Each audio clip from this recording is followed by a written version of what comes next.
You've awakened the most useless D-rank talent, HPX2, and are being mocked by everyone. Just as you're about to be cast out by your clan and reduced to a laughingstock, a voice echoes in your mind, you may change one character in the talent description. The laughter washes over you like a tidal wave. The adopted son is the pride of the heavens, while you, a biological child of the Sioux clan, are nothing but mud on the ground. Just as your fingertips grew cold and you were about to accept this worthless fate, a cold, unfamiliar mechanical voice exploded in your mind without warning. Ding. One-time system cheat activated. You have one chance to modify your talent description.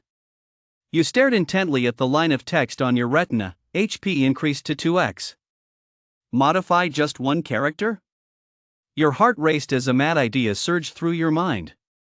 What if you changed that 2 to 100 million? Ding. Modification complete. The next second, a stream of pale gold data refreshed frantically before your eyes. HP 100 million. Chapter 1, Awaken Counterattack appears in Chapter 44.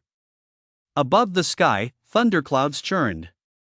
On the playground of Sky City's top Awakened Academy, tens of thousands held their breath, their gazes fixed on the towering figure at the center of the Awakened platform. Chun. 17 years old, adopted son of the Sioux clan.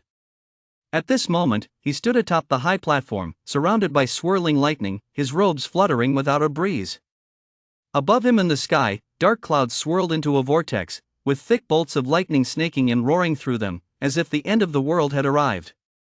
This is an awakened phenomenon. A teacher in the audience cried out in astonishment.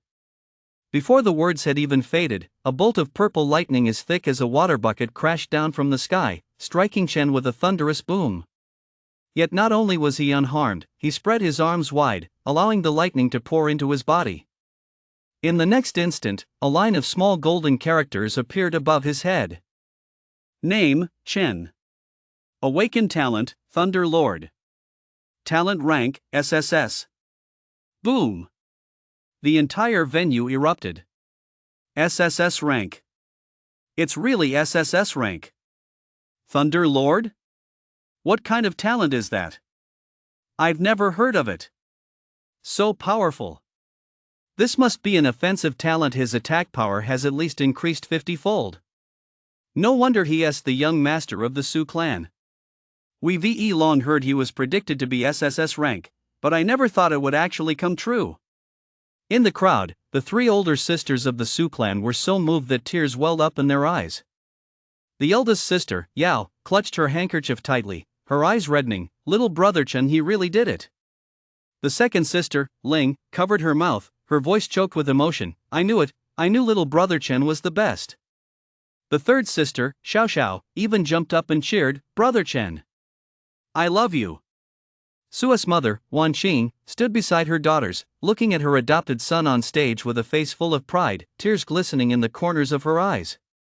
Sua's father, Xintian, stood with his hands behind his back. Though he said nothing, the slight upturn of his lips betrayed his current emotions.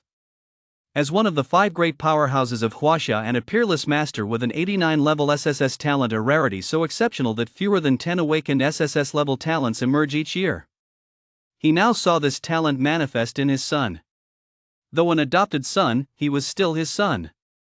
Xintian nodded slightly, not bad. Those 2 simple words sent the surrounding members of the Sioux clan into an even greater frenzy. Dad praised Chen. He rarely praises anyone. Yao exclaimed excitedly. Chen has made us so proud. Ling wiped away her tears.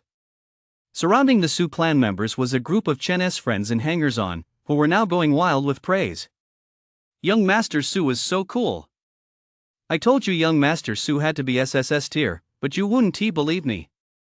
From today on, young Master Su is Tianqiang City's #1 genius. What genius? He is going to be the strongest in the whole country. Cheers, screams, and praise rose and fell in waves. The entire playground seemed to have turned into Chen's personal stage. But in the farthest corner of the crowd, a young boy stood quietly. His name was Lin. A member of the Sioux clan. The biological son of Xintian and Wanqing. At that moment, he wore a worn-out school uniform, bleached white from repeated washing. The cuffs were frayed, and the pant legs were cut short, exposing half of his calves. His shoes were old too, the soles worn down so badly that he could feel every bump in the ground as he walked. Dressed like this, standing among students in brand new uniforms or designer clothes, he looked like a poor kid straight out of the slums. In fact, in many people's eyes, he wasn't even as good as a poor kid. What kind of person could possibly live in the Su Clan's servants' quarters? See that? That's Lin. Lin? Which Lin? You know, the one from the Su Clan. Oh, I get it. That good-for-nothing who lives in the servants' quarters and isn't even allowed to eat at the main table? Yeah, that's him. I heard he is treated worse than a servant at home made to kneel in the basement every day. Ha! Is that for real? He is still of the Su Clan's bloodline, after all. What good is bloodline? A good-for-nothing is a good-for-nothing. Look at the way he is dressed, he looks like a beggar. I heard he is getting awakened today too? The prediction is D rank? D rank? Ha ha ha, isn't that the absolute bottom of the barrel? Ha ha ha ha. Shrill laughter rang out from all directions. Lin remained expressionless, as if he hadn't heard a thing.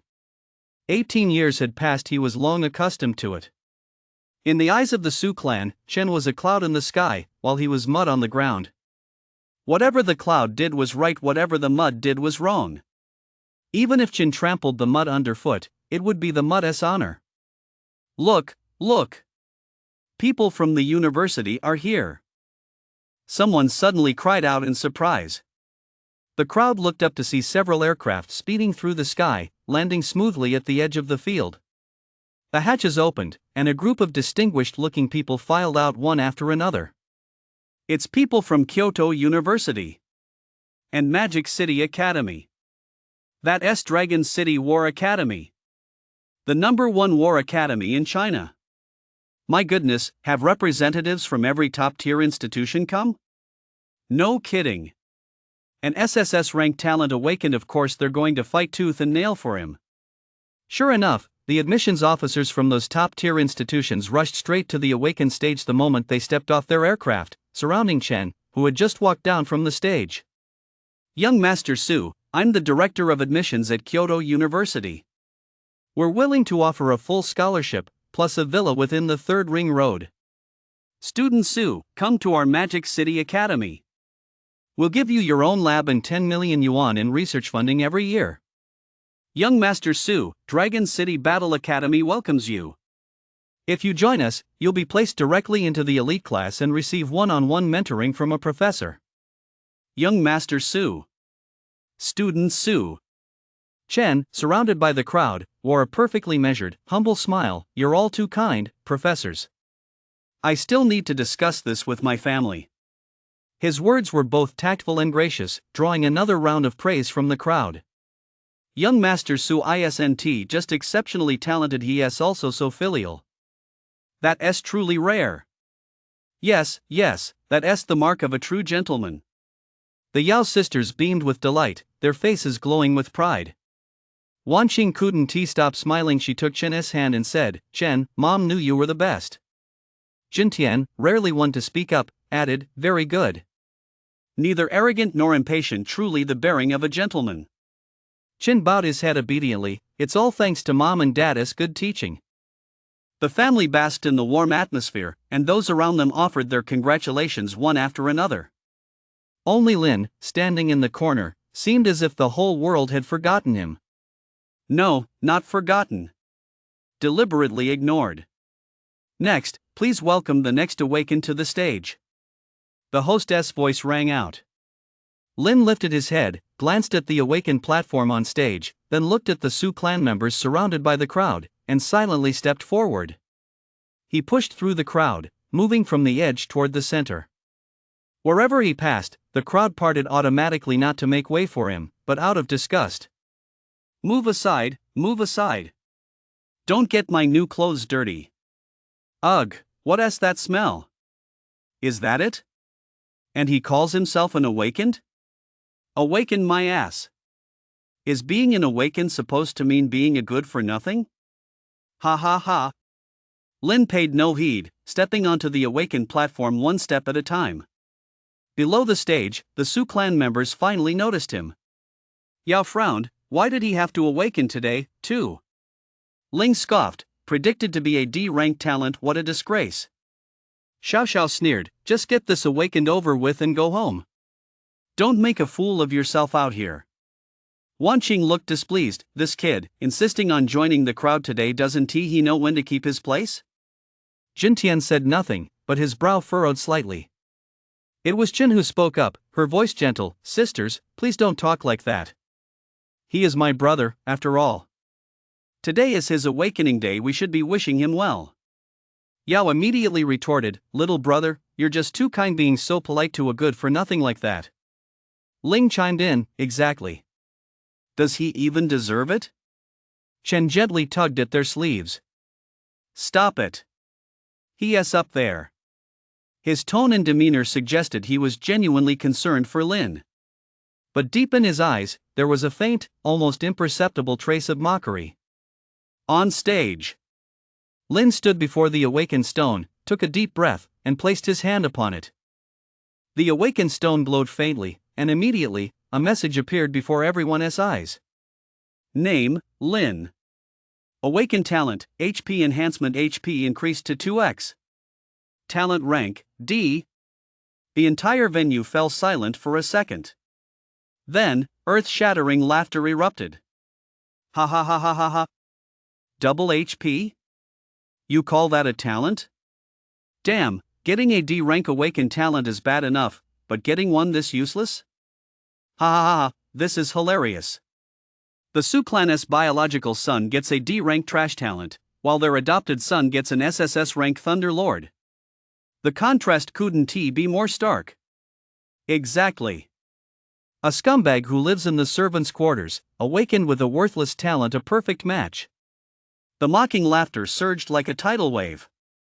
Lin stood on the stage, motionless. He looked down at the audience. Yao was laughing heartily. Ling was laughing, doubled over with laughter. Wan Qing frowned, feeling utterly humiliated. Jin Tian wasn't laughing, but he showed no expression either. On that stern face, there was only coldness and disappointment. Chen wasn't laughing either. He stood there, gazing at Lin on the stage with a complex look in his eyes. His lips moved slightly, as if he wanted to say something. But Lin understood that look. It was saying, "What do you have to compare yourself to me?" Lin averted his gaze and looked down at his own hands. D rank. HP doubled. This was the sum of his 18 years. Meek, insignificant, worthless. Just then, Ding detected hostess' intense dissatisfaction with current family situation. One-time system cheat activated. You have one chance to modify your talent description.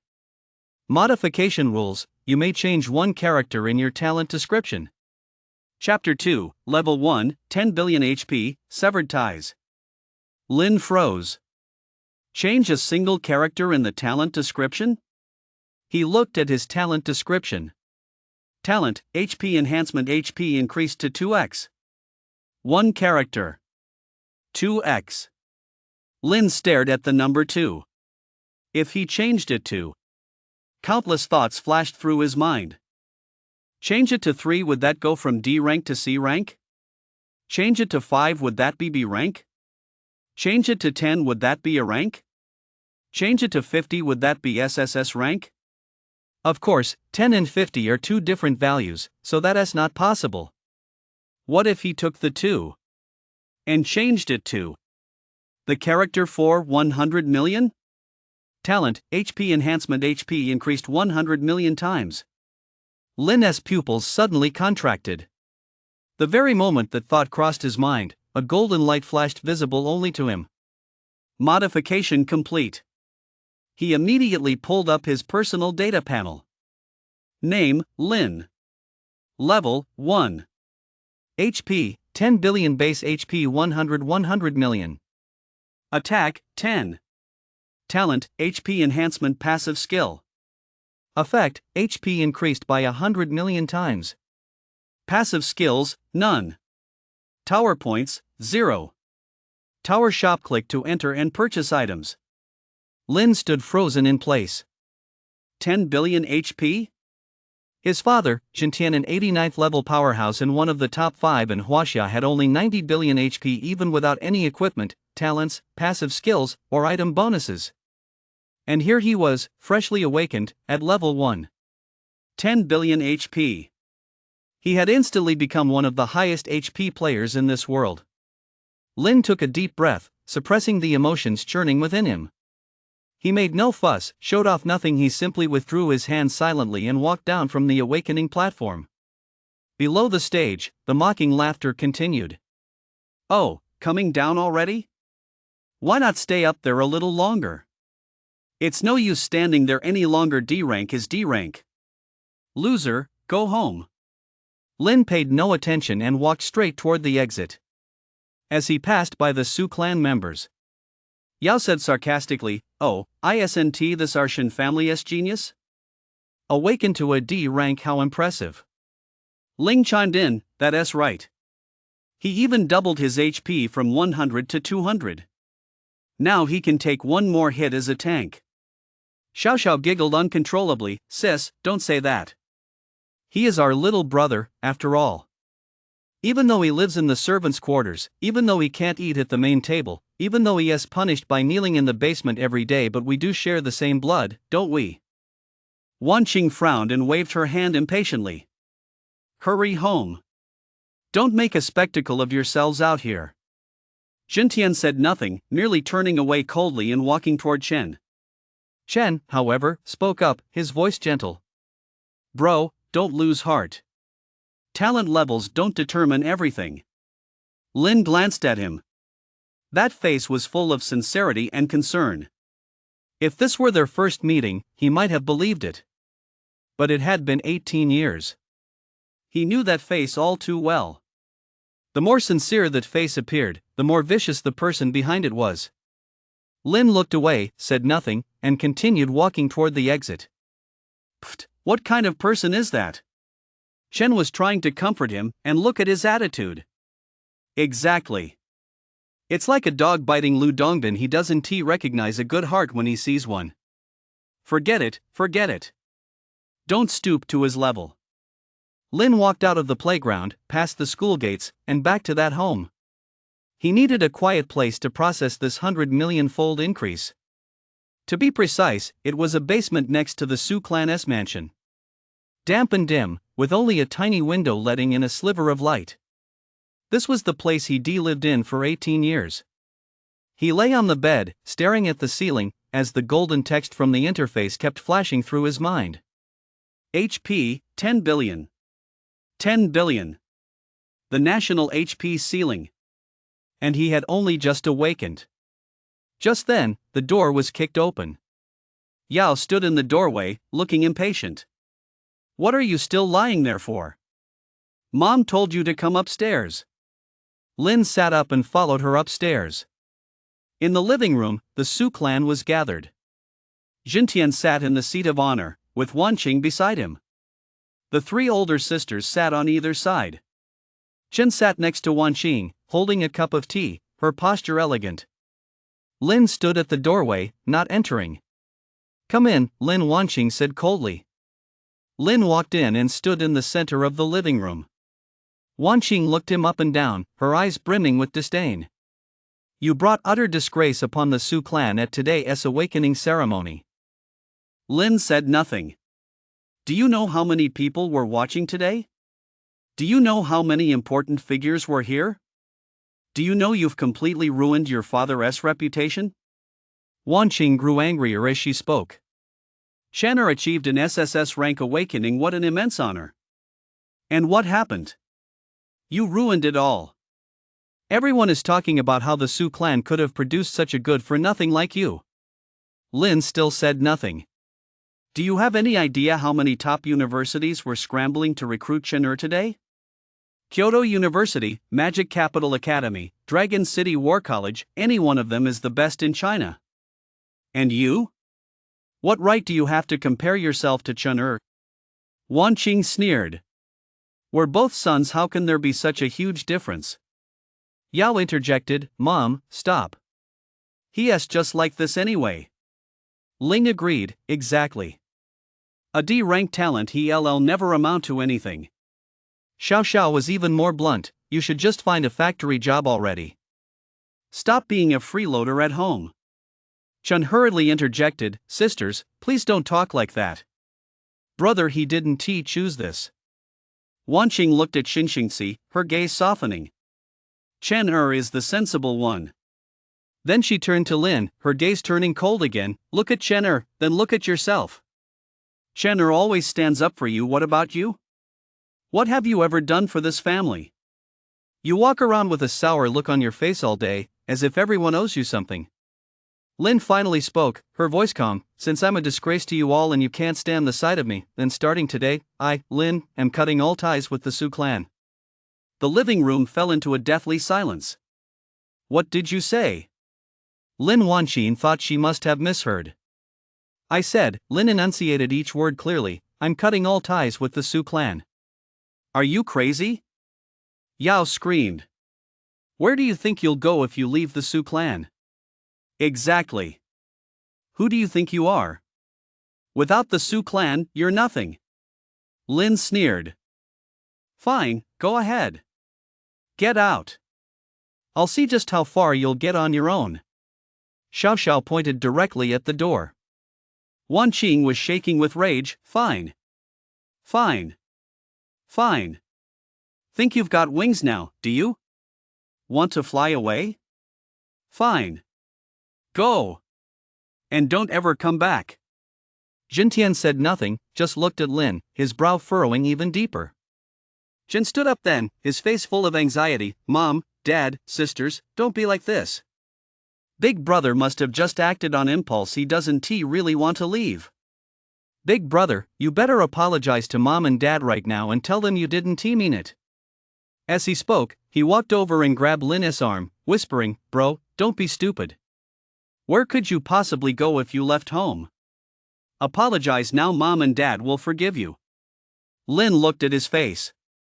Sincerity, concern, anxiety. A flawless performance. Lin gently shook off his hand and took a step back. No need.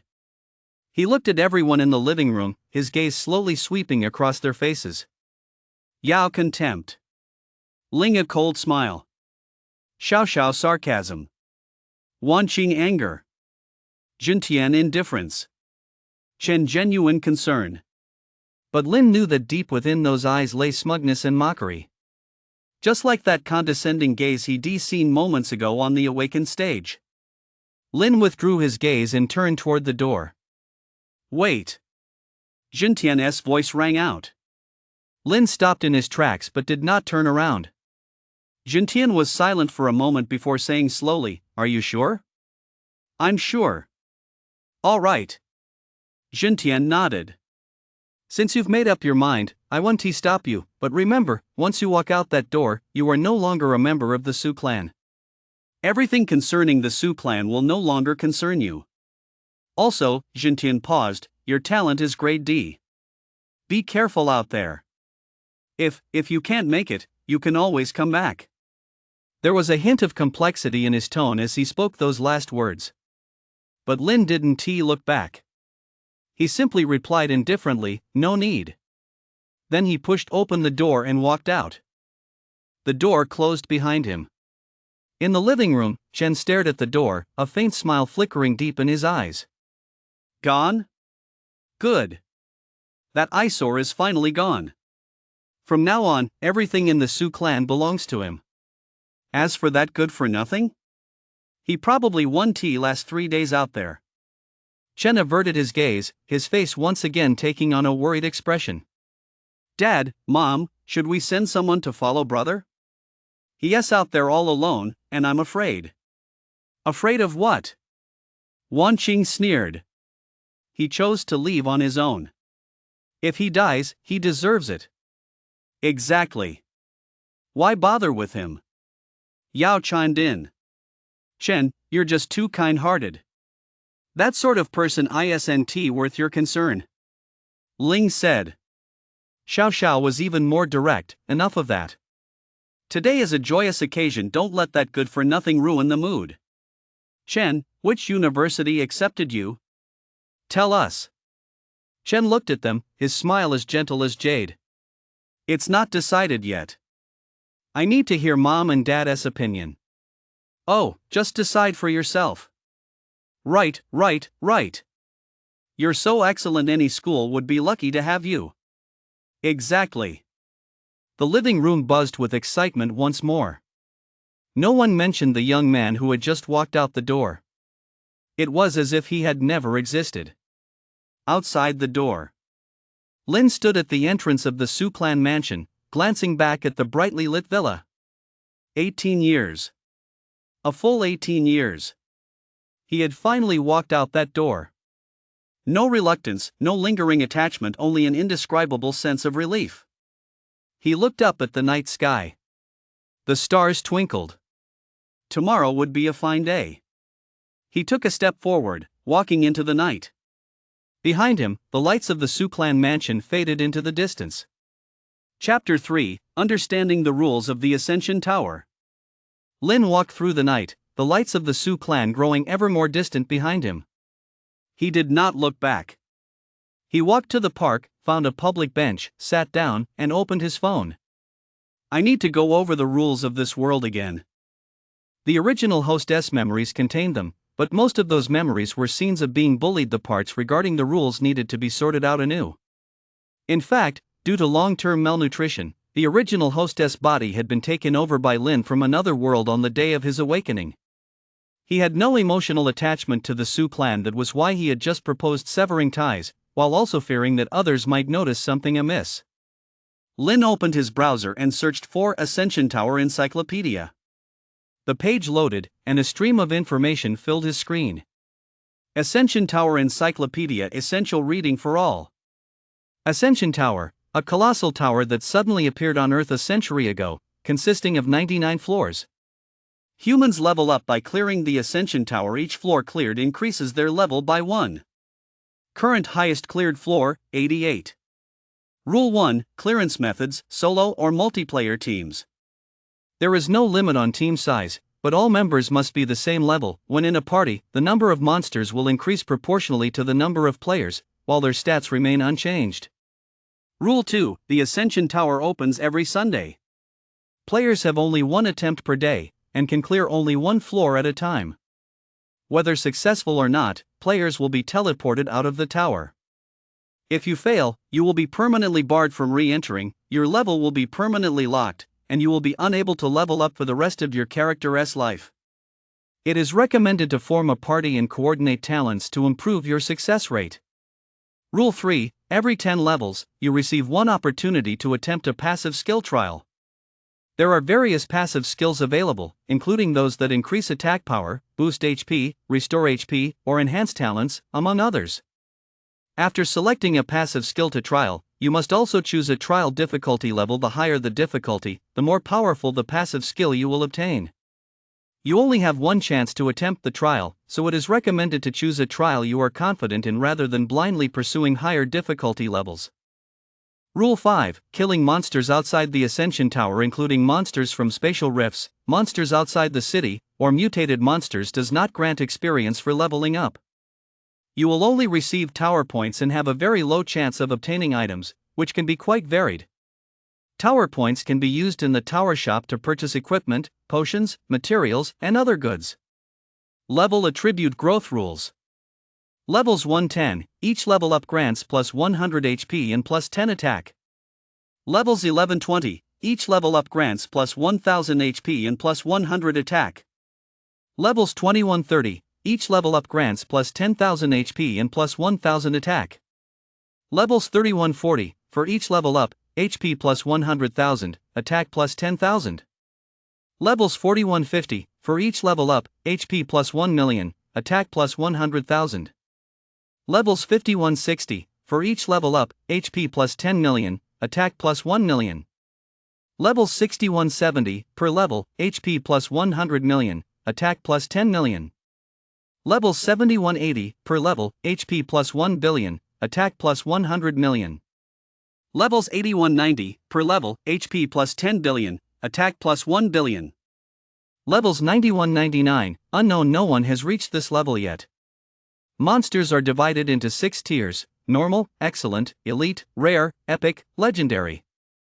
Attribute multipliers compared to base human stats at the same level. Normal, 1x. Excellent, 3x. Elite, 5x. Rare, 10x. Epic, 50x. Legendary, 100x.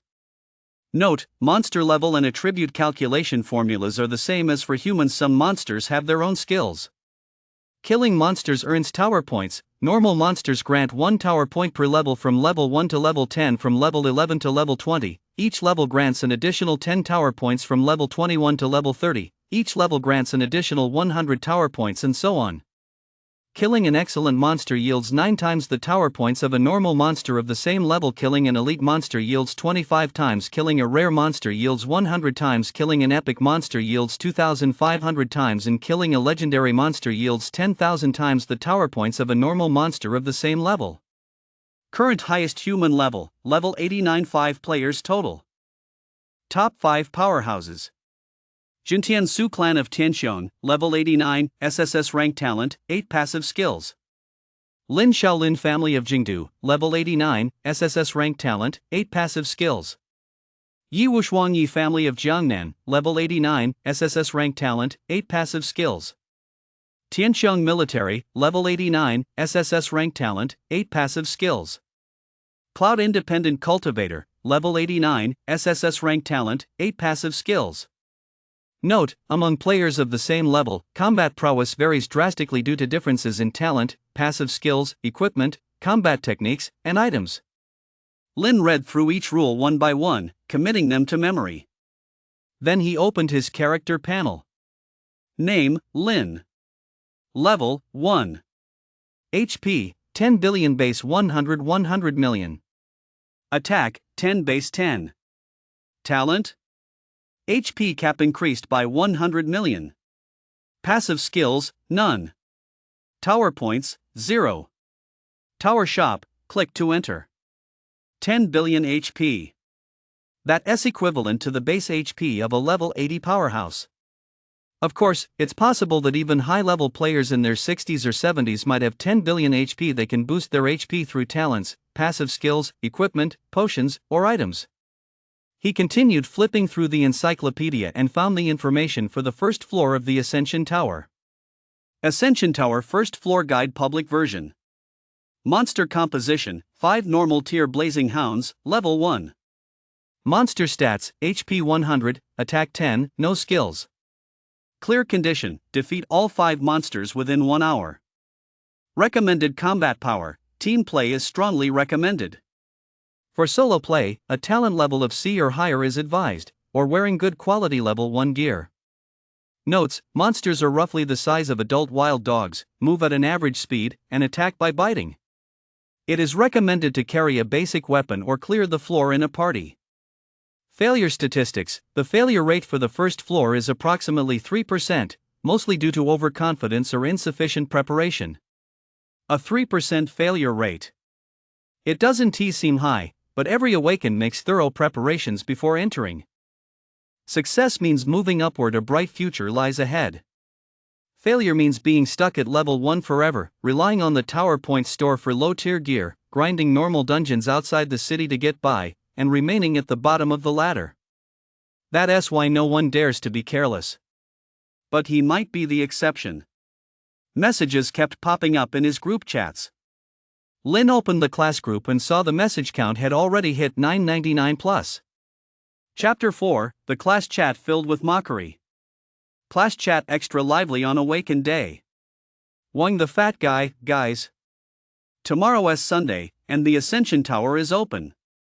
I've awakened SC rank talent 3x HP enhancement. Anyone want to team up for the first floor? Zhang Wei, I'm A rank, 10x attack enhancement. My current attack is 100. I've already lined up 3 B ranks, 1 spot left. DM me if you're interested. Zhao Shui, I'm S rank. Ice type talent. can attack from a distance and has crowd control effects. Lu Yang, jealous of the S rank pros. I'm B rank with 5x HP enhancement. My parents bought me a level 1 armor that adds 200 HP, should be good to go. Sun Shui, you guys are all so well prepared? I just memorized the guide for the first floor, I think I'll be fine, right? Wang Fat replies to Sun Shui, sis, don't get complacent.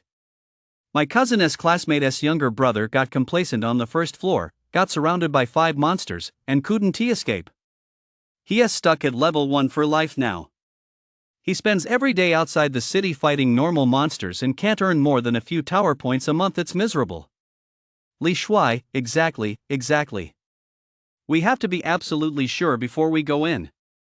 Better to take it slow than make a mistake. I plan to go outside the city to practice my combat skills for a few days, then go in next Sunday. I'll get used to my talents and gear, and ideally find an S-rank level 1 classmate to go in with me that'll be safer.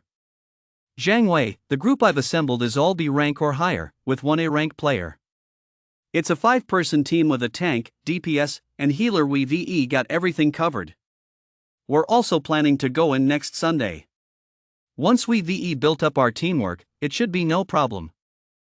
Zhao Shui, actually, the first floor isn't that hard, but no one dares to take the risk. After all, if you fail, you're stuck at level 1 forever. Lu Yang, by the way, is Chen in the group chat? He just awakened an SSS rank talent today, I'm so jealous. Wang Fatso, golden light shot up to the sky. The whole square went wild. Li Shui, does anyone know what the effect is? If it's an attack type talent, it'll probably boost attack power by at least 50 times, right? Lu Yang, I think it's called Thunder Lord. It's a long-range attack talent, and apparently it can hit multiple targets. I don't know the specifics, but it's SSS tier, that's top tier stuff right off the bat. Zhang Wei, I'm so jealous I could cry. If I had an SSS tier talent, I'd charge straight into the first floor tomorrow and clear it with my eyes closed. Zhao Shui, he's got an SSS tier attack talent. If he's willing to share it tomorrow, he'll definitely clear the stage. Who knows, maybe his level 89 big shot dad has already prepared a full set of level 1 rare gear for him. Sun Shui, speaking of which, isn't Lin in this group too? What did he awaken? The group fell silent for a few seconds. Wang Fatso, haha, him? I heard D rank, 2x HP enhancement. A total cannon fodder talent. Li Shui, TSK, isn't the Su clan a top tier powerhouse? How did their own son end up with an awakening like that? Zhang Wei, what do you mean their own son? Are you new here? Don't you know Lin's status in the Su clan? He is not even worth a dog's weight. Zhao Shui, don't talk like that. He is still a member of the Su clan, after all. Lu Yang, what do you mean, a member of the Su clan? My dad told me Lin cut ties with the Su clan today. He left on his own. Wang Fatso, is that true? Cut ties? Is he crazy? As a D rank, how is he supposed to live the life of a young master without the Su clan? Li Shui, he was probably kicked out. With his talent, the Su clan must have been embarrassed by him. Zhang Wei, makes sense. The Su clan has an SSS rank adopted son who still care about a biological D rank loser? Zhao Shui, sigh, he is kind of pitiful. Sun Shui, what is there to feel sorry for? He brought it on himself. I heard he used to bully Chen all the time at home. Chen is such a kind person, he must have been bullied to tears by him countless times. Wang Fatso, right. I've heard that too. Lin is a jerk. He deserves it. Li Shui, okay, let us not talk about him anymore. It's a downer. I don't plan on entering the tower tomorrow, but I'd like to check out Big Brother Chen's run. The replies below were all, me too. I'm definitely going tomorrow to pay my respects to the big shot. Lin looked at these messages, his face expressionless. Bullied Chen? He bullied Chen? That dead Lin had been wrongly accused countless times over the past 18 years, and every single time it was because of Chen. Now even these unrelated outsiders firmly believe he is the one bullying Chen. Chun. What a clever move. Lin closed the group chat without replying to any messages. No need to explain. Explaining is useless. Only strength is the best explanation. He reviewed the guide for the first floor once more. 5 normal monsters, HP 100, attack 10. His HP is 10 billion. In other words, even if he stood there motionless and let the 5 monsters bite him for a year, he wouldn't lose a single point of health. Their attack is only 10, but the monster's HP is also only 100. He'd need to hit each monster 10 times. Just 10 hits. No big deal. Lin thought for a moment, then opened the Tower Shop. Tower Shop. Welcome to the Tower Points store. Your current Tower Points, 0. Recommended items. Level 1 Beginner S Longsword White, Normal, Attack plus 20, Price, 100 Tower Points. Level 1 Beginner S Leather Armor White, Normal, HP plus 200, Price, 100 Tower Points. Basic Healing Potion, restores 100 HP, Price, 10 Tower Points. Basic Strength Potion, Attack plus 20 for 10 minutes, Price, 20 Tower Points. Lin glanced at the list and closed it. Without any Tower Points, he couldn't afford anything. But he didn't need them anyway. With his current stats, he could breeze through the first floor with his eyes closed. The night breeze was cool, and it felt a bit chilly against his skin. He was wearing an old, faded jacket, and his phone was down to 15% battery. He needed to find a place to stay. Lin opened the map on his phone and searched for nearby rental properties. Housing prices in Sky City were outrageously high. Even a single room in the suburbs cost 3,000 a month or more. He scoured the original hostess memories and discovered he had only 1,200 yuan on him. Who would have thought that the son of one of the nation's top powerhouses would have only a little over 1,000 yuan in his pocket? A little over 1,000 yuan wouldn't even be enough to rent a basement in downtown Sky City. Lin thought for a moment, then found a place on the map, the old town in the eastern part of the city. It was a slum, home to low-level awakened people. Rent was cheap. A single room could be rented for 500 or 600 a month. The only downside was the poor security thugs were always causing trouble. But Lin didn't care. Fighting was the last thing he was afraid of right now. After an hour on the subway, Lin stood in front of a dilapidated 6-story building. The walls were peeling, wires were strung haphazardly, and the lights in the stairwell were broken, leaving it pitch black. The landlady was a woman in her 50s, and awakened, level 8, with a C-rank strength enhancement talent. She had Lin up and down, a hint of suspicion in her gaze. 18? Just awakened? Yeah. What rank? What talent? Lin thought for a moment and said, D rank. He didn't say much else. The landlady went, oh, and didn't ask any further questions. D rank was too common, there was nothing to ask about.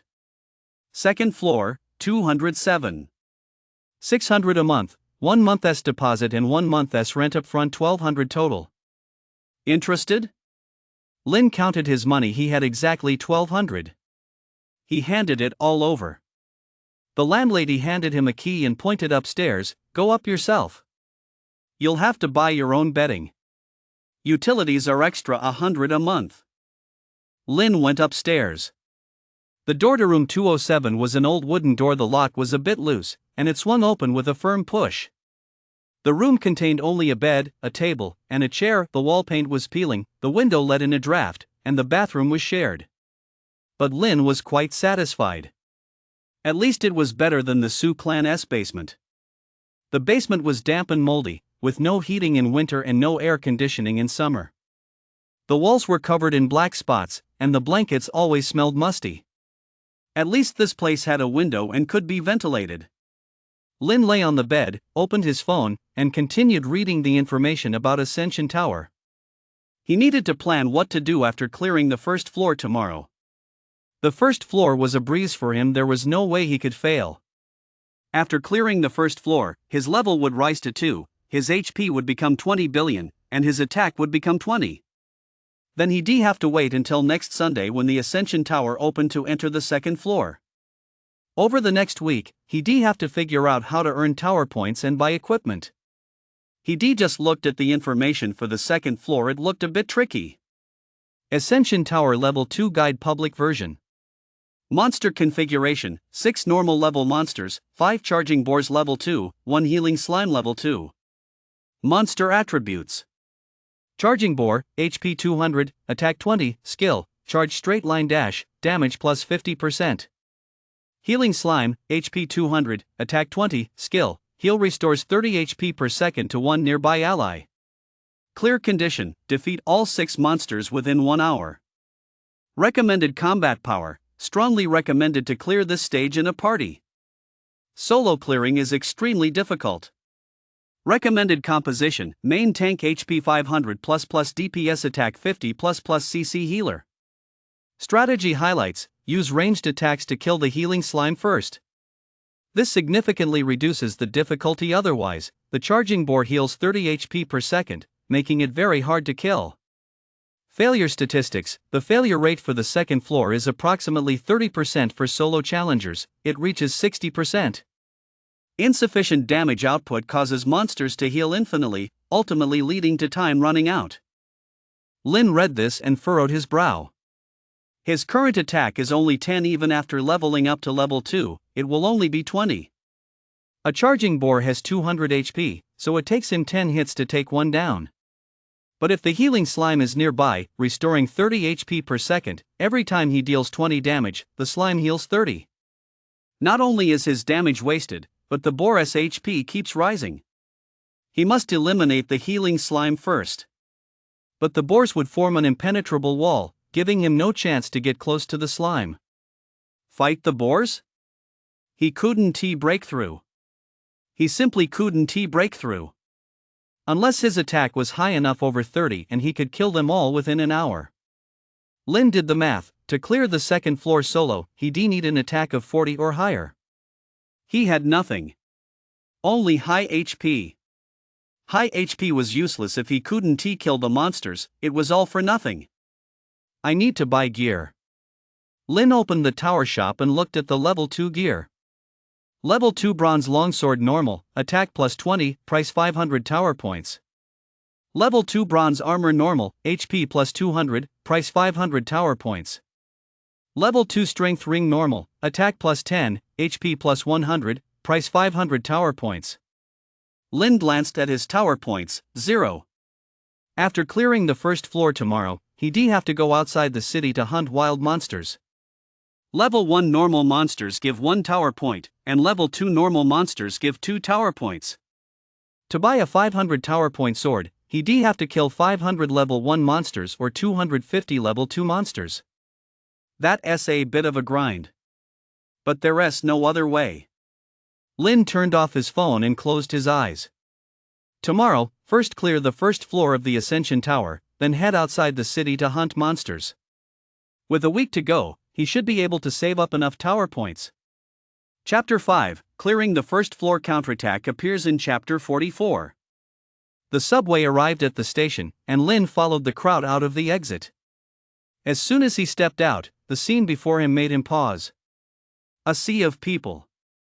The entrance to Ascension Tower was a massive blue light gate, about 10 meters in diameter, suspended in midair and emitting a faint glow. Below the gate lay a plaza, now packed with a dense crowd. At least 10,000 people.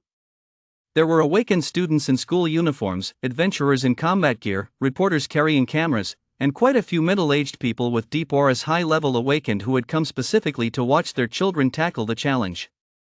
Today is Sunday, and the Ascension Tower opens only once a week. Everyone cherishes every opportunity.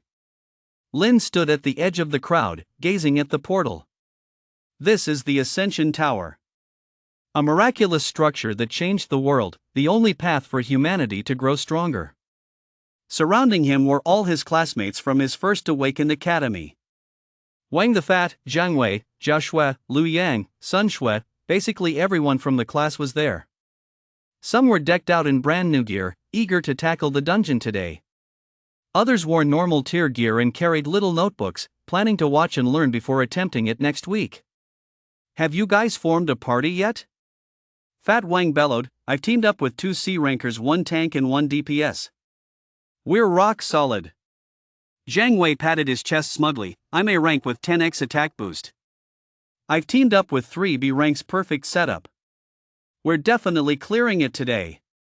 As an S rank, Zhao Shui had a crowd gathered around her, all begging to join her party. Lu Yan looked at her enviously, "Being S rank is the best, everyone is fighting over you." Sun Shui whispered, "I haven't formed a party yet. Why don't the 5 of us team up? What's your talent?"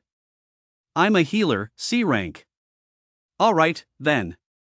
You, me, and Wang Fat, a 3-person team. We should be able to clear it." Lin listened to the chatter, observing silently. He noticed that over 80% of the players attempting the dungeon were in parties. 2-person teams were the most common, 1 tank, 1 DPS. 3-person teams were also common, a tank, a DPS, and a healer, the classic trio. There were even 5-person teams, with more specialized roles. Those who came alone were few and far between.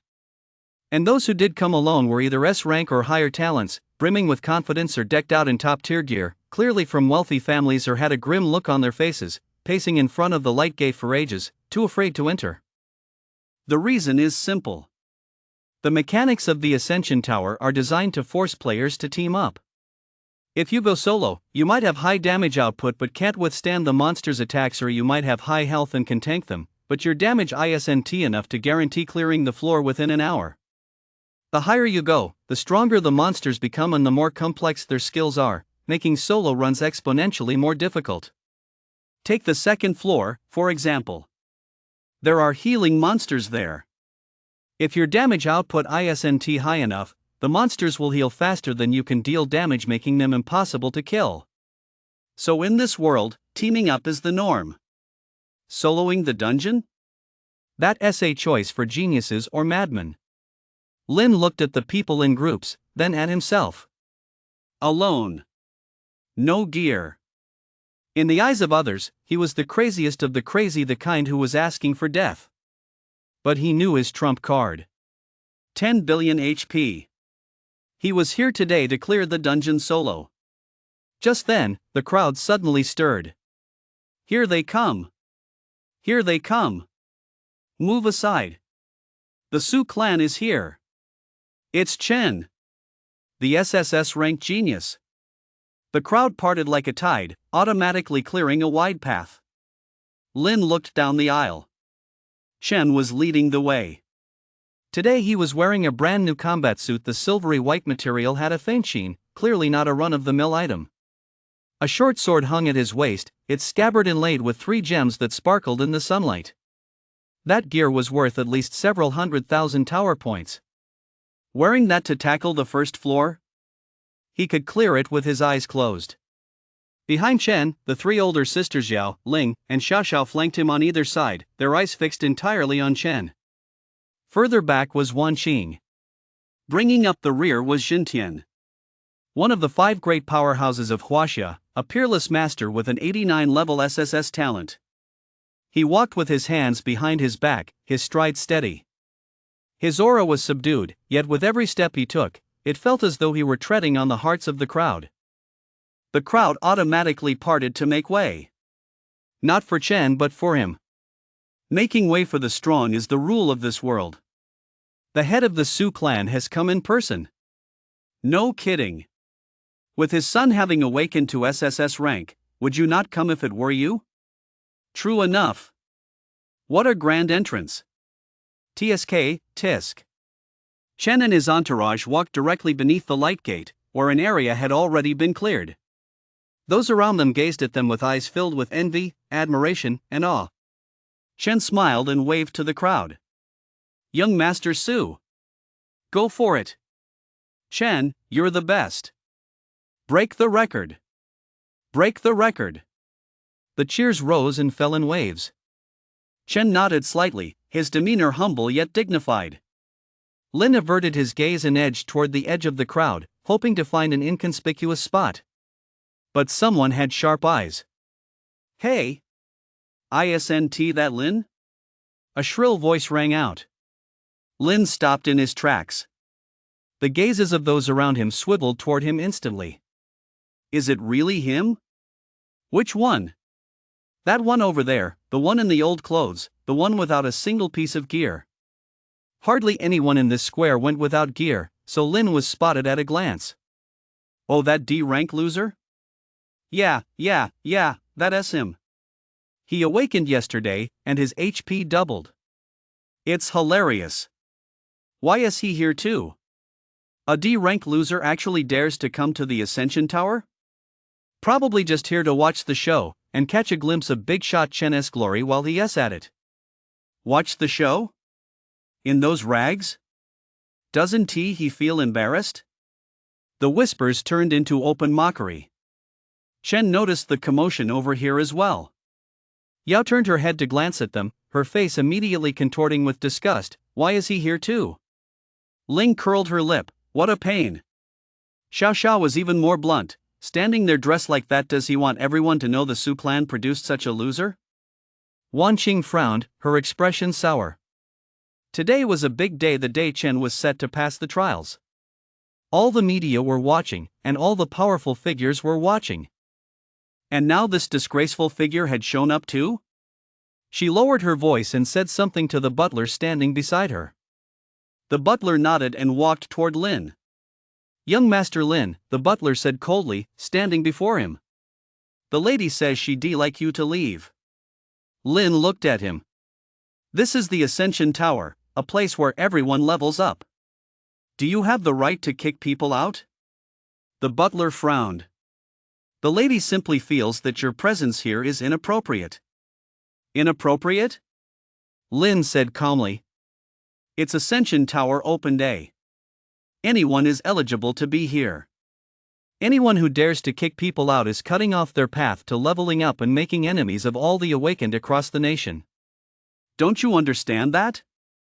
The butler's expression shifted. The crowd fell silent for a moment. That's right. What is Ascension Tower? It is humanity's only path to becoming stronger. To drive someone away from the entrance of Ascension Tower and prevent them from leveling up, what kind of act is that? It is an outrage against the entire world. Anyone who dares to do such a thing is making an enemy of the entire nation. Not even Jintian would dare. The butler opened his mouth but couldn't find the words. In the distance, Wan Qing's face was ashen, but in the end, she said nothing more.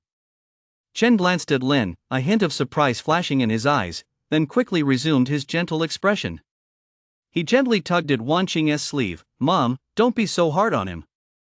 If he wants to come, let him. After all, he wants to level up too. That was a clever thing to say. It made him look magnanimous while subtly reminding everyone with his D-rank talent, leveling up? What level? He wouldn't even make it past the first floor. The crowd around them burst into laughter again. Exactly, let him come. He won't make it anyway. It'll be fun to watch. We'll learn something new. Let us see how he comes out later. He'll probably be crying on his way out, right? Lin ignored the comments. He turned and walked toward the line. There was strict order at the entrance to the Ascension Tower. Everyone entered in line, one by one. Just then, a staff member in uniform jogged over to Chen and said respectfully, Young Master Su, this way, please. You may use the VIP lane, there's no need to wait in line. Chen was taken aback for a moment, then smiled and waved his hand. No, I'll just wait in line. Everyone should be treated equally. The staff member hurriedly replied, Mr. Su, you're too kind. It's our honor to have you attempt the challenge at our entrance. Besides, the VIP lane is specifically reserved for family members of high-level awakened individuals. Your father is an 89th level supreme being, you fully meet the requirements. Chen looked at Jintian. Jintian nodded slightly. Only then did Chen smile and say, in that case, I'll take you up on your offer. With that, he followed the staff member in the other direction.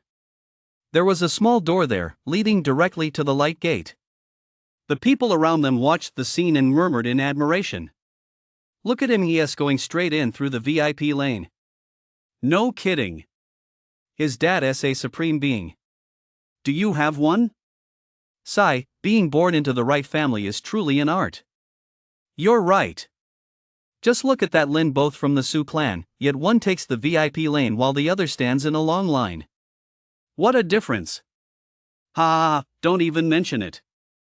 After all, he is still the Su clan's former young master. The mocking voices continued. Lin stood at the back of the line, his face expressionless. The people in front of him turned to look at him, their eyes filled with curiosity, mockery, pity, everything under the sun. But he said nothing. He just waited quietly. Soon, Chen reached the light gate. He turned and waved to his family, then took a deep breath and stepped through the gate. A flash of light, and his figure vanished. The square fell instantly silent. Everyone stared at the portal. The timer started. 1 second. 2 seconds. 3 seconds. 4 seconds. 5 seconds. The portal lit up again. Chen's figure appeared. He stood before the portal, smiling, looking completely at ease. The entire crowd fell silent. Then. Holy shit! 5 seconds? 5 seconds to clear the first floor? That can't be possible. There are 5 monsters on the first floor. Even if he took them down one by one, there'd still be 5 swings. Did he one-shot all 5? Is an SSS rank that terrifying? He broke the record. He broke the record. The fastest time for the first floor at the East Gate entrance was 15 seconds. He did it in 5. Oh my god. The crowd erupted. Reporters frantically snapped photos, their flashes blinding the crowd. The Yao sisters jumped up in excitement. Brother Chen. That's amazing. I knew you were the best. Wanqing couldn't stop smiling, nodding repeatedly. Jintian's lips curled slightly upward. Though he said nothing, his expression spoke volumes of satisfaction. Chen was surrounded by the crowd, with countless people rushing forward to congratulate him. Young Master Su, you're incredible. 5 seconds. Unprecedented. Mr. Su, could you give us an interview? Mr. Su. Chen smiled as he responded to each person, his demeanor humble and gracious. Just good luck. Talent is better suited for the first tier. I'll keep working hard in the future. Among the crowd, the students from the First Awakened Academy were especially thrilled. Our school's legend. So strong, so strong. SSS rank is just on another level. Wang Fat was so excited his face turned bright red. If only I were half as good as Chen. Zhang Wei slapped him on the back. Half? You're dreaming. He SSS rank. What rank are you? I'm C rank, Wang Fat chuckled sheepishly. Well, that says it all. Amid the commotion, the line kept moving. The line in front of Lin gradually shortened. Finally, it was his turn. He walked up to the light gate. The crowd around him noticed him, and another stir arose. Look! That loser is really going in. Alone? No gear? Is he crazy? D rank HP is doubled, but he has only got 200 HP. Is he going in just to be a snack for the monsters? Ha ha ha ha. The Yao sisters noticed him too. Yao frowned. Why is he still here? Ling rolled her eyes. What a disgrace. Xiao Xiao sneered. Let him go in. If he fails, all the better. He'll be a total waste of space from now on, and at least he won't be embarrassing the Su clan out there. Wanqing glanced over, her expression displeased, but she said nothing. Jintian stood with his hands behind his back, his gaze fixed on Lin, his brow furrowing imperceptibly. Chen stood among his family and looked over as well. His face bore just the right amount of concern, but deep in his eyes, that look remained. How dare you compare yourself to me? Lin stood before the portal. A staff member looked at him with a somewhat complicated expression. Student, are you sure you want to go through this alone? No teammates? No equipment? Lin nodded. The staff member opened his mouth as if to say something, but in the end, he merely sighed. Go on in. Remember, if you can't handle it, run toward the light gate. You can exit early. It'll count as a failure, but it's better than dying in there. Lin nodded. Then he took a step and stepped through the light gate. A flash of light, and his figure vanished. On the plaza, the jeers began again. He's in. He's in. Guess how long he'll last? 5 seconds? No, 5 seconds is Chen's clear time. He'll probably last 5 seconds. 5 seconds? That's overestimating him. I'd say 3 seconds. 3 seconds? I'd say 1 second. He'll get knocked down by a monster the moment he steps in. Ha ha ha ha. Yao sneered, what a disgrace. Ling scoffed, good thing we cut ties with him. Otherwise, we'd be embarrassed too today. Xiao Xiao chimed in, exactly. A D-rank loser trying to clear the stage alone, isn't that just asking for death? Wan Qing frowned, enough. Let us just watch. Jintian remained silent, his gaze fixed on the light gate. Chen stood to the side, a faint look of concern on his face. But inside, he was laughing. Go ahead. Go in and fail. Then you'll be a loser forever. From now on, whenever anyone mentions the Su clan, they'll only remember him, the SSS rank genius. As for that D rank loser? Who'll even remember him? Inside the light gate, Lin opened his eyes. Before him lay a barren wasteland, the ground charred black, the air thick with the smell of sulfur.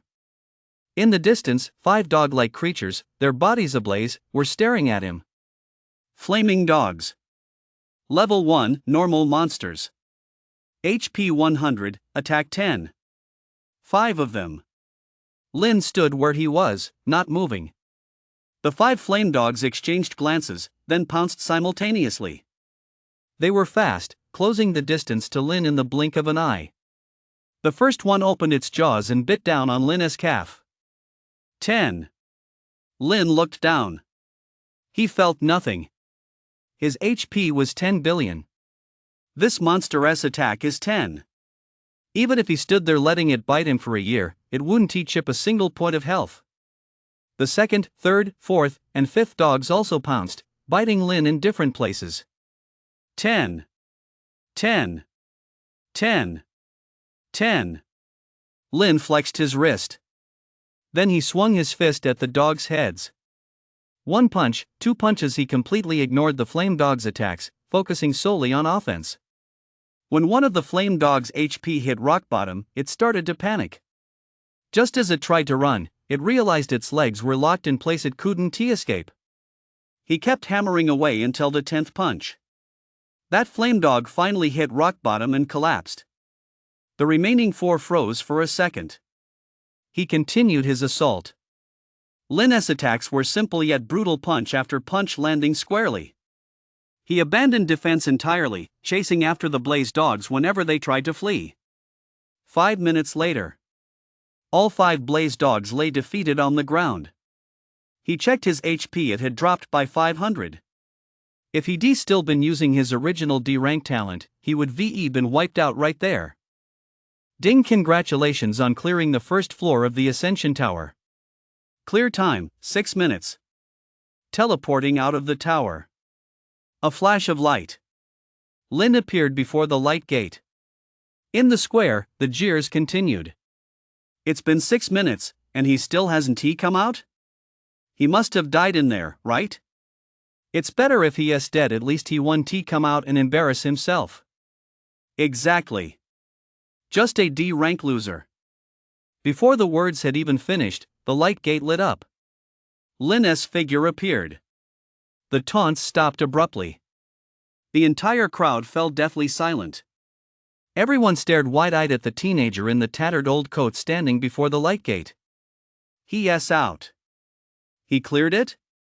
A D-rank loser, with no gear, all by himself cleared the first floor? That's impossible. He made it out? Wang the Fat stammered. 6 minutes, he did it in 6 minutes? Zhang Wei looked utterly incredulous. A D-rank talent, double HP, alone, without gear, clearing the first floor in 6 minutes? Zhao Xue's mouth dropped open. How is that even possible? A huge murmur erupted from the crowd. The Yao sisters were stunned. Ling rubbed her eyes. He cleared it? Xiao Xiao looked grim. Impossible. It must be fake. Yao gritted her teeth. How could he possibly have cleared it? A D-rank talent, no gear, all by himself? Wanqing frowned, her expression complex. Jintian still stood with his hands behind his back, but his gaze fell on Lin, a barely perceptible flicker passing through his eyes. Chen stood among his family, his face still bearing that gentle expression. But his hands had quietly clenched into fists. 6 minutes. It took him 5 seconds. That good for nothing took 6 minutes. But he has a D rank. No gear. All by himself. Chen clenched his jaw. Impossible. Something must be wrong. Just then, someone shouted out. He cheated. He must have cheated. Right. How could a D-rank loser possibly clear the first floor? The Ascension Tower must have a glitch. Or he didn't clear it at all, he just ran out. Right. He definitely ran out. The voices of doubt in the crowd grew louder and louder. Lin stood where he was, watching them. He suddenly smiled. Ran out, he said calmly. Does running out count as failure? Would I be teleported out? The murmurs of doubt fell silent. Right. Ascension Tower rule, failure to clear a level results in being teleported out. But the difference is, when someone fails, they're accompanied by a different colored light beam. When Lin emerged, it was the golden light beam of a successful clear. He had truly cleared the level. A D rank loser.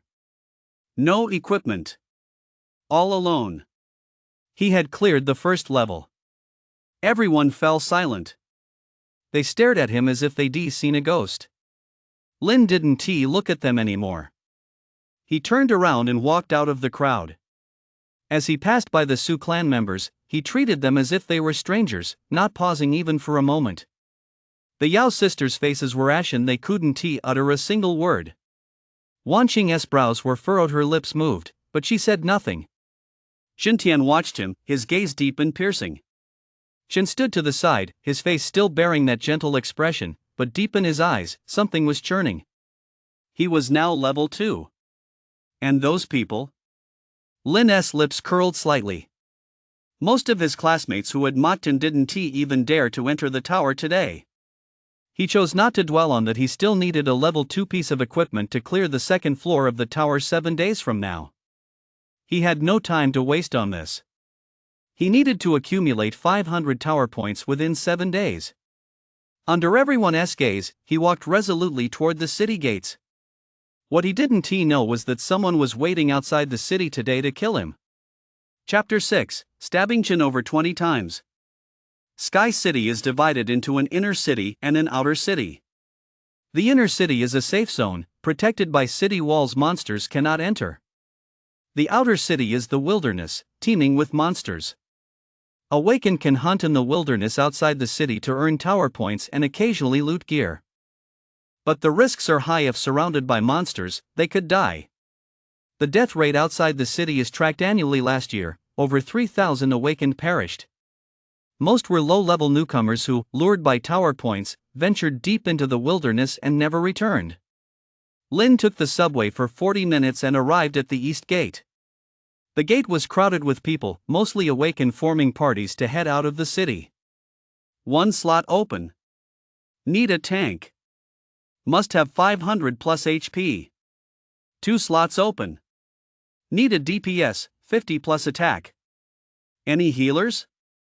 Our group needs a healer, we'll split any loot we get. Lin walked toward the city gates alone. Some people glanced at him but paid him no mind. There were others heading out solo, mostly high-level veterans or reckless hotheads who weren't afraid of dying. Lin didn't look like a veteran, he looked like a reckless fool. Outside the city lay a wasteland, overgrown with weeds, with forests and small hills in the distance. Lin walked a kilometer before encountering his first monster. Monster, wild dog level 1, normal. HP, 100, attack, 10. A lone wild dog was gnawing on something. Lin walked over. The wild dog spotted him, let out a howl, and lunged. 10. Lin landed a punch. 20. 5 punches. The wild dog fell to the ground. Killed level 1 normal, earned 1 tower point. Current tower points, 1. Lin kept walking. He encountered another one. 10, 5 punches, dead. Tower points plus 1. Another one. Tower points plus 1. 3 hours later, Lin had killed 50 wild dogs. Tower points, 50. He'd been bitten 500 times, losing 10 HP per bite. Total HP lost, 5,000. Out of 20 billion HP, he'd lost 5,000. The HP bar hadn't even budged enough to be noticeable to the naked eye. Lin found a rock to sit on and rest. It wasn't fatigue, it was just that his hands were sore. Punch after punch he'd taken down 50 dogs, landing 100 blows. His hands were sore. I need to get a weapon. Lin opened the shop to check weapon prices. Level 1 beginner S longsword white, normal, attack plus 10, price 100 tower points. 100 tower points, he currently had 50. Killing 50 more would be enough. Lin stood up and continued hunting monsters. At 3 p.m., he finally saved up 100 tower points. Lin opened the shop and bought the sword. Purchase successful, level 1 beginner S longsword 1. Tower points spent, 100. Remaining tower points, 0. An iron sword appeared in his hand, roughly crafted, but better than his fists. Lin gripped the sword and continued hunting monsters. He encountered a wild dog and swung his sword at it. 30. 4 swings, and it was dead. It was a bit faster than using his fists. Lin fought all afternoon, killing another 80 monsters. Tower points, 80. It was still early, so Lin planned to keep grinding for a while longer. Just then, he suddenly sensed something was off. It was too quiet around him. A moment ago, he could still hear birds chirping and insects buzzing, but now there was nothing. Lin stopped in his tracks and pricked up his ears. There were footsteps. Not from monsters, but from people. And not just one. Lin turned around. 2 figures emerged from the woods not far away. One was a young man, 17 or 18 years old, wearing white casual clothes and sporting a gentle smile. Chun. The other was a middle-aged man, in his 40s, wearing a black combat uniform with a badge pinned to his chest, level 21. Lin narrowed his eyes. Level 21. Why was Chen here, too? Bro. Chen spoke, his voice still gentle, tinged with surprise. What a coincidence. Are you here to grind monsters, too? Lin said nothing, just looked at him. Chen took a step forward, a smile on his face. I heard yesterday that you'd run away from home, and I was really worried. I came out specifically to look for you today. I didn't expect to actually run into you. He pointed to the middle-aged man beside him. This is Uncle Wang, a guard from our Su clan. He is level 21 and came out with me to gain experience. The middle-aged man nodded at Lin, his face expressionless. Lin still said nothing. Chen sighed, his expression turning a bit sad. Bro, what you said yesterday really hurt me. I've always treated you like a real brother. How could you say those things to me? Lin watched him put on a show, feeling a bit like laughing inside. But he didn't laugh. He just said flatly, what do you want with me? Chen shook his head. Nothing much. I just wanted to see how you're doing. I heard you're living in the old part of the city in the east? How can anyone live in a place like that? Bro, you should come back with me. I'll talk to mom and dad, they'll definitely forgive you. Forgive him? Lin almost laughed out loud. His parents forgive him? What had he done wrong? No need, Lin said. I'm doing just fine. The smile on Chen's face froze for a moment, then softened. Bro, don't be like that. I know you're holding a grudge, but we're family. What's there to hold a grudge over? Lin looked at him and suddenly asked, What exactly are you trying to do? Chen paused. Bro, what are you talking about? Lin took a step forward, staring him straight in the eyes. I said, what exactly are you trying to do? Chen's smile finally vanished. He looked at Lin, his expression slowly shifting. It grew a little cold, a little mocking. Bro, you're really no fun, he sighed. I came to see you with good intentions, and this is how you treat me? Lin didn't respond, just kept staring at him. Chen was silent for a few seconds, then suddenly smiled. It was a different smile from before. Before, it had been gentle, kind, and innocent. Now, it was tinged with amusement, condescending. All right, Chen said. Since you've asked, I won't pretend anymore. He took a step back and waved at the middle-aged man. Uncle Wan, make your move. The middle-aged man nodded and took a step forward. Lin's pupils contracted. The next second, the middle-aged man vanished. No, not vanished, he was just moving too fast. Before Lin could even react, he felt something slam violently into his chest. Boom! The immense force sent him flying through the air. Lin somersaulted twice in midair, crashing heavily to the ground and rolling several meters before coming to a stop. His chest throbbed with pain. He glanced down. There was a deep fist-shaped indentation on his combat suit. A section of his chest had caved in, and blood was seeping out. 200,000. 200,000? Lin froze for a moment. 200,000 damage? He checked his combat log. Attack received, target level 21, base attack 2000, a rank talent x10, passive skill plus 10, attack power 200,000. Actual damage dealt, 2,100 is equal to 200,000. 200,000 damage. Lin currently has 20 billion HP. 200,000, not even 1/10,000th of his total. But on the surface, he looked like he was about to die. He was faking it. A huge hole in his chest, blood splattered all over him, he lay on the ground convulsing. Lin thought for a moment, then closed his eyes and lay completely still. Uncle Wan, how is it going? Chen's voice came through, tinged with tension. It's taken care of, the middle-aged man's voice was flat. I hit him with everything I had. He's only level 2, he's as good as dead. Chen let out a sigh of relief, then laughed. A level 2 with a D-rank talent, and he dared to fight me? Footsteps grew closer. Lin could sense Chen standing before him, looking down at him. TSK, what a pitiful sight. Chen's voice carried a hint of amusement. Bro, why did you have to do this? Wouldn't it have been better to just be a good little useless nobody, cowering in a corner and clinging to life? You had to cut ties with me, didn't you? You had to make things difficult for me. He crouched down, looking at Lin's face. Do you know why I absolutely have to kill you? It's not because you saw through me. You're such an idiot, what good would that do anyway? It's because your very existence is a potential threat. You're the Su clan's biological son, and I'm the adopted one. What if one day those idiots suddenly have a change of heart, feel guilty toward you, and want to take you back? What would I do then? That's why I'll only feel at ease once you're dead. He reached out and patted Lin's face. Don't worry, I'll put up a tombstone for you. I'll have it inscribed, grave of the Su clan's good for nothing. How does that sound?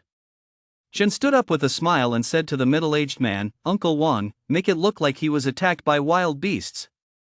The middle-aged man nodded and walked over. Just then, Lin moved. He suddenly opened his eyes, grabbed Chen's ankle with his right hand, and yanked hard. Caught off guard, Chen fell backward. Ah! He let out a piercing scream as he crashed heavily to the ground. Lin rolled over and pounced, pressing his left hand down hard on Chen's chest while drawing the bronze sword from his waist with his right hand. He aimed it at Chen's stomach and thrust it down with all his might. Thud. The sound of the blade piercing flesh. Ah! Chen screamed, Uncle Wang. Uncle Wang. The middle-aged man's face turned pale as he lunged forward. But Lin didn't even try to dodge. He pinned Chen down, thrusting once, twice, then again. Thud. Thud. Thud.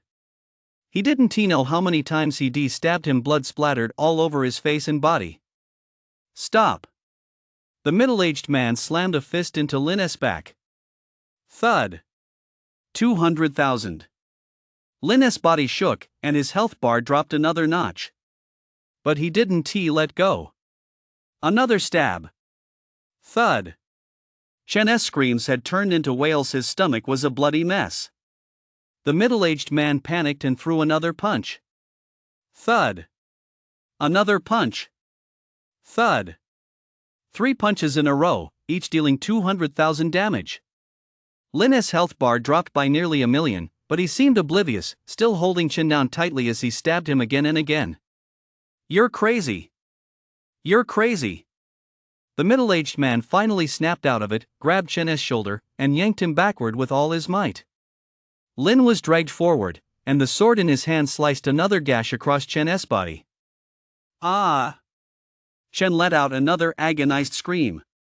The middle-aged man dragged him backward in a hurry, while his other hand unleashed a barrage of punches, forcing Lin back. Lin didn't pursue. He stood where he was, covered in blood, clutching his blood-dripping sword, staring coldly at them. The middle-aged man dragged Chen away, running off without looking back. Vanishing into the woods. The surroundings fell silent. Only the rustling of leaves in the wind could be heard. Lin looked down at himself. 3 fist marks on his chest, blood caked all over his body. He opened his status panel. HP, 19.998 billion, 20 billion. He lost over 1,000,000. Not bad.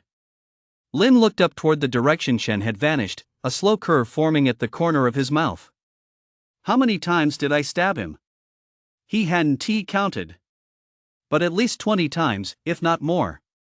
His intestines were probably spilling out, but judging by the high-end gear he was wearing, he must have had more than 2,000 HP. He probably wouldn't die. The king of drama queens? Lin chuckled. Let him play out his act. He wiped the blood from his sword on his clothes, turned around, and went back to grinding monsters. Sky City, Su Clan Mansion. A rush of hurried footsteps shattered the evening as tranquility. Master. Mistress. It's terrible. A middle-aged man, clutching a blood-soaked Chen, burst through the front door and into the hall. Wan Qing was sipping tea when she saw the scene. Her teacup clattered to the floor, shattering into pieces. Chen, she screamed and rushed over. Jintian came downstairs and, upon seeing Chen's condition, turned ashen-faced. Chen lay in the middle-aged man's arms, covered in blood, with a gory mess on his abdomen, his intestines spilling out. What happened? Jintian roared. The middle-aged man was drenched in sweat. It was Lin. We ran into him out in the wilderness. Young master wanted to say hello, but without a word, he drew his sword and stabbed him. I couldn't stop him. Yao, Ling, and Xiao Xiao also rushed out of their rooms. Seeing Chen's condition, they all screamed in horror. Shen! Oh my god! What happened? Wan Qing held Chen in her arms, tears streaming down her face. Chen, wake up! Don't scare your mother. Chen struggled to open his eyes. His lips trembled, and his voice was as weak as a mosquito's buzz. Mom! I'm fine. It's not brother's fault. I wanted to go talk to him. He might have just gotten too worked up. As soon as he finished speaking, his head lolled to one side, and he passed out. Chen, Wan Qing let out a heart-wrenching scream. Jintian's face was dark with fury, his fists clenched so tightly they cracked. Lin! He ground the 2 words out through clenched teeth. Find him for me. Turn Tianxiang City upside down if you have to, but find him for me. Chapter 7, Lin is wanted, spending the night outside the city. Lin stood where he was, watching as Chen was dragged away by the middle-aged man and disappeared into the woods. He didn't chase after him. He couldn't catch up anyway. With a level 21's speed, he a mere level 2 couldn't keep up, no matter how much HP he had. What a waste. Lin glanced down at the sword in his hand. Blood was still dripping from the blade. Those 20-odd slashes, every one cut deep, every one drew blood. Chen's gear looked expensive at a glance. He must have at least a few thousand HP. He definitely wouldn't die. Lin wiped the blood from the sword on his pant leg and sheathed it. It was getting dark. He had to hurry back to town. Lin turned and headed toward the city gates. After taking just a few steps, he suddenly stopped. Wait a minute. Go back to town? The Su clan must have received the news by now. That two-faced Chen would surely go back and whine, "Bro stabbed me." I don't blame him, he must have been too worked up. Then Jintian would fly into a rage, Wan Qing would scream, and the three older sisters would call him a heartless bastard. And then what? Then the whole city would be hunting him down. Sky City was the Su clan's turf, and Jintian was one of the 5 great powers. Finding a single person would be child's play for him. As soon as he set foot in the city, it wouldn't take half a day before he was found. Then he'd be dragged back to the Su clan. And then what? Broken legs? Locked in the basement? Or beaten to death on the spot?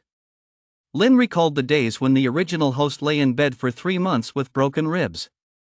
He recalled the damp, moldy walls of the basement. He recalled those nights of false accusations. Go back? Go back to wait for death? Lin stood rooted to the spot, gazing at the distant silhouette of Sky Dome City. The sun was setting, and the city lights were beginning to come on. That was the safe zone with city walls, patrols, and a warm bed. But he couldn't go back. At least not now. Lin turned around and looked toward the wilderness on the other side. In the distance lay rolling mountains and forests. After the sun went down, faint howls began to echo from within them. Those were the sounds of monsters. Spending the night outside the city, he recalled an ironclad rule from the original hostess memories. Citywide announcement: all awakened must return to the city 1 hour before sunset. Spending the night outside the city is strictly prohibited. Violators will bear the consequences.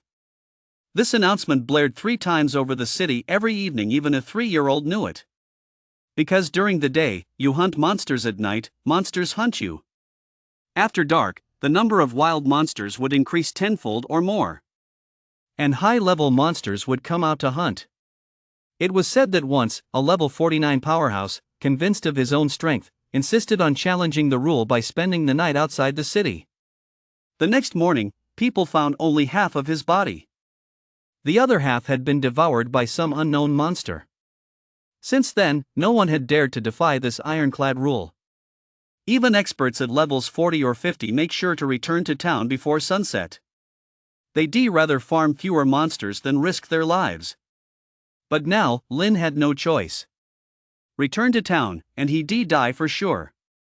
Leave town, and he might still have a sliver of hope. Lin took a deep breath, turned around, and walked deeper into the wilderness. It was getting darker and darker. The moon hadn't risen yet, and the surroundings were pitch black. Lin turned on his phone's flashlight and shone it ahead. His phone battery was down to 30%. He had to use it sparingly. He turned off the flashlight and walked forward in the dark. After about 20 minutes, a grove of trees appeared ahead.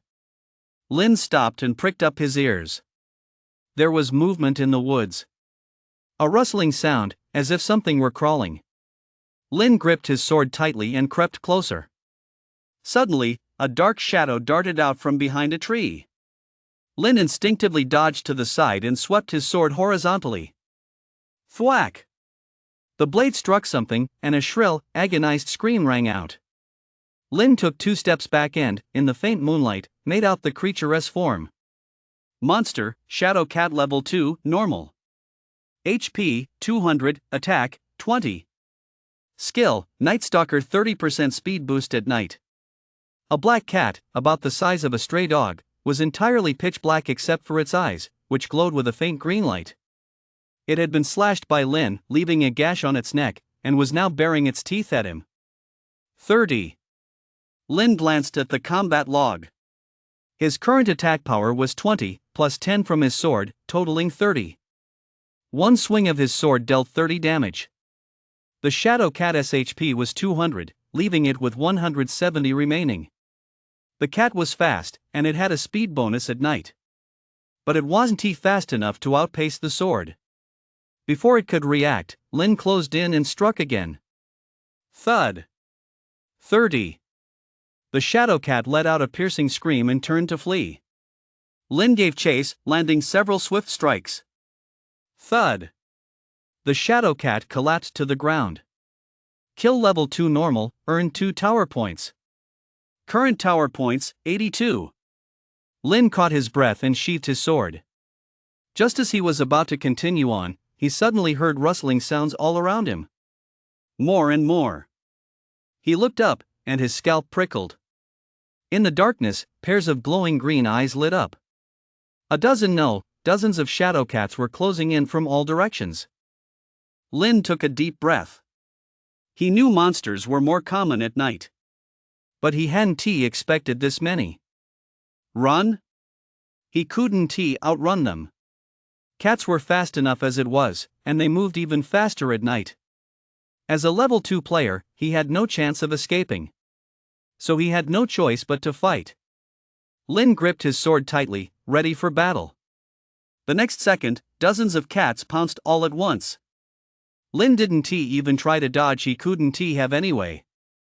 He crouched down on the ground, shielding his head with both hands, leaving his back exposed to them. Thwack, thwack, thwack, thwack, thwack. Countless claws raked across his back, the sounds of tearing and screeching blending into a chaotic din. 20, 20, 20, 20.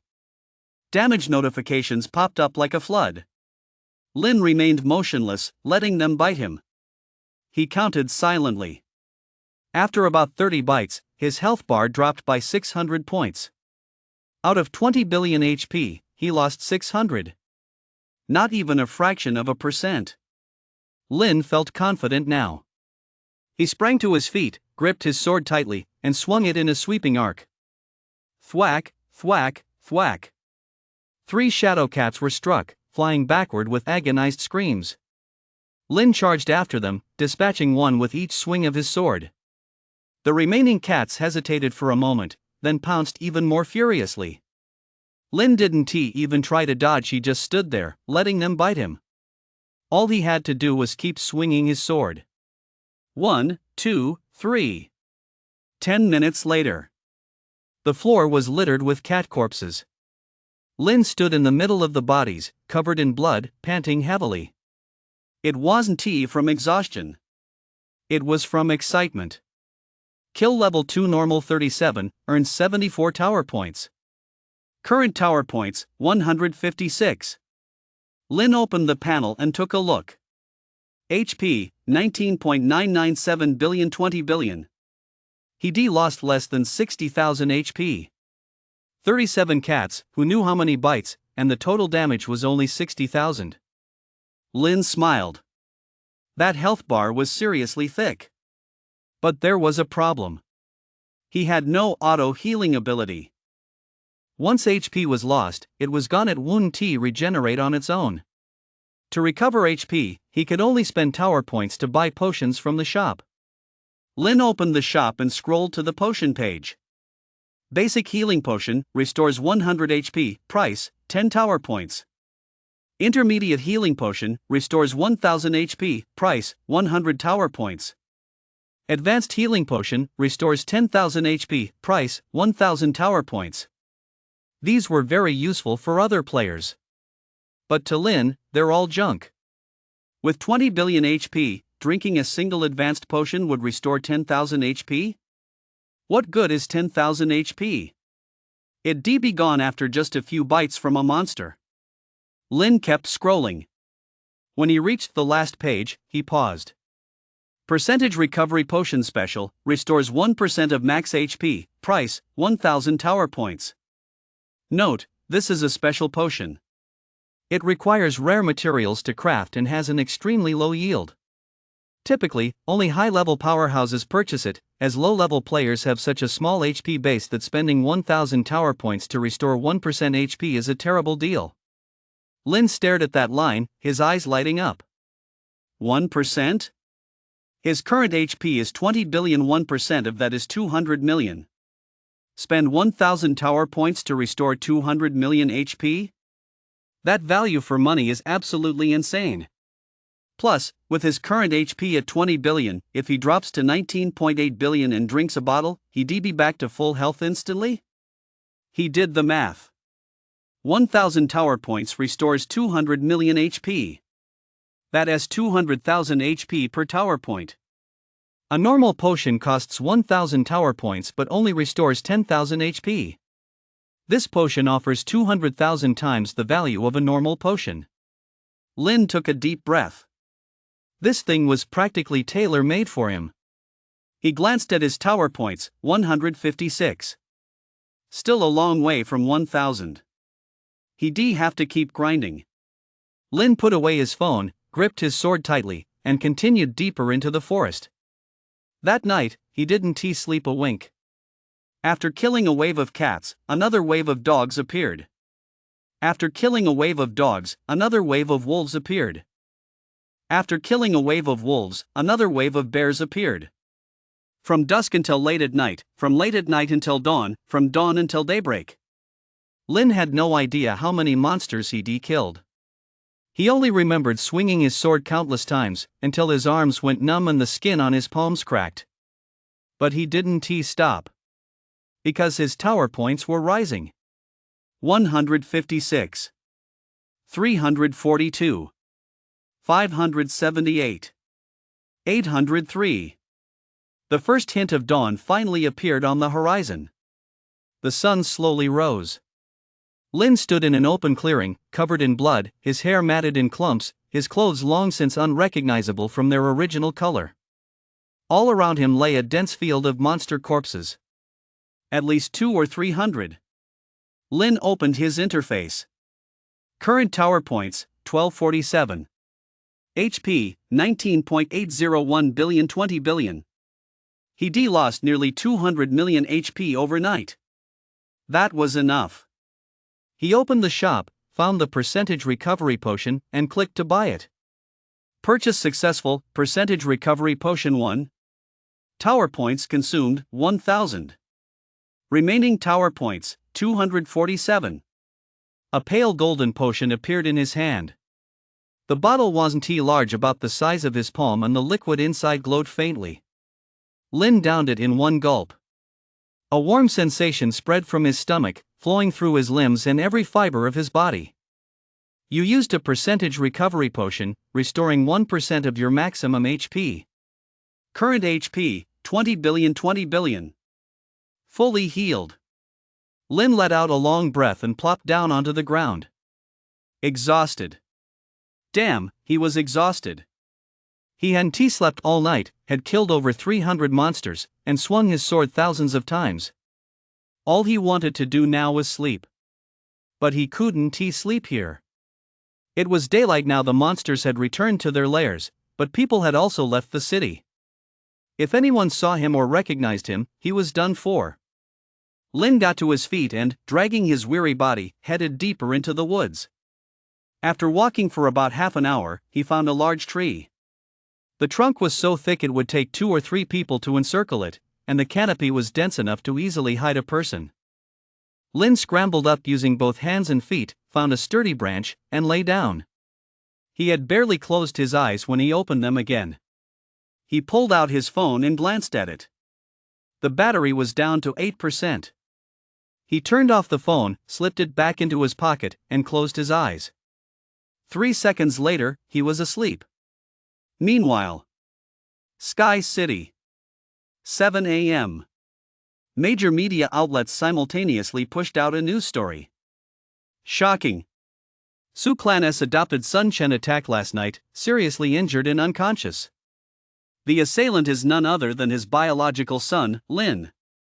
Exclusive, according to sources, Chen left the city yesterday for training when he ran into Lin, who had been expelled from the family. Driven by jealousy of Chen's SSS class talent, Lin launched a surprise attack with a sword, stabbing him more than 20 times. Chen is critically injured and currently undergoing emergency treatment. Jintian, furious, citywide manhunt for Lin. A reward of 1 million tower points for anyone providing a lead. Wan Qing, weeping, Chen is such a kind soul, I've always treated him like my own brother. How could he do something so cruel? Yao, he is nothing but an ungrateful wretch. A heartless, treacherous bastard. Ling, if anything happens to brother Chen, I'll never let him off the hook. Xiao Xiao, villain. Arrest him and beat him to death. The comments section exploded. Holy shit. That's way too brutal. Over 20 stab wounds? Chen was such a good guy. I saw him break the record for clearing the first level yesterday. He was smiling so brightly. That D-rank loser Lin must have been driven mad by jealousy. People like this should be arrested and shot. The Su clan raised him for 18 years, and this is what they ended up with? I heard he only did it after getting kicked out of his family's home. How petty can a person be? If I were Jintian, I'd just smack him to death. 1 million tower points for a tip? I'm heading out of the city right now to look for him. Don't bother looking.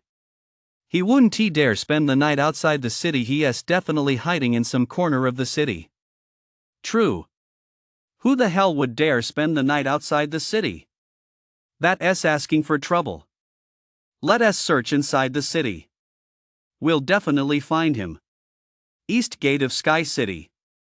At the city gate, there is usually a long line of people waiting to leave the city to hunt monsters at this time of day. But today, there are even more people. Not those leaving the city, but onlookers. A massive wanted poster was plastered on the city gate, featuring a photo of Lin with the reward amount written beside it: 1 million tower points. A crowd of awakened gathered around the poster, buzzing with conversation. 1 million tower points? That's enough to buy a full set of top-tier gear. Lin? That D-rank loser? Is he really worth that much? Whether he is worth it or not doesn't matter, we just need to catch him. I bet he has already fled the city. Fled the city? Are you crazy?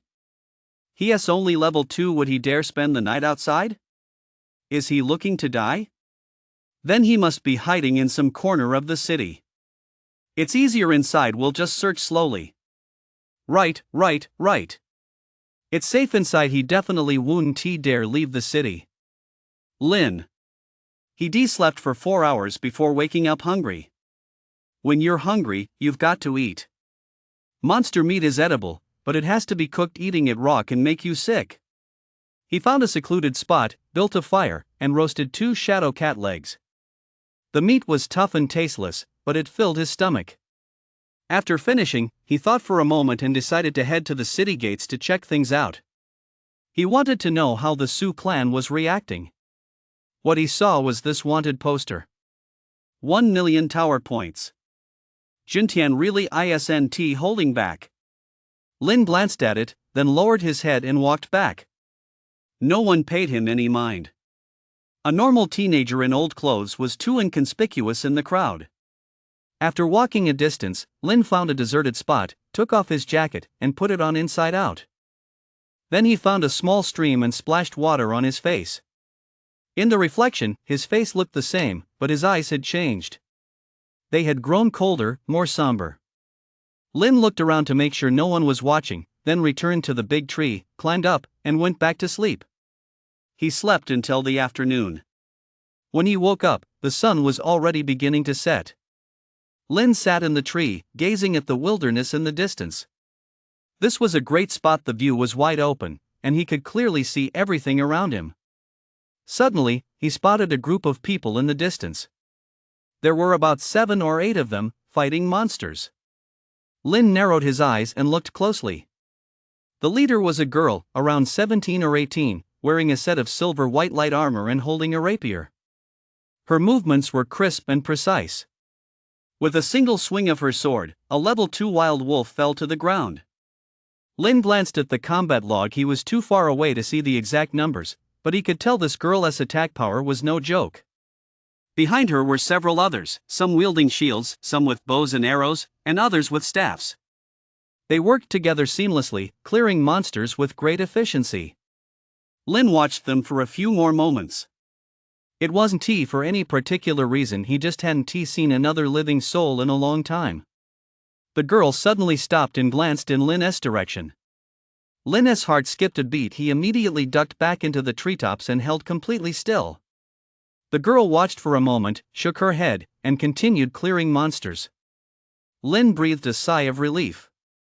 He lay in the tree, watching the group clear monsters all afternoon until the sun was about to set, when they finally packed up and returned to town. As she was leaving, the girl glanced in this direction once more. But she still didn't spot anything. Chapter 8, Searching outside the city, heading to Villainous Valley. Lin crouched in the treetops, not moving a muscle. Only after the group had walked far away did he slowly peek out. That last glance from the girl had given him the creeps.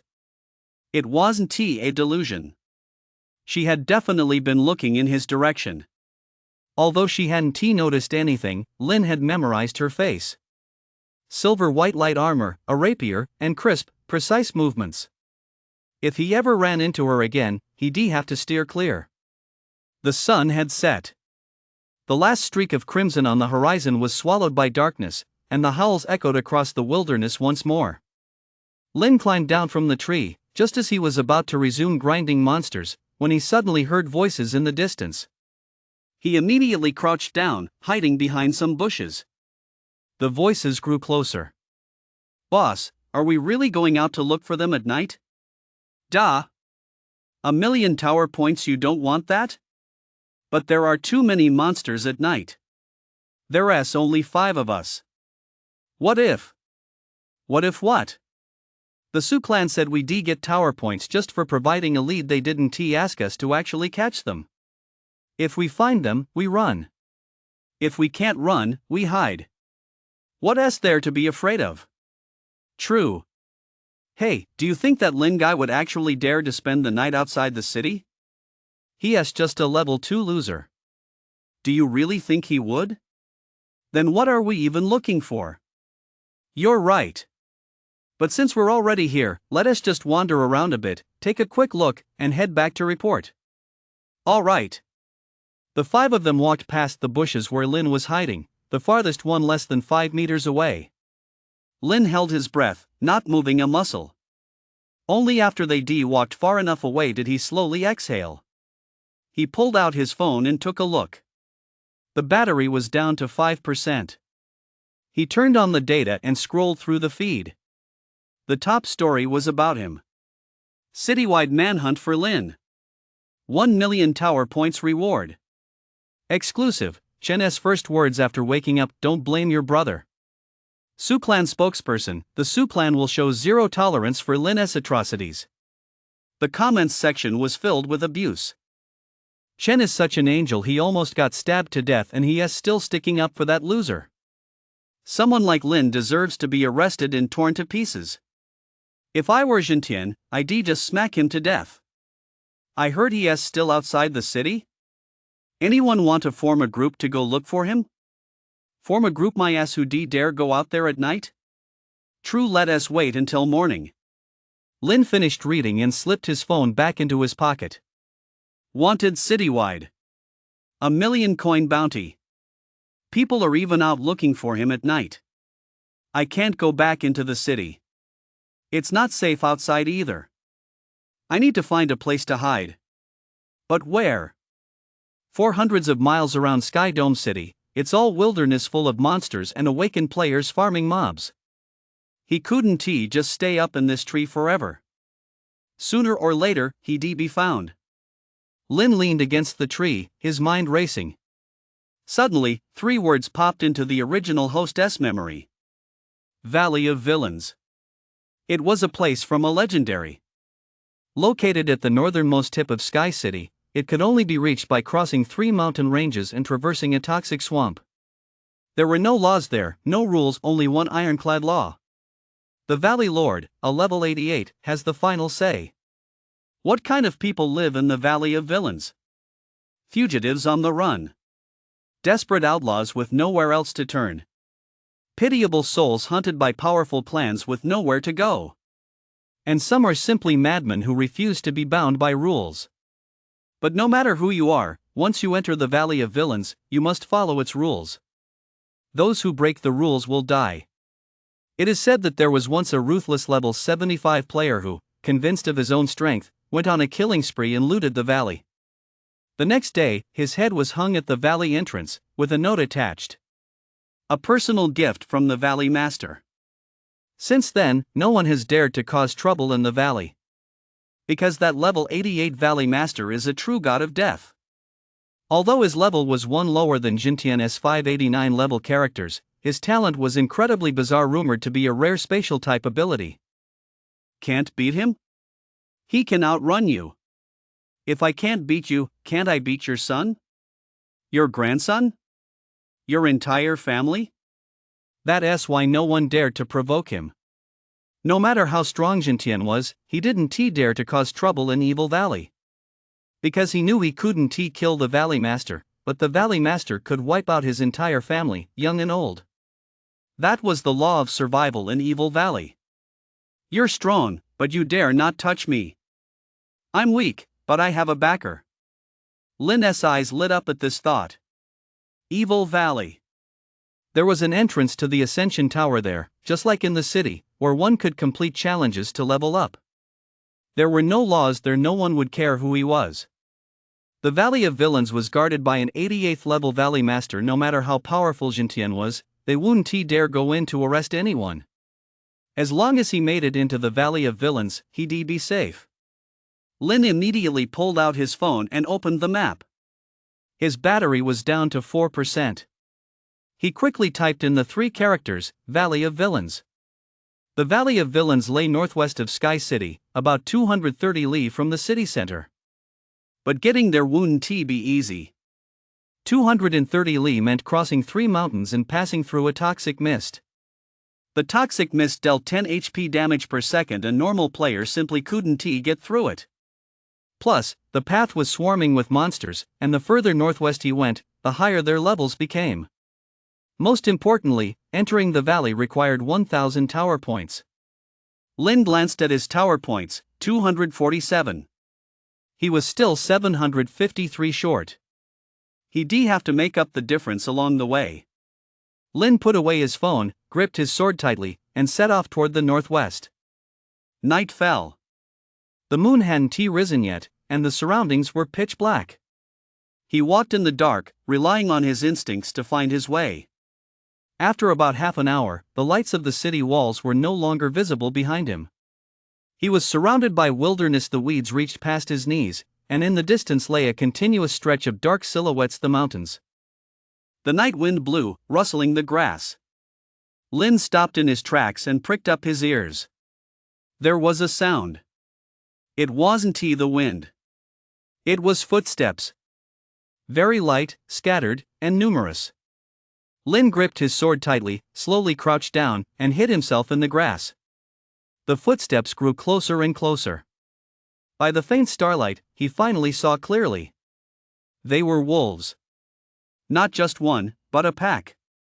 At least 30 or 40 of them, coming down the hillside to his left, heading straight toward him. Lin held his breath, not moving a muscle. The pack passed 20 meters away from him. He could see their eyes, glowing a ghostly green, flickering in the darkness. 2 wolves stopped and looked in his direction.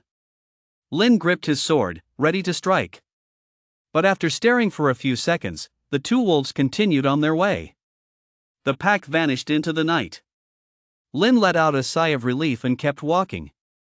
He hadn't gone far before he stopped again. Ahead lay a field of boulders, rocks of all sizes piled haphazardly. Something was moving among the boulders. Lin squinted to get a better look. It was snakes. Lots of snakes. The larger ones were as thick as an arm, while the smaller ones were as thin as chopsticks. They were densely coiled on the rocks, flickering their tongues and hissing. Monster, rock spotted snake level 3, normal. HP, 300, attack, 30. Skill, venomous fangs 10% chance to poison the target upon attack, dealing 10 damage per second for 10 seconds. Lin looked at the snakes covering the ground and felt a chill run down his spine. Take a detour? He was surrounded by mountains, there was no way around. He had no choice but to charge through. Lin took a deep breath, gripped his sword tightly, and stepped into the rocky terrain. As soon as he entered, the nearest snakes spotted him. Hiss, hiss, hiss. They raised their heads, flicking their tongues, and slithered toward Lin. Lin didn't stop, he kept moving forward.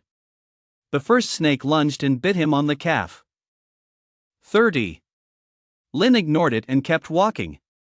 He had to reach Villainess Valley as soon as possible. The second, third, fourth. More and more snakes lunged at him, biting his legs, feet, and clothes. 30, 30, 30, 30. Damage notifications flooded the screen. Lin seemed oblivious, just keeping on walking. He walked, getting bitten all the way. By the time he reached the middle of the rocky shore, he had at least 20 snakes clinging to him. Some were biting his legs, some his waist, and some had simply coiled around him, constricting him with their bodies. Lin glanced down. Health bar, 19.873 billion, 20 billion. He lost less than 2 billion. Not bad. He kept walking. When he reached the end of the rocky shore, the snakes finally let go. They fell to the ground, staring at this monster like human, looking a bit dazed.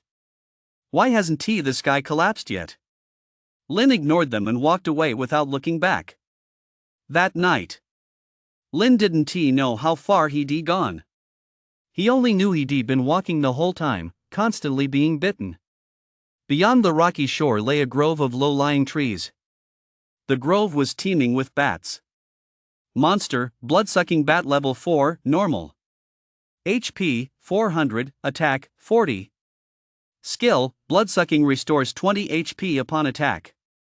These bats hung from the trees in such dense swarms that they bent the branches. The moment Lin stepped into the grove, the bats were startled. Flap, flap, flap. The sound of countless flapping wings made his ears ring. Then came a barrage of attacks. They pounced on Lin, clawing and biting, desperately sucking his blood. 40, 40, 40, 40. Lin shielded his face with his hands and kept moving forward. One step forward, and he was covered in bats. 2 steps forward, and another swarm clung to him. His entire body was wrapped in a black mass of bats, and every step was a struggle. But he didn't stop. After walking for about an hour, he finally emerged from the thicket. The bats chased him for a while before finally giving up. Lin looked down at his health bar. 19.621 billion, 20 billion. He lost nearly 200 million again. He found a relatively open spot and sat down to rest. He opened the interface and took a look. Tower points, 482. He hadn't killed many monsters along the way, he'd just been rushing to get there. Of course, he'd killed a few that blocked his path. Those monsters that bit him would just run off after biting him. Even if he fought them, he couldn't kill them all, he only killed the ones blocking his way. There were just too many. Lin took a sip of water and continued on his way. Late at night, the moon finally came out. Moonlight bathed the land, draping the wilderness in a silvery glow. But Lin would have preferred no light at all, because the light allowed him to see everything around him. There were too many. Monsters covered the mountains and fields. On the distant hillsides, dozens of wild wolves roamed.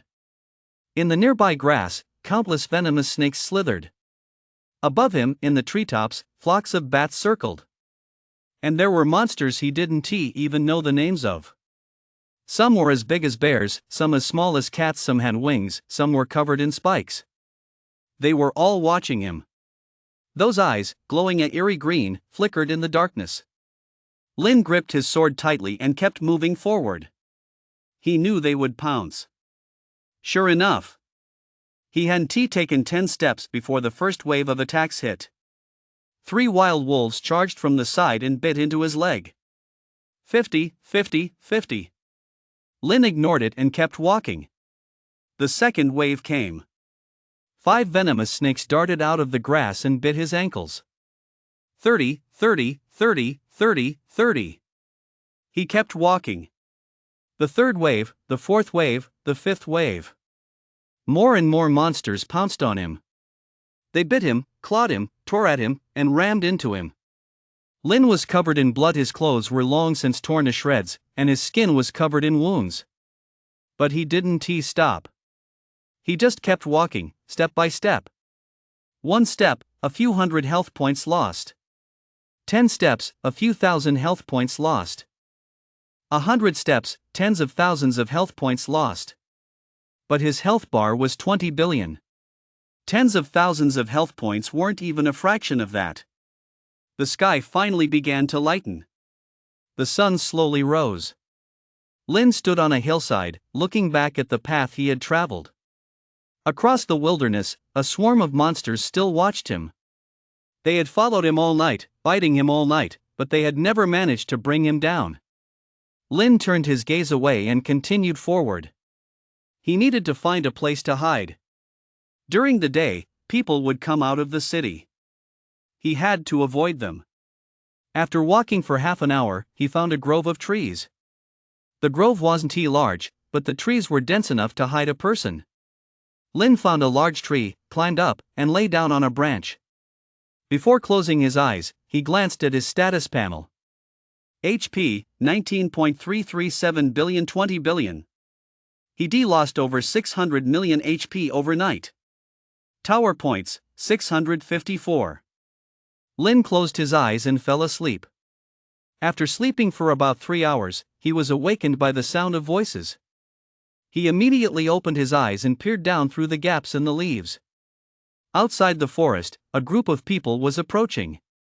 There were 5 of them, 4 men and 1 woman, all wearing combat gear and carrying weapons. The leader was a middle-aged man in his 30s with a scar on his face. He looked quite menacing. They were talking as they walked. Is that kid really outside the city? We've been searching for ages and haven't found a single trace of him. No kidding. The outskirts are huge. Where are we supposed to look? If you ask me, he is probably hiding under some tree waiting to die. We don't even need to look for him. We still have to look. 1,000,000 tower points is on the line. If we find him, we're set for life. How dare a D rank like him spend the night outside the city? Doesn't he value his life? Guess he had no choice. Going into the city means certain death, still better than getting eaten by monsters. Who knows? He might already be dead. Let us check over there. Lin was crouched in the tree, not moving a muscle. The group passed beneath the tree, coming within 10 meters of him at their closest. Lin could see their faces and hear their breathing. One of them stopped and looked up. Lin's heart skipped a beat, and he gripped his sword tighter. The man looked up for a few seconds, then shook his head. Let us go. There's no one up there. The group continued on, disappearing into the other side of the forest. Lin let out a sigh of relief. He waited until noon, making sure the group was far enough away, before climbing down from the tree. He pressed on. During the day, he dared not take the main roads and had to stick to secluded paths. Climbing over mountains and crossing valleys, he moved slowly. He encountered quite a few monsters along the way, but there were fewer during the day than at night, just a few scattered here and there. Lin avoided them whenever possible. When he couldn't, he simply pushed through. He didn't dare kill any monsters. Killing them would attract more monsters with the scent of blood, and might even draw the attention of those hunting him. He just kept walking. He walked until the sun set, covering another 20 li or so. Distance to Evil Valley, approximately 200 li. At night, the monsters returned. That night, he encountered insects, slightly higher in level than the previous night. Monster, Poison Stinger Scorpion level 5, normal. HP, 500, attack, 50. Skill, poison stinger. Poison the target upon attack, deals 20 damage per second for 10 seconds. Monster, bloodthirsty ant level 5, normal. HP, 400, attack, 40. Skill, bite, ignores 10 points of defense when attacking. Monster, corrosive slug level 6, normal. HP, 600, attack, 60. Skill, corrosive slime, reduces the target's armor durability when attacking. Scorpions, ants, slugs, centipedes, spiders. All kinds of insects swarmed the ground, covering it completely. Lin stepped on them, squishing them into a pulp beneath his feet. The insects crawled frantically over him, biting, stinging, and burrowing into his wounds. Lin's whole body went numb. The itching made him want to scratch, but he held back. He just kept walking forward. He decrushed dozens of insects underfoot along the way, and his body was covered in them. But even more insects were surging forward. They were like an endless tide, wave after wave, each more ferocious than the last. Lin walked like this all night. By the time dawn broke, there wasn't a single patch of uninjured skin left on his body. Nothing but wounds, nothing but holes from insect bites. But he was still standing. Lin looked down at his health bar.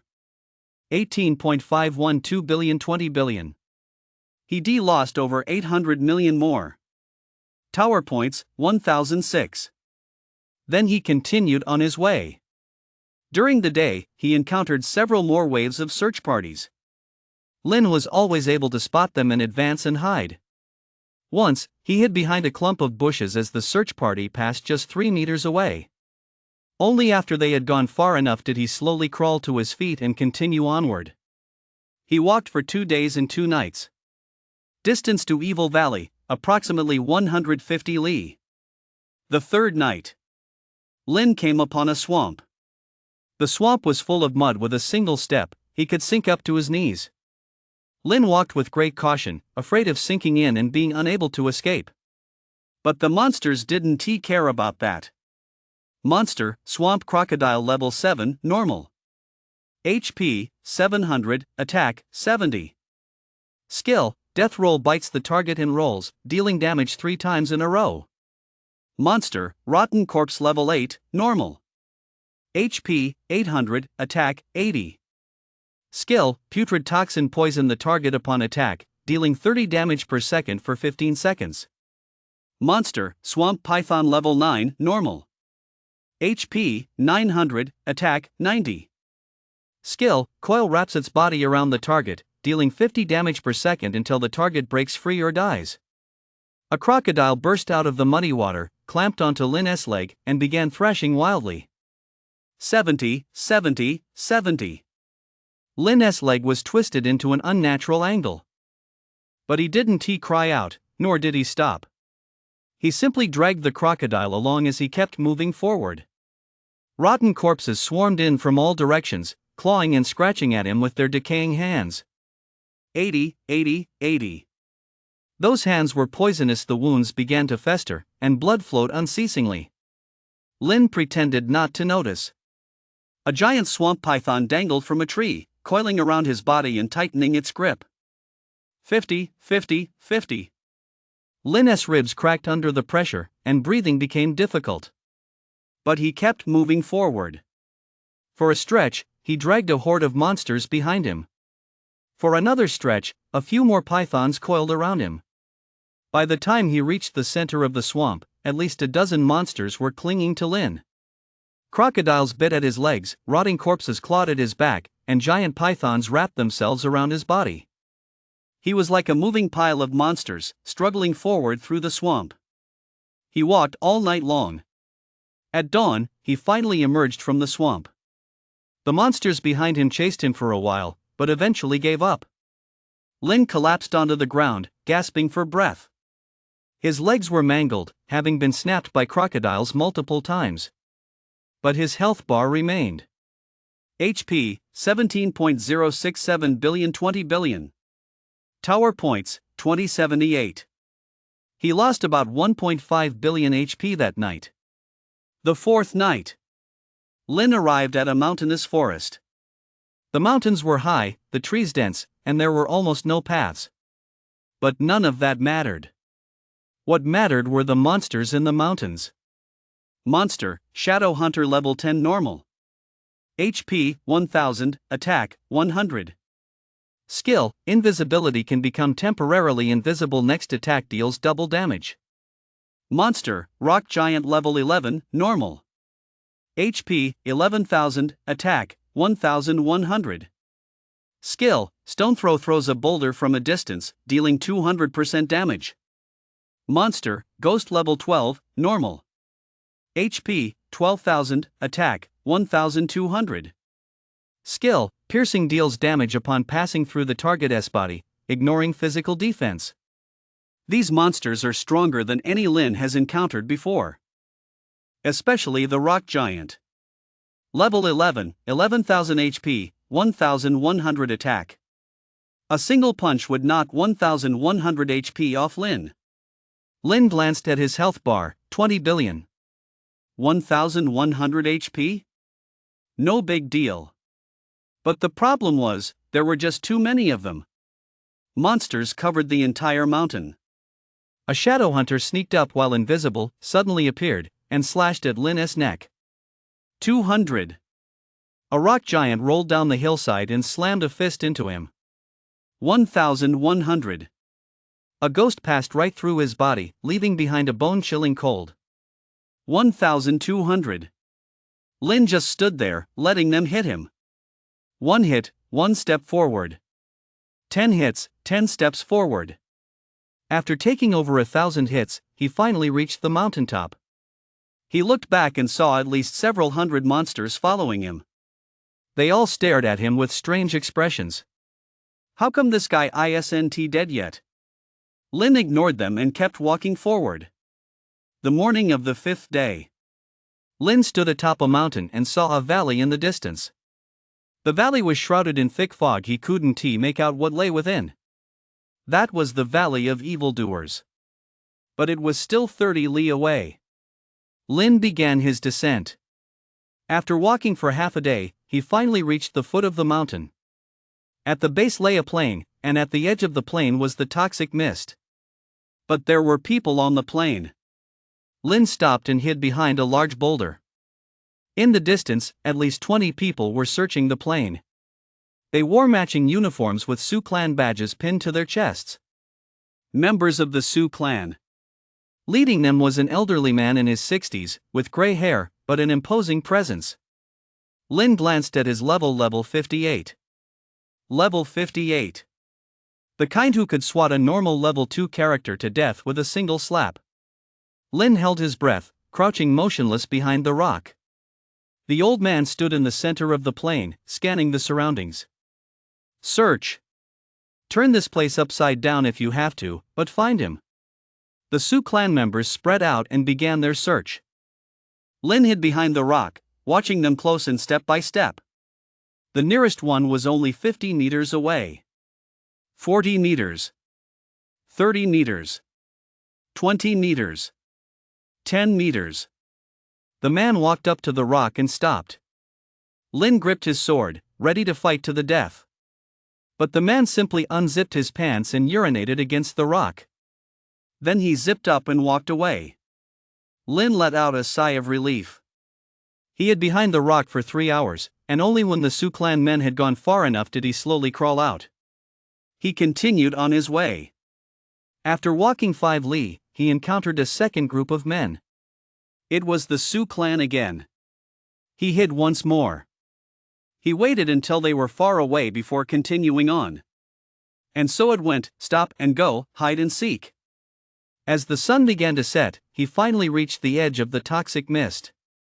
Ahead lay a grayish-white fog, so thick he couldn't see his hand in front of his face. Lin took a deep breath and stepped inside. The moment he entered the mist, he felt a stinging pain on his skin. 10. 10. 10. The system notification flashed once per second. Losing 10 HP per second. Nothing but fog. He could only move forward by feel. He walked all night. At dawn, he finally emerged from the swamp. Ahead lay a vast valley. At the entrance stood a stone stele engraved with 3 blood-red characters. Valley of the Wicked. Below was a line of smaller text. Notice to those entering the valley. 1. Entry requires 1,000 tower points. 2. Anyone who fights within the valley shall die. 3. The Valley Lord's word is law. 4. Those who break the rules shall die. After reading this, Lin took a deep breath and stepped into the valley. Just as he reached the entrance, a figure suddenly appeared before him. It was an old man. He was gaunt and thin, wearing a drab gray robe, and looked like an ordinary farmer. But when Lin saw the badge pinned to his chest, his pupils suddenly contracted. Level 71. Level 71. The old man eyed him up and down, grinned, revealing a mouthful of yellow teeth. New here? Lin nodded. The old man held out his hand. Entry fee, 1,000 tower points.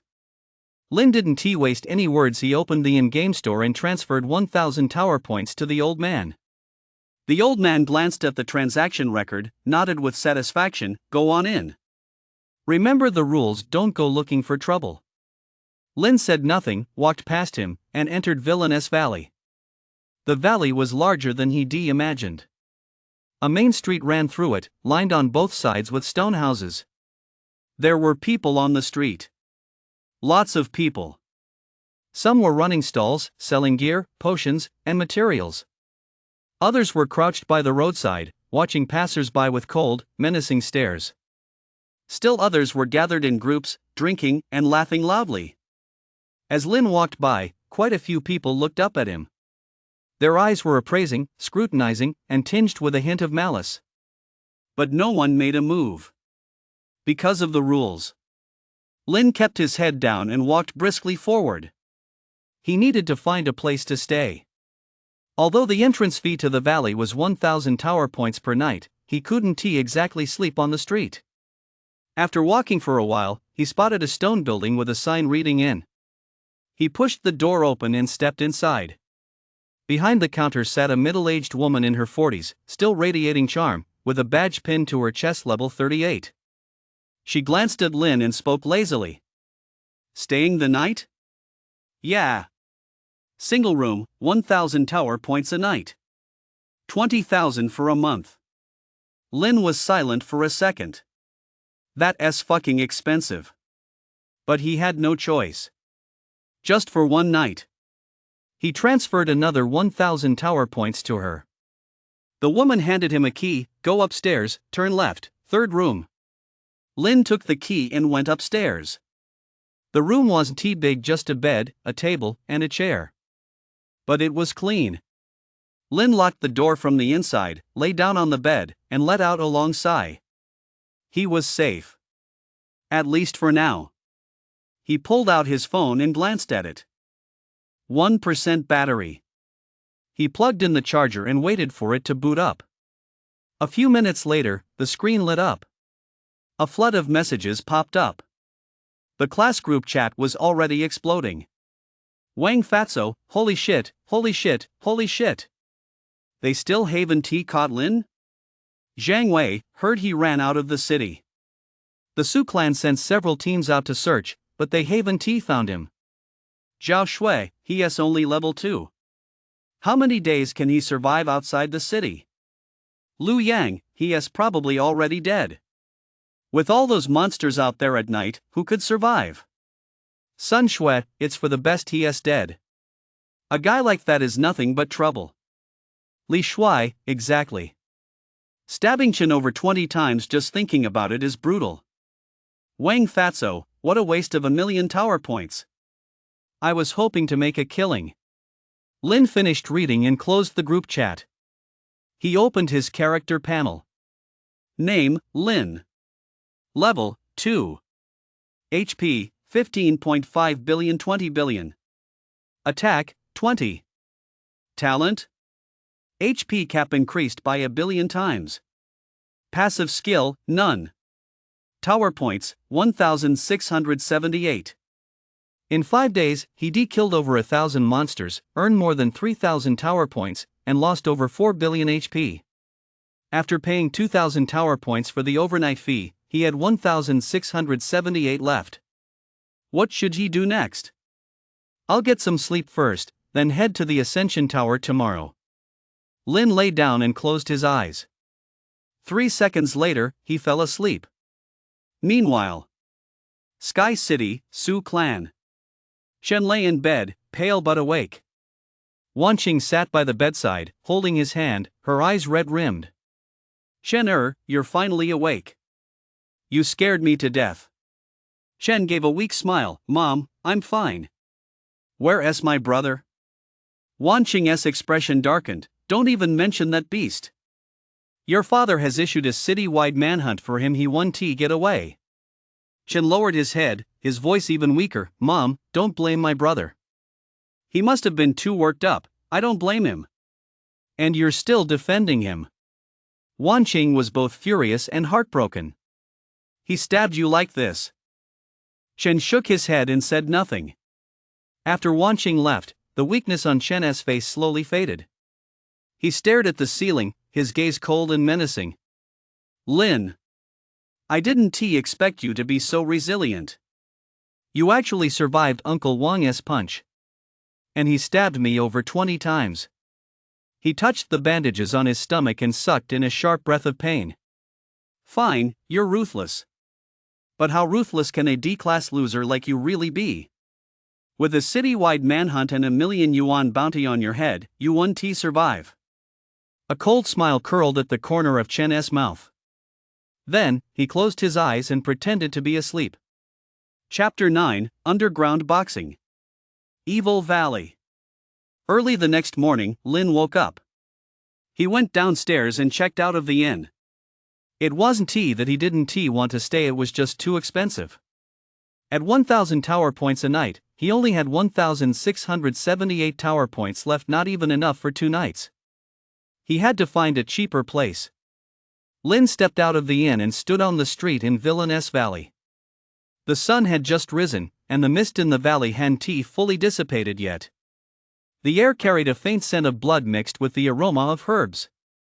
There were fewer people on the street than last night, but there were still quite a few. Lin walked down the street, observing his surroundings as he went. In front of the stone houses on both sides, people were setting up street stalls.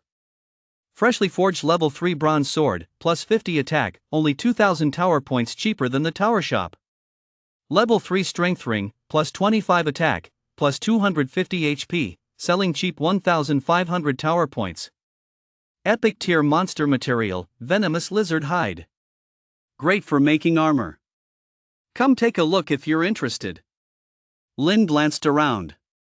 The gear here was indeed a bit cheaper than at the tower shop, but he didn't stop.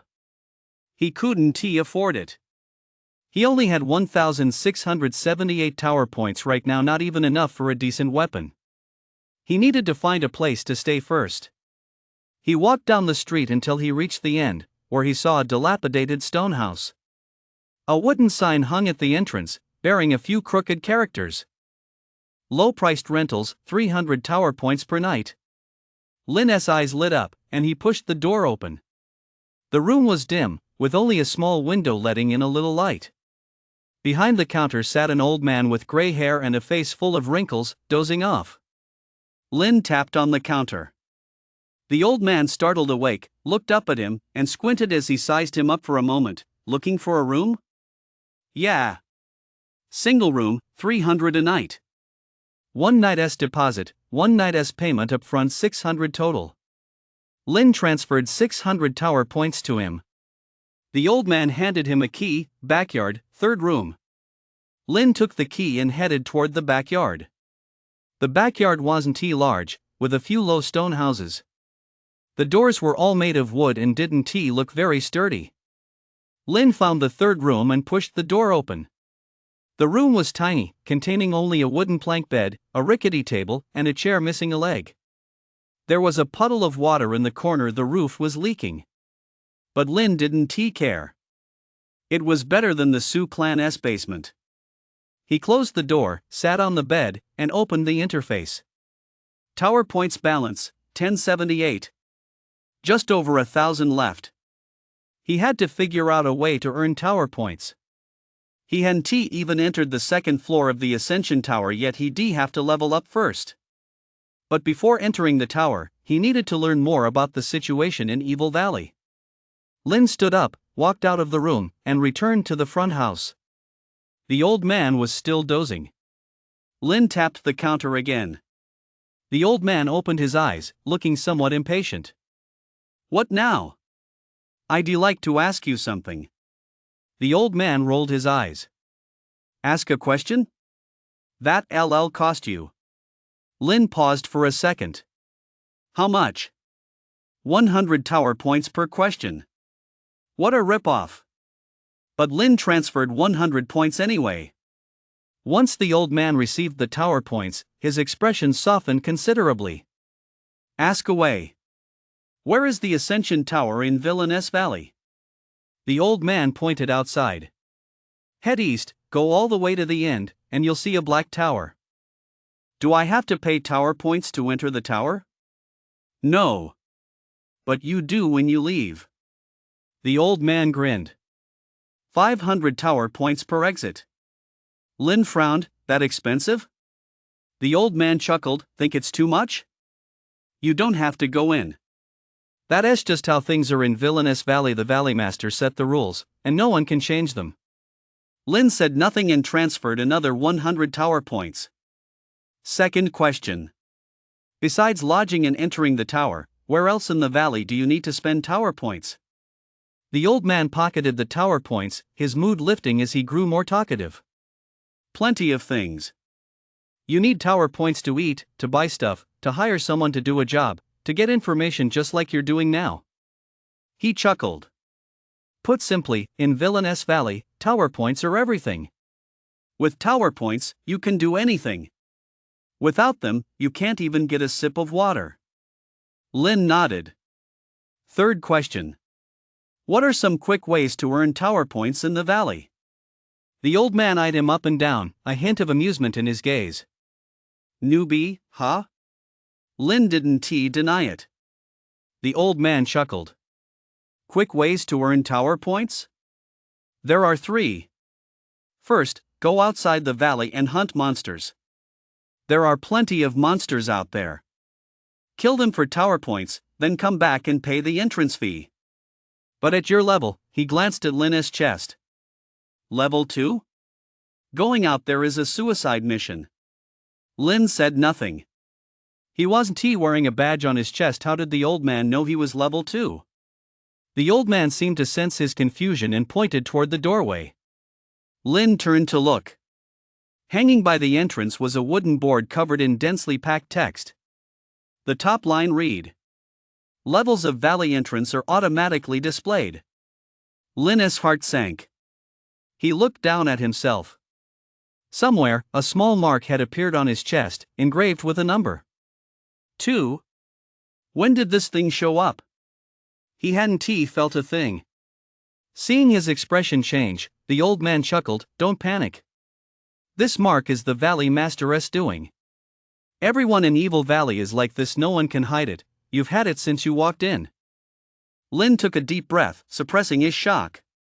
To be able to mark everyone silently like that, the Valley Master's methods were even more terrifying than he imagined. "Go on." He transferred 100 tower points to the old man. The old man pocketed the tower points and continued, the second path, taking on missions. There's a mission hall in the valley where people post tasks and others accept them: murder, arson, theft, bodyguard work, you name it. The pay depends on the difficulty, ranging from a few thousand to millions of tower points. And the third path? The old man looked at him with a strange expression. The third path, are you sure you want to know? Lin had a bad feeling about this. But he still transferred 100 tower points. The old man accepted the tower points and lowered his voice. The third path, underground boxing. There's an underground boxing ring in the valley. There are matches every night. Step into the ring, win and you get tower points, lose and you might die. You're only level 2. Judging by your age, you must have just awakened this year. With that ragged gear, stepping into the ring is a suicide mission. Lin was silent for a few seconds. How many tower points for a single fight? The old man paused, then burst out laughing. Ah, you really want to fight? Just asking. For the lower tier matches, 5,000 tower points per win. It doubles as you move up. 5,000 tower points. Enough to live on for half a month, enough for 10 trips up the tower. Lin nodded. Where's the arena? The old man's smile faded as he looked at him, his expression a bit complicated. Are you really going? Where is it? The old man was silent for a few seconds, then pointed out the window. Head west, go all the way to the end. There's an unmarked stone house with two big guys standing at the door. That's south the place. Lin stood up and walked toward the door. As he reached the doorway, the old man called out to him. Kid. Lin turned around. The old man looked at him and said, with a rare seriousness, you're only level 2. If you go to a place like that, there's a 90% chance you won't make it back. Lin was silent for a second. Then he pushed open the door and walked out.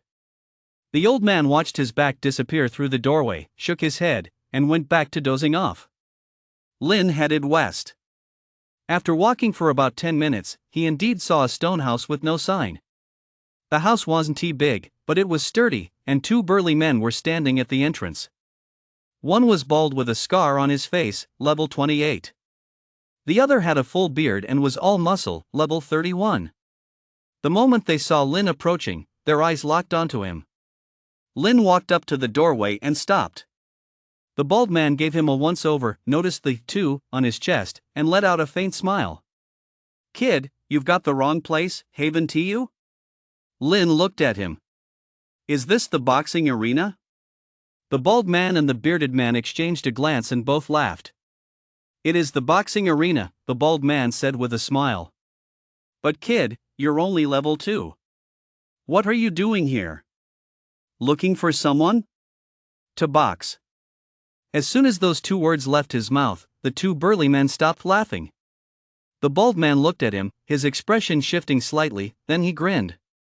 All right then. Go on in. He stepped aside.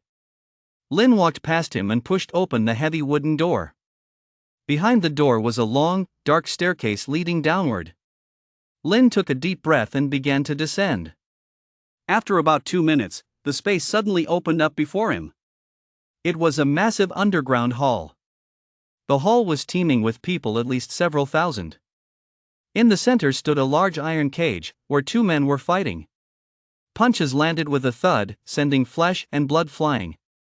The crowd around them screamed wildly, some cursing, some laughing, some counting money. Lin stood at the top of the stairs, watching it all. The stench of blood, sweat, and alcohol mingled and hit her in the face. Inside the cage, 1 man fell. The other man stepped on the fallen man's head, raised both hands, and roared. The crowd went even wilder. Some tossed stacks of bills into the cage, others raised their glasses and shouted. Lin looked at the man who had fallen. He had a mark on his chest, too. 24.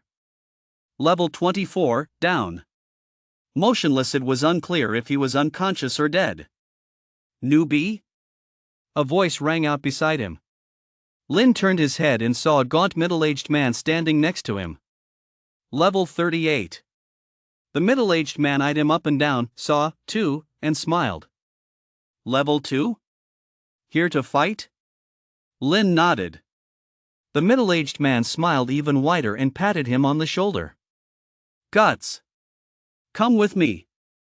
Lin followed him through the crowd to the door of a small room. Go in and wait. Someone will assign you a match in a bit. The middle-aged man said this and walked away. Lin pushed the door open and went inside. There were already 5 people in the room. 4 men and 1 woman. Their levels ranged from 3 to 7 clearly. He had been assigned to the lower level competition bracket. When they saw Lin enter, they all looked up at him. When they saw the Jitu on his chest, strange expressions flashed across their faces. A bald, burly man rank 7 burst out laughing. Fuck, rank 2, dressed in rags? Did you come here to die? Another tall, skinny guy rank 5 joined in the laughter. Kid, have you had enough of living? Lynn said nothing and found a corner to sit in. The woman, in her 20s and level 6, glanced at him with a hint of pity in her eyes. But she didn't say anything either. The room was quiet for a few minutes. Suddenly, the door swung open, and a burly, bald man with a rugged face walked in. Level 39. Everyone in the room immediately stood up. The bald man scanned the crowd, his gaze lingering on Lynn for a second before the corners of his mouth twitched. 5 matches today. The 5 of you 1 match each. He pointed at the level 7 bald man. You, first match. Then he pointed at Lynn. You, last match. The level 7 bald man grinned, flashed his weapon, and patted his chest. Don't worry, it's a sure win. Lynn said nothing. The bald man looked at Lynn with a hint of amusement in his eyes.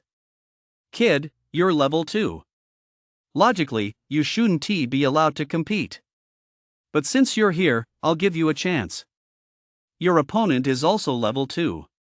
Newcomer versus newcomer, fair enough. Win, and you get 5,000 tower points. Lose, well, you'd better not lose. He chuckled and turned to leave. The room fell silent once more. The bald guy in level 7 looked at Lynn and grinned. Kid, don't get yourself killed in a minute. If you die, I'll lose half my winnings today. The lanky guy laughed along. Exactly. At least hold out until we've placed our bets before you die. Lynn leaned against the wall, eyes closed, ignoring them. The woman walked over, crouched beside him, and whispered. Are you really going to fight? Lynn opened his eyes and looked at her. The woman sighed and whispered, My name is Aki. What is yours? Lynn. Lynn, Aki nodded.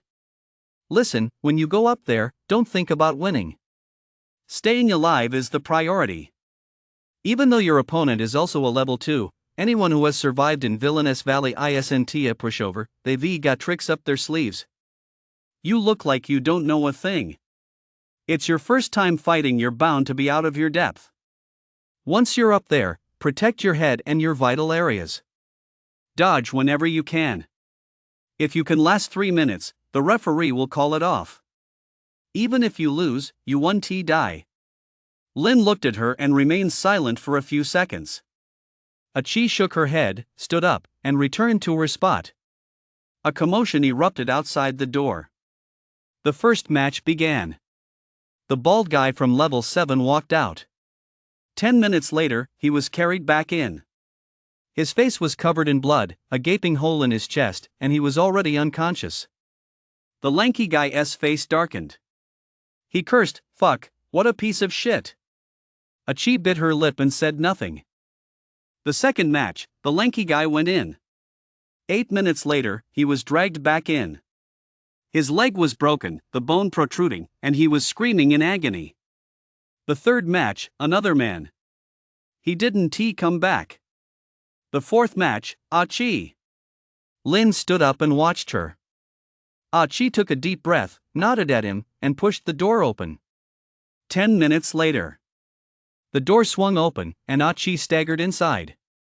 Her face was covered in blood, and her left hand hung limply at her side, unable to lift it. But she was alive. She glanced at Lynn and forced a smile. I held on. Then she collapsed to the ground, gasping for breath. Lynn looked at her, silent for a few seconds. The voice of the bald man came from outside the door. Last match.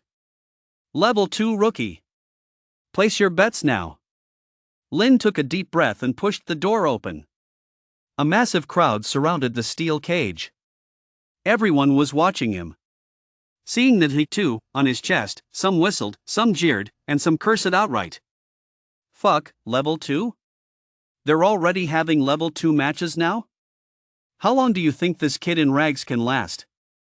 I bet 3 minutes. 3 minutes? You're overestimating him 1 minute. Lynn ignored them and walked into the steel cage. Across from him stood a man. 17 or 18 years old, tall and lanky, with a cold, menacing gaze. A2 on his chest as well. When he saw Lin, a cold smirk curled at the corner of his mouth. Another one coming to die. Lin looked at him but said nothing. Outside the cage, a bald, burly man raised his hand. You know the rules. If you hit the ground and don't get up, you lose. If you surrender, you lose. If you die, you lose.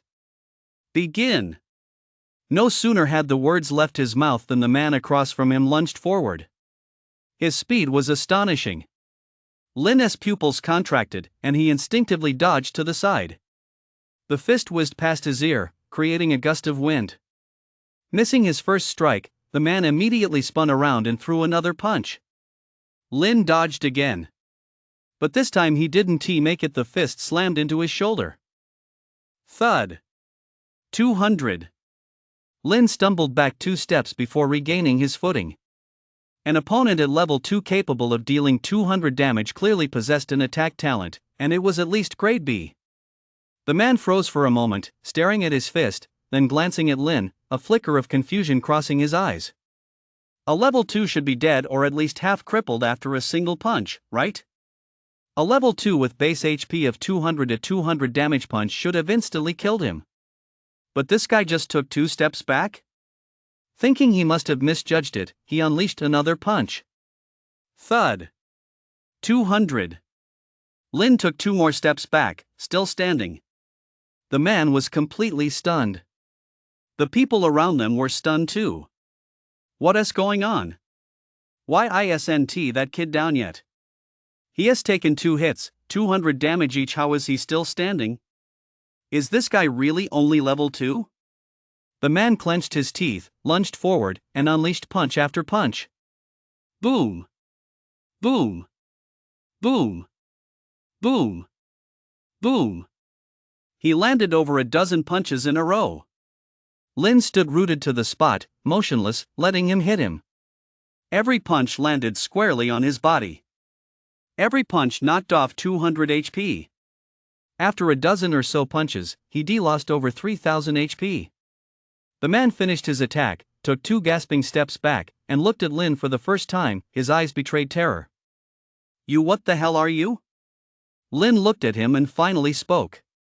Had enough? The man's expression changed, and he turned to run. Lin reached out, grabbed the back of his neck, and slammed him down. Thud. The man fell face first onto the ground. Lin lifted his foot and stomped on the man's back. The entire basement fell silent. Everyone stared wide-eyed at the scene inside the steel cage. A level 2, hit with over a dozen punches, and not a scratch on him. This level 2 must have at least an S-rank HP boost talent. With a backhand slap, he pinned another level 2 to the ground. The bald giant froze for a few seconds, then shouted. He won! Level 2 rookie, victory! Only then did the crowd around them react, erupting into an uproar. Fuck! What the hell kind of monster is this? Is he really a level 2? Are my eyes playing tricks on me? I just lost 3,000 tower points. Damn it! Lin ignored them, released his grip, and stepped out of the cage. The bald man walked over, sizing him up from head to toe, a hint of curiosity in his eyes. Kid, what's your talent? Lin looked at him and said casually. D rank, HP enhancement. The bald man paused for a moment, then laughed. D rank? HP enhancement? Are you fucking kidding me? Lin said nothing. The bald man stared at him for a few seconds, then waved his hand. Forget it, don't want to say it, don't say it. Winning is what matters. He pulled a card from his pocket and handed it to Lin. 5,000 tower points. Take it. If you need to fight again later, come find me. Lin took the card and turned to leave. He pushed through the crowd, climbed the stairs, and pushed open the heavy wooden door. It was already evening outside. The setting sun bathed Evil Valley in a deep crimson glow. Lin stood in the doorway and took a deep breath. 5,000 tower points. Added to the 1,000 or so he had left, it was enough to live on for half a month, enough for 10 trips into the tower. But it wasn't enough. What he wanted was more than just to survive. He looked up at the black ascension tower in the distance. Tomorrow, he would enter the tower. Behind him, the sound of commotion drifted from the stone house.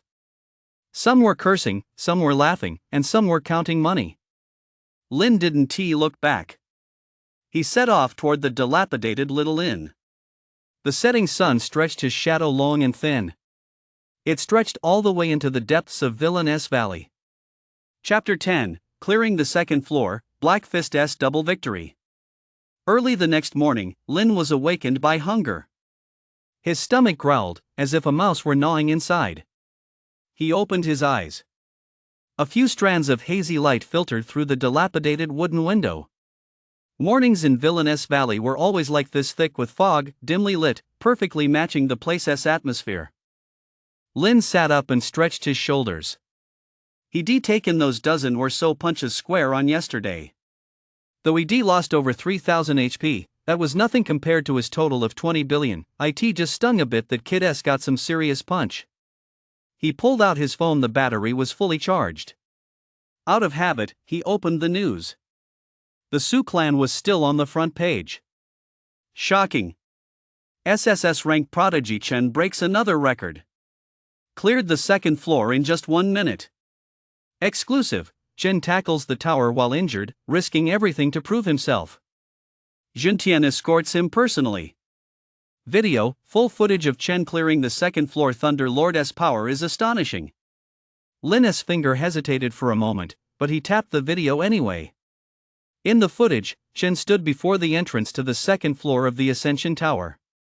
His face was still a bit pale, and his abdomen was wrapped in bandages, but he radiated vitality, his gaze as resolute as a warrior about to go into battle. A crowd had gathered around him. Jintian stood by his side, his large hand resting on Chen's shoulder, wearing a rare, fatherly smile. Wan Qing's eyes were red-rimmed as she clutched Chen's hand tightly. Chen, your injuries haven't healed yet. Why don't we wait a little longer? Chen shook his head, his voice gentle yet firm. Mom, I'm fine. As for what happened with my brother, I don't blame him. But I don't want to let you and Dad down. I need to prove myself. Wan Qing's tears fell freely. You're such a good boy, so mature. Yao wiped away his own tears from the side. Little Chen is the best. Go for it. Ling pumped her little fist. Go, little Chen. Show that ungrateful jerk what a true genius looks like. Xiao Xiao tilted her face up, her voice still babyish. Big brother Chen is the greatest. Chen smiled and turned to walk through the light gate. 1 minute later, he emerged. Not a scratch on him, not even a wrinkle in his clothes. The reporters swarmed him like mad. Chen, how did you do it? The second floor has healing slimes, they're really tough to beat. Chen bowed his head slightly, flashing his signature shy smile. It's really nothing special. Just better gear, plus my family cheering me on. The camera zoomed in, giving a close-up of his equipment. Lin narrowed his eyes. That gear. Level 2 Mithril Light Armor Rare, HP plus 2000, Attack plus 100, Special Effect, 10% chance to trigger a shield upon taking damage, absorbing 500 damage. Level 2 Thunder Longsword Rare, Attack plus 150, Special Effect, 20% chance to trigger Thunder Strike upon attacking, dealing an additional 200 damage. Level 2 Strength Ring Rare, Attack plus 50, HP plus 500. Level 2 Guardian Necklace Rare, HP plus 1000, Special Effect, automatically restores 100 HP every 10 seconds. Lin did a quick calculation. Just these items alone gave Chen at least plus 300 attack and at least plus 4000 HP. Add to that the attack bonus from his SSS tier talent, and the level 2 charging boars and healing slimes were no match for him. The comments section was ablaze. Holy shit! A full set of rares. How many tower points did that gear cost? The Sioux clan really spoils this adopted son. That gear set is worth at least hundreds of thousands of tower points. The key is that Chen himself is a real fighter charging into the tower while injured? That's so hardcore. What about that Lin? Did they catch him? A guy like that deserves to be torn to pieces. He probably died outside the city long ago. A level 2 loser, how long could he possibly survive? Lin turned off the video and slipped his phone back into his pocket. His face was expressionless. Gear worth hundreds of thousands of tower points. A full family escort. The whole internet was raving about him. He thought back to yesterday at the underground fight club, wearing a tattered jacket, being treated like a joke by the crowd. Then he smiled. Sooner or later, I'll strike you all with a thunderbolt. Lin stood up, stretched his limbs, and went downstairs. He checked out, then spent another 300 tower points to extend his stay for one more night. He had 5,778 tower points left. That's enough. He headed east toward Ascension Tower. Today was the new cycle the day Ascension Tower opened. The Ascension Tower in Villainous Valley was just like the one in the city, soaring into the clouds, except its black exterior exuded a chilling aura. There was hardly anyone in front of the tower. Occasionally, one or two awakened would come and go, all walking quickly with their heads down, avoiding eye contact. Such is the style of Sinneress Valley, every man for himself, minding his own business. Lin walked up to the tower but didn't rush inside. He opened the shop. He had already studied the monsters on the second floor. So he needed attack power. At least 40 or more to clear the floor. Lin opened the shop and scrolled to the level 2 equipment page. Level 2 bronze longsword normal, attack plus 20, price 500 tower points. Level 2 bronze armor normal, HP plus 200, price 500 tower points. Level 2 strength ring normal, attack plus 10, HP plus 100, price 500 tower points. Lin did the math. Buying a sword gives plus 20 attack, plus the base 20 from his current gear, totaling 40. That's just enough. He'd also buy some armor to boost his HP. He wasn't low on HP, but it might come in handy later. Purchase successful, level 2 bronze longsword 1, 500 tower points spent. Purchase successful, level 2 bronze armor 1, 500 tower points spent. Remaining tower points, 4,778. An iron sword and a piece of leather armor appeared in his hands. Lin put on the armor and gripped the sword. Opening the panel. Name, Lin. Level, 2. HP, 400 billion, base 200 100 million, armor plus 200 100 million equals 400 billion. Attack, 40 base 20 plus sword 20. Talent? HP max increased by 100 million. Passive skill, none. Tower points, 4,778. The 200 HP from the equipment, amplified by a billion-fold, becomes 200 billion HP. 400 billion HP. 40 attack. That's enough. Lin takes a deep breath and steps through the portal. The scene before him shifts. It is a massive stone chamber, square in shape, with walls covered in strange runes. In the center of the chamber, 6 monsters were staring at him. 5 wild boars, covered in coarse bristles and sporting long, sharp tusks, were pawing at the ground with their hind legs, ready to charge at any moment. A green slime, limp and floppy, crouched behind the boars, glowing with a faint green light. Ding! Entered the second floor of Ascension Tower. Monsters, charging boar 5 level 2, normal, healing slime 1 level 2, normal. Clear condition, defeat all monsters within 1 hour. The boars let out a roar and charged at him all at once. 5 boars, 5 black shadows moving at an astonishing speed. Lin didn't even try to dodge. He couldn't have dodged anyway. He charged straight into the boars. Thud. Thud. Thud. Thud. Thud. All 5 boars slammed into him with full force. 30, 30, 30, 30, 30. Each boar's charge deals 30 damage, 20 attack plus 50% charge bonus, totaling 150 damage from all 5. 150 points. Lin's health bar, 40 billion. He lost 150. It was like getting bitten by a mosquito. Lin ignored the boars and charged straight at the slime behind them. The boars turned around and charged at him again. Bam! Bam! Bam! A few more slammed into his back. Lin didn't even slow down. He charged right up to the slime, raised his sword, and swung it down. 40. A pool of green slime splattered from the creature's body, and it let out a shrill squeal.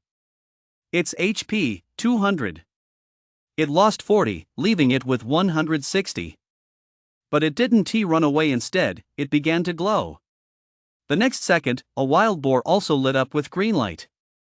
Healing slime activates skill, heal, restoring 30 HP to the charging boar. The boar that Lin had just slashed instantly regained 30 HP. Lin ignored it and continued attacking the slime. Second strike. 40. The slime has 120 HP left. The slime glowed again, restoring 30 HP to another boar. Third strike. 40. The slime has 80 HP left. Fourth strike. 40. The slime has 40 HP left. Fifth strike. 40. The slime falls. He hadn't expected to actually be able to strike the slime. His worst case scenario had been that if he couldn't get close to the slime, he'd just attack the boars first. With the slime dead, the remaining 5 boars were sitting ducks. Lin turned around and looked at the 5 boars still charging at him. 5 swings, 1 down. 25 swings, 5 down. 5 minutes later. Congratulations on clearing the second floor of the Ascension Tower. Time, 5 minutes 47 seconds. You have leveled up. Current level, 3. Current stats, HP 40 billion plus 100 billion equals 50 billion, attack 40 plus 10 is equal to 50. You will unlock the entrance to the 3rd floor of the Ascension Tower in 7 days. A flash of light, and Lin was teleported out. He stood in front of the Black Tower and opened the interface to take a look. Level 3. HP 50 billion. Attack 50. Tower points 4,778. After paying 500 tower points upon exiting, he headed back toward the underground boxing ring. He had no choice, he had to spend tower points every day. Plus, to improve his strength, he needed to spend tower points on gear. That foster son was already decked out in rare gear, while he couldn't even afford a full set of level 3 basic gear. Farming monsters for tower points was too slow and too dangerous. But in Villainous Valley, underground boxing was the fastest way to make money. Last night's match netted him 5,000 tower points. Today, he could go for another round. He would keep fighting until he could afford level 3, level 4, and level 5 gear. Lin walked up to the unmarked stone building. The 2 big guys were still at the door, the bald one and the bearded one. When the bald one saw Lin, his eyes lit up. "Hey, kid, back again?" Lin nodded. The bald one grinned, revealing a mouthful of yellow teeth. "All right, come on in. It's crowded today, we could use an appetizer." Lin walked past him and pushed open the heavy wooden door.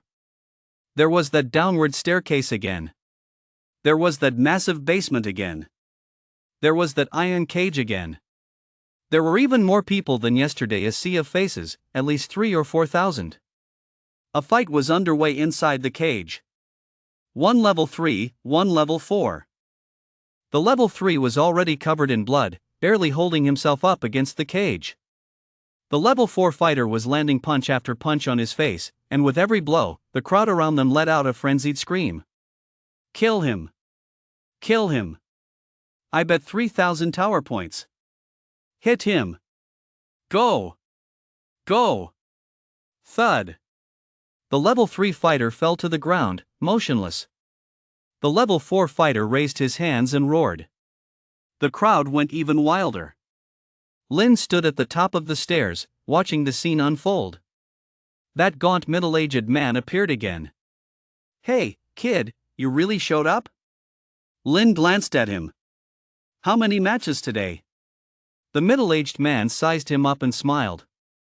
"What, you want to fight a few more rounds? Can you guarantee you'll win?" "Yeah."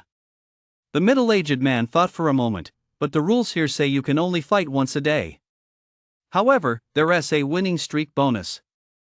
How much is the winning streak bonus? Still 5,000. There is a multiplier for winning streaks. 2 wins in a row gets you 6,000, 3 wins gets you 8,000, 4 wins gets you 10,000, and 5 wins gets you 15,000. Lin nodded. Let us do it. The middle-aged man paused for a moment, then burst out laughing. You've got guts. Follow me. It was the same small room again. There were more people inside than yesterday, 7 or 8 of them, ranging in level from 4 to 8. When they saw Lin walk in, someone recognized him.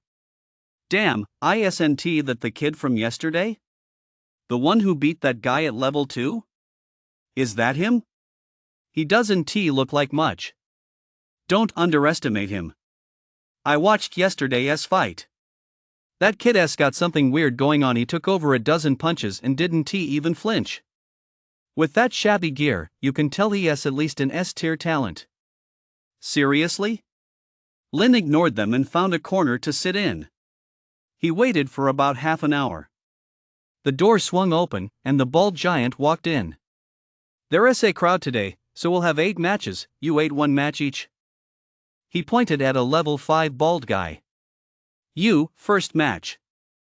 Then he pointed at Lin. You, second match. Lin nodded. The level 5 bald guy grinned, stood up, and walked toward the door. As he reached the doorway, he turned and glanced back at Lin. Kid, don't die out there. I want to see you fight. Lin didn't say a word. First match, the level 5 bald guy against another level 5. After 15 minutes, the level 5 bald guy won, but he was badly injured too when they carried him back. His face was covered in blood. Second match. Level 3 rookie. He was level 2 yesterday. Lin stood up and walked out.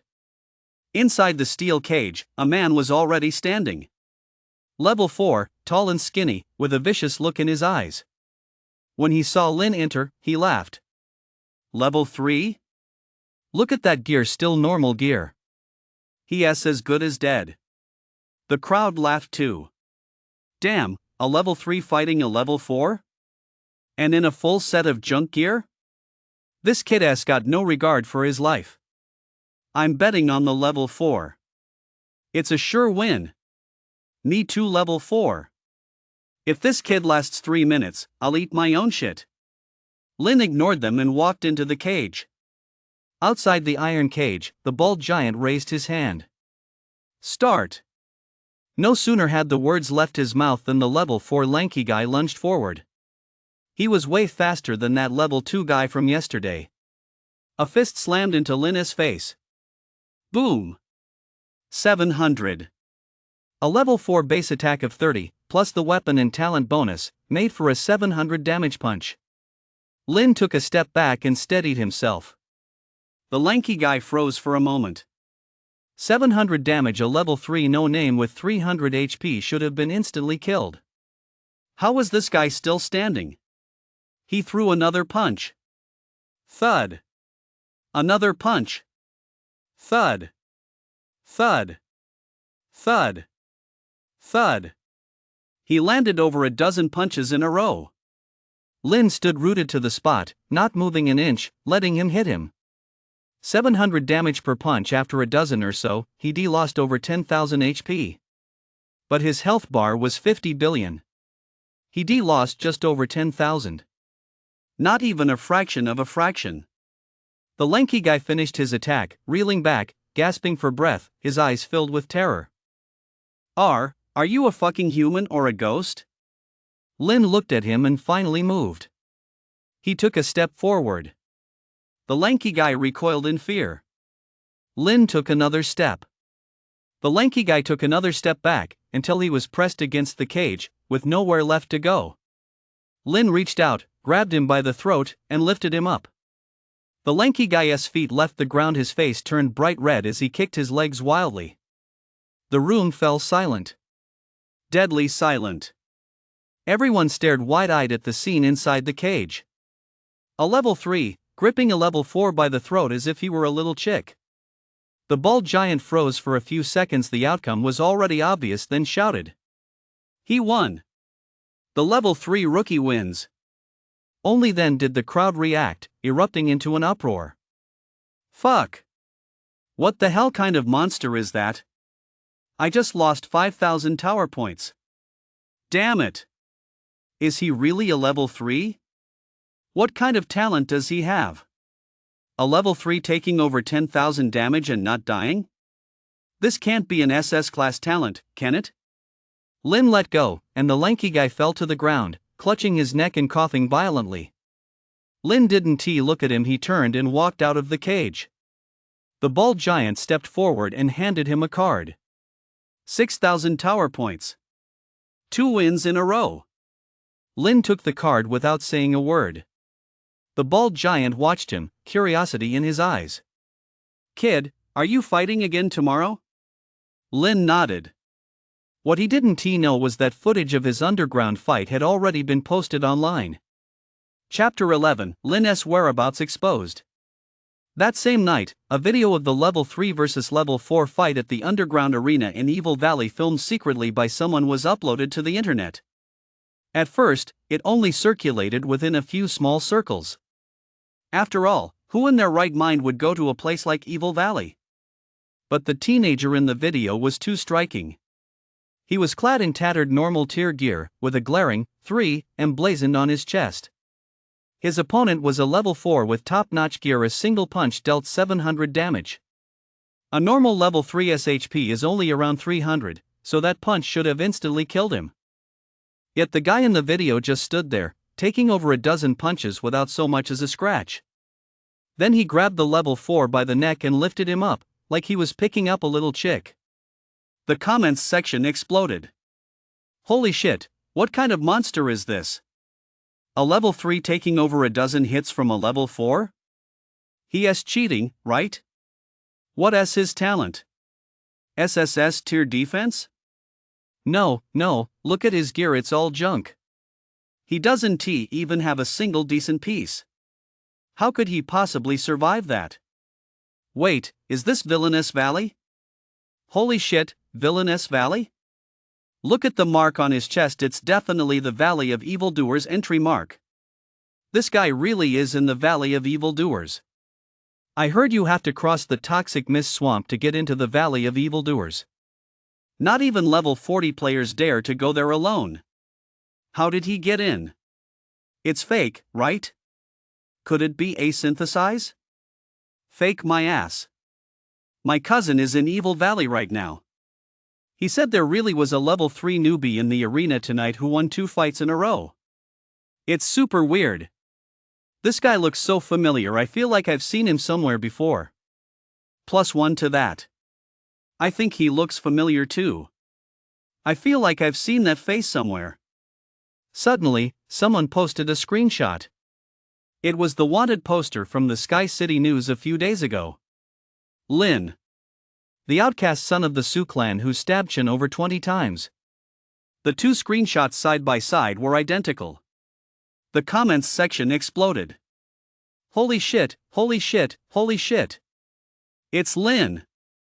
That wanted man, Lin. He went to Villainous Valley? How did he survive?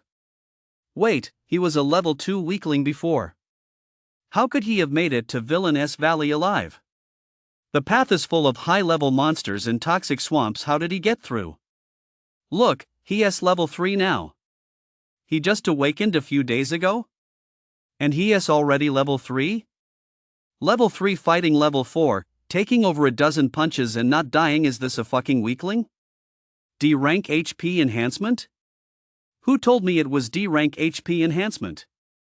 Can D rank HP enhancement really take that much damage? I suspect we've been tricked. There's definitely something wrong with this guy's talent. Chen's rare gear stacked with hundreds of thousands of tower points cleared the second floor in a minute and got hyped to the moon. This guy's in rags, taking on a level 4 opponent, grinding it out to win. Who's the real loser here? Stop it, or I'm switching sides. Me too. This story is so damn intense. Abandoned by his whole family, wanted by the whole city, fleeing alone into Villainous Valley, fighting in underground brawls to make a comeback isn't that way better than those who rely on their dads? Get a grip, dude. He's the one who stabbed someone. So what if he stabs someone? That Chen guy is clearly a two-faced jerk. I've hated him for ages. The comments section erupted into chaos. Sky City, Sioux Clan. Wanqing scrolled through her phone, her expression growing increasingly grim. Jun Tian. Look at this. Jun Tian took the phone, looked at it for a few seconds, and furrowed his brow. Valley of Villains? How could he possibly be in the Valley of Villains? Not even a level 40 player dares to go there alone. Wanqing's voice was shrill. He was only level 2 before. How could a level 2 player possibly make it there alive? Yao leaned in to take a look and froze as well. Lin? How did he do that? Ling bit her lip. It can't be fake, right? A photoshopped video? Jintian was silent for a few seconds before saying in a deep voice, the mark of Villainous Valley can't be faked. He really is in Villainous Valley. The room fell silent. Xiao Xiao whispered, yes, so amazing. Wanqing shot her a fierce glare, and Xiao Xiao immediately shut up. Shen lay on his bed, his phone in hand.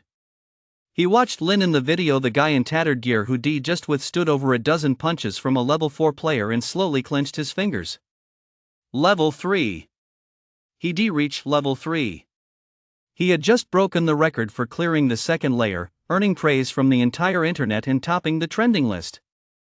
But now, Lin had taken the top spot.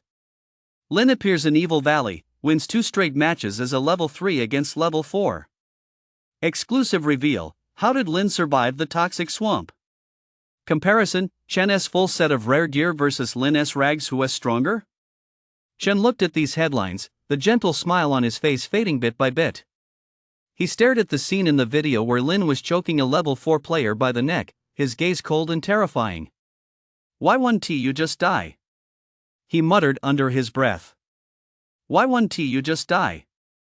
Tianqiang City First High School, Senior 3 Class 7 group chat. The message count was already over 999. Fat Wang, holy shit, holy shit, holy shit. Have you guys seen the news? Lin is in Villainous Valley. Zhang Wei saw it. Is this fucking real or not? How the hell did he get to Villainous Valley? Li Shuai, I looked up that route. You have to cross 3 mountains, traverse a toxic swamp, and face high-level monsters the whole way. Even a level 40 might not make it out alive. How did a level 2 like him survive? Zhao Shui, could he have gone with someone else? Was he escorted? Lu Yang, who would escort him? The Su clan has him on their most wanted list. Anyone who escorts him is asking for trouble. Plus, he is the only one in the video, there is no one else. Sun Shui, he is already level 3. How many people in our class are still stuck at level 1, too scared to even enter the tower? The group fell silent for a few seconds. Wang Fatso, I admit it, I haven't even made it to the first floor yet. Zhang Wei, me neither. My family scraped together an item for me, I'll go in next week. Li Shuai, my cousin says the failure rate for the first floor is 3%, but I don't dare take the risk, I want to level up a bit more. Zhao Shui, he is already level 3, and he is fighting against a level 4 Black Fist. Lu Yang, did you guys check his gear? He is wearing a bunch of junk, not a single decent piece. Chen had that rare gear set, worth hundreds of thousands of tower points, but Lin, in his rags, took on a level 4 opponent head-on and won. Sun Shui, don't even mention it. I'm starting to question the meaning of life. Wang Fatso, I suddenly feel like Lin might not be such a loser after all. Zhang Wei, if he is a loser, what are we? Super losers? Li Shuai, I'm kind of thinking of becoming a fan. This underdog story is so inspiring. Sun Shui, true. If it were me, I probably would VE lost my mind by now. Wang Fatso, either way, Lin is my idol now. Entering Villainous Valley at level 3 and winning a streak in underground fights isn't that way better than those who rely on their dads? Zhang Wei, second that. I'm a fan too. Li Shuai, 3rd. Zhao Shui, you guys are way too pragmatic. Lu Yang, pragmatic my ass, this is called admiring strength. The strong are badass, and the weak deserve what they get. Lin has proven he is not weak, why shouldn't we be fans? Wang Fatso, by the way, when do you think his next fight is? I want to watch the livestream. Zhang Wei, me too. The group chat was buzzing like it was New Year's Eve. Lin had no idea what was going on outside. By the time he left the boxing arena, it was already late at night. The night in Villainous Valley was even quieter than the day. There was hardly a soul on the streets, just a few dim oil lamps swaying in the wind. He returned to that rundown little inn, paid 300 tower points to extend his stay for another night, then went upstairs and lay down on the bed. He opened his phone, the battery was at 60%. Out of habit, he opened the news app and froze. Trending number 1, Lin spotted in Villainous Valley, level 3 defeats level 4 in 2 straight wins. Trending number 2, exclusive reveal, how did Lin survive the toxic swamp? Trending number 3, comparison, Chen S full set of rare gear versus Lin S rags, who is stronger? He scrolled through the headlines, his face expressionless. Then he opened the class group chat and glanced at it. Over 999 messages, all discussing him. Lin is my idol now. Level 3 in Villainous Valley? That is so badass. Isn't he better than those who rely on their dads? Lin looked at it for a few seconds, then closed the chat. Idol? He smiled. Just a few days ago, you were all calling me a loser. He closed the chat window and started searching for Ascension Tower. It was time to check the guide for clearing the 3rd floor of the tower. Chapter 12, Ascension Tower 3rd Floor Clear Guide. He opened the Ascension Tower encyclopedia and found the guide page for the 3rd floor. Ascension Tower 3rd Floor Guide Public Version.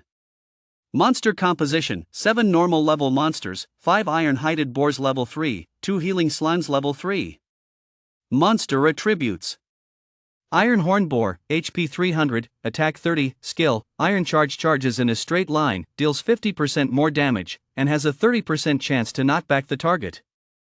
Healing Slime, HP 300, attack 30, skill, Healing Light restores 50 HP per second to one nearby ally stackable. Clear condition: defeat all 7 monsters within 1 hour. Recommended combat power: strongly recommended to clear this in a party. Extremely difficult to clear solo. Recommended setup: main tank HP 1000 plus dual DPS attack 80 plus control healer. Strategy highlights: you must prioritize killing the healing slime. If both slimes heal the same boar simultaneously, it regains 100 HP per second. If your damage output isn't high enough, you simply won't be able to kill it. Failure statistics: the failure rate for the 3rd floor is approximately 45%, and for solo challengers, it reaches 75%. The main reason is insufficient damage output, causing the boar to regenerate health indefinitely until time runs out. Lin stared at the screen, his brow slowly furrowing. 100 HP restored per second. If both slimes heal the same boar, that is 100 HP per second. His current attack is 30, plus 20 from his sword, totaling 50. 50 minus 100 equals 50. In other words, if 2 slimes heal a single boar at the same time, the damage he deals isn't even enough to offset their healing. It's a waste of effort.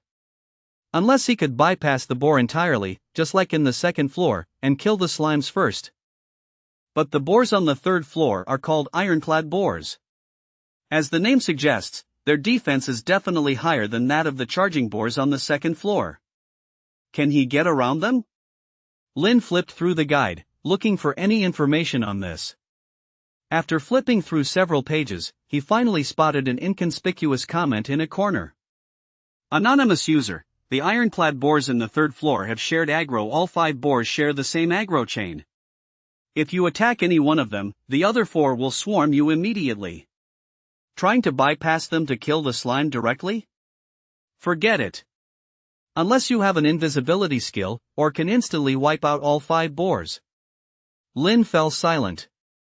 Shared aggro. 5 boars sharing aggro.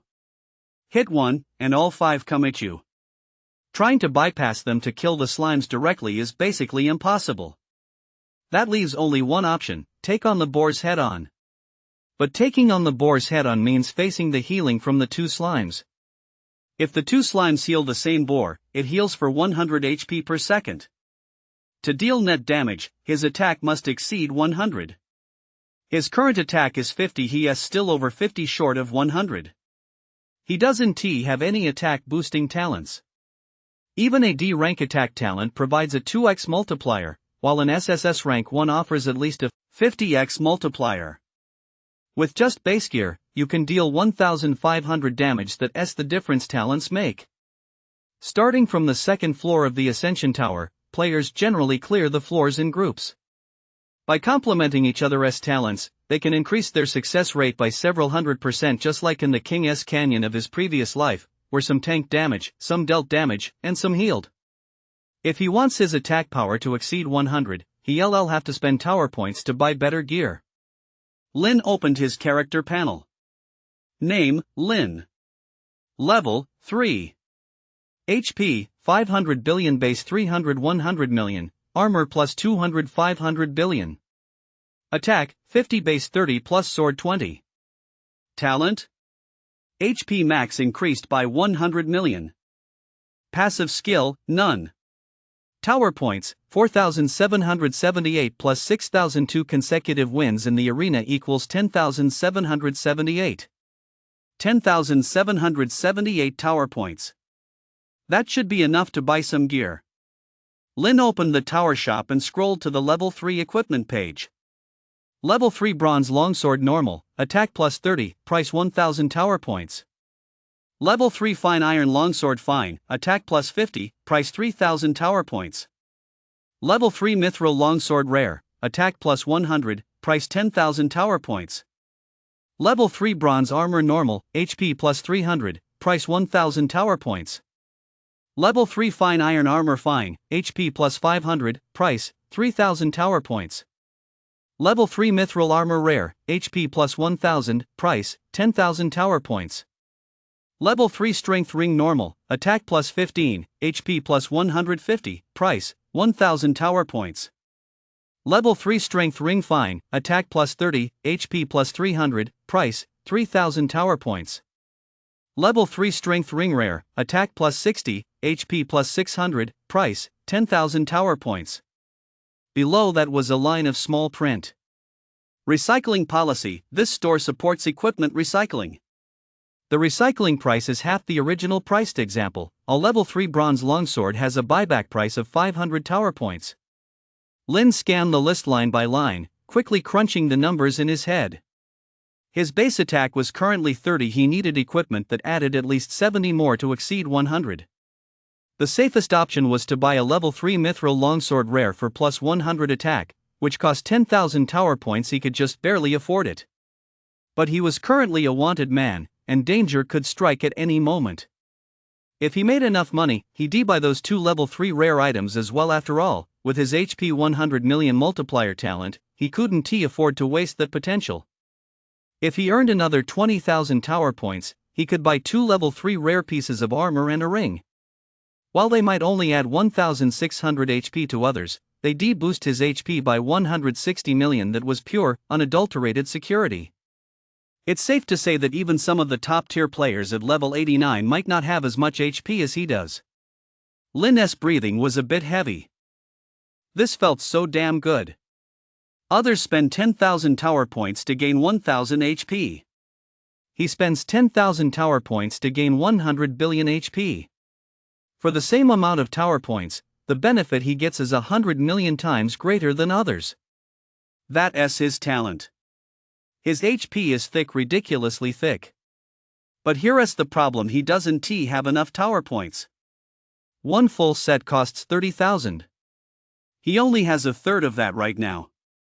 He needs to earn tower points. Farming monsters is too slow. He'd work himself to death all night just to get a few thousand. Fighting in underground brawls pays 5,000 per match, with bonuses for winning streaks. Tomorrow's third match a win means 8,000. The day after tomorrow's fourth match a win means 10,000. The day after that the fifth match 15,000. Over 5 days, that Lin did the math, 5,000 plus 6,000 plus 8,000 plus 10,000 plus 15,000 is equal to 44,000 tower points. Enough to buy a rare set with change to spare. And he has only played 2 matches so far, tomorrow is the third. Lin put his phone away and closed his eyes. Tomorrow, the third match. If he wins, he'll be one step closer to rare gear. If he loses? He smiled. With his health bar, it'd be hard to lose even if he tried. Chapter 13, 3 straight wins in underground boxing. Late afternoon on the third day. As Lin stepped out of the inn, the last hint of crimson lingered on the horizon. The streets of Villainous Valley were busier than during the day, with small groups of people heading west. No need to ask, they were all headed to the boxing ring. There wasn't too much entertainment here at night. Underground boxing was the only fun to be had. Lin blended into the crowd, walking at a leisurely pace. When he reached the door of that unmarked stone building, the bald man and the man with the full beard were still there. Spotting him, the bald man grinned. "Yo, kid, third match tonight, 8,000 tower points. You good?" Lin didn't say a word, he just nodded and walked past him. He pushed open the door and headed down the stairs. The basement was already packed, even more so than the past 2 days. As soon as Lin stepped down the stairs, he felt a lot of eyes on him. He's here. He's here. That kid's here. Who? That one, the one in the ragged clothes. See him? That's him, the guy who fought a level 4 opponent last night while he was only level 3. Damn, he is so young? He looks like he is only 17 or 18. Don't let his age fool you. He has got some weird skills. I landed over a dozen punches on him at level 4, and he didn't even flinch. What match is he in tonight? I heard it's the third one.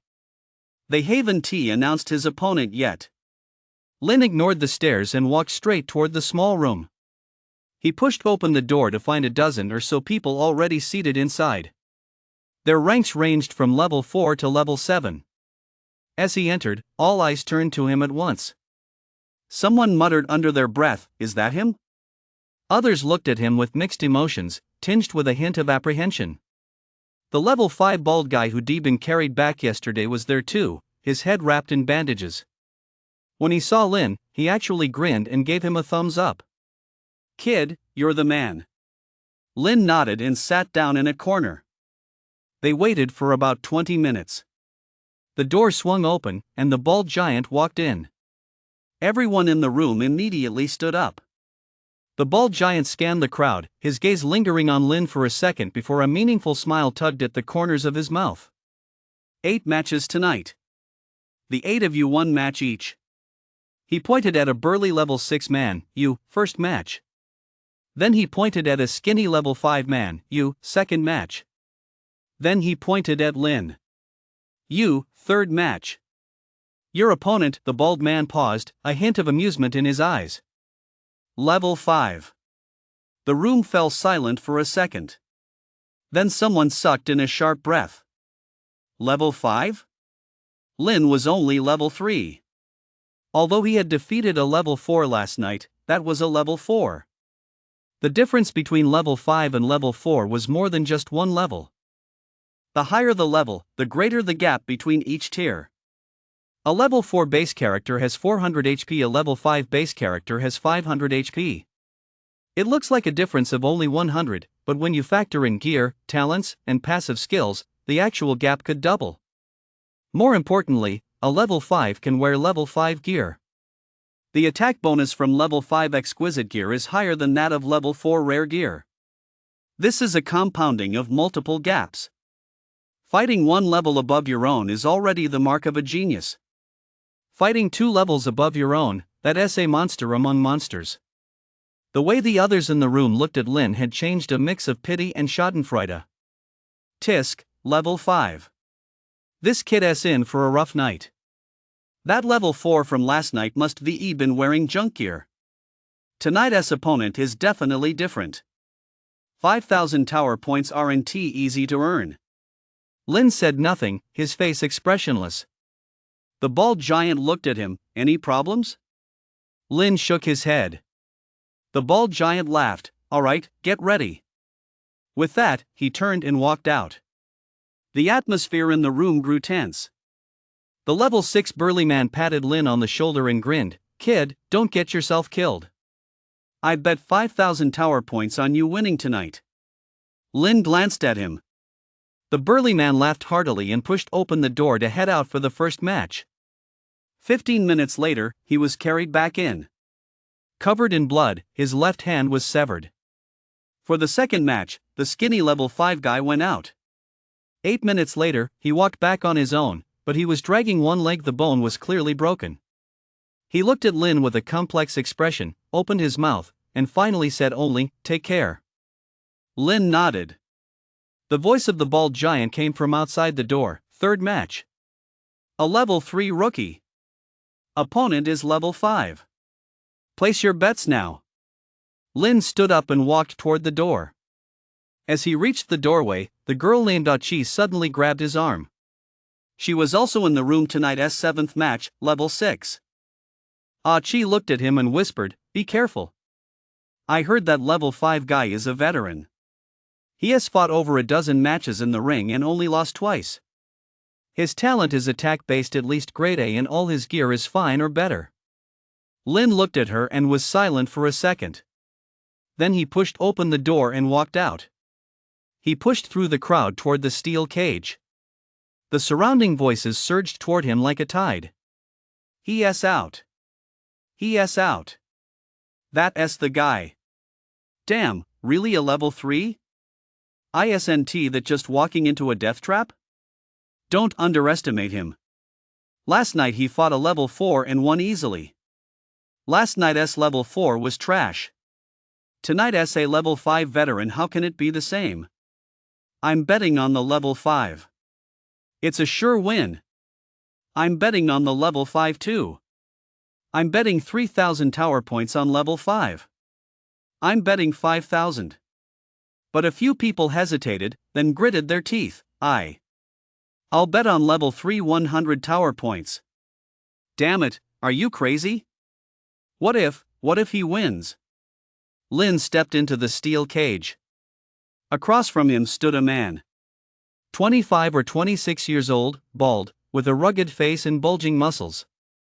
A 5 mark on his chest. He wore a black combat suit that looked anything but cheap. On his hands were a pair of metal gauntlets, gleaming with a cold, sharp light. Level 5 fine iron gauntlets fine, attack plus 150. Level 5 refined iron armor fine, HP plus 1500.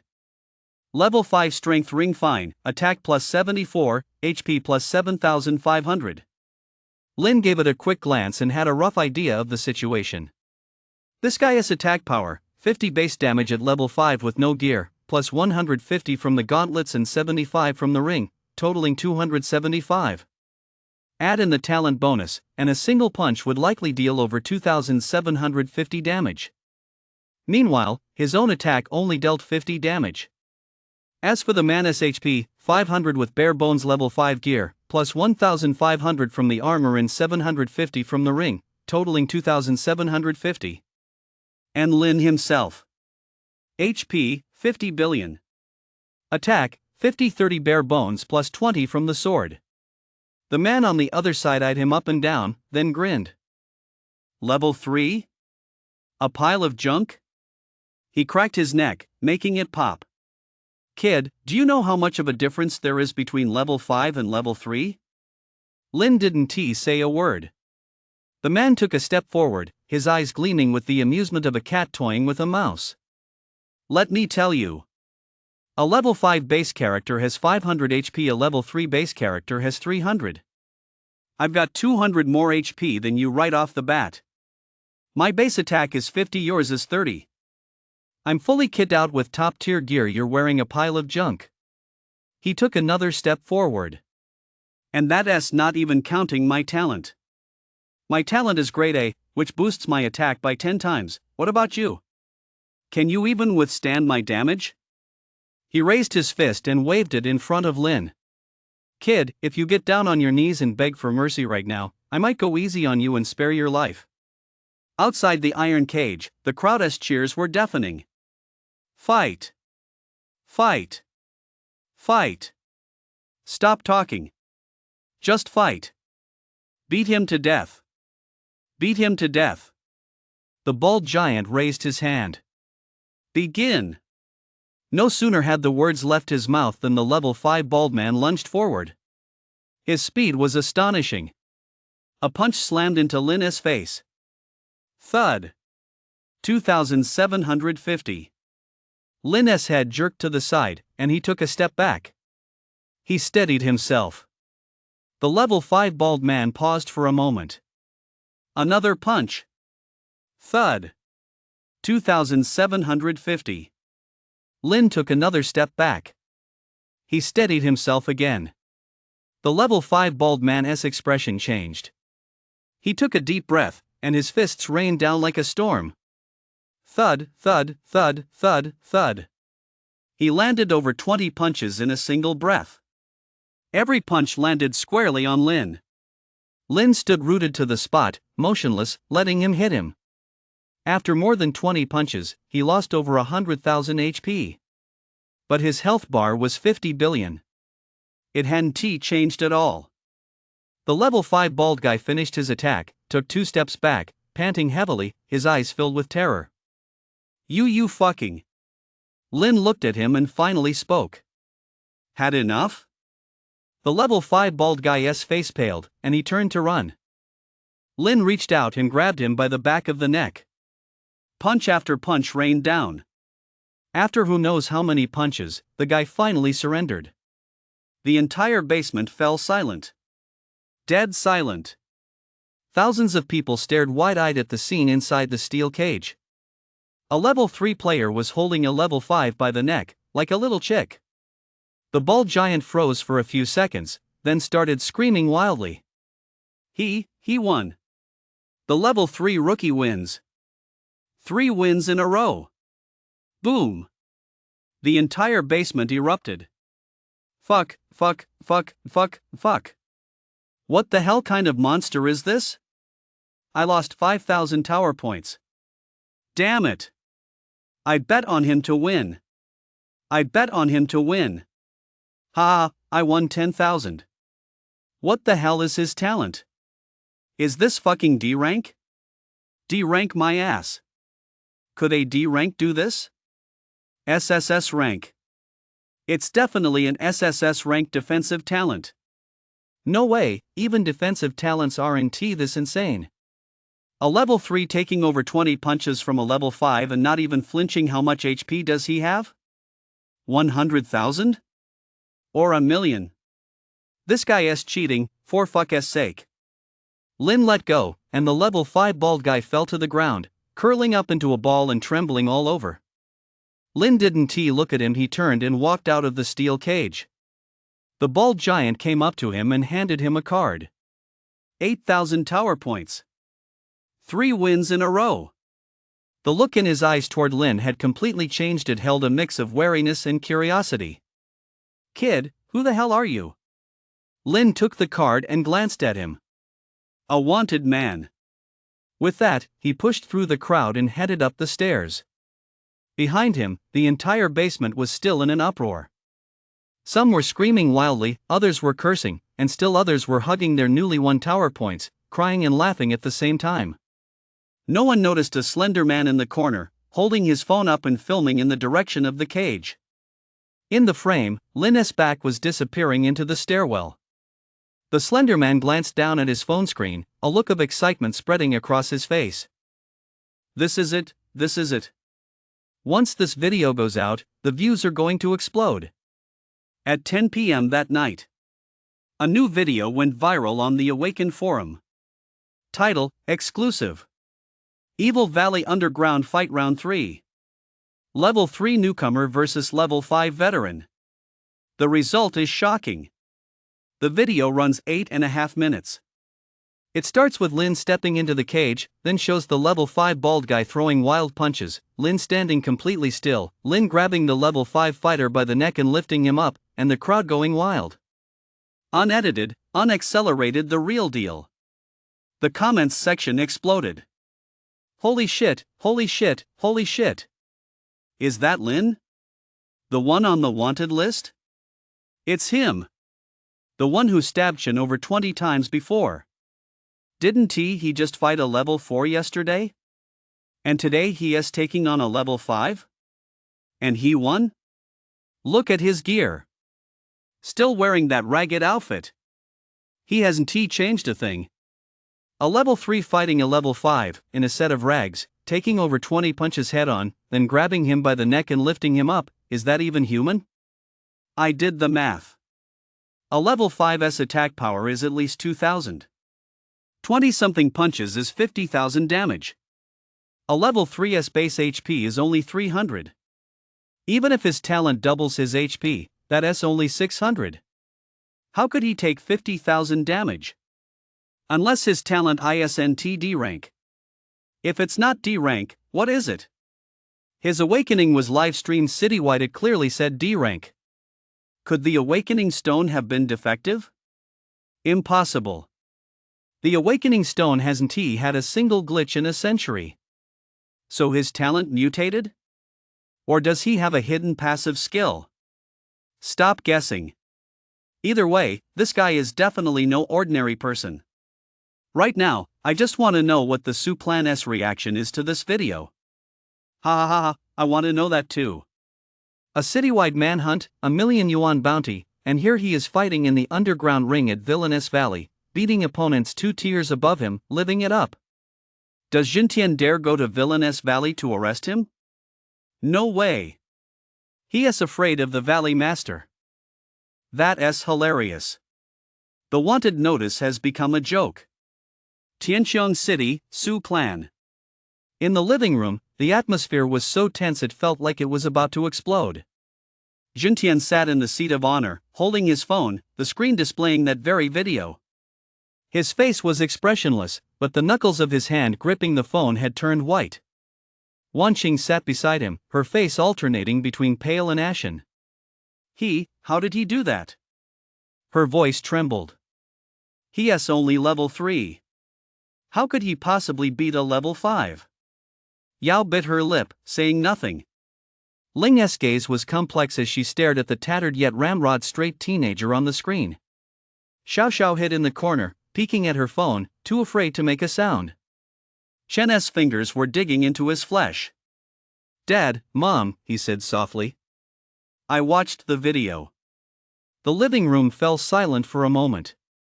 Jintian looked up at him. Chen lowered his head, his voice filled with self-reproach. It's all my fault.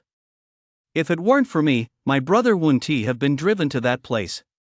He must hate me, that's why he fought so desperately. I. As he spoke, his eyes welled up with tears. Wanqing was heartbroken and rushed over to hug him. Chen, don't say such foolish things. He's the one who stabbed you. He's the one with a heart of stone. What does this have to do with you? Chen shook his head, tears falling. But Mom, if I hadn't gone outside the city to look for him, none of that would have happened. He might not hate us now. Yao couldn't stand it anymore and rushed over. Chen, don't say that. He was jealous of you to begin with. It has nothing to do with you. Ling chimed in, right, he was always gloomy when he was at home. You could tell he wasn't a good person. Xiao Xiao opened her mouth as if to say something, but Wanqing gave her a stern look, and she closed it again. Jintian remained silent the whole time. He stared at the teenager on the screen, his expression terrifyingly complex. That was his own flesh and blood. For 18 years, he had barely given him a second glance. But now, that good-for-nothing wanted by the entire city and believed to have less than 3 days to live was in the underground boxing ring of Villainous Valley, crushing opponents 2 weight classes above him. Clothed in rags. All alone. No family support, no special favors, not a single kind word. Yet he had achieved what countless geniuses could not. He closed his eyes and remained silent for a long time. When he opened them again, his gaze was as cold as ice. Send a message to the people in Villainous Valley, he said in a deep voice. Double the bounty. 4 million tower points for whoever brings him out alive. 2 million if he is dead. Wan Qing hesitated, but over at Evil Valley, that guy. Jintian replied coldly, I'm not going in, and he can't stop me from offering the bounty. As long as he steps out of the valley, someone will take him down. The living room fell silent. Chen lowered his head, the corners of his mouth curving slightly into a smile, which he quickly suppressed. Tianqiang City First High School, Senior 3 Class 7 group chat. The news had already gone viral. Wang Fatso, holy shit, holy shit, holy shit. Did you guys see this? Lin got hit by a level 5. Zhang Wei, saw it. Is that even human? Li Shuai, I did the math that level 5 punch does at least 2,000 damage. 20-something punches is 50,000. Lin is only level 3, how did he survive that? Jia Shui, could it be that his talent isn't actually D rank? Lu Yang, I watched the live stream on the day he awakened. It clearly said D rank, with HP doubled. But 300 doubled is only 600, how could he take 50,000 damage? That doesn't add up. Sun Shui, could he have some hidden passive skill? Or does his gear have a special effect?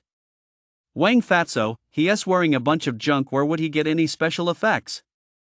Look at his armor, it's the cheapest kind, the one that adds 200 HP. Zhang Wei, 200 HP plus 300 from a level 3 base, that is 500 total. Even doubled, that is only 1000. He still couldn't have taken that much damage. Li Shuai, I suspect his talent might not be HP doubling.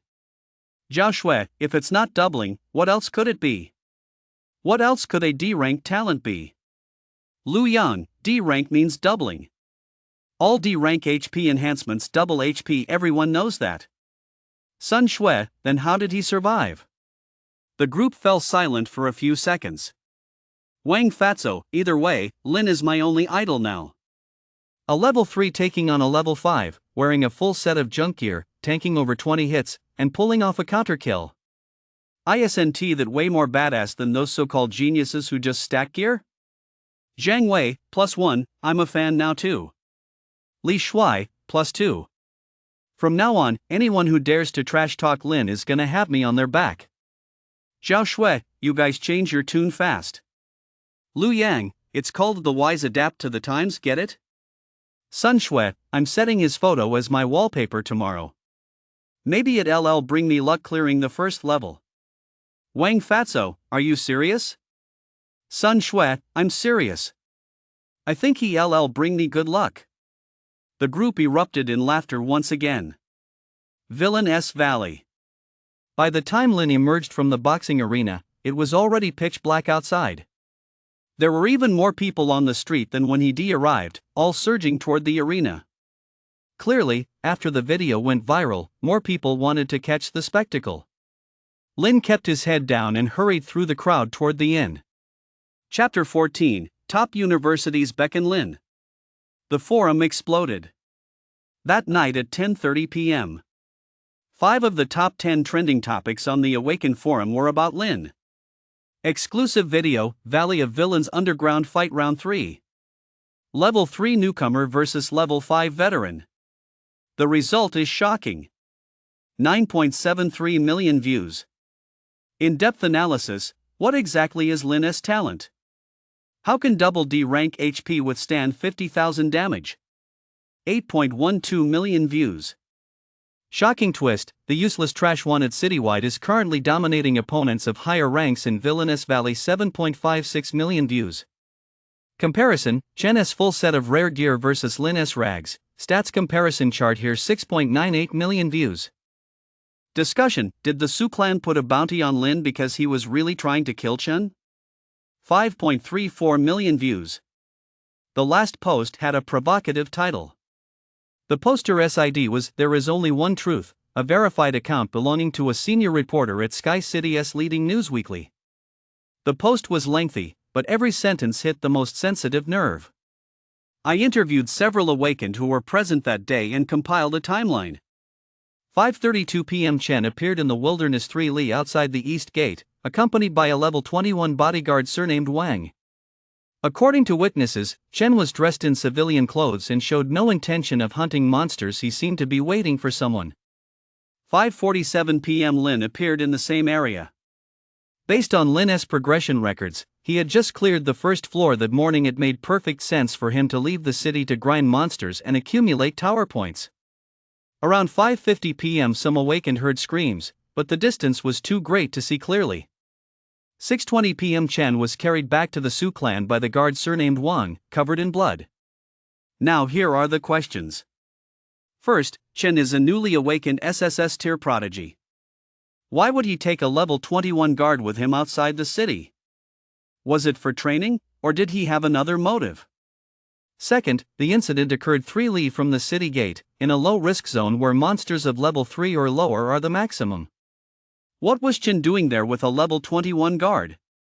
Third, Lin was level 2 at the time, Chen was level 2, but the guard surnamed Wang was level 21. When the three of them met, if Lin really wanted to kill Chen, what chance did he stand? A level 2 taking on a level 21, is that asking to die? I'm not drawing any conclusions, I'm just laying out the facts. The rest is up to you all to figure out. Below the post, the comments section had already reached over 8,000 replies. Holy shit, now that you mention it, something definitely doesn't add up. With a level 21 bodyguard right there, how could Lin have stabbed Chen? Was that bodyguard just sitting on his ass? Unless the bodyguard didn't try to stop it at all, or didn't want to. Elaborate on that, buddy. Who wouldn't want to stop it? I get it now. Lin stabs Chen, and Chen's level 21 bodyguard just stands by and watches? Does that make any sense? A more plausible explanation is, the bodyguard attacked Lin first, Lin fought back, and then stabbed Chen. Exactly. Lin is level 2, the bodyguard is level 21. One punch could VE killed Lin. But Lin didn't die, he stabbed Chen over 20 times. What does that tell us? It means the bodyguard's punch didn't kill Lin, he got back up and stabbed him. Damn, a level 2 survives a punch from a level 21? That's even more ridiculous. So, ultimately, it all comes down to Lin's talent. Don't get off track, we're discussing who was trying to kill whom. I'm on Lin's side. A biological son rejected by his entire family, kicked out of his home, who would dare to lay a hand on Chen at level 2 while under the protection of a level 21 bodyguard, unless he was driven to the brink? I think Chen's shady too. That guy looks phony, always grinning from ear to ear. Whereas the proof? Don't spout nonsense without evidence. The Su clan is one of the 5 great powers. Ha! Does being one of the 5 great powers give them the right to issue warrants at will?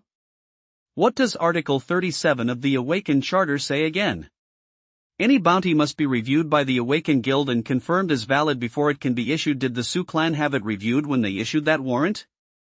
As soon as this comment appeared, the comments section fell silent for a few seconds. Then someone dug up the original text of the Awakened Charter. Article 37 of the Awakened Convention, any individual or clan issuing a bounty must submit evidence to the Awakened Guild. The bounty shall only take effect after passing a 3-tier review confirming the evidence is valid. Violators shall be deemed to have provoked all awakened and shall be disqualified from clearing the Ascension Tower for 3 years. I checked, the Su clan's bounty wasn't reviewed by the Awakened Guild. Damn, is this some kind of vigilante justice? Jintian is so powerful, can the 5 greats just ignore the charter? It's not that they're ignoring it, they just don't see the need. Lin is a D-rank loser who would speak up for him. And now? Who dares call him a loser now? Let us give this a boost. Let the guild see this. Exactly. At Awakened Guild official, time to do your job. Reactions from top academic institutions. 1 a.m. The official account of Kyoto University's Awakened College posted an announcement. Statement regarding student Lin. Recently, our college has taken note of the incident involving Awakened Lin. Based on current information, Lin's wanted notice was issued without review by the Awakened Guild, raising procedural concerns. Until the truth is ascertained, our college reserves the right to maintain Lin's admission status. If student Lin is willing, our college can provide a temporary asylum spot and welcomes them to study at Kyoto University. All are equal before the Awakened Charter. Admissions Office, Kyoto University Awakened College. As soon as this announcement was posted, the internet exploded even more. Holy shit! Kyoto University is poaching talent.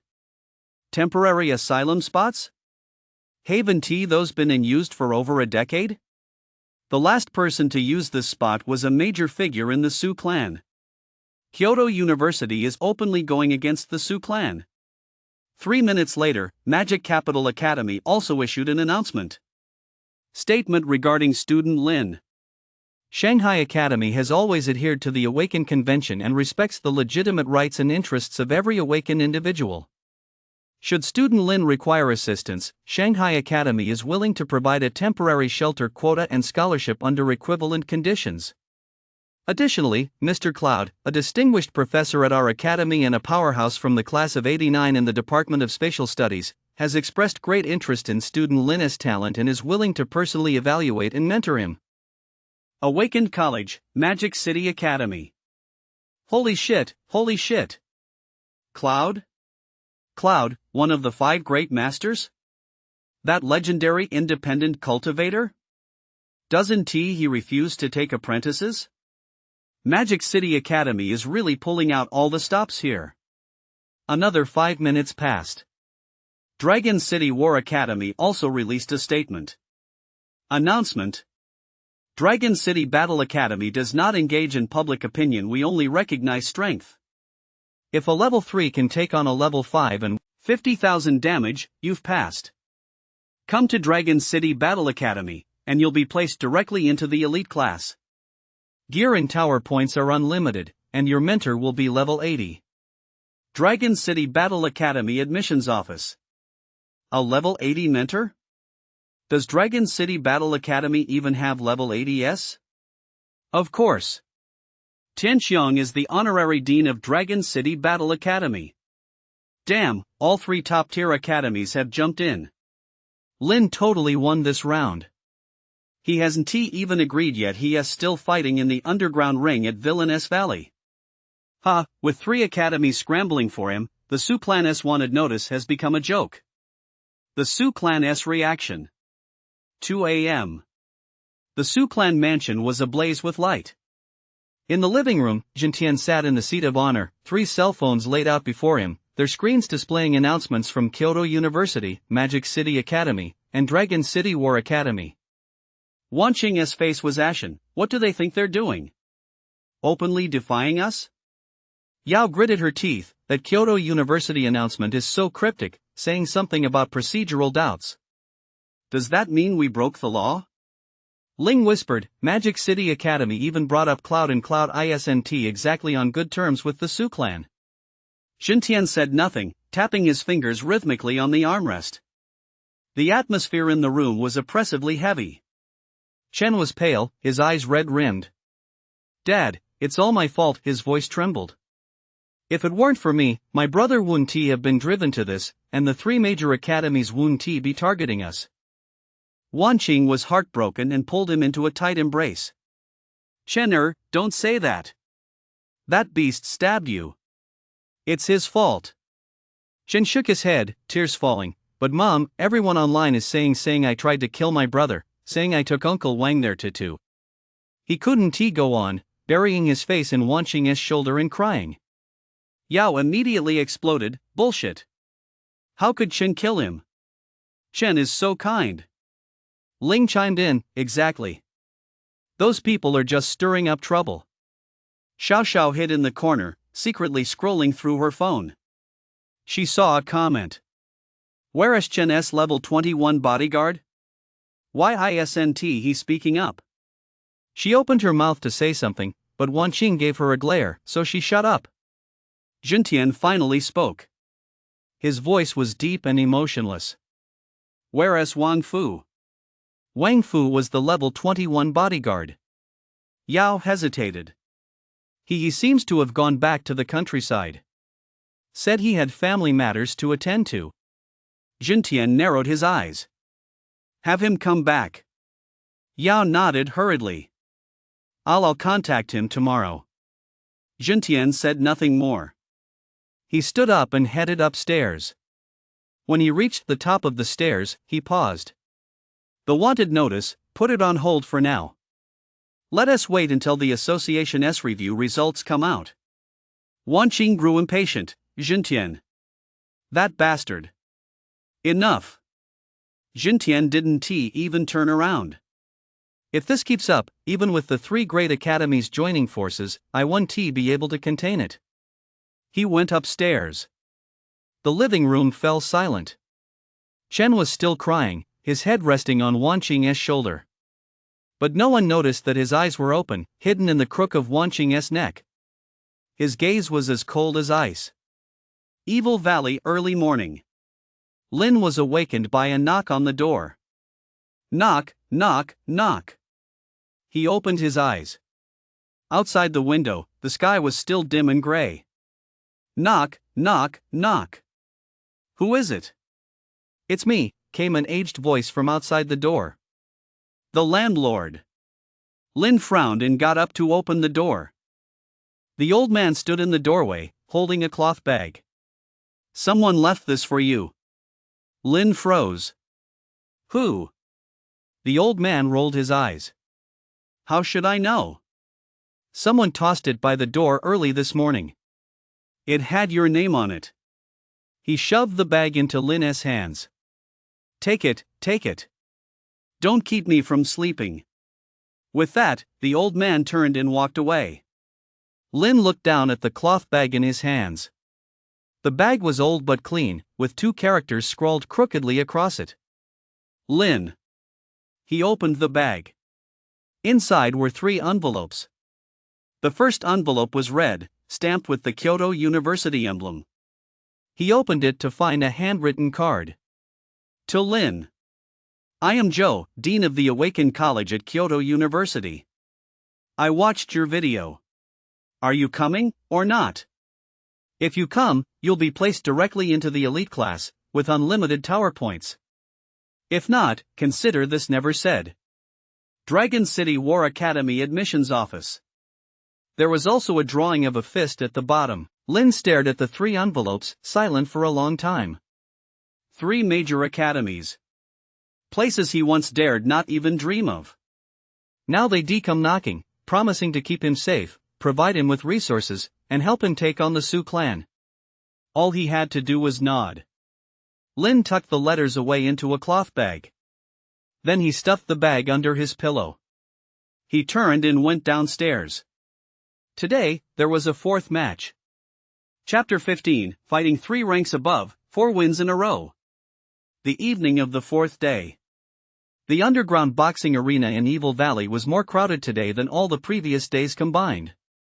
A sea of people surrounded the iron cage, at least 5,000 packed in tightly, with even the stairs filled to capacity. The air was thick with the stench of sweat, the smell of blood, and the distinctive metallic scent of Tower Points cards. He-s here. He-s here. That kid-s here. Someone shouted, and everyone turned their heads in unison. Lin walked down from the top of the stairs. He was still wearing that ragged gear and old jacket washed to a pale white, with frayed cuffs.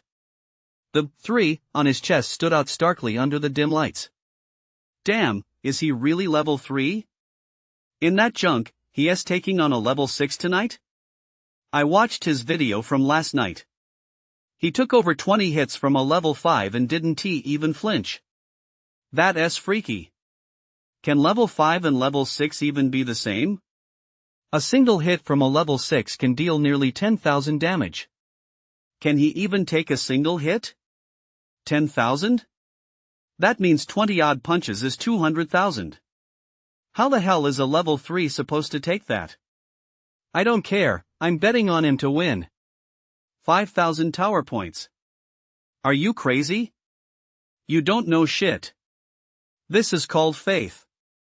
Lin pushed through the crowd and headed toward the small room. Chi looked at him with a complex expression. Be careful. That guy's name is Iron Wolf. His talent is S-rank attack. A single punch can deal 10,000 damage. He has fought over 20 matches and only lost 3, all to level 7s. Lin looked at her and was silent for a second. Then he pushed open the door and walked out.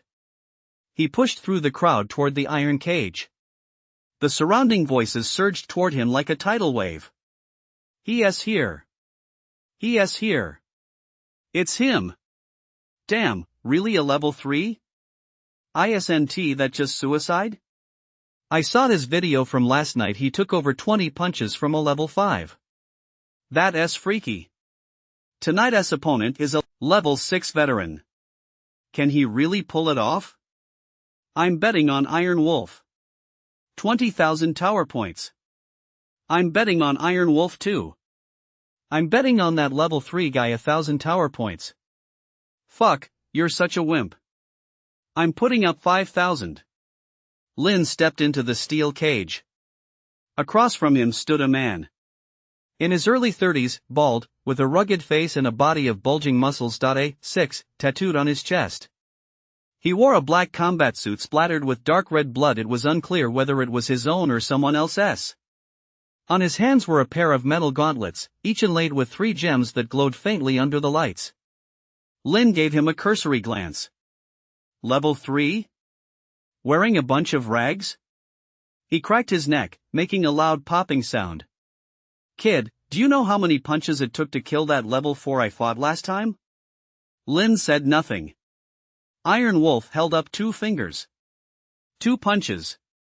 The first punch, he coughed up blood. The second punch, he went down and didn't get back up. He took a step forward, his eyes gleaming with the amusement of a cat toying with a mouse. Guess how many punches you can take? Lin looked at him and finally spoke. You'll find out once you're done. Iron Wolf paused for a moment, then burst out laughing. Guts. I like that. He raised both fists, assuming an attacking stance. Outside the iron cage, the bald giant raised his hand. He swung it, boom. 5,600. Lin took a step back. Regained his footing. Continued slashing. Another slash. Slash number 303. Iron Wolf was going mad. Another punch. Boom. Lin took a step back, steadied himself. Kept slashing. One slash, another, and yet another. Iron Wolf's HP was down to 1,000. He was scared. Iron Wolf backed up, retreating to the edge of the cage, with nowhere left to go. He looked at Lin, his eyes filled with terror. Are you a fucking human or a ghost? Lin looked at him and finally spoke. His voice was calm. Surrender, or die. Iron Wolf froze. Surrender? He'd fought over 20 battles in Villainous Valley and had never surrendered once. But if he didn't surrender? He looked at the sword in Lin's hand. That sword was still dripping with blood, his own blood. He finally broke down. I surrender. I surrender. He dropped to his knees with a thud, raising his hands high. I surrender. Don't kill me. I surrender. The entire basement fell silent. Deadly silence. Over 5,000 people stared wide-eyed at the scene inside the iron cage. A level 6 veteran kneeling before a level 3 kid, hands raised high, trembling all over. The bald giant froze for several seconds before suddenly snapping out of it. We won. The level 3 newbie wins.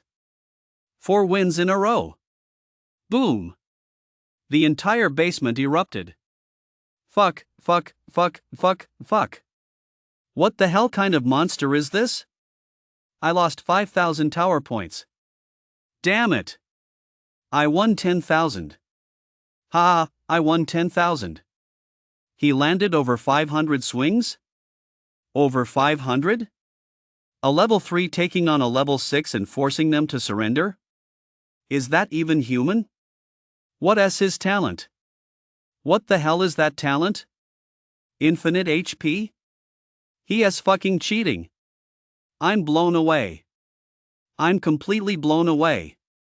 Lin stood in the center of the iron cage, sword in his left hand, his right hand hanging limply at his side, trembling slightly. Over 500 swings. His hand was definitely sore. But his face showed no emotion. He glanced down at Iron Wolf, who was kneeling on the ground. Iron Wolf looked up at him, his eyes filled with fear. Lin said nothing, turning to walk out of the cage. The bald giant stepped forward and handed him a card. 10,000 tower points. 4 wins in a row. The look in his eyes toward Lin had completely changed, now tinged with both awe and apprehension. After collecting his tower points, Lin pushed through the crowd and headed up the stairs. Behind him, the entire basement was still in an uproar. In the corner, that frail man was holding his phone up again, filming toward the iron cage. In the frame, Lin's back disappeared into the stairwell. The frail man glanced down at his phone screen, his hands were shaking. It's gone viral this time, it's really gone viral. 11 o'clock that night. The Awakened forum exploded again. A new video shot to the top of the trending list. Exclusive. Evil Valley Underground Fight, Round 4. Level 3 newcomer versus Level 6 veteran. 100 swords struck until the opponent surrendered. Chapter 16, Lin's wanted status revoked by the Awakened Guild. The comments section exploded. Holy shit, holy shit, holy shit. 100 strikes? I watched the full video. That kid really landed over 100 strikes, one after another. He switched hands and kept going. That level 6 Iron Wolf has an S-rank attack talent, dealing over 10,000 damage per punch. He landed over 100 punches, and that kid didn't even flinch. What kind of talent is this? A level 3 character taking over 100 punches from a level 6 and not dying, then even counter-killing him?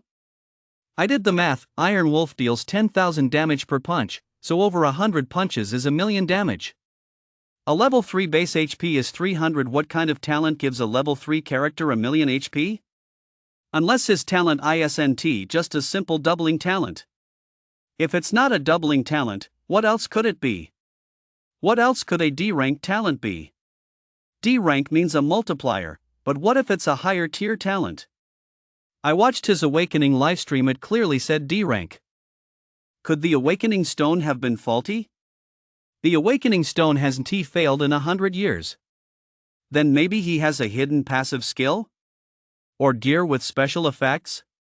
He's wearing a pile of junk. Where would he get special effects from? Stop guessing. This guy is definitely no ordinary person.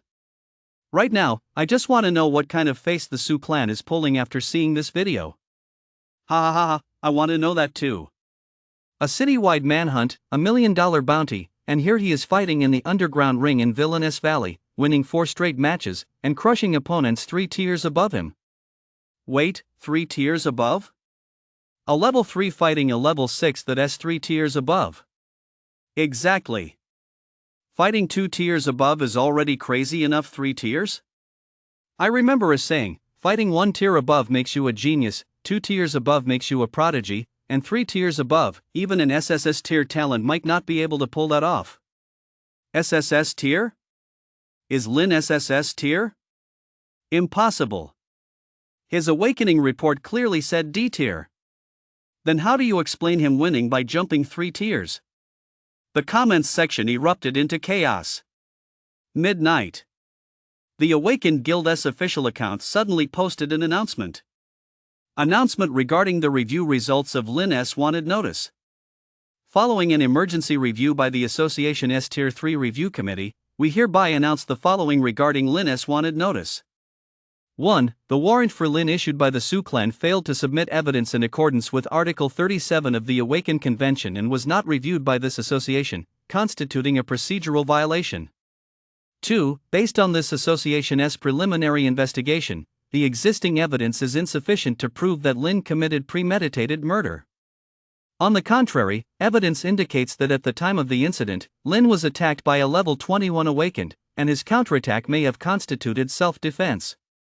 3. Pursuant to Article 42 of the Awakened Convention, the warrant issued in violation of procedure is hereby immediately nullified. Effective immediately, the warrant for Lin's arrest is mandatorily revoked nationwide. 4. This association will establish a special investigation team to conduct a comprehensive inquiry into the truth of the matter. The findings of the investigation will be released within 7 business days.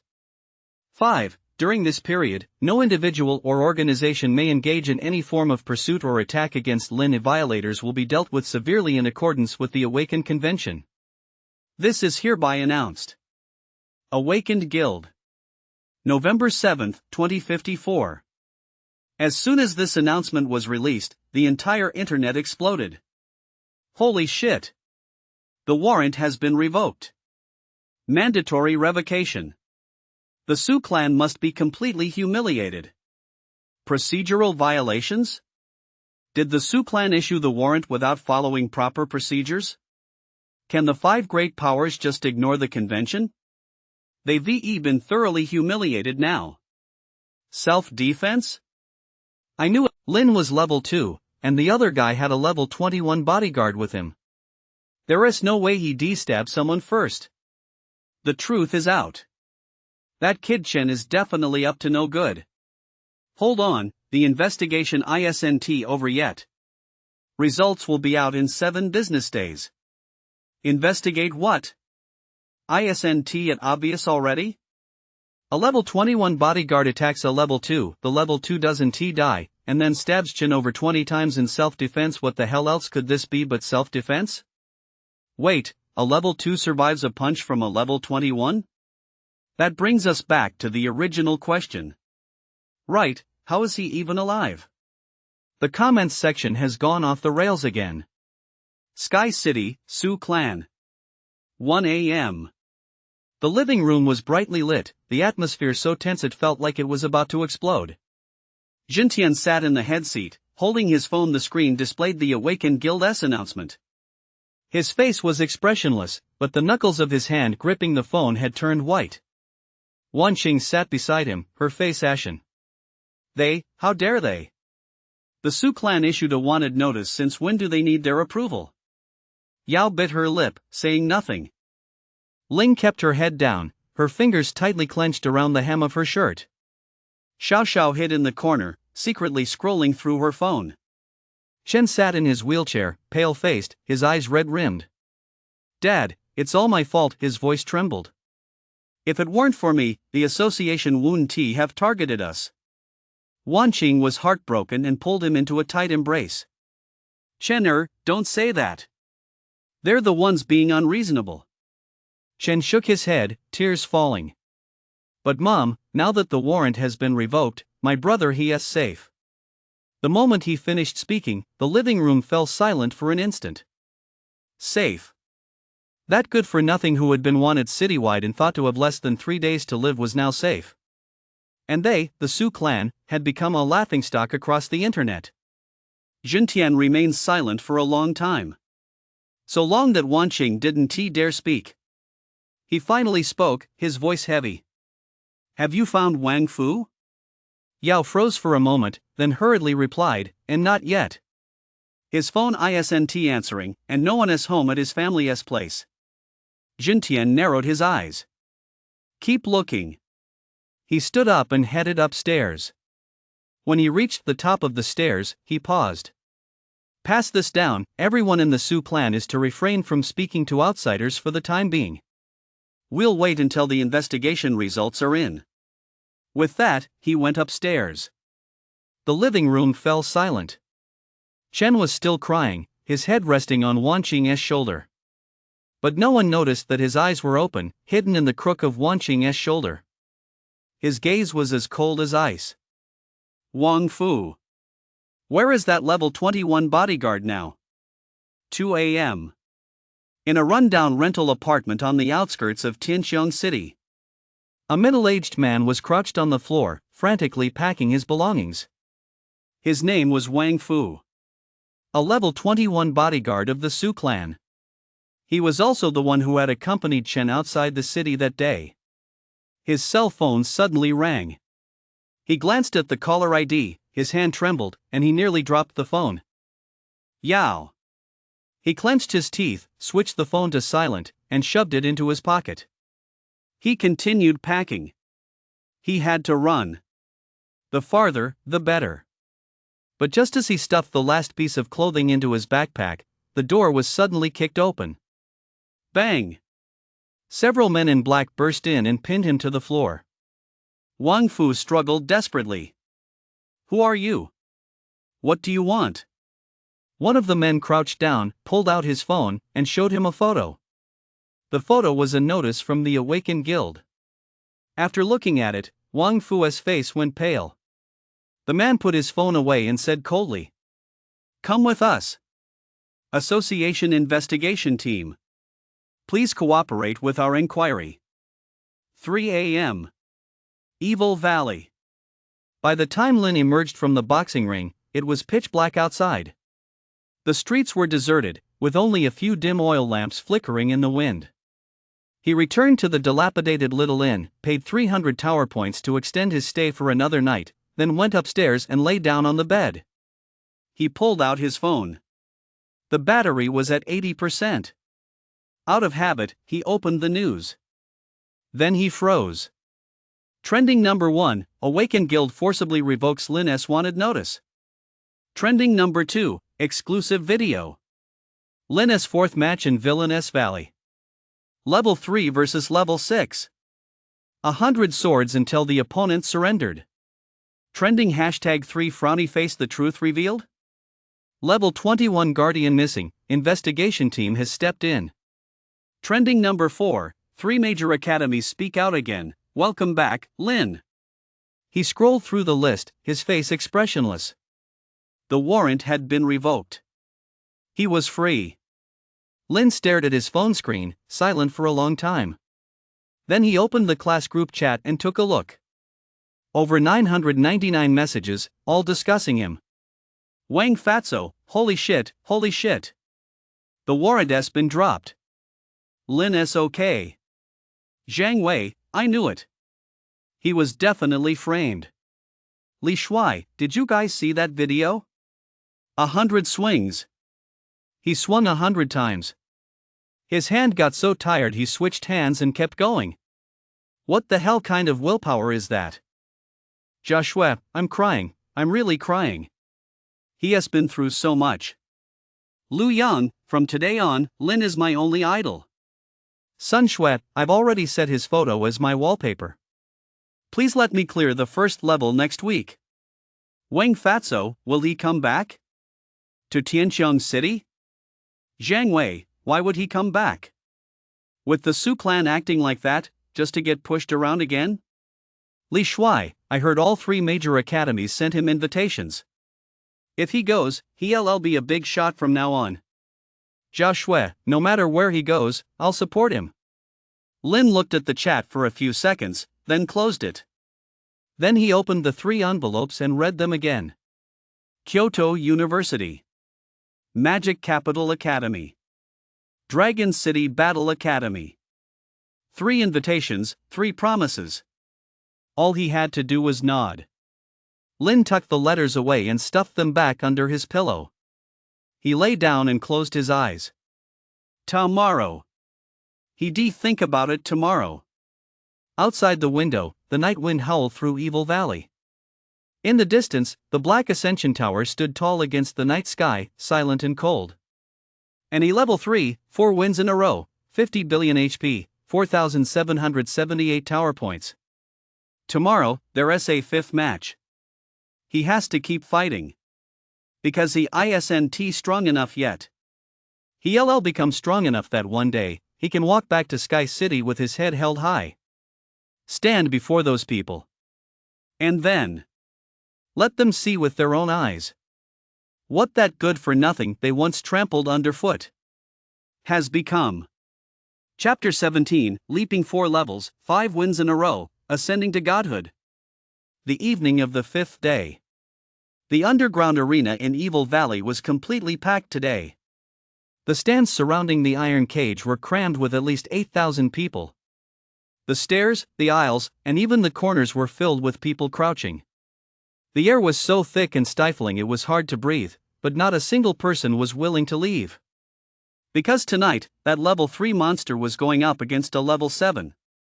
Damn, 8,000 people. This dumbass never seen this many folks before.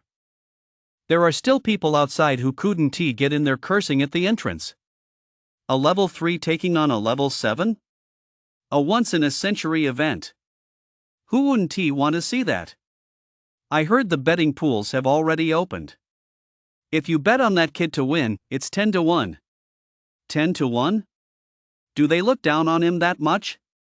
It's not that they underestimate him, it's just that the gap between level 7 and level 3 is too huge. A level 7's base HP is 700, while a level 3's is only 300, even doubled, that's just 600. With gear bonuses and talent bonuses, a level 7's single punch deals at least 10,000 damage. How the hell is he supposed to take that? Then how did he win his last 4 matches? True, that's weird. Anyway, I'm betting on him. 1,000 tower points. If I lose, I'll just consider it a donation to my faith. As Lin walked down the staircase, the crowd automatically parted to make way for him. It wasn't out of respect, they just wanted to get a good look at him. Is that him? He doesn't look like much. With that ragged outfit, I have no idea how he managed to survive over 100 punches from a level 6. Look at his hands, they're still shaking. Must be been exhausted from hacking away yesterday. He is fighting a level 7 today? If he wins, I'll eat my own shit. Lin kept his head down as he hurried through the crowd and into the small room. There were only 6 people inside today. Their levels ranged from 6 to 8, but each one looked at him differently. Some with curiosity, some with apprehension, some with admiration, and some with schadenfreude. The girl named Achi was there too, level 7. When she saw Lin walk in, her expression was complicated. Are you really fighting tonight? Lin nodded. Aki was silent for a few seconds, then walked up to him and whispered, I've done some digging. Your opponent tonight is called the Butcher. He is a level 7 fighter who has had over 30 matches in the ring and only lost 5. His talent is S-rank strength enhancement, and all his gear is rare.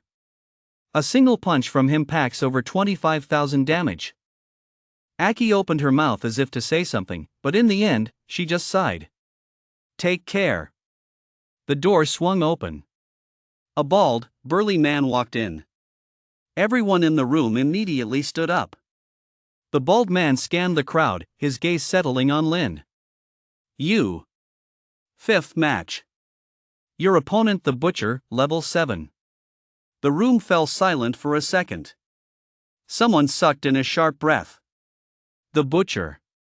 The Butcher who could kill a peer with a single punch. Lin's face remained expressionless, he merely nodded. The bald man looked at him with a complex expression. Kid, do you know how many people out there are betting on you to win tonight? Lin said nothing. The bald man continued, at least 3,000. If you lose, they'll all be cursing their luck. Lin finally spoke, his voice calm. I won lose. The bald giant paused for a moment, then burst out laughing. All right. Guts. Get ready. Round 1, round 2, round 3, round 4. Some fell inside the cage, some stood up inside the cage, and some never came out again. Finally. Round 5. Level 3 Rookie. Opponent, level 7 Butcher. Place your bets now. The entire basement erupted with a roar. Here he comes. Here he comes. Butcher. Butcher. Butcher. Kid. Kid. Kid. The shouts from both sides collided, making everyone's ears ring. Lin stood up and walked toward the exit. As he reached the door, Achi suddenly grabbed his arm. Her eyes were a little red, she squeezed his hand tightly. Come back alive. Lin glanced at her and nodded. He pushed the door open and stepped out. He pushed through the crowd, heading toward the steel cage. The shouts around him surged like a tidal wave, but he couldn't make out a single word. He simply kept his head down and walked, step by step. He stepped into the steel cage. A figure stood opposite him. 2 meters tall, with muscles bulging like rock, a blood-red slaughter tattooed on his shaved head. A mark on his chest, 7. He wore a pitch-black combat suit, splattered with dark red bloodstains. On his hands were a pair of massive metal gauntlets, each inlaid with 5 gems that glowed faintly under the lights. Level 7 Rare Gauntlets, Attack plus 500, Special Effect, Critical Hit Rate plus 10%. Level 7 Rare Armor, HP plus 5000. Level 7 Strength Rings 2, Attack plus 200, HP plus 2000. As for Lin himself, he was clad in normal gear, 3 levels below the required tier. HP, 50 billion. Attack, 50-30 base plus 20 from sword. The butcher looked down at him and grinned. Level 3? A pile of rags? He cracked his neck, making it pop. The match began. Just like yesterday, the octagon was small, leaving no room to dodge or retreat, only to attack. Both sides charged straight at each other, ignoring defense. They kept fighting like this. After 100 rounds, neither of them had a single intact spot left on their bodies. After 200 rounds, both were exhausted, but they were still attacking. But after 300 rounds, the opponent's HP finally hit rock bottom. If the fight continued, he would die.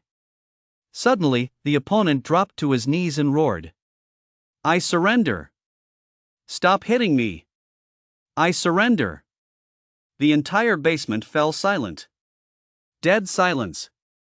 Over 8,000 people stared wide-eyed at the scene inside the iron cage. A level 7 butcher was kneeling before a level 3 rookie, hands raised high, trembling all over. The bald giant froze for several seconds before suddenly snapping out of it. We won. The level 3 rookie wins.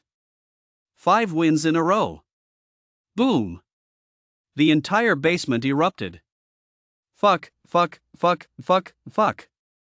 What the hell kind of monster is this? I lost 5,000 tower points. Damn it. I won 30,000. Haha, I won 30,000. He swung over 300 times? A level 4 taking on a level 7 and forcing him to surrender? Is that even human? What's his talent? What the hell is that talent? I'm blown away. I'm completely blown away. He's a legend. After tonight, this kid is a legend. Lin stood in the center of the steel cage, sword in his left hand, his right hand hanging limply at his side, trembling slightly. Over 300 swings, his hand was already numb. But his face showed no emotion. He looked down at the butcher kneeling on the ground. The butcher looked up at him, his eyes filled with terror. Lin said nothing, turning to walk out of the cage. The bald giant stepped forward and handed him a card. 15,000 tower points. 5 wins in a row. The look in his eyes as he watched Lin was no longer just awe, it was fanaticism.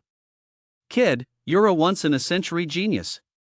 Lin took the card, said nothing, and walked out. He pushed through the crowd and headed up the stairs.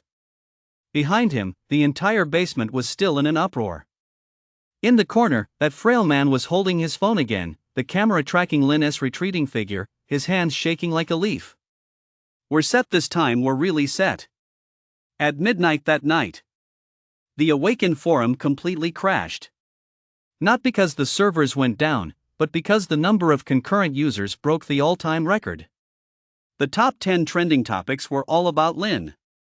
Exclusive video, Evil Valley Underground Fight, Round 5. Level 4 Newcomer vs Level 7 Butcher. 450 strikes until the opponent surrendered. 23 million views. In-depth analysis, what exactly is Lin's talent?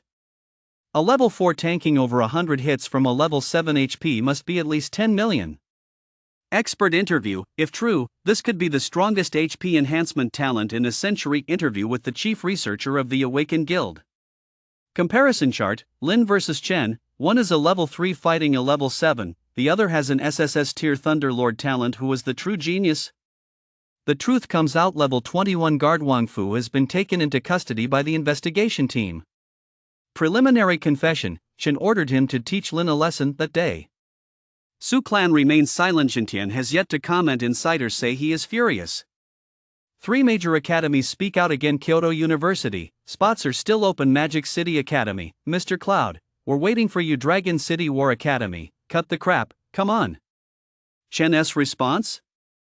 Reporters camped outside the Sioux clan. Chen refused to leave his home, reportedly emotionally shattered. Netizens abuzz, I owe Lin an apology, me too, +1, plus 10,086. Awakened Guild investigation results will be released shortly, please be patient. The comments section is unreadable. The feed is refreshing too fast, hundreds of posts per second, it's impossible to keep up. But one comment has been pushed to the top, with over 3 million likes. 1 a.m. Sky City, Sioux Clan. In the living room, the tension is so thick it's suffocating. Jintian sits in the headseat, 3 phones laid out before him, their screens filled with news about Lin. Wanqing sits beside him, her face ashen, unable to utter a word. Yao kept her head down, her fingers tightly clenched around the hem of her shirt. Ling bit her lip, her eyes slightly red. Xiao hid in the corner, secretly scrolling through her phone, occasionally glancing up before quickly looking down again. Chen sat in his wheelchair, his face alarmingly pale. Dad, his voice trembled. I really didn't know Wang Fu would do that. I just asked him to protect me, not to lay a hand on him. Jintian said nothing. Tears streamed down Chen's face. Dad, believe me, I really didn't mean to hurt my brother. Wanqing, overcome with heartache, threw her arms around him. Chen, don't say another word. Mom believes you. Jintian finally spoke, his voice heavy. Wang Fu has already spoken. The living room fell instantly silent. Chen's body stiffened. Jintian looked at him, his gaze as complex as a deep pool of water. He said it was you who told him to teach Lin a lesson that day. Chen's face turned deathly pale. Dad, he is lying. He must have been forced by the investigation team. Jintian said nothing, just stared at him. That gaze sent a chill down Chen's spine. The silence dragged on for a long time. So long that even Wanqing didn't dare speak. Jintian finally stood up. Let us wait for the investigation results. He headed upstairs. When he reached the top of the stairs, he paused. Starting today, you're not allowed to leave the house without my permission. Chen's body jolted. Jintian didn't look back, he went upstairs. The living room was eerily quiet. Chen kept his head down, his shoulders trembling slightly. But no one saw that beneath his lowered eyelids, his gaze was as cold as ice. 2 a.m. Evil Valley, in a dilapidated little inn. Lin lay in bed, staring at his phone. On the screen was that comment about him. The strongest HP awakened in a century. He smiled. The strongest in a century? If you knew my HP was 50 billion, would you be scared to death? He set his phone down and closed his eyes. Today was exhausting. Over 300 sword strikes, his hands were still trembling. But inside, he felt a sense of relief he'd never known before. The warrant had been revoked. The truth was about to come to light. He was free. More importantly, he had proven himself. Not to the Sioux clan, but to himself. Outside the window, the night breeze blew gently in. It was time to choose a university. 3 a.m. Kyoto University, Awaken College, Dean's office. Zhou Mingyuan sat at his desk, holding a document. On the document were Lin's detailed records. From the day of his awakening to his 5 consecutive victories in Evil Valley, records of every battle, analysis of every piece of data. He read through it over and over. 100-fold? 1,000-fold? Or 10,000-fold? He muttered to himself. The phone on the desk suddenly rang. He picked it up. Dean, Chen Xuesong from Magic Capital Academy is on the line. He'd like to discuss Lin's case with you. Zhou Mingyuan smiled. Tell him, it's a matter of merit. Don't even think about forming alliances. After hanging up, he reviewed the documents once more. Then he picked up another phone. Connect me to Launching Battle Academy. 4 a.m. The deans of the 3 major academies were on a 3-way call. Zhou Mingyuan, Kyoto, let us be straightforward. We at Kyoto University are determined to secure Lin. Chen Shuasong Shanghai, on what grounds? Mr. Cloud himself has spoken. Do you think you can outbid us? The representative from Longcheng War Academy surnamed Zhang, nicknamed Zhang, enough with the nonsense. Let us settle this with a fight. Whoever wins gets him. Zhou Mingyuan, how old are you? Chen Shuasong, exactly. Childish. Zhang, so what do you suggest we do? A few seconds of silence. Zhou Mingyuan, let him choose for himself. Chen Shuasong, agreed. Zhang, fair enough. But no matter who he picks, the other two sides can't interfere. Zhou Mingyuan, deal.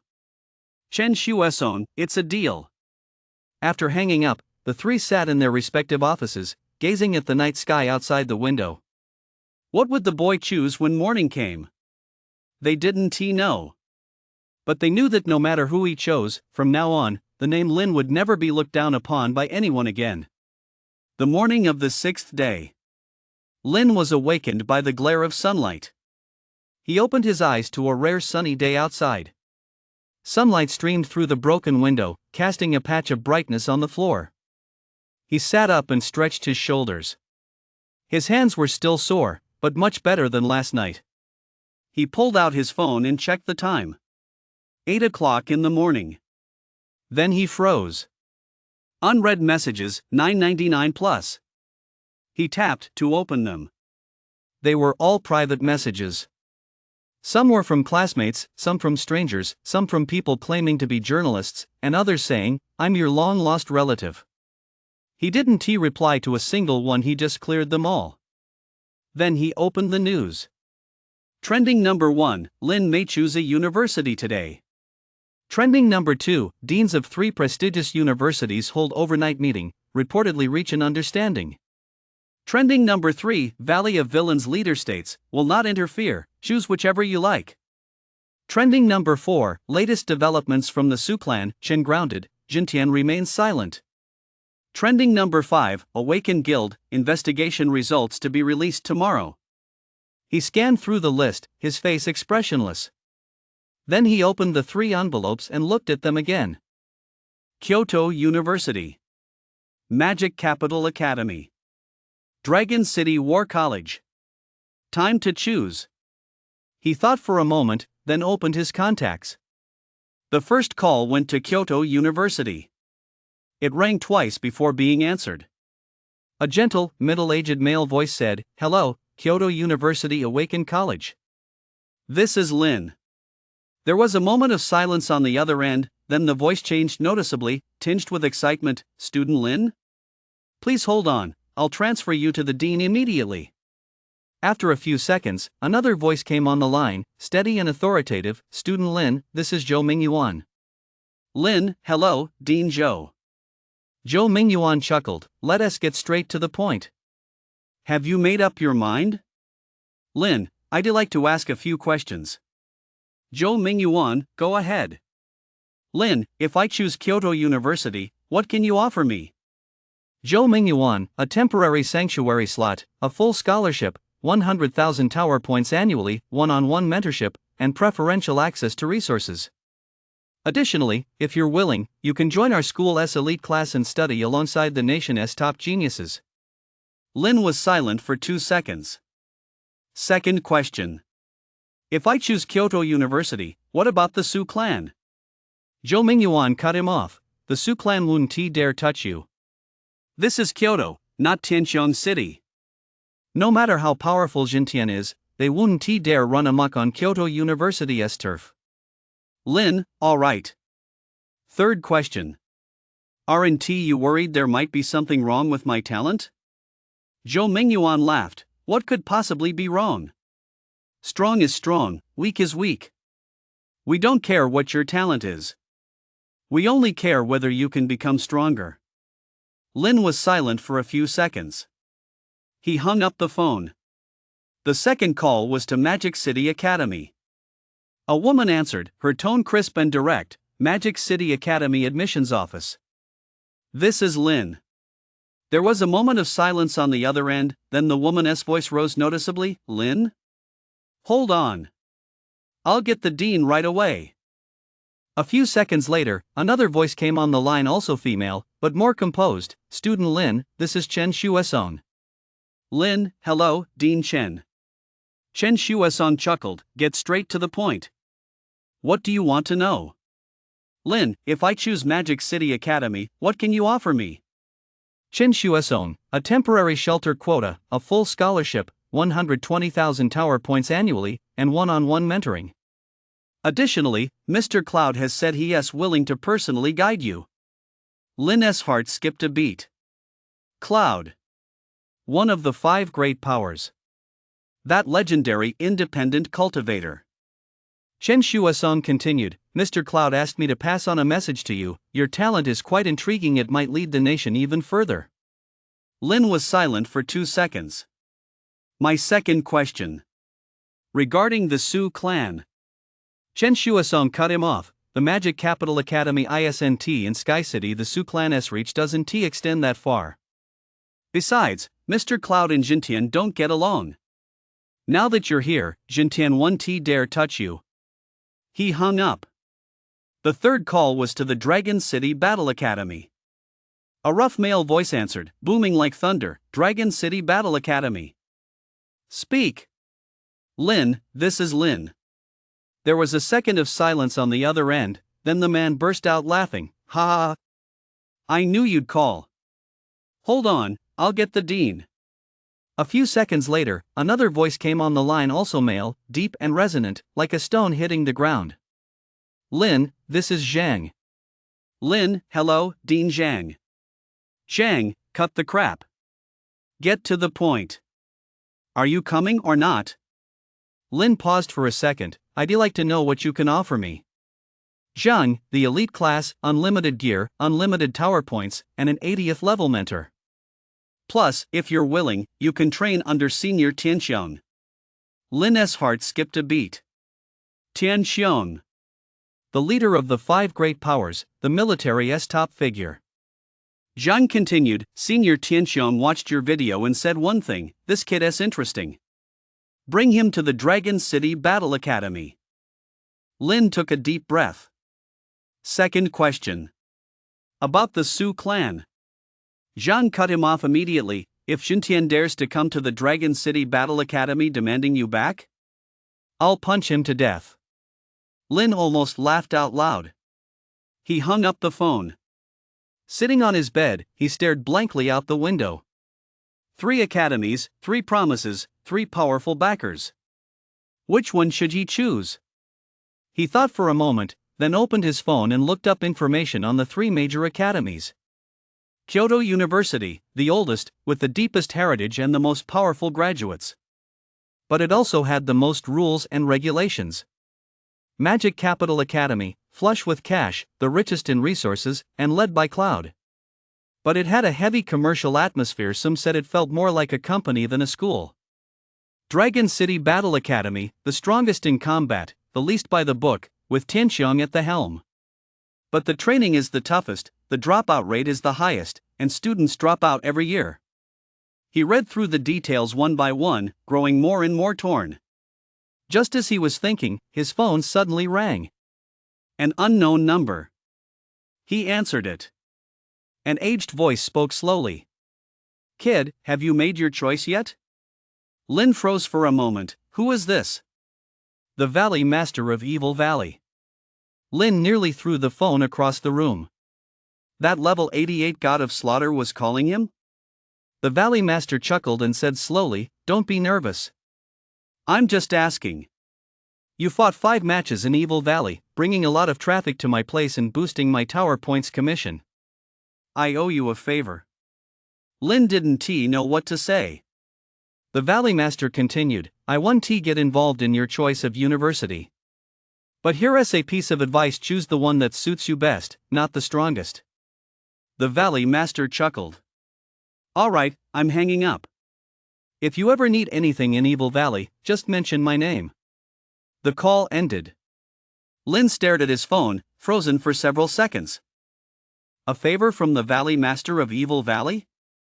That was worth more than an invitation from any of the top 3 universities. He took a deep breath and set his phone down. Then he closed his eyes and thought hard. The one that suited him best. He recalled his 5 fights in the underground ring. In every single one, he fought by sheer grit. In every single one, he won using the most straightforward method. His talent was sheer durability. He had nothing else. His attack power was pitifully low. He had no control skills, no healing skills, and absolutely no flashy tricks. He was just a tank. Pure and simple. So, which academy was best suited for a tank? Kyoto University was strong in theoretical research, but not necessarily in practical combat. Magic City Academy had abundant resources, but it was heavily commercialized. Dragon City Battle Academy was the strongest in practical combat, the most rule-breaking, and had the highest attrition rate. But what does strongest in combat really mean? It means that a tank like him can learn how to maximize his strengths. It means that with level 80 mentors and powerhouses like Tianxiong, he can learn how to survive in real combat. It means that he can keep fighting, keep taking hits, and keep getting stronger. Lin opened his eyes. He picked up his phone and dialed the number. Hello, Dragon City Battle Academy? It's Lin. I'm choosing you. There was a second of silence on the other end, then Zhang's booming voice erupted, ha ha ha. Great. You've got good taste. Wait in Evil Valley, I'll send someone to pick you up. Lin, no need to bother. I'll go on my own. Zhang cut him off, stop blabbering. If you leave Villainous Valley alone, there are plenty of people along the way who'll try to capture you for tower points. Just wait. I'll be there this afternoon. The call ended. Lin stared at his phone, not knowing whether to laugh or cry. This afternoon? It was over 2,000 li from Dragon City Battle Academy to Villainous Valley. How was he supposed to get there by this afternoon? But an hour later, he found out the answer. A sudden roar echoed over the skies of Villainous Valley. Everyone looked up, their pupils contracting sharply. A large black aircraft was descending slowly. On its hull was emblazoned a blood-red fist emblem. Dragon City Battle Academy. Holy shit! A Dragon City Battle Academy aircraft.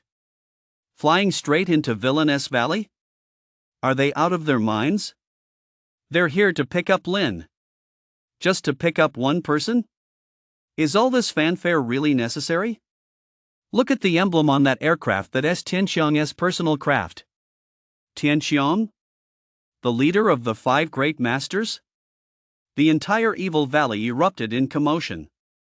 The aircraft landed steadily at the mouth of the valley. The hatch opened, and a figure stepped out. Over 80 years old, with snow-white hair, yet his back was as straight as a spear. He wore a black combat suit with an 80th level badge pinned to his chest. He swept his gaze over the onlookers and spoke in a calm tone. Where is Lin? His voice wasn't too loud, but it buzzed in everyone's ears. The pressure of an 80th level expert was no joke. Lin stepped out of the crowd. The old man looked him over from head to toe, then smiled. Kid, come with me. Lin nodded and followed him toward the aircraft. Behind them, the entire population of Villainous Valley watched. Some were envious, some jealous, and some were so excited they were jumping up and down. Holy shit, an 80th level cultivator came to pick him up personally. Linus got some serious clout. The Dragon City Battle Academy really does treat him like a treasure. From today on, this kid is going to soar. Lin boarded the aircraft. The cabin door slowly closed. The aircraft took off, flying northward. Through the window, he watched as Evil Valley grew smaller and smaller below. Just a few days ago, he had fled here as if his life depended on it. A few days later, he was leaving on the aircraft of an 80th level powerhouse. He took a deep breath and leaned back in his seat. Outside the window, the clouds churned. In the distance, a new world was waiting for him. Chapter 18, Enrollment, Elite Class. The aircraft cut through the clouds, flying northward. Lin leaned back in his seat, gazing at the scenery outside the window. This was his first time riding a flying machine, and the first time he'd traveled so far from Sky City. "Kid, nervous?" The old man sitting across from him spoke up, his voice deep and heavy, like a stone hitting the ground. Lin shook his head. "Not really." The old man chuckled, revealing a mouthful of white teeth. "My name is Jin. I'm an 80th level expert and the head instructor of the elite class at Dragon City Battle Academy. From now on, you'll be under my supervision." Lin nodded. "Nice to meet you, Instructor Jin." Jin sized him up, a hint of curiosity in his eyes. "I've watched all your videos. A level 3 taking on a level 7, withstanding over 300 punches, and forcing the opponent to surrender. Kid, tell me straight, what exactly is your talent?" Lin was silent for a second. He knew this question was bound to come up sooner or later. But he couldn't tell the truth. 100-fold HP boost revealing a talent like that would be too terrifying. Besides, he wasn't strong enough yet. What if someone got the wrong idea? "D rank, HP enhancement," he said calmly. Jin froze for a moment, then burst out laughing. "D rank? Are you fucking kidding me?" Lin said nothing. Jin stopped laughing and waved his hand. "Fine, if you don't want to say it, don't. Anyway, once we get to the Dragon City Battle Academy, your true colors will come out sooner or later. But let me make one thing clear: no matter what your talent is, as long as you don't harm others, the Dragon City Battle Academy will protect you. If anyone dares to touch you, I'll be the first to object." Lin felt a warm glow in his heart. Jin grinned. "Don't thank me just yet. Training in the elite class is brutal. Just don't come crying to go home when the time comes." The aircraft flew for another 2 hours. Through the window, Lin saw a vast cluster of buildings appearing in the distance. It was a city, but completely different from Sky City. No skyscrapers, no bustling streets, only row upon row of black training grounds, combat simulation rooms, and equipment warehouses. Rising from the center of the city stood the towering Ascension Tower, its black exterior radiating a chilling aura. Hovering above the city were 4 massive characters. Dragon City Battle Academy. Jin stood up. "We're here." The aircraft descended slowly and came to a stop in a vast plaza. The hatch opened, and Lin followed Jin out. The plaza was already crowded with people. There were instructors in combat uniforms, students carrying weapons, and several middle-aged men with deep, commanding auras, senior students. All eyes were on Lin. Is that him? The one who fights in underground matches? A level 3 beating a level 7? Is that even real? I saw the video. He took over 300 punches head-on. That's freaky. What kind of talent is that? It's insane. I heard it's a D-rank HP enhancement, but it's definitely more than that. Lin kept his head down as he followed Jin through the crowd. Jin led him into a building, up to the 3rd floor, and pushed open a door. Behind the door was a massive classroom. Inside sat over 30 students, all around 17 or 18 years old, all freshmen. As soon as Lin walked in, every pair of eyes snapped toward him. Holy shit, Lin? That Lin from the underground fights? He really came to our Dragon City Battle Academy? I saw him fighting a level 7 in a video yesterday, and now he is my classmate today? The classroom instantly erupted into chaos. Jin clapped his hands. Quiet. The room fell silent immediately. Jin pointed to an empty seat next to the lectern. Lin, sit there. Lin nodded and walked over to take his seat. Jin scanned the crowd and said in a deep voice, everyone is here. Tomorrow is Sunday, and the 3rd floor of Ascension Tower will be open. Form your own teams and discuss your tactics yourselves. I don't care how you fight, but there is one rule: everyone must clear the floor. Anyone who holds the team back can get the hell out of the elite class. With that, he turned and walked out. The door closed. The classroom was silent for a few seconds. Then, everyone turned to look at Lin. Lin sat in his seat, his face expressionless. He scanned the room.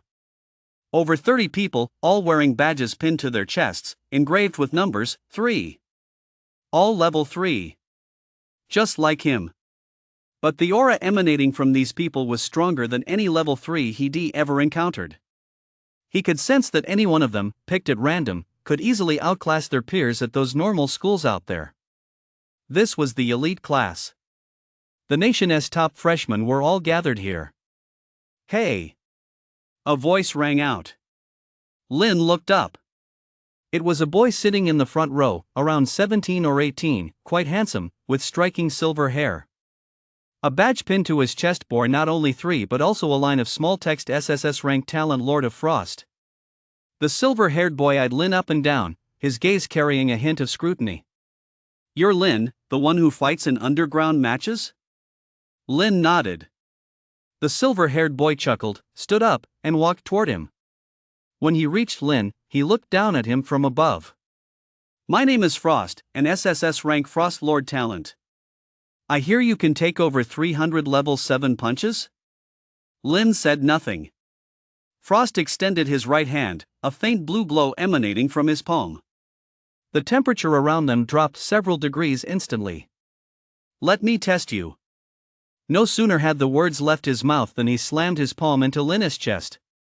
Boom! 5,000. Lin took a step back and steadied himself. Frost froze. He looked at his hand, then back at Lin, his expression changing. You're okay? Lin glanced down at his chest. A thin layer of ice had formed on his clothes, but his skin wasn't even red. He looked up at Frost. Had enough?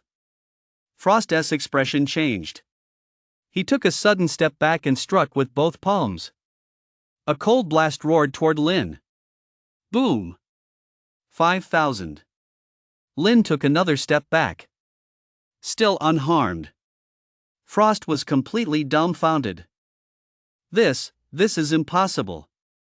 He gritted his teeth, pressed his palms together, and a brilliant blue light erupted from his palms.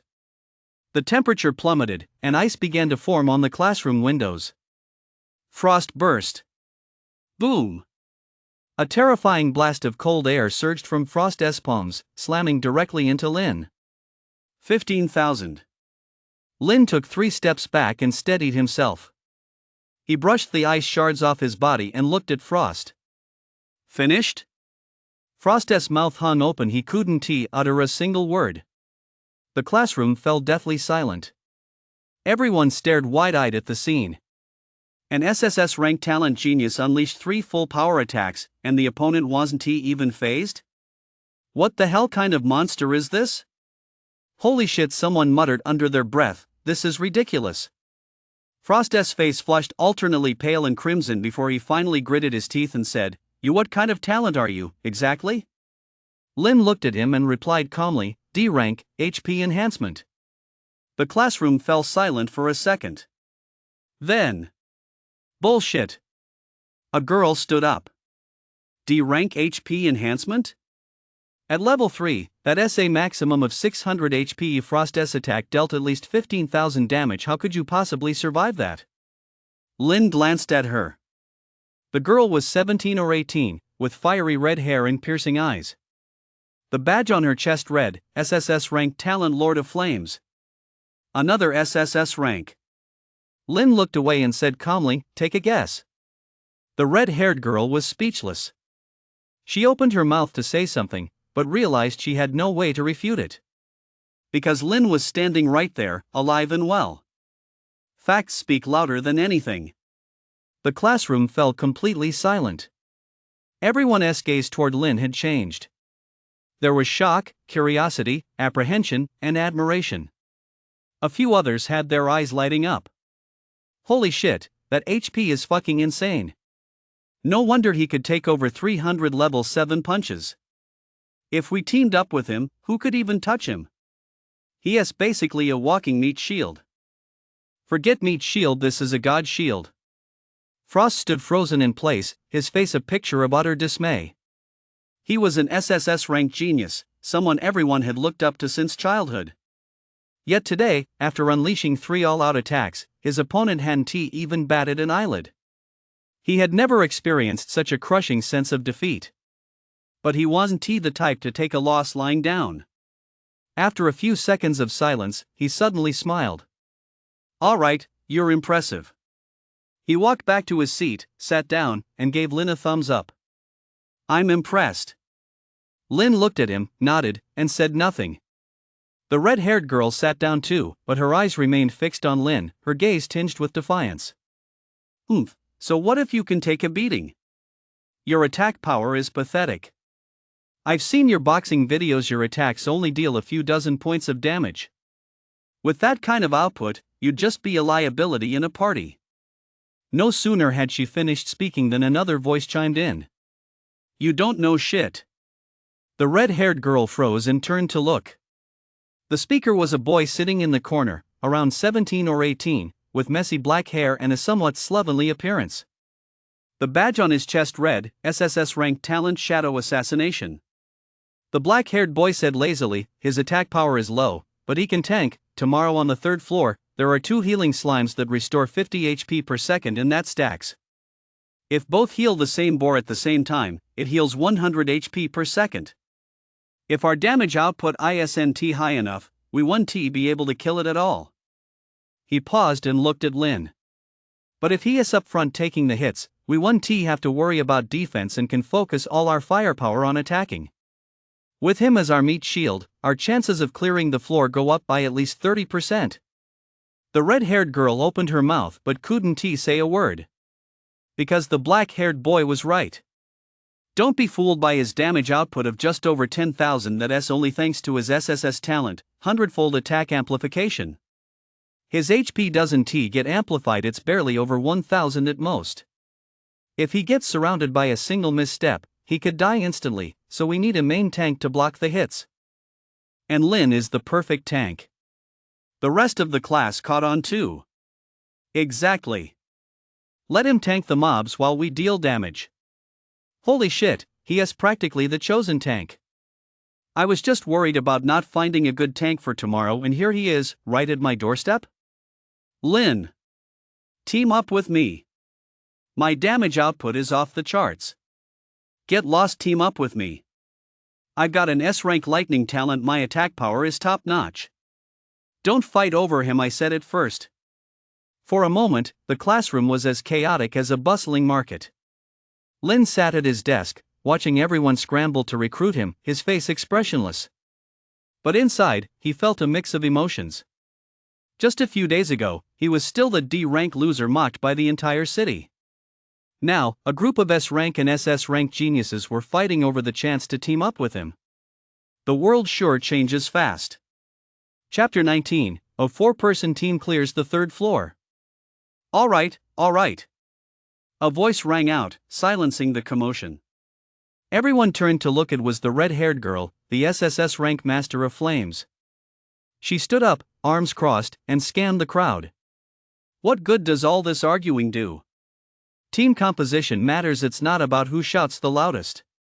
She looked at Lynn, her eyes still carrying a hint of defiance, but her tone had softened considerably. "Lynn, team up with me. I've got enough DPS. Add an assassin and a secondary DPS, and the 4 of us will clear it easily." No sooner had she finished speaking than Frost stood up. "Why should I team up with you? I can do it too." The red-haired girl shot him a glance. You just hit him 3 times, and he didn't even flinch. How dare you ask to team up?" Frost's face darkened. "That was a test. Do you understand what a test is? The test is over. You lost. How dare you even speak? You."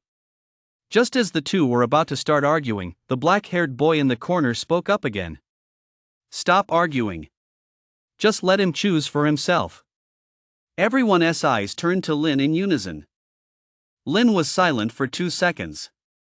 "I'll choose," he paused. "Who has the highest damage output?" The red-haired girl immediately raised her hand. "Me. SSS rank Lord of Flames, highest attack power in the whole class." Frost wasn't about to be outdone. "I'm an SSS rank Lord of Frost, my damage isn't any lower than hers. And I've got crowd control too." The black-haired boy in the corner said lazily, I'm an SSS rank shadow assassin. My single target burst damage is higher than both of theirs, but my sustained damage is a bit weaker. Lin thought for a moment. Then the three of you, plus me. Let us form a party of 4. The red-haired girl froze. 3 people? Just the 3 of us? Frost was taken aback too. You want me to team up with her? The black-haired boy raised an eyebrow. Interesting. The red-haired girl and Frost exchanged a glance. Both had a hint of distaste in their eyes, but neither refused. Because they all knew that with Lin as the tank, plus the 3 of them dealing damage, clearing the 3rd floor would be a breeze. All right. The red-haired girl nodded. It's settled then. My name is Flame. She pointed at Frost. He is Frost, and that slacker over there is Shadow. Frost snorted but said nothing. Shadow lazily waved his hand in a half-hearted greeting. Lin nodded. My name is Lin. Flame rolled her eyes. Duh, like anyone doesn't know your name is Lin. Seeing their spots in the team snatched away, the others in the classroom sighed one after another, but there was nothing they could do. The 4 of them were indeed the strongest lineup. If they couldn't beat them, they couldn't beat them. All right, break it up, break it up. Go find your own teammates. Flame waved her hand, as if shooing away flies. The crowd gradually dispersed, leaving only the 4 of them in the classroom. Flame walked up to Lin and sized him up from head to toe. What's your attack power? I watched your boxing video, just a few dozen damage per hit. Are you serious? Lin didn't hide anything. 50. 50? Flame's eyes widened. You're level 3, with 30 base attack and 20 from your weapon. That is 50 total? Lin nodded. Flame sucked in a sharp breath. Holy shit, your attack power, that's way too low, isn't it? I'm at 30 base, plus an 80-point boost from my level 3 rare longsword, for a total of 110. Add my 100-fold amplification talent, and I'm dealing over 10,000 damage per punch. Frost chimed in, I'm about the same also with 100-fold amplification, around 12,000 attack power. Shadow said lazily, my talent isn't attack amplification, it's assassination amplification. My single target damage can hit 20,000, but it lacks sustainability. Listening to the 3 of them, Lin silently compared their stats in his mind. His attack, 50. Theirs, over 10,000. A difference of more than 200 times. But he had 50 billion HP. The 3 of them combined didn't even have 3,000 HP. Flame looked at him with a complex expression. With that attack power, are you really just relying on tanking? Lin nodded. Yeah. Flame was silent for 2 seconds, then suddenly laughed. Alright, you can tank it, and we can deal the damage. Perfect synergy. Frost laughed too. 3rd floor tomorrow. Let us show those who look down on us what the strongest combo looks like. Shadow yawned, enough chatter. Let us go eat. I'm starving. The 4 of them walked out of the classroom. The Dragon City Battle Academy cafeteria was huge, like a giant sports arena. It was packed with people, and students in combat gear were everywhere. Lin carried his tray and followed the other 3 to a corner where they sat down. He had barely taken 2 bites when he felt countless eyes on him. Is that Lin? Yeah, the one who fights in underground matches the level 3 guy who beat a level 7. Holy shit, he doesn't look like much. All that crappy gear. You don't know shit. He has tough gear, doesn't matter. He has teamed up with Flame, Frost, and Shadow? With that lineup, they breeze through the 3rd floor tomorrow. No kidding. For monsters together, how could they not? Whispers continued to drift through the air. Lin kept his head down, focused on eating. Flame glanced at him and suddenly asked, Hey, Lin, what is your talent, exactly? Can you tell us the truth?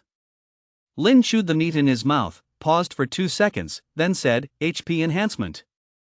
No kidding, everyone knows it's HP enhancement. The question is, how many times does it boost it? Frost leaned in. Grade D is double, but you're definitely more than that. Lin glanced at him and said casually, "Take a guess." Frost was stumped. Flame rolled his eyes. "Fine, if you don't want to say, don't. We'll find out tomorrow when we fight anyway." After dinner, the four of them returned to their dorms. The dorms at Longqing Battle Academy were far better than that run-down inn in Evil Valley. They were single rooms, each equipped with a bed, a desk, and a private bathroom, with training equipment hanging on the walls. Lin lay on his bed and pulled out his phone. He opened the news app. He was still at the top of the trending list. Lin confirmed to join Longqing Battle Academy. Tianxiang personally sent someone to pick him up. The comments section was ablaze. "Holy shit, Dragon City Battle Academy hit the jackpot. Tianxiang sent people personally? That's way too much face. Lin is Dragon City Battle Academy's man now. Will the Su clan dare touch him? The Su clan has enough on their plate right now.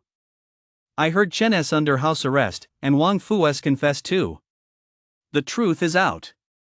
Chen really is a two-faced jerk. I've always had it in for that kid. Smiling all day long, he is clearly no good." Lin scrolled through the comments one by one, his face expressionless. Then he opened the class group chat. 999 plus unread messages. Wang Fatso, holy shit, holy shit. Lin S going to Dragon City Battle Academy.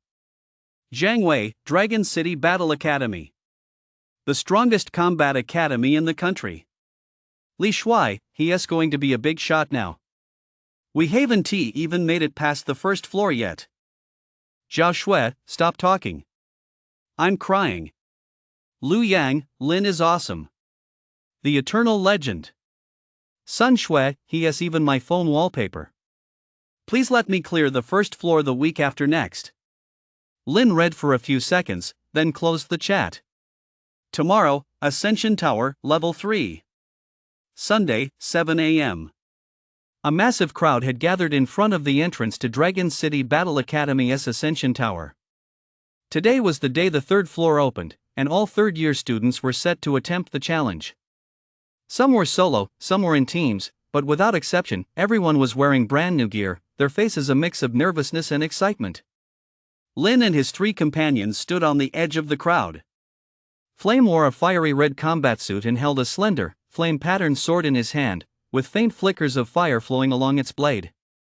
Frost wore silver-white light armor, with an ice-blue short sword hanging at his waist. The temperature around him was several degrees lower than elsewhere. Shadow still looked as lazy as ever, clad in a black bodysuit and twirling two short blades in his hands. Only Lin was still wearing that tattered gear. A worn-out jacket bleached white from washing, cuffs frayed to the edges, and pant legs cut short. Flame looked at him and twitched his lips. Can't you just buy some new gear? Lin shook his head. No need. Frost chimed in. You've got plenty of tower points, right? A 5-game winning streak should have earned you quite a bit. Lin didn't say anything.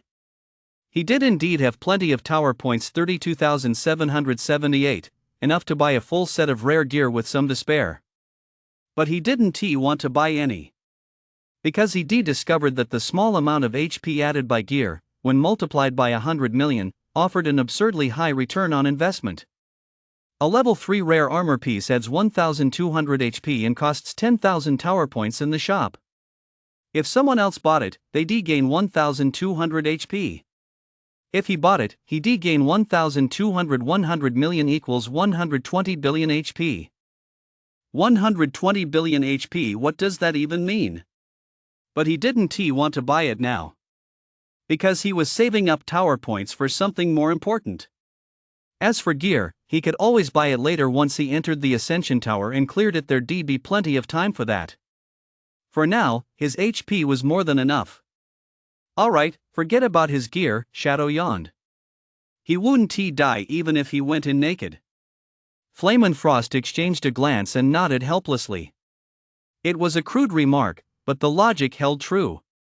With Lin's HP, he really didn't need any gear. The portal slowly opened. The crowd began to file inside. Flame took a deep breath. Let us go. Let us show those people what the strongest team looks like. The four of them walked toward the portal. All eyes turned toward them once more. Look, Lin and the others are going in. For monsters together with that lineup, they're sure to make it. Not necessarily. The failure rate on the third floor is 45%. That's no joke. With Lin taking the brunt of it, what's there to fear? True. A flash of light, and the four vanished before the portal. The scene before them shifted. They found themselves in a massive stone chamber, twice the size of the second floor. The walls were covered in iron-gray runes, the floor paved with rough stone slabs, and the ground was littered with tracks left by wild boars. In the center of the chamber, 7 monsters were staring at them. 20 iron-hided boars, their bodies covered in iron-gray, hardened skin, with 2 thick, long tusks stained with dark red blood. They stood in a row, scraping the ground with their hind hooves, white steam billowing from their nostrils. 8 healing slimes crouched limply behind the boars, glowing green as they breathed in and out. Ding! Entered the third floor of the Ascension Tower. Monsters, iron-armored boars 20 level 3, normal, healing slimes 8 level 3, normal. Clear condition, defeat all monsters within 1 hour. Since it's a 4-person party, the number of monsters has quadrupled. Proceed as planned, Flame whispered. Lin, you tank the boars. The 3 of us will take out the slimes first. Lin nodded and took a step forward. 20 boars immediately locked onto him, their tusks aimed at him, ready to charge at any moment. Lin took a deep breath and charged forward. The eyes of the 20 boars turned red in an instant, and with a roar, they all charged at him simultaneously. Bang! Bang! Bang! Bang! Bang! All 20 boars slammed into him with full force. 45, 45, 45, 45, 45. Lin took a step back and steadied himself. The 20 boars surrounded him, frantically ramming, goring, and tearing at him with their tusks. 30, 30, 30, 30, 30. Damage notifications popped up like a flood. Lin ignored the monsters' attacks, scanning the battlefield, ready to intercept any that tried to target the rear ranks. Flame and the others exchanged a glance and charged at the 2 slimes simultaneously. Flame burst. Flame swung his sword, sending a pillar of fire shooting into the sky, engulfing one of the slimes. 12,000. The slime didn't even have time to scream before it turned to ash. Frost pierce. Frost thrust his sword forward, and dozens of icicles shot up from the ground, piercing the other slime like a sieve. 11,000. The second slime fell to the ground. After a few attacks, 8 slimes, in 3 seconds, all dead. 5 wild boars were still furiously attacking Lin. 30, 30, 30, 30, 30. Lin glanced down at his health bar. 50 billion. He'd lost less than 10,000. If the 3 of them had been hit by those boars, they'd be nothing but ashes by now. He looked up at Flame and the others. We can take on the boars now. Flame grinned, all right.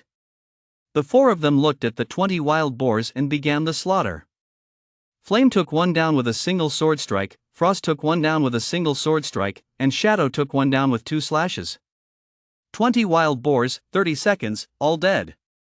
Congratulations on clearing the 3rd floor of the Ascension Tower. Clear time, 1 minute 23 seconds. You have leveled up. Current level, 4. Current stats, HP 50 billion plus 100 billion equals 60 billion, attack 50 plus 10 is equal to 60. You will unlock the entrance to the 4th floor of the Ascension Tower in 7 days. A flash of light, and the 4 were teleported out. Standing in front of the light gate, Flame stretched, awesome. 1 minute and 23 seconds. That's a new record, right? Frost checked the time. The record for clearing the 3rd floor as a party is 3 minutes and 47 seconds. We were more than twice as fast.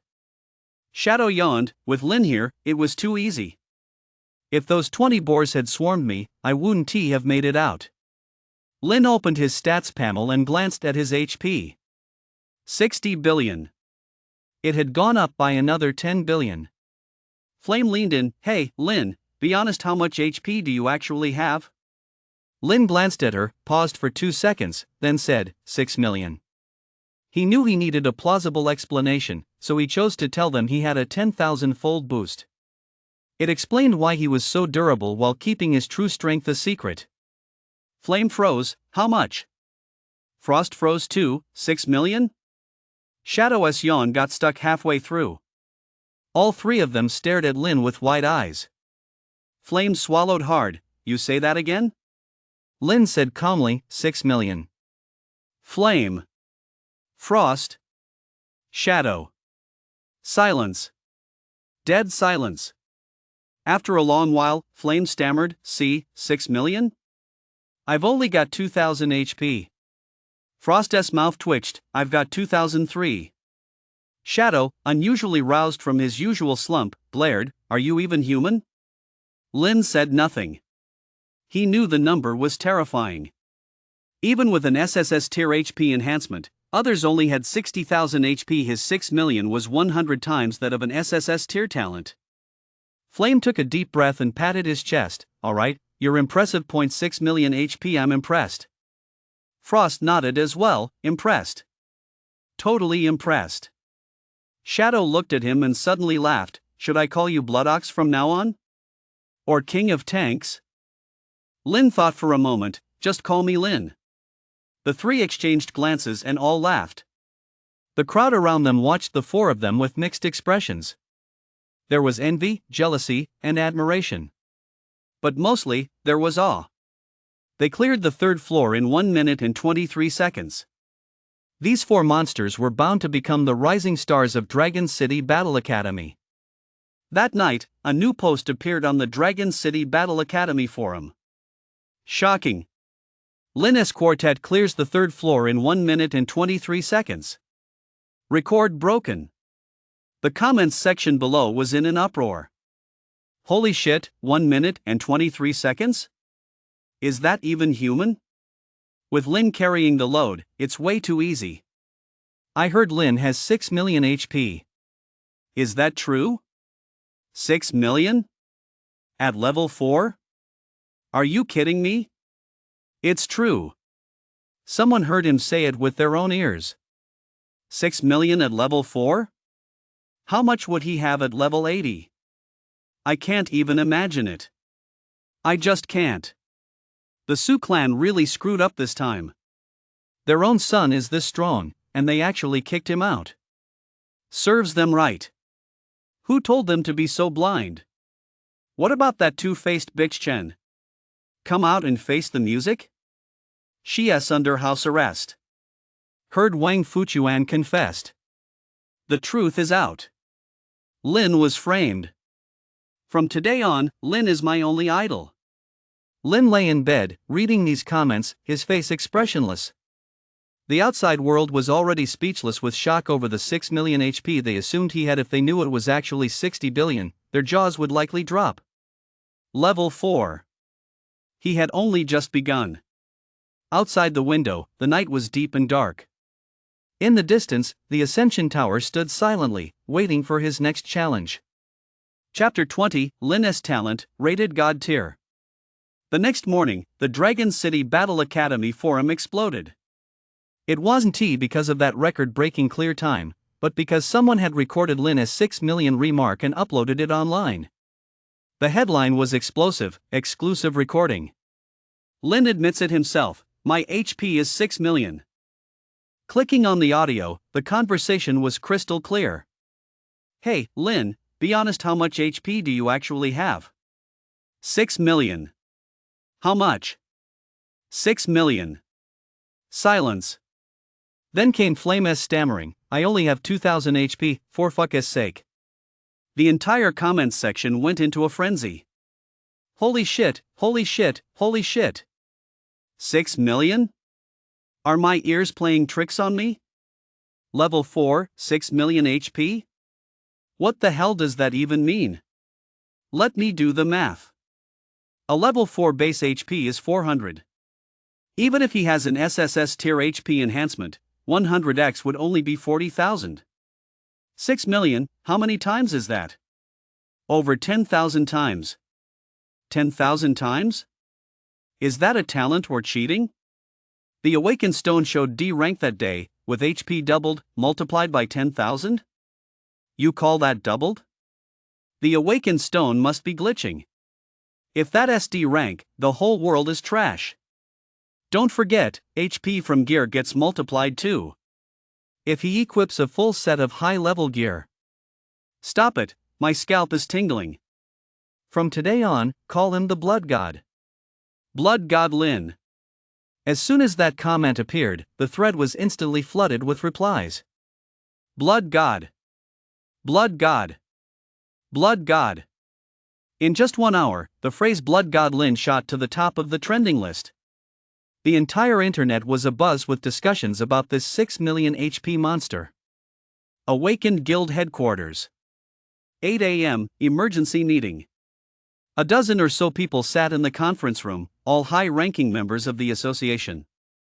Seated at the head of the table was a white-haired elder wearing an 85th level badge on his chest, the association's president, Jojo.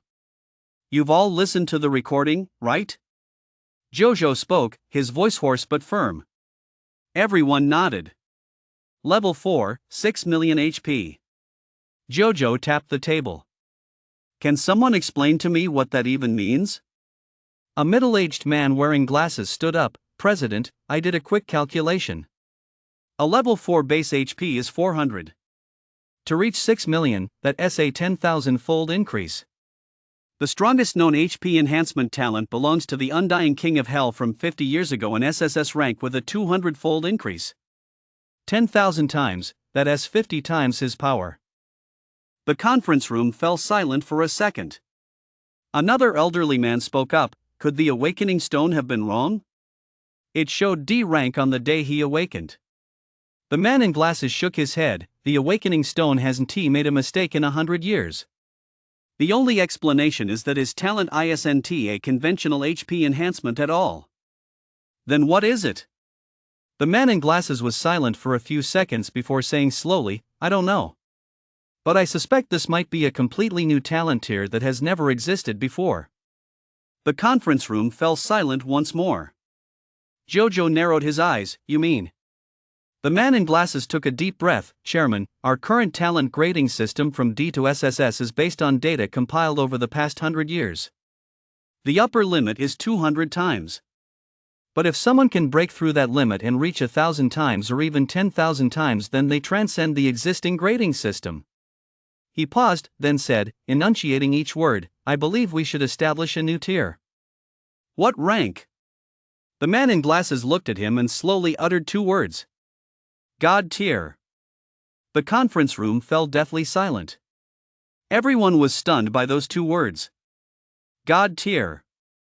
Ever since the Ascension Tower descended 100 years ago and the Awakened appeared, there had never been such a rank. D, C, B, A, S, SS, SSS. Those were all the ranks. SSS was the ceiling, the limit of human potential. But now, someone was telling them that this ceiling might have been shattered? Jojo remained silent for a long time. Those in favor of establishing the new God tier rank, raise your hands. A dozen or so hands shot up in unison. It passed unanimously. Jojo nodded.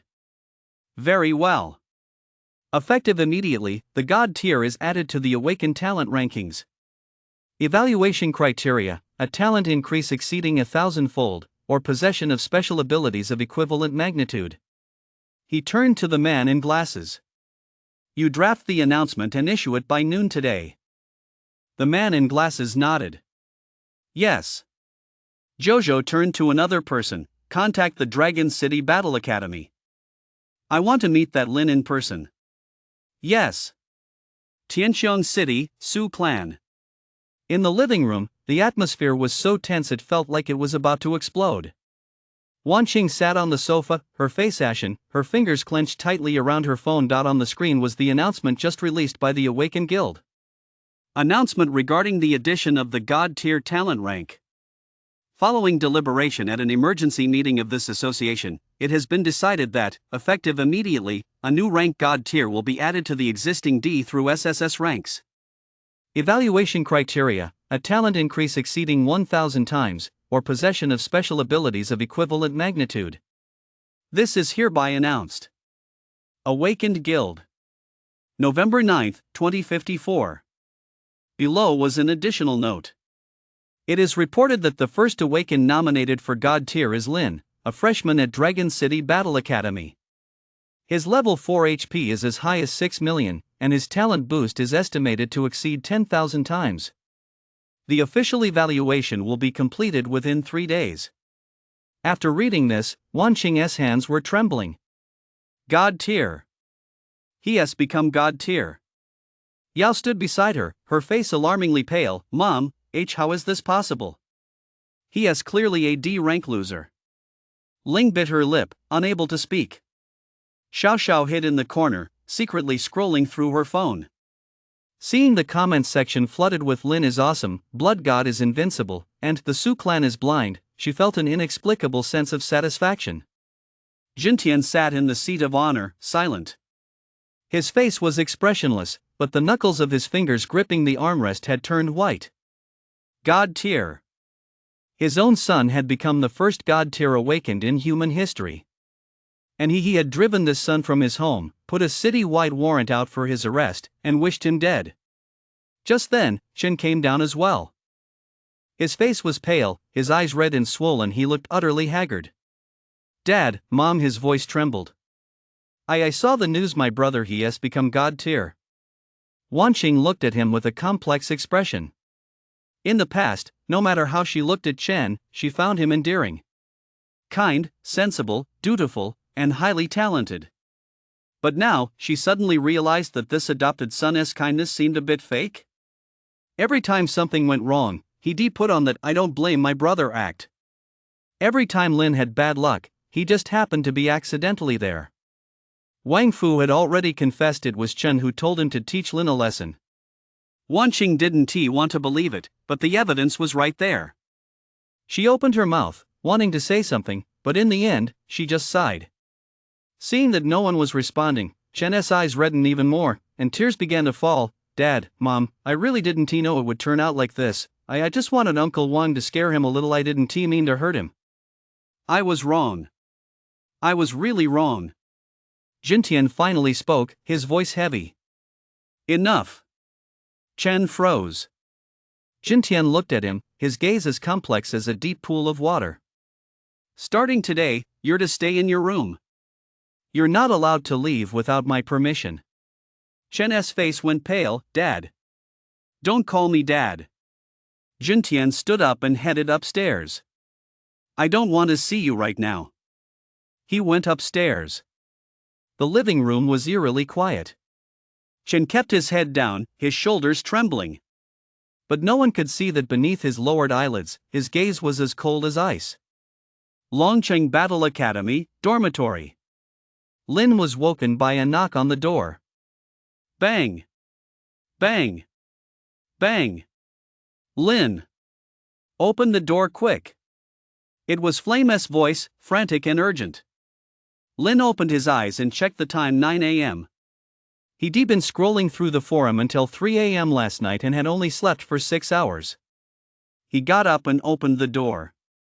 Flame was standing in the doorway, holding his phone up, his face practically pressed against Lin's. Look at this. Lin glanced at it.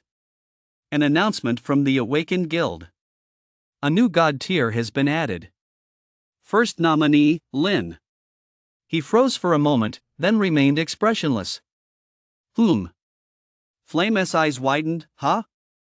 That's it? You've become God tier. The first God tier awakened in human history. And all you can say is Lin thought for a moment. Well, thanks, is that okay? Flame. Frost popped up from behind, equally speechless. Are you even human? Such a huge deal, and that's your reaction? Shadow leaned against the wall, unusually not yawning, and said lazily, he didn't even bat an eye at 6 million HP. What a little thing like this? Flame took a deep breath and patted his chest. Fine, you're impressive.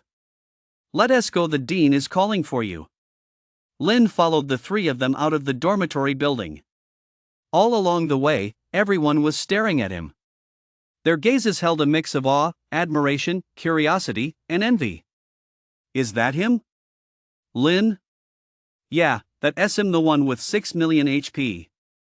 Holy shit, he doesn't look like much. How did he become God tier? You don't know shit. He's got hidden potential. We'll have to call him the Blood God from now on. Lin kept his head down and walked briskly forward. The dean's office was on the top floor of the administration building. He pushed open the door and found several people already seated inside. Zhang, the dean of Longqing Battle Academy, sat in the head seat and grinned at him. You're here? Have a seat. Lin sat down. Zhang pointed to a white-haired elder beside him. This is Jojo, the guild master of the Awakened Guild. He came here specifically to see you. Jojo looked at Lin, his gaze a mix of scrutiny and admiration. Student Lin, I'll be blunt. Your talent is something that has never appeared in human history. We have decided to officially classify you as a God tier awakened. Lin said nothing.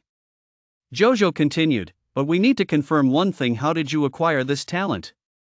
Was it innate, or did something change after you became an awakened?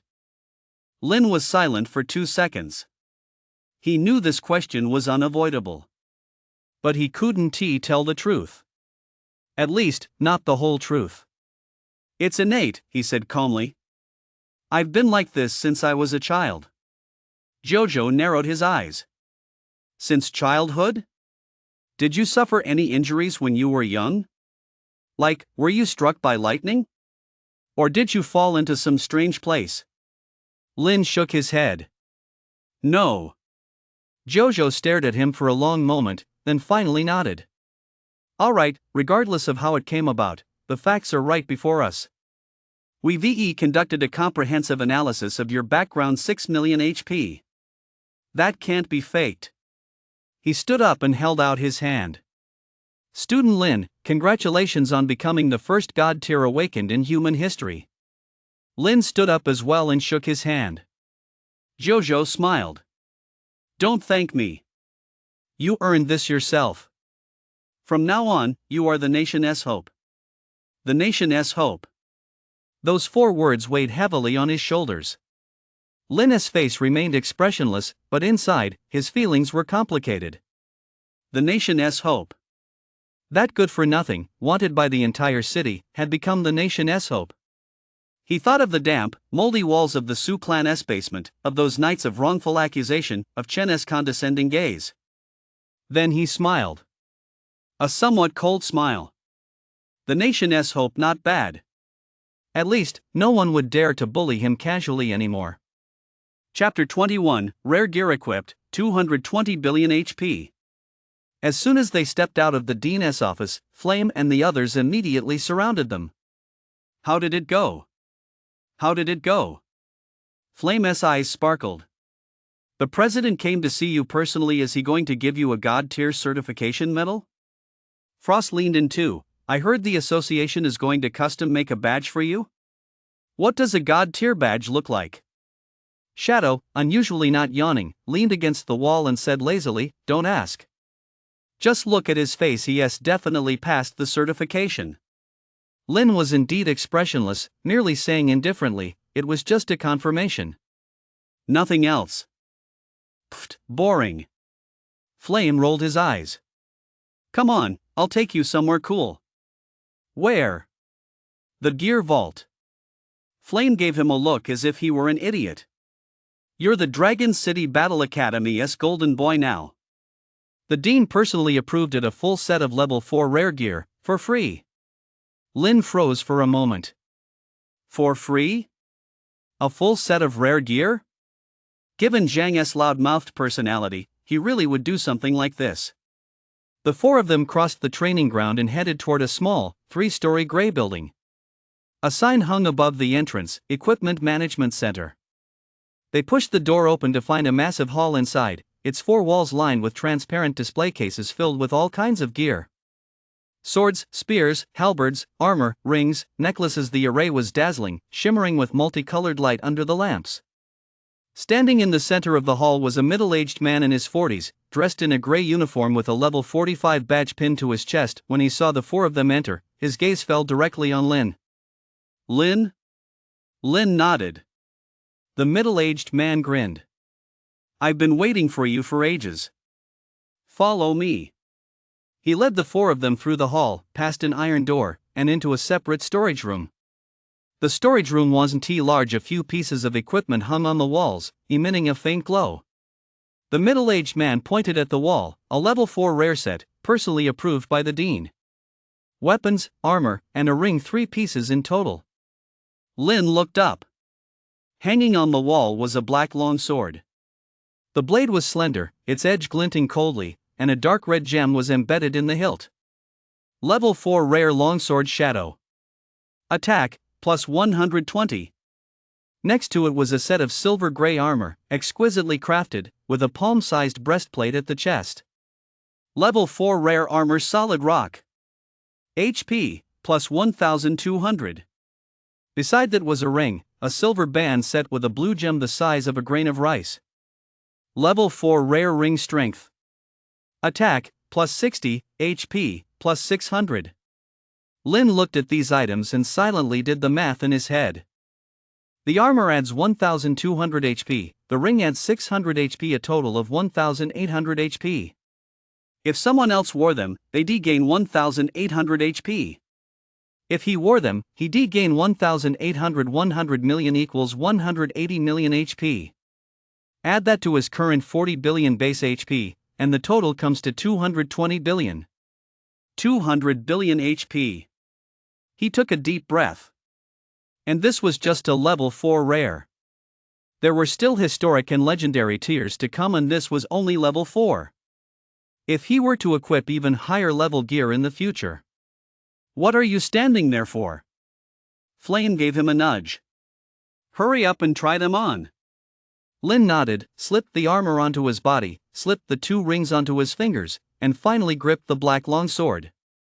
A warm sensation emanated from the equipment, as if something had connected with him. He opened the interface. Name, Lin. Level, 4. HP, 220 billion base 400 100 million plus 180 billion equipment bonus. Attack, 220 base 40 plus sword 120 plus ring 60 is equal to 220. Talent? HP cap increased by 100 million times. Passive skill, none. Tower points, 32,778. 200 billion HP. Lin stared at the number, his mouth twitching slightly. Flame leaned in. "How much is it?" Lin glanced at her, paused for 2 seconds, then said, 20 million. He absolutely couldn't say over 200 billion HP. He had to maintain his public image of a talent that multiplies stats by 10,000. Flame. Frost. Shadow S. Yawn got stuck again. The 3 of them glared at him in unison, as if he were a monster. 20 million? Flame's voice cracked. Warrant you just at 6 million a moment ago. It's from my gear, Lin said calmly. Frost's mouth twitched. Gear can add over 20 million? What kind of gear is that powerful? Lin thought for a moment. Rare gear. The 3 were completely speechless. They were gear-wearing players too, and they were also wearing rare sets. Flame checked his stats, HP 2800.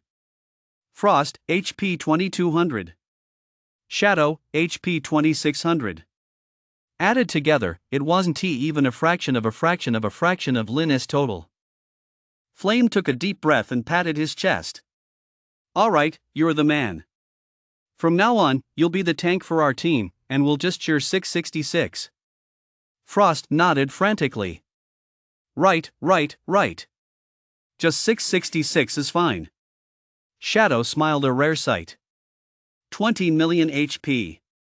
We won't even need to dodge in fights anymore. We can just stand there and let the enemy hit us for a year, and we still won't die. The middle-aged man watched the scene from the side, his expression complex. He'd handled countless pieces of gear and seen countless geniuses. But a new recruit with 20 million HP? This was a first for him. Alright, you've claimed your gear. Just sign here. He handed over a form. Lin signed it and handed it back to him. The middle-aged man tucked the form away and suddenly said, "Kid, take care of yourself. With that much HP, you might just be able to climb the Ascension Tower someday and see the view from the top." The four of them walked out of the Equipment Management Center. Outside, the sun was shining brightly, casting a warm glow over them. Flame stretched, "Let us go to the cafeteria. I'm starving." Frost chimed in, right. We've got to have a good meal today to celebrate our team taking down a 20 million HP monster. Shadow, unusually, didn't he object? I agree. Lin followed them toward the cafeteria. Flame turned to look at Lin, who was deep in thought. What's wrong? Lin didn't say anything, just stared at the Ascension Tower in the distance. The black tower pierced the sky, glinting coldly in the sunlight. 30 billion, 60 billion, 200 billion. He had grown stronger. But it wasn't enough. He thought of Jintian. Level 89, SSS rank attack talent. It must have a 100-fold multiplier or higher, otherwise he wouldn't be among the top 5. Combined with gear, passive skills, and active abilities, how much damage could a single punch deal? He looked up the data. Level 89 base attack, 9 billion. SSS tier talent with 100x amplification, 9 billion 100 is equal to 90 billion. 90 billion in a single strike.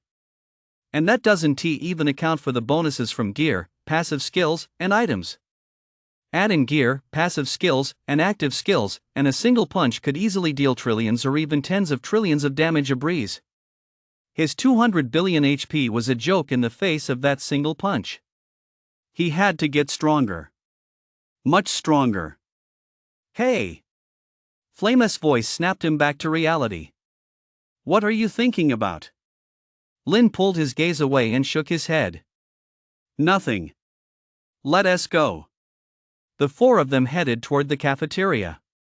But Lin knew deep down that the road ahead of him was still very long. At 2 p.m., the classroom was packed. Jin stood at the lectern, scanning the 30-odd freshmen below, and grinned, revealing a mouthful of white teeth. Excellent. You've all cleared the 3rd floor. Not a single one of you was eliminated. You haven't disappointed me. A small stir rippled through the room. Some breathed a sigh of relief, others high-fived each other. Jin tapped the desk, and the classroom fell silent. But he drawled, "Don't get too excited just yet. Next Sunday is Ascension Tower Open Day, and the monsters on the 4th floor will upgrade from normal to excellent rank, triple the difficulty. If you don't want to die or end up stuck at your current level forever, you'd better train hard this week." He tapped the projector, and a massive image appeared on the wall. It was the data for the 4th floor of Ascension Tower. Ascension Tower 4th floor guide. Monster composition: 8 normal tier monsters level 4 plus 2 excellent tier monsters level 4. Elite tier stats: HP 800, attack 80. Rare tier stats: HP 2400, attack 240. Skills: normal tier monsters have charge and bite, excellent tier monsters have area attack and berserk. Clear condition: defeat all 10 monsters within 1 hour. Recommended party composition: main tank HP 50,000 plus sub-tank HP 30,000 plus DPS attack 2,000 plus 3 plus CC healer. Failure rate statistics: 65% for 4-player parties, 48% for 5-player parties. A collective gasp filled the classroom. 2,400 HP? 240 attack? The difficulty had certainly increased, but for their elite class, as long as they didn't make any mistakes, they could clear it 100% of the time under normal circumstances. But who dared to be complacent? A single mistake meant death or being unable to level up. Quiet. The classroom fell silent immediately. I know that for you, as long as you don't make mistakes and thoroughly understand each monster's attack patterns and behavior and avoid being surrounded, you can clear it. But I won't tolerate any surprises. So this week, you'll undergo grueling training to ensure a 100% success rate for the entire team. Lin looked at the data for the 4th stage. For him, the fourth stage was easier than the third because the third stage had healing. His attack power was low, so if he couldn't boost his damage to exceed the healing, he couldn't clear it. In this stage, although the monster's stats had been boosted across the board, there was no healing. So for him personally, clearing it solo would be a sure thing, a 100% success. But now he was part of a team, and he needed more practice in teamwork to ensure the team cleared it smoothly. Jin clapped his hands. So, starting today, for the next 6 days, you're going to train like your lives depend on it. What are you going to practice? Teamwork, positioning, skill timing. How to take out the remaining monsters while the main tank holds off the majority. He pointed out the window. The training ground is ready for you. Form your own teams and practice on your own. Anyone who doesn't practice well enough and holds the team back next Sunday can just get the hell out. With that, he turned and walked away. As he reached the door, he suddenly stopped and glanced back at Lin. Lin, come with me for a moment. Lin paused for a second, then stood up and followed him out. In the hallway, Jin leaned against the wall and looked at him. Kid, I heard you have over 20 million HP? Lin nodded. Jin chuckled. Impressive. But remember, high HP isn't a cure-all. The excellent tier monsters on the 4th floor have an attack power of 240. Their hits won't hurt you much, but they have skills. There's a rare monster called the Raging Giant Ape. When it goes berserk, it can slam the ground repeatedly, dealing area of effect damage that wipes out a whole group. You might be able to tank it, but your teammates won't. Lin was silent for 2 seconds. I get it. Jin nodded, good to hear. Over the next 6 days, you'll focus on 2 things. First, how to tank monsters properly so they don't attack your teammates. Second, how to use your body to block AoE damage for your teammates. He patted Lin on the shoulder. Head to the training ground. The training ground was located behind the academic building, a massive open-air area roughly the size of 5 soccer fields. The ground was paved with hard rock, and tall energy shields stood around the perimeter to prevent skills from accidentally injuring people. At that moment, quite a few people were already practicing on the training ground. Some stood in a line, casting talents at targets in the distance. Flames, frost, lightning, and wind blades, beams of light in every color intertwined and slammed into the targets, producing thunderous booms. Others were grouped in teams, coordinating their movements. A boy wielding a shield held the front line, while 2 damage dealers behind him unleashed a barrage of attacks, and a healer stood at the rear, periodically casting healing spells on the front line. Others stood off to the side, scribbling notes in their notebooks as they studied tactics. Lin and his 3 companions found a corner and began their practice. Chapter 22, The Su Clan's Confession. 3 p.m. In the Dragon City Battle Academy's virtual combat room, Lin was practicing pulling aggro. To the left. To the left. Yes, that S'd hold that enraged giant ape's aggro steady. Flame stood at a distance, casting fire spells while giving commands. Frost and Shadow flanked her, responsible for clearing any straggling mobs. Lin followed her instructions, maneuvering nimbly through the simulated horde of monsters. Although his HP was absurdly high, Jin was right, having a high health pool wasn't foolproof. He had to learn how to use his own body to block those area of effect attacks for his teammates. Just as they finished a round, Shadow suddenly stopped moving and pulled out his phone to check it. Holy shit! His tone was completely different from his usual laid-back demeanor. It carried a mix of shock and schadenfreude. Flame turned to look at him. What's wrong? Shadow didn't say a word, he just handed the phone over. Flame took a look and froze. Then she looked up at Lin, her expression as mixed as a pot of hodgepodge. Lin, you should see this for yourself. Lin took the phone. On the screen was a news alert. Breaking! The Awakened Guild officially grants Lin God Tier certification. The first God Tier Awakened in human history is born. Below was the main text. Reported by our correspondent, at 2 p.m. today, the Awakened Guild officially announced on its website that, following a rigorous evaluation, it has confirmed that Lin, a freshman at Dragon City Battle Academy, possesses a talent strength of an unprecedented level, and has officially granted him God-tier certification. It is reported that Lin's talent belongs to the HP enhancement category, but its enhancement far exceeds existing SSS tier standards. According to calculations, at level 4, his HP reaches 22 million, representing a 10,000-fold increase from his base HP. Guild President Jojo stated at the press conference, "This is a milestone in the history of human awakens. Lin's emergence means we must redefine our understanding of talents. God tier represents an existence that transcends all limits." After reading this, Lin remained expressionless. He knew that God tier was merely a talent even the most gifted could meet an untimely end. Accidents could happen on any floor of the Ascension Tower, and a single mishap, no matter how extraordinary his talent, could bring his journey to an abrupt halt. He handed his phone back to Shadow, turned around, and continued practicing pulling mobs. Flame's eyes widened. "Hey! Is that your reaction? You've become God tier. The first in all of humanity. The whole country is talking about you." "I know," Lin said as he maneuvered around the mobs. "But does that guarantee I'll make it past the 88th floor of the Ascension Tower with this talent? One failure along the way, and I'll be reduced to just another face in the crowd." Flame was left speechless. Frost muttered under his breath from the side, "He really is a fucking monster, and I don't mean that as an insult, I mean it literally." Shadow smiled, "A rare sight. Come on, let us keep training. The main character isn't even excited, so why should we be?" The four continued their training. But what they didn't know was that, at that very moment, the Sioux clan in Sky City had completely lost its mind. Sky City, Sioux clan mansion. 3:20 p.m. The atmosphere in the living room was. She remembered how Lin would stay up late to copy notes for her, and how she never even glanced at them, just tossed them into a drawer to gather dust.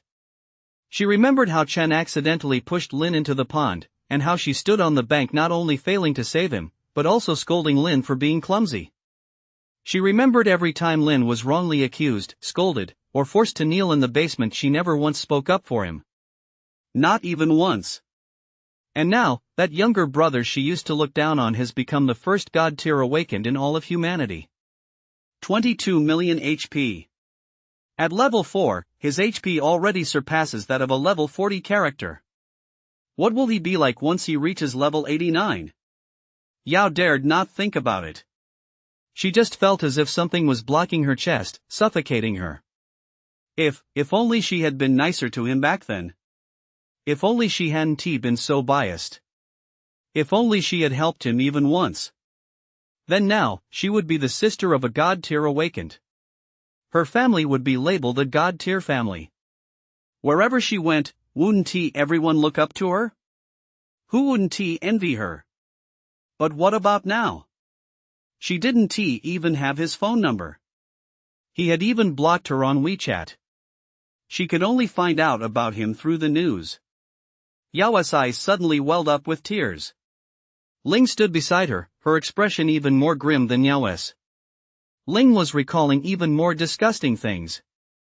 She remembered how had saved up her allowance for half a year to buy Chen a birthday present, only for Chen to open it right in front of her and toss it aside with disdain. Not only did she fail to speak up for Lin, she even laughed along with the others. She remembered how Lin was pushed into the pond by Chen and nearly drowned, and how she had scolded Lin for being clumsy. She remembered how Lin was punished by being made to kneel in the basement, and how she walked right past without even glancing at her. She remembered every time Lin looked at them with that calm gaze she'd just feel sickened, thinking he was gloomy and unworthy of being a member of the Sioux clan. And now? Who's unworthy? Is she worthy? What about Lin? The realization hit her 10,000 times harder. In front of Lin, she wasn't even worth a fart. Ling lowered her head, tears falling one after another. Xiao Xiao hid in the corner, secretly scrolling through her phone. She was the youngest, but also the most sensitive. She remembered one time when Lin offered her a piece of candy, but she didn't dare take it, afraid her sisters would scold her. Lin didn't say anything, just smiled and put the candy back. That was the first time she'd ever seen Lin smile. He was clearly smiling, but she always felt there was a hint of bitterness in that smile. After that, Lin never gave her candy again. Xiao Xiao looked at the name in the news and muttered softly, Lin. Then she glanced up at her mother and looked down again. She didn't dare say it. But what she was thinking was, if I had been nicer to you back then, would you have been nice to me too? Wanqing finally spoke, her voice hoarse as a broken gong. Jintian, did we do something wrong? Jintian didn't say a word. Tears fell from Wanqing's eyes. I gave birth to him, he is a part of me, but I've never once held him. She recalled Lin as a toddler, just learning to walk, wobbling toward her with his little arms outstretched, asking to be picked up. She found him a nuisance and simply had the nanny take him away. Lin didn't cry, he just stood there, watching her back. She still remembers that look in his eyes. It wasn't the look of a child. It was the look of someone who had been abandoned. Wanqing covered her face, sobbing so hard her whole body shook. I was wrong. I was truly wrong. He is my son. How could I have treated him like that? Yao walked over to support her, but Wanqing pushed him away. Get out! Wanqing cried out, you're all accomplices. If you hadn't been saying those things in front of him every day, how could he have come to hate us? Yao froze. Ling froze too. Xiao Xiao cowered in the corner, too afraid to speak. Jintian finally spoke, his voice as deep as if it came from the depths of the earth. Enough! The living room fell silent. Jintian stood up, walked to the window, and turned his back on everyone. He stared out the window, silent for a long time. He has reached God tier. Level 4, 22 million HP. Once he reaches level 89, his HP will be beyond measure. By then, he alone will be able to hold off the entire Ascension Tower. Jintian turned around and looked at his wife and daughter in the living room. Do you know what this means? No one dared to respond. Jintian said, enunciating each word clearly, it means he is the hope of humanity's future. It means all the top academies, all the powerful figures, and the entire awakened guild will stand by his side. It means that we, the Su clan, have offended someone we can't afford to offend. Wanqing looked up at him, her eyes brimming with tears. Then what should we do? Jintian was silent for a few seconds. Then he picked up his phone. Call him. Wanqing froze. Call who? Lin. Wanqing fumbled for her phone, found Lin's number, and dialed it. Ring. Ring. Ring. The number you have dialed is currently busy. She tried again. The number you have dialed is turned off. Wanqing froze.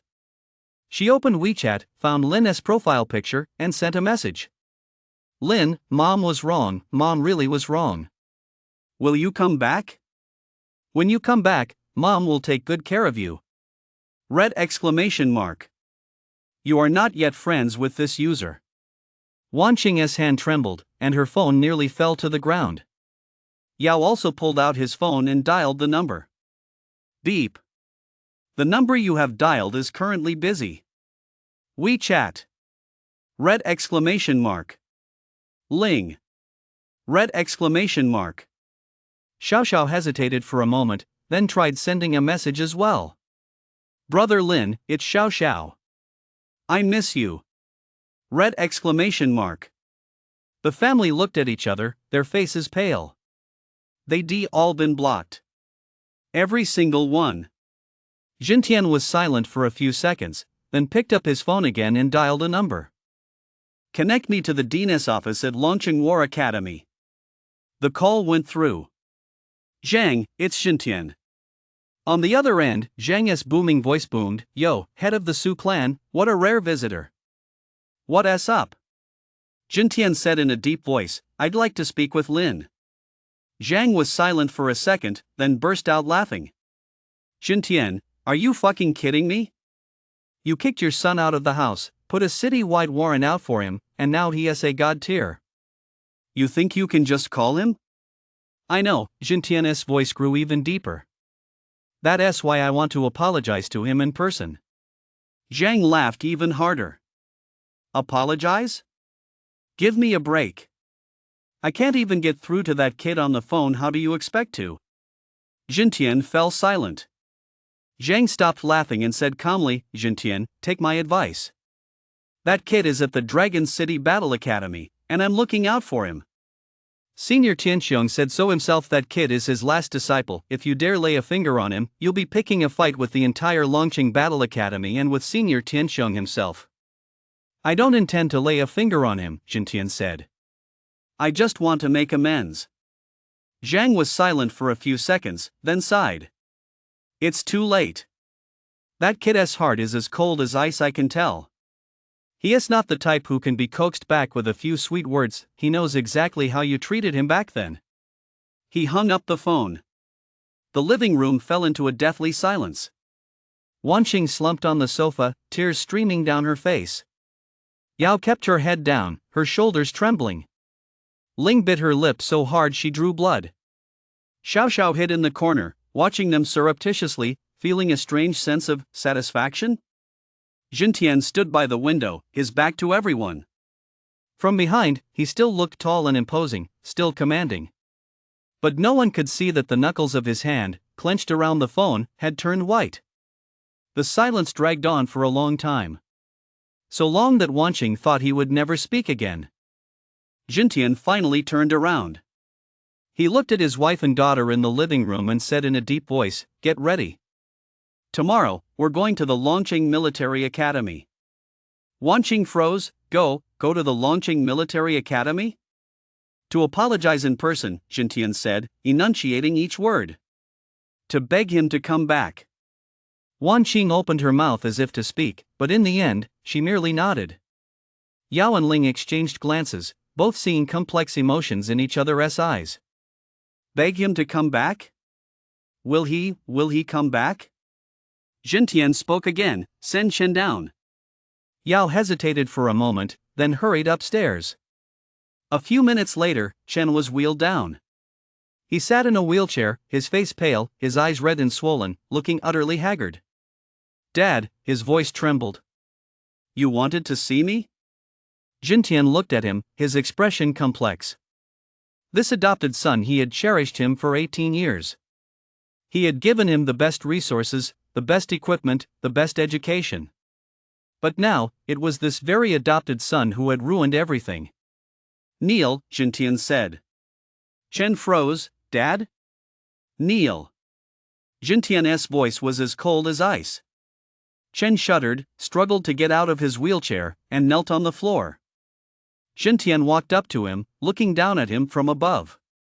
"Wang Fu has confessed everything. You're the one who sent him to teach Lin a lesson." Chen's face went pale. "Dad, I just wanted to scare him." "Scare him?" Jintian sneered. "A level 21 taking on a level 2, you call that scaring him?" Chen lowered his head, his shoulders trembling. Jintian was silent for a few seconds, then turned and walked upstairs. At the top of the stairs, he stopped. "Starting today, you're staying in the basement. You're not allowed to come out without my permission." Chen snapped his head up. "Dad." "Don't call me Dad." Jintian didn't even turn around. "I'm not your dad." He went upstairs. Chen knelt on the floor, his whole body trembling. Wanqing looked at him, her expression complex. In the past, no matter how she looked at Chen, she found him endearing. But now, she just wanted to ask one thing. Why did you ruin him? But he simply kept his head down, his shoulders shaking violently. No one saw that beneath his lowered eyelids, his gaze was as cold as ice. The next day, the media in Tianqiang City went into a frenzy. The Su clan held a press conference. Jintian, Wanqing, Yao, Ling, Xiao, the entire family was present. Reporters packed the press conference hall to capacity, their cameras trained on the stage. Jintian stood at the podium and said in a solemn voice, "Today, on behalf of the Su clan, I offer a public apology to Lin." The room erupted in an uproar. Jintian continued, "Over the past 18 years, we have neglected Lin, causing him much suffering. Especially regarding the recent wanted notice incident, we issued the warrant without fully investigating the truth, causing him immense pain. He paused, his voice growing hoarse. Here, in front of everyone, I apologize to Lynn. Lynn, if you can see this news, Dad was truly wrong, please come back. We promise to love you with all our hearts from now on. Wanqing took the microphone, tears already streaming down her face. Lynn, Mom is so sorry. Mom never once held you in her arms, never really looked at you properly. When you were little and reached out for a hug, Mom found you a nuisance and had the nanny take you away. Mom was wrong, Mom was really wrong. She was crying so hard she couldn't go on. Yao took the phone, her eyes red and teary. Lynn, I wasn't nice to you before, I was wrong. Come back, I promise I'll be good to you from now on, and I'll never let you suffer again. Ling spoke up too, her voice trembling. Lynn, me too, I know you won forgive me, but I truly regret it. Please give me a chance. Xiao Xiao finally took the microphone and whispered, Brother Lin, I miss you. Will you come back? The room fell silent. Reporters frantically snapped photos, their flashes blinding the room. The video of this press conference quickly shot to the top of the trending list. The comments section was polarized. Some said, the Su clan has finally admitted their mistakes. Lin should give them a chance after all, blood is thicker than water. Others retorted, bullshit. 18 years of neglect, 18 years of injustice, and they think one apology will make it all go away? Dream on. Most people were waiting for Lin's response. Launching Battle Academy, Training Ground. 4 p.m. Flame held up his phone and shoved it in front of Lin. Check this out. The Su clan held a press conference. The whole family is crying and apologizing to you. Lin was practicing his footwork and didn't even turn his head. Flame grew impatient. Hey! Just take a look. Your mama's crying so hard she's about to pass out. Lin finally stopped. He took the phone and watched for a few seconds. On the screen, Wanqing was sobbing uncontrollably, saying, Mom was wrong. Yao, Ling, and Xiao Xiao, their eyes red-rimmed, pleaded, come back. Jintian stood at the podium, saying, Dad was wrong. Chapter 23, National Competition. Launching Battle Academy, Training Grounds. Lin handed the phone back to Flame and turned to continue practicing his footwork. Flame was taken aback.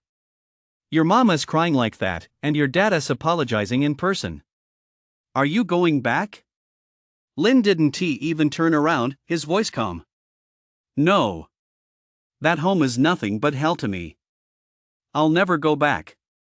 Flame fell silent. Frost whispered from the side, but they're your real parents, after all. Lin looked at him, a smirk tugging at the corner of his mouth. My own parents? Do you know who Jintian is? Frost froze. He is one of the 5 great powerhouses of Huaxia, Lin said. Level 89, SSS tier talent. He has got more blood on his hands than you've got salt in your life. Would someone like that even care about a son? He turned away and continued practicing his footwork. They apologized not because they felt sorry for me. It's because I've reached God tier, because the whole internet is bashing them, and because they're afraid I'll seek revenge later. That's all there is to it. Flame opened his mouth, wanting to say something, but realized he couldn't possibly argue with that. Shadow leaned against the wall, unusually free of yawns, and said lazily, all right, stop trying to talk me out of it. I know what I'm doing. He glanced at Lin. But Lin, you need to be careful. People like Jintian value their pride above all else. You've humiliated him, now he might apologize on the surface, but behind the scenes, who knows what he'll do. Lin stopped in his tracks. Of course he knew. What kind of man was Jintian? Who among the 5 great powers wasn't he ruthless? He'd seen it all too often, a superficial apology, followed by a stab in the back. Not to mention, there was Chen from the Su clan. That two-faced woman must be seething with hatred for him right now. I know, Lin said. That's exactly why I can't go back. He looked up at the sky. The sun was setting, the horizon a blood-red hue. Going back would be a dead end. Meanwhile, at the Su Plan's residence in Sky City. After the press conference, the family returned to the living room. The atmosphere was so heavy it felt like it might explode. Wanqing sat on the sofa, her eyes red and swollen from crying, still clutching that tissue. Yao kept his head down, lost in thought. Ling bit her lip, saying nothing. Xiao Xiao hid in the corner, secretly scrolling through her phone to read online comments. Jintian stood by the window, his back turned to everyone. The silence dragged on for a long time. He didn't answer any of the calls. Jintian finally spoke, his voice heavy. Not a single one. Wanqing's tears fell again. Does he hate us to death? Jintian said nothing. Wanqing covered her face. I was wrong. I was so wrong. If only I'd been nicer to him back then, even just a little. Enough. Jintian cut her off. He turned around and looked at his wife and daughter in the living room. His stern face betrayed no emotion. But his gaze was as cold as ice. He won't be coming back. Wanqing froze. Jintian. I said, he won't be coming back, Jintian said, enunciating each word clearly. 18 years of neglect, 18 years of injustice, plus this warrant for his arrest. If you were in his shoes, would you come back? Wanqing opened her mouth but couldn't speak. Yao whispered, then what are we going to do? He's God tier now. What if he seeks revenge later? Jintian was silent for a few seconds. Then he spoke, his voice calm. So, we can't let him grow stronger. The living room fell instantly silent. Everyone stared at him, eyes wide. Wanqing's voice trembled. Jintian, what do you mean? Jintian looked at her, his expression complex. Wanqing, do you know how I climbed my way to becoming one of the 5 great powers over the years? Wanqing shook her head. Jintian spoke slowly, 4 words ruthless and merciless. Anyone who stands in my way, I kill. Anyone who threatens me, I kill. Anyone I can't use to my advantage, I kill. He looked out the window, his voice growing colder. Lin is now at the God tier. Even at level 4, he has over 20 million HP. What will he be like when he reaches level 89? By then, if he wants revenge, who in the Su clan will be able to stop him? Wanqing's face turned pale. Yao, Ling, and Xiao Xiao all fell silent. Jintian turned around and looked at them. So, there are only 2 paths. The first, he returns and sincerely submits to the Su clan. I will devote all my efforts to training him, making him the pillar of the Su clan. The second. He paused. He dies. Wanqing shuddered. Jintian. He is your own son. Jintian looked at her, a flicker of pain crossing his eyes, but it vanished quickly. I know. But I am also the head of the Su clan. I cannot gamble the entire Su clan on his mercy. Wanqing slumped onto the sofa, tears streaming down her face. Yao and Ling exchanged glances, both seeing fear in each other's eyes. Xiao Xiao hid in the corner, covering her mouth, too afraid to make a sound. Jintian was silent for a few seconds, then picked up his phone and dialed a number. Hello, it's me. Check if the Longqing Battle Academy has any recent field missions. Also, have someone keep an eye on the academy. If he leaves the campus, let me know immediately. He hung up. He stood by the window, watching the sunset in the distance. The sunset was blood red. Meanwhile, at the Longqing Battle Academy, Lin had just finished his last set of footwork drills and sat on the ground, panting from exhaustion. Flame handed him a bottle of water. Here. Lin took it and gulped down a few mouthfuls. Frost leaned in. Lin, do you think Jintian might? He didn't finish, but the implication was clear. Lin was silent for a few seconds. He will. Flame froze. Huh? He dares? You're God tier. The first in all of humanity. If something happens to you at the Dragon City Battle Academy, do you think the Awakened Guild will let him off? Lin shook his head. He won't act openly. If he does, he'll make it airtight. No one will find any evidence. The others looked at him. He stood up and brushed the dust off his clothes. That's why I need to get stronger as soon as possible. Strong enough that even if he takes action himself, he won't be able to kill me. Flame looked at him with a complex expression. He was currently at level 4, yet he claimed he'd one day be strong enough to withstand a level 89.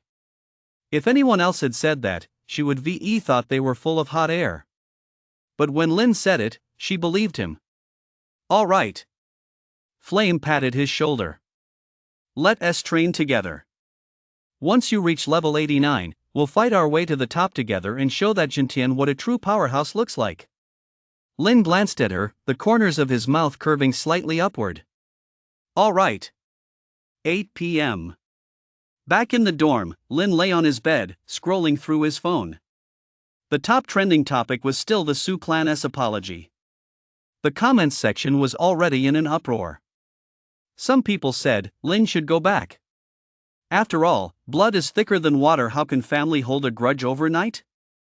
Others retorted, bullshit. 18 years of neglect and you think one apology will make it all go away? Do you take us for fools? Still others were analyzing, Haven T, you noticed? Someone like Jintian, how could he possibly be sincere? There is definitely something fishy going on. Lin scrolled through the comments, his face expressionless. Then he tapped on a private message. The sender was an unfamiliar account with a black profile picture. The message contained just one line. Watch out for Jintian. He won't let you off the hook. Lin stared at those words for a long time. Then he replied, I know. The other person replied quickly, good.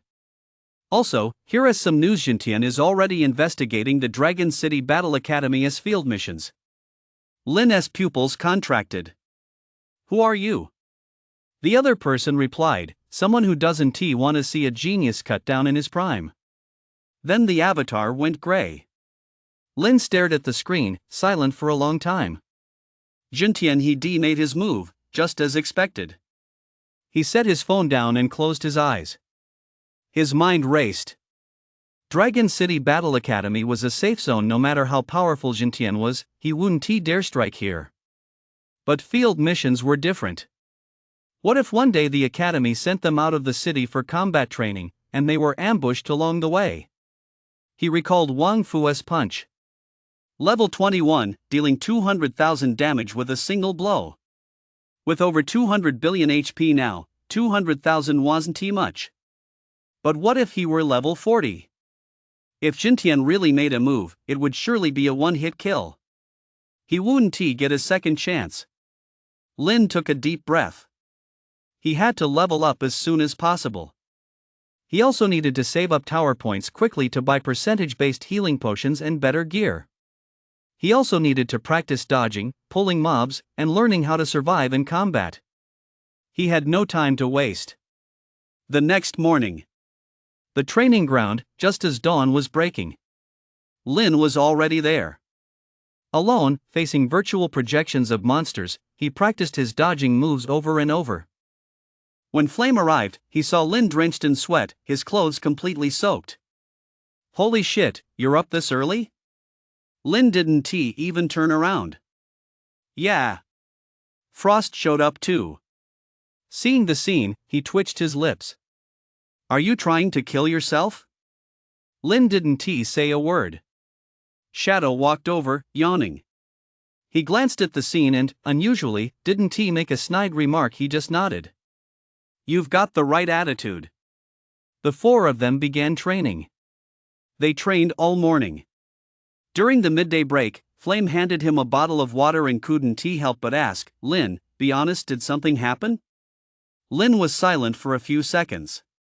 Then he told them about the private message from last night. After hearing it, all three of them paled. Fuck. Frost slapped his thigh. Jintian actually dared? Flame clenched his teeth. That's his own son. Shadow gave a cold laugh. So what if he is his own son? Who among the five great powers didn't climb to that position by stepping over corpses? Hasn't Jintian got enough blood on his hands after sitting in that seat for so many years? Flame fell silent. Frost didn't say a word either. Lin finished his water and stood up. So, I need to level up as soon as possible. For the next 6 days, I plan to spend every waking hour at the training grounds.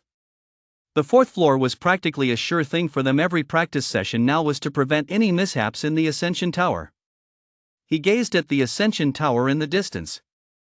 The black tower stood tall in the sunlight, silent and cold. Once I reach level 70 or 80, I won't be afraid even if he comes after me personally. Flame looked at him and suddenly smiled. Alright, we'll stick with you. Frost nodded. Right, let us train together.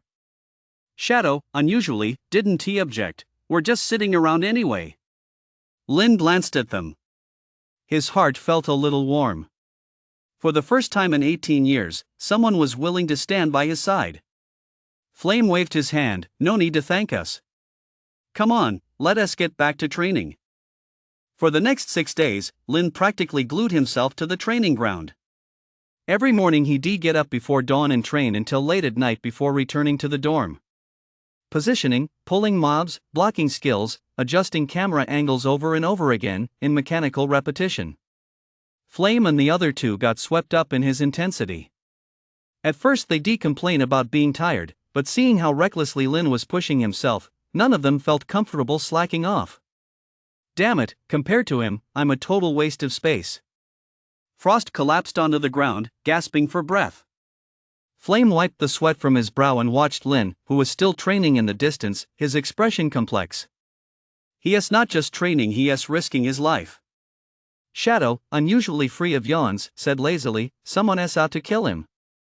If it were you, you'd be risking your life too. 6 days flew by in the blink of an eye. Sunday, 7 a.m. The entrance to the fourth floor of Ascension Tower was already packed with people. Today was the day Ascension Tower opened, and many students from schools outside the academy had returned to attempt the challenge. Some had already formed teams and were brimming with confidence. Others were cramming at the last minute, flipping through guides and muttering to themselves. Lin and his 3 companions stood on the edge of the crowd. Ready? Flame cracked his knuckles. His fiery red combat suit stood out starkly in the morning light. Lin nodded. Frost gripped the hilt of his sword. We've practiced so many times over these 6 days, I could clear it with my eyes closed. Shadow yawned. Enough chatter, let us go in. The 4 walked toward the light gate. All eyes in the crowd turned to them once more. Look, it's Lin and his crew. Is that the god tier? The one with over 20 million HP on level 4?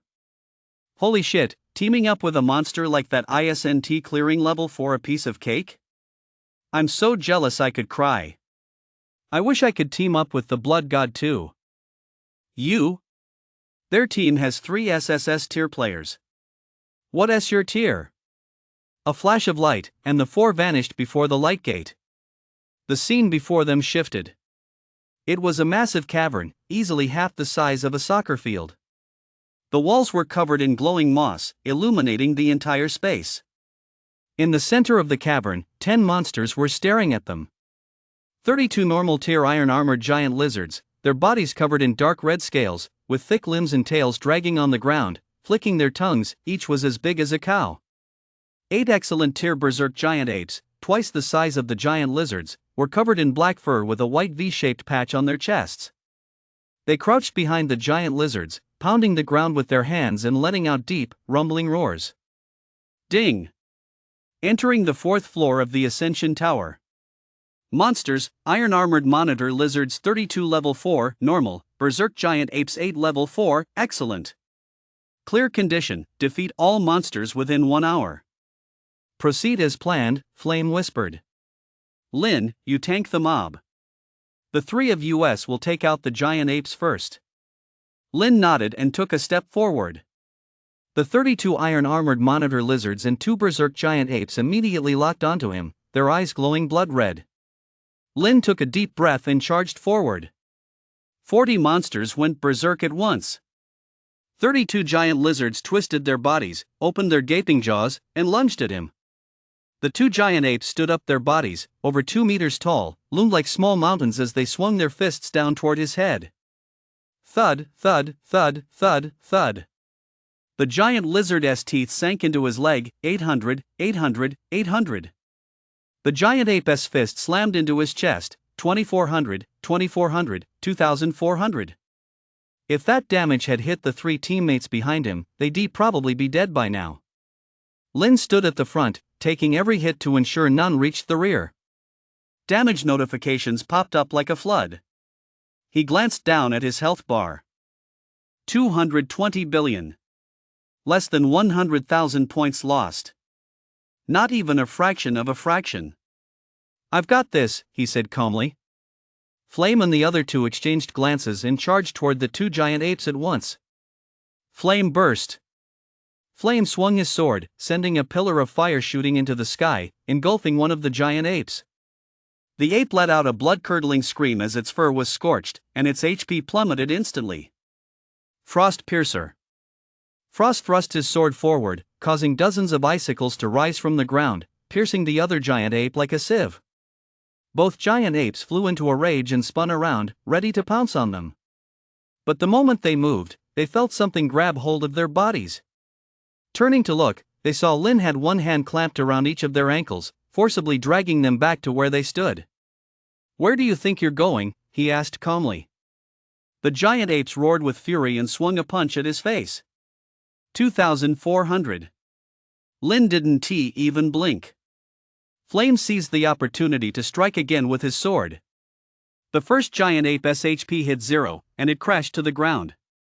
The second giant ape panicked, struggling desperately to escape, but Lin's grip was like an iron vise, holding its ankle fast. Frost and Shadow struck simultaneously. Ice spikes and Shadow's dark energy pierced the giant ape's body. The second giant ape fell as well. In 1 minute, all 8 excellent tier monsters were dead. The remaining 32 giant lizards hesitated for a moment, then charged at Lin even more furiously. But their pitiful attack power wasn't even enough to give Lin a scratch. Flame and the others stood at a distance, dispatching one with each swing of their swords. 3 minutes later. Congratulations on clearing the 4th floor of the Ascension Tower. Clear time, 5 minutes 47 seconds. You have leveled up. Current level, 5. Current stats, HP 220 billion plus 100 billion equals 230 billion, attack 220 plus 10 is equal to 230. You will unlock the entrance to the 5th floor of the Ascension Tower in 7 days.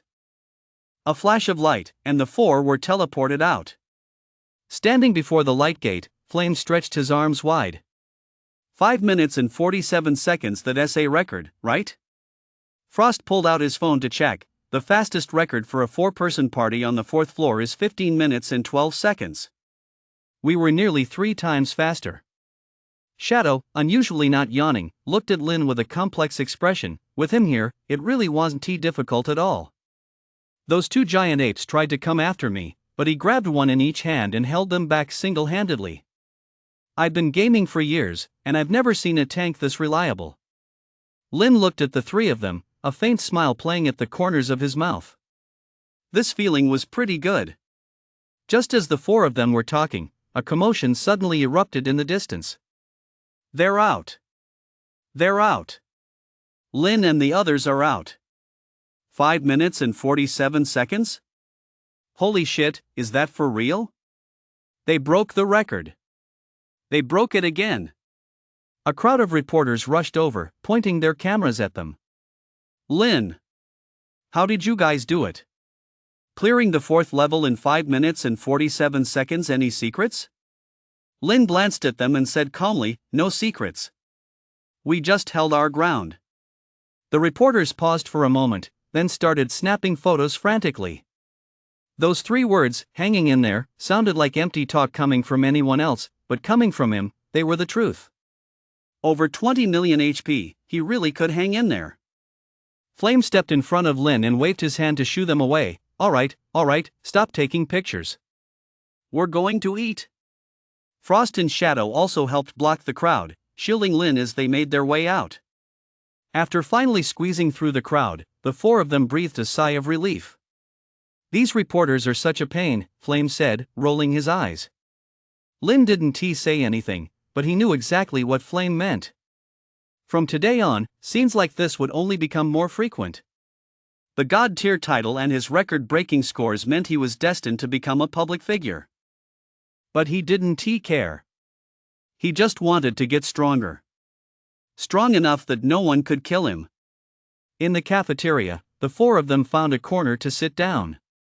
They had barely taken a couple of bites when a middle-aged man in an instructoress uniform walked over. "Lynn, the dean wants to see you." Lynn looked up and recognized the man jeunesse deputy, surnamedly, a level 50. Now. Lynn put down his chopsticks and stood up. Flame whispered, "Should we go with you?" Lynn shook his head. "No need."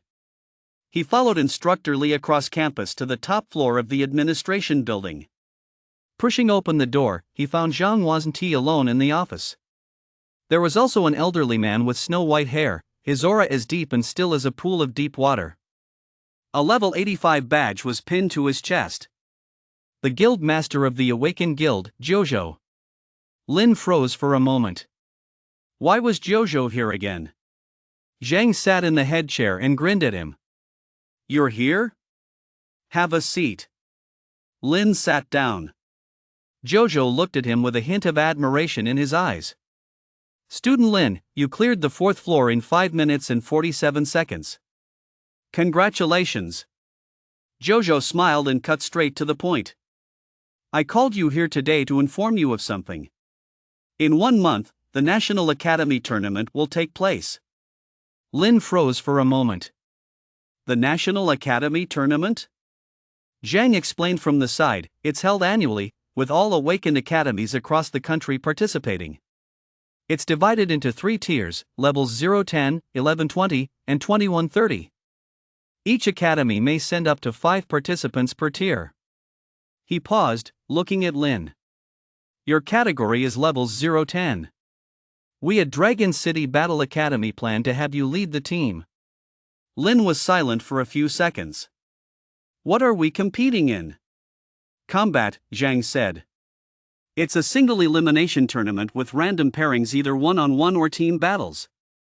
The specific rules are tweaked slightly every year, but the core principle remains the same: just win."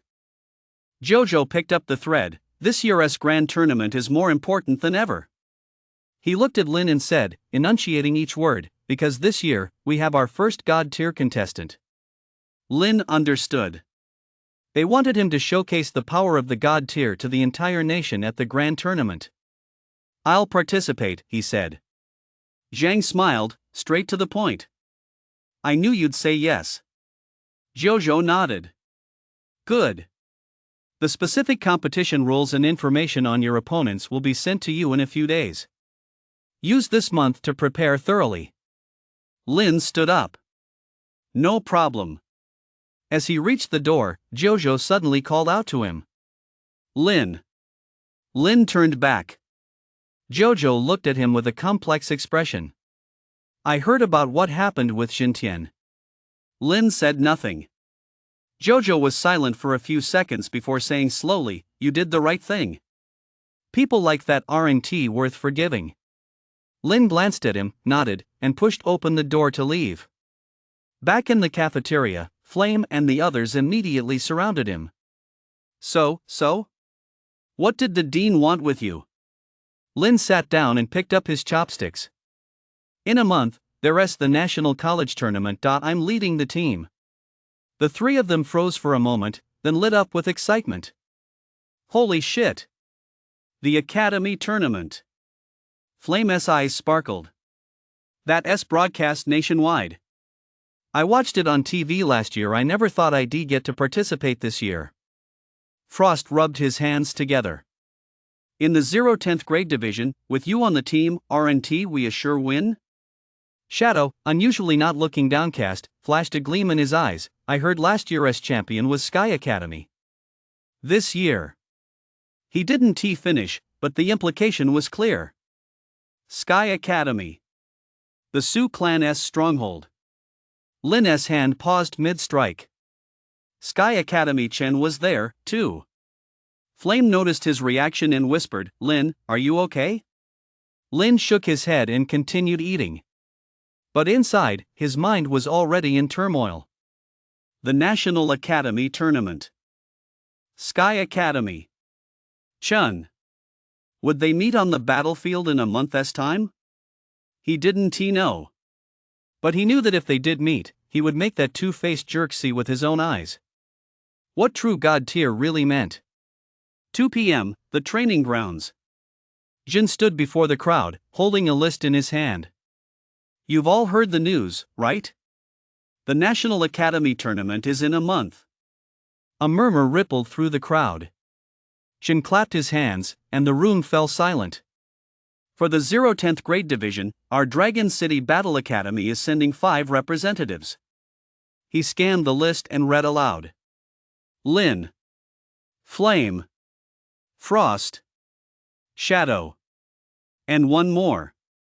He paused, glancing toward an inconspicuous corner at the edge of the crowd. You. Everyone's gaze turned in unison. Standing in the corner was a girl, around 17 or 18, wearing a standard training uniform. Her long hair was tied in a ponytail, and her face was expressionless. A badge was pinned to her chest, SSS rank talent light of healing. You lifted her head, glanced at Jin, nodded, then looked down again. Flame leaned close to Lin's ear and whispered, "You the only healer in our class. SSS rank healing talent. I hear she can restore 2000 HP instantly. She never says a word, she's like a ghost." Lin glanced at you. The girl kept her head down, lost in thought. Jin continued, "Starting today, the 5 of you are a team. Train together every day to build chemistry. In a month, I want you to bring home the championship trophy. Any questions?" The 5 replied in unison, "None." Jin grinned. "Good. Training begins now. Lin, you're the captain." Lin froze for a moment. "Captain?" He looked at Flame and the other 2. They nodded at him, their eyes full of trust. He turned to look at you. You lifted her head, glanced at him, nodded, then looked down again. "All right," Lin said. In the days that followed, the 5 of them began a grueling training regimen. They woke up at 5 in the morning every day and returned to the dorm at 10 at night. Positioning, coordination, tactics, and emergency responses, they practiced them over and over. Although you was usually quiet, their teamwork was surprisingly seamless. Lin tanks the mobs, Flame is the main DPS, Frost is secondary DPS and handles crowd control, Shadow looks for opportunities to take out the backline, and I'll handle healing, she said, speaking for once in a clear, cool voice. With this setup, as long as Lin doesn't go down, we won lose. Flame asked curiously, "How much healing do you provide?" You replied calmly, 2000 instant healing, 500 healing per second, and I can heal 3 people at once. Flame gasped, "Holy shit, doesn't that mean as long as we don't get one shot, we can stay alive forever?" You nodded. Theoretically, yes. Frost got excited, "With Lin tanking and you healing the 3 of us, aren't we invincible? We can just lie back and deal damage, we don't even need to worry about positioning?" Shadow smiled, "A rare sight, that's true." Lin looked at the 4 of them, feeling a bit conflicted. This was the first time anyone had fought alongside him. They weren't treating him like a tool or a monster, they were treating him like a real teammate. It felt pretty good. Day after day passed. The 5 of them grew more and more in sync, their positioning becoming increasingly fluid. The 5th floor, the 6th floor, the 7th floor. Every Sunday's Ascension Tower run had become their showcase. With Lin taking the brunt of the damage, Flame and the other 2 could unleash their full damage potential, and US healing was almost unnecessary because no one got hurt. Lin blocked every single monster. Their time for clearing the 7th floor, 7 minutes and 8 seconds, another record broken. 8th floor, 9 minutes and 10 seconds. 9th floor, 10 minutes and 11 seconds. Every time they cleared a floor, it sparked heated discussions across the entire internet. The Blood God has broken the record again. With him on the team, Dragon City Battle Academy has the championship in the bag this year. Sky Academy is trembling in fear. Does Chun even dare to step onto the field? As for Lin, he paid no attention to these comments. He simply leveled up quietly, saved up tower points quietly, and grew stronger quietly. On the day he cleared the 9th floor, he reached level 10. HP 400 billion. Attack 1000.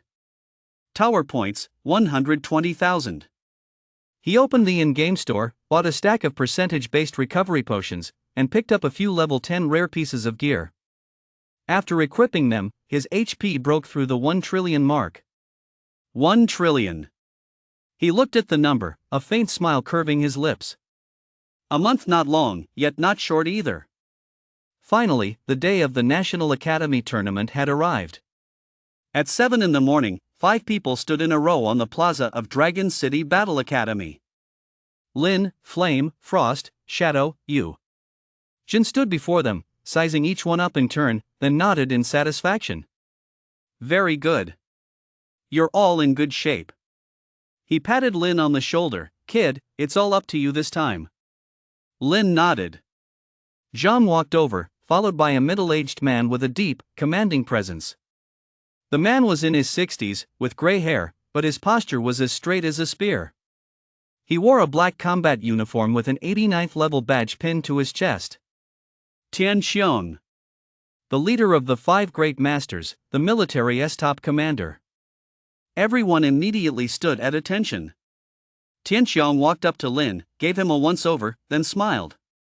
Kid, not bad. Lin looked at him, feeling a bit nervous. This was Tian Xiong, one of the strongest people in the country. Tian Xiong continued, I've watched all your videos. 100 million HP, level 10, pretty impressive. He had deliberately revealed that his HP was 100 million, rather than his actual 1 trillion. He paused, his expression turning serious. But remember, having a high HP pool isn't a cure-all. In the grand tournament, you'll face all sorts of strange and unusual talents. Some can drain your HP, some can break your defense, and some might deal percentage-based damage. You might be able to withstand 10,000 attacks, but if a single lapse causes your teammates to fall, it could all come crashing down. Lin listened intently. Tian Xiong patted him on the shoulder, so, don't let your guard down. Fight seriously. Fight well. Bring the championship back. Lin nodded, yes. Tian Xiong smiled and turned to leave. Zhang walked over, alright, let us go. The airship is waiting. The 5 of them boarded the airship. The hatch closed, and the craft took off, heading north. The venue for the grand tournament was Kyoto, the nation's largest city and the headquarters of the Awakened Guild. Inside the craft, Flame was too excited to sit still, constantly peering out the window. Kyoto. I've never been there before. I heard they have the biggest ascension tower in the country, and the most awesome gear shop. Frost was excited too. I heard this year's champion's reward is especially generous. Besides tower points, there's a legendary tier piece of gear. Shadow, unusually unenthusiastic, said lazily, legendary tier gear? You can't buy that stuff even with money. You sat in the corner, quietly gazing out the window, saying nothing. Lin leaned back in his seat, eyes closed. Her mind was completely consumed by the upcoming competition. Sky Academy. Chun. It had been a month since she'd seen him. She wondered what he looked like now. After a 2-hour flight, the craft finally landed in the square of the Kyoto Awakened Guild. The square was already teeming with people. Academy teams from all over the country, dressed in a variety of uniforms and waving colorful flags, were gathering in the square. Reporters, armed with long and short lenses, were snapping photos frantically. There were also quite a few high-level awakened with deep auras, standing on elevated platforms and looking down at the crowd below. Lin and his 4 companions stepped off the airship. The moment they touched down, he felt countless eyes fixed on him. Look! It's Dragon City Battle Academy. Is that Lin? The Blood God? Holy crap, he looks even younger in person than in the videos. The 3 next to him, Flame, Frost, and Shadow, are all SSS rank. Who is that girl? Never seen her before. You, an SSS rank healer talent. I hear her healing output is off the charts. The 5 pushed through the crowd toward the registration desk. All along the way, people kept pointing and whispering. Lin kept his head down, his face expressionless. Flame, on the other hand, waved at people the whole way, acting just like a celebrity. After checking in and picking up their competition badges, the 5 were escorted to the accommodation area. Dragon City Battle Academy had been assigned a small, stand-alone building, with 1 room per person. Once settled in, the 5 headed to the cafeteria for a meal. The cafeteria was packed to the brim with competing students everywhere. Some wore flashy school uniforms, others were decked out in high-quality gear. Some gathered in small groups to discuss tactics, while others sat alone, focused on their meals. Lin and his 4 companions found a corner and sat down. They had barely taken a couple of bites when a group of people suddenly approached. Leading the group was a silver-haired teenager, around 17 or 18 years old. He was quite handsome, dressed in a silvery white combat uniform with the Sky Academy crest pinned to his chest. Behind him were 4 others, 3 boys and a girl, all from Sky Academy. The silver-haired boy walked up to Lin and looked down at him. "You're Lin?" Lin looked up and gave him a glance. "What do you want?" The silver-haired boy smiled, a hint of amusement in his expression. "My name is Bai Yi, captain of Sky Academy, SSS rank talent Lord of Light." He held out a hand. "I hear you're God tier?" "I'd like to see just how strong God tier really is." Lin looked at the outstretched hand but didn't move. Flame whispered from the side, "Bai Yi is really strong. I've watched a lot of his combat videos." Lin nodded, then stood up. He looked at Bai Yi and said calmly, "We'll meet at the grand tournament." Bai Yi paused for a moment, then burst out laughing. "All right, see you at the grand tournament." He withdrew his hand and turned to leave. As he reached the door, he glanced back at Lin. "Oh, and just a heads up. Your first round opponent is us Sky Academy. Better get ready." With that, he led his group away. The cafeteria fell silent for a moment, then erupted into even louder chatter. "Holy shit, we're facing them in the first round? Dragon City Battle Academy versus Sky Academy, this is like an early finals match. Lin versus Bai Yi, God tier versus SSS rank, this is going to be a show." Lin sat down and continued eating. Flame leaned in and whispered, "Lin, how do you feel about this?" Chewing on a piece of meat, Lin replied calmly, "I don't feel anything." Frost gave him a thumbs up. "Solid." Shadow smiled, a rare sight. "That kid Bai Yi's been showing off right in our faces. We'll show him what true God tier looks like." You spoke up, her voice clear and cold. "Bai Yi's talent is light elemental, his attack speed is fast. You need to be careful." Lin glanced at her and nodded. After finishing their meal, the 5 returned to the small building. As soon as they walked in, they saw Jin standing in the living room, holding a file. "Back already? Perfect timing. Come take a look." He handed the file to Lin. "Our first round opponent, Sky Dome Academy. Here are the profiles of their 5 members." Lin took the file and flipped it open. The first page, Bai Yi. Name, Bai Yi. Level, 10. Talent, SSS rank Lord of Light. Traits, extremely fast attack speed. The second page, a bald, burly man. Name, Taishan. Level, 10. Talent, SSS rank Invincible Diamond. Traits, extremely high defense, known as the strongest tank in his tier. Can both tank and deal damage. He was last year's main tank.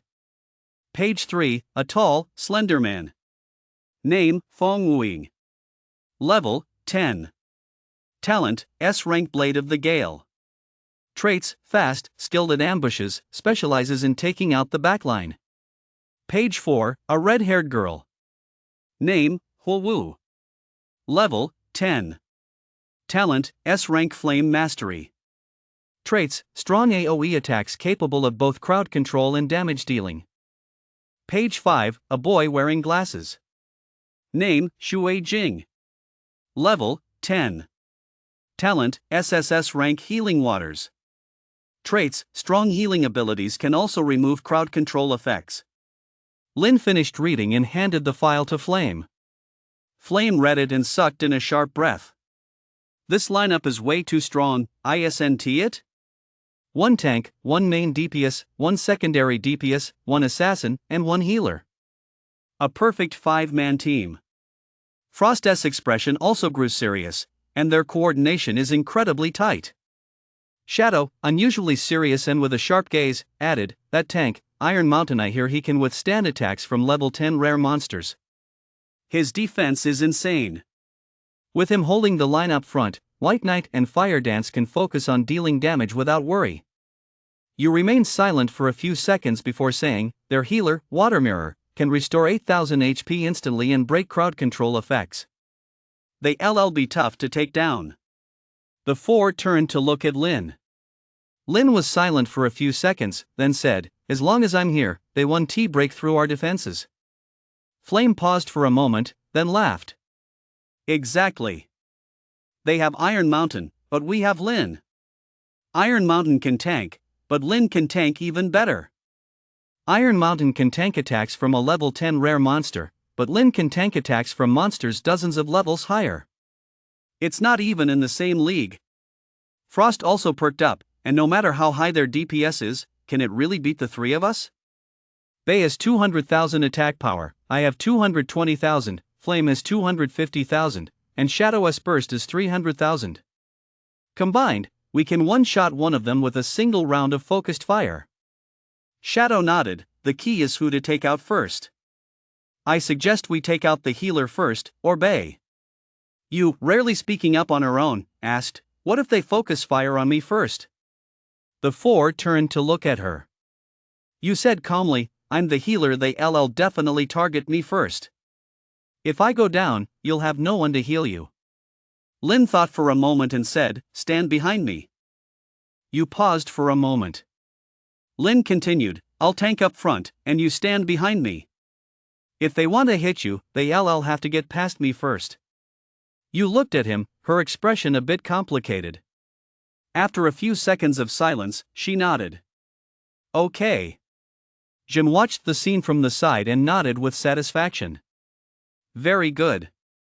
You're showing tactical awareness." He clapped his hands. "All right, get a good night's rest. The first round is at 8 a.m. tomorrow. Our opponent is Sky Academy, last year's champions. Don't embarrass me." The 5 of them replied in unison, "Yes, sir." That night, Lin lay in bed, tossing and turning, unable to sleep. He recalled Bai Yi's gaze scrutinizing, amused, and tinged with a hint of defiance. God tier? So what if he is God tier? Bai Yi probably thought God tier was just a title that in a real fight, he might not be stronger than Lin. Lin smiled. "Tomorrow, I'll show you what true God tier really means." Outside the window, the night was deep. In the distance, the lights of the Ascension Tower in the capital twinkled in the night sky. Tomorrow, the first battle. Sky Academy. Chun. If Chen takes the field, what would he do? Lin closed his eyes. In his mind, Chen's perpetually gentle smile flashed by. And that condescending gaze. "What do you have to compare with me?" He took a deep breath. "Tomorrow, I'll show you what I have to compare with you." The next morning at 7 o'clock, the 5 of them woke up on time. They washed up, ate breakfast, and checked their gear. At 8 o'clock sharp, they arrived at the competition venue. The venue was a massive circular structure capable of holding 50,000 people. At that moment, the stands were already packed with spectators, the air was buzzing with excitement, and colorful flags fluttered in the breeze. In the center stood a massive competition platform, 100 meters in diameter, surrounded by an energy shield to prevent skill energy from escaping. On the commentary booth, 2 commentators were warming up the crowd. "Ladies and gentlemen, welcome to the National College Grand Tournament. Today's first match is definitely the highlight of the day. That's right. Dragon City Battle Academy versus Sky Dome Academy. Last year's champions face off against this year's strongest dark horse. Dragon City Battle Academy has God tier Awakened Lin, while Sky Dome Academy has last year's individual tournament runner-up, i.e. This match is packed with excitement. Let us welcome the players from both teams to the stage. The crowd erupted. The 5 members of Sky Academy entered first. Bai Yi led the way, radiating brilliance in his silver-white combat suit.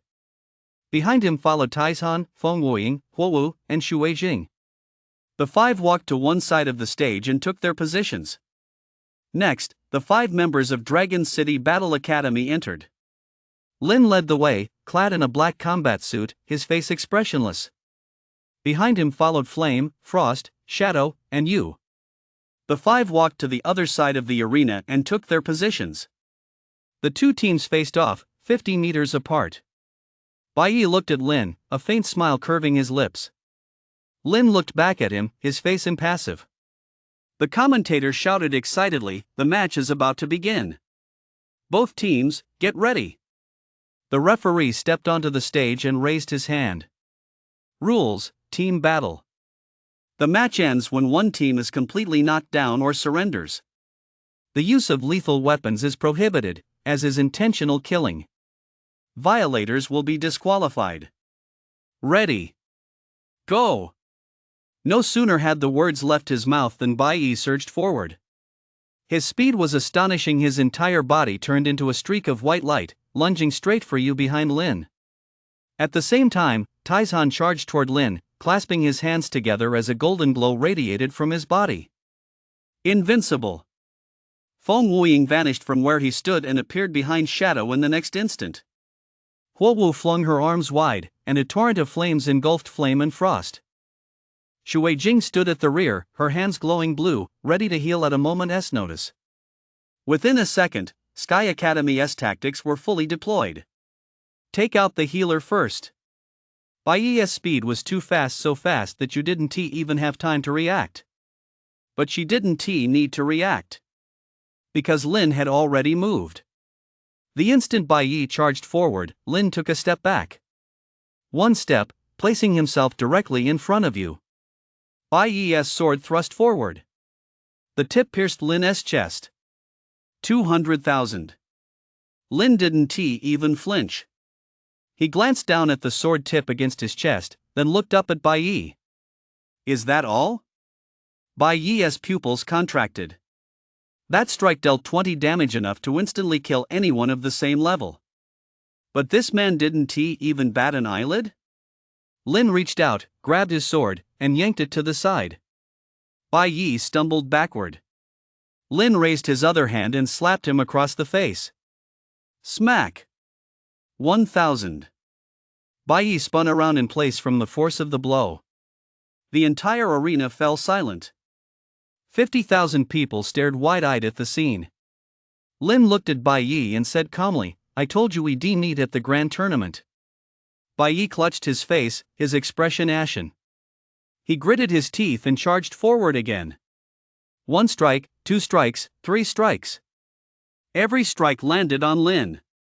200,000, 200,000, 200,000. Lin stood rooted to the spot, motionless, letting him strike. On the other side, the battle was equally one-sided.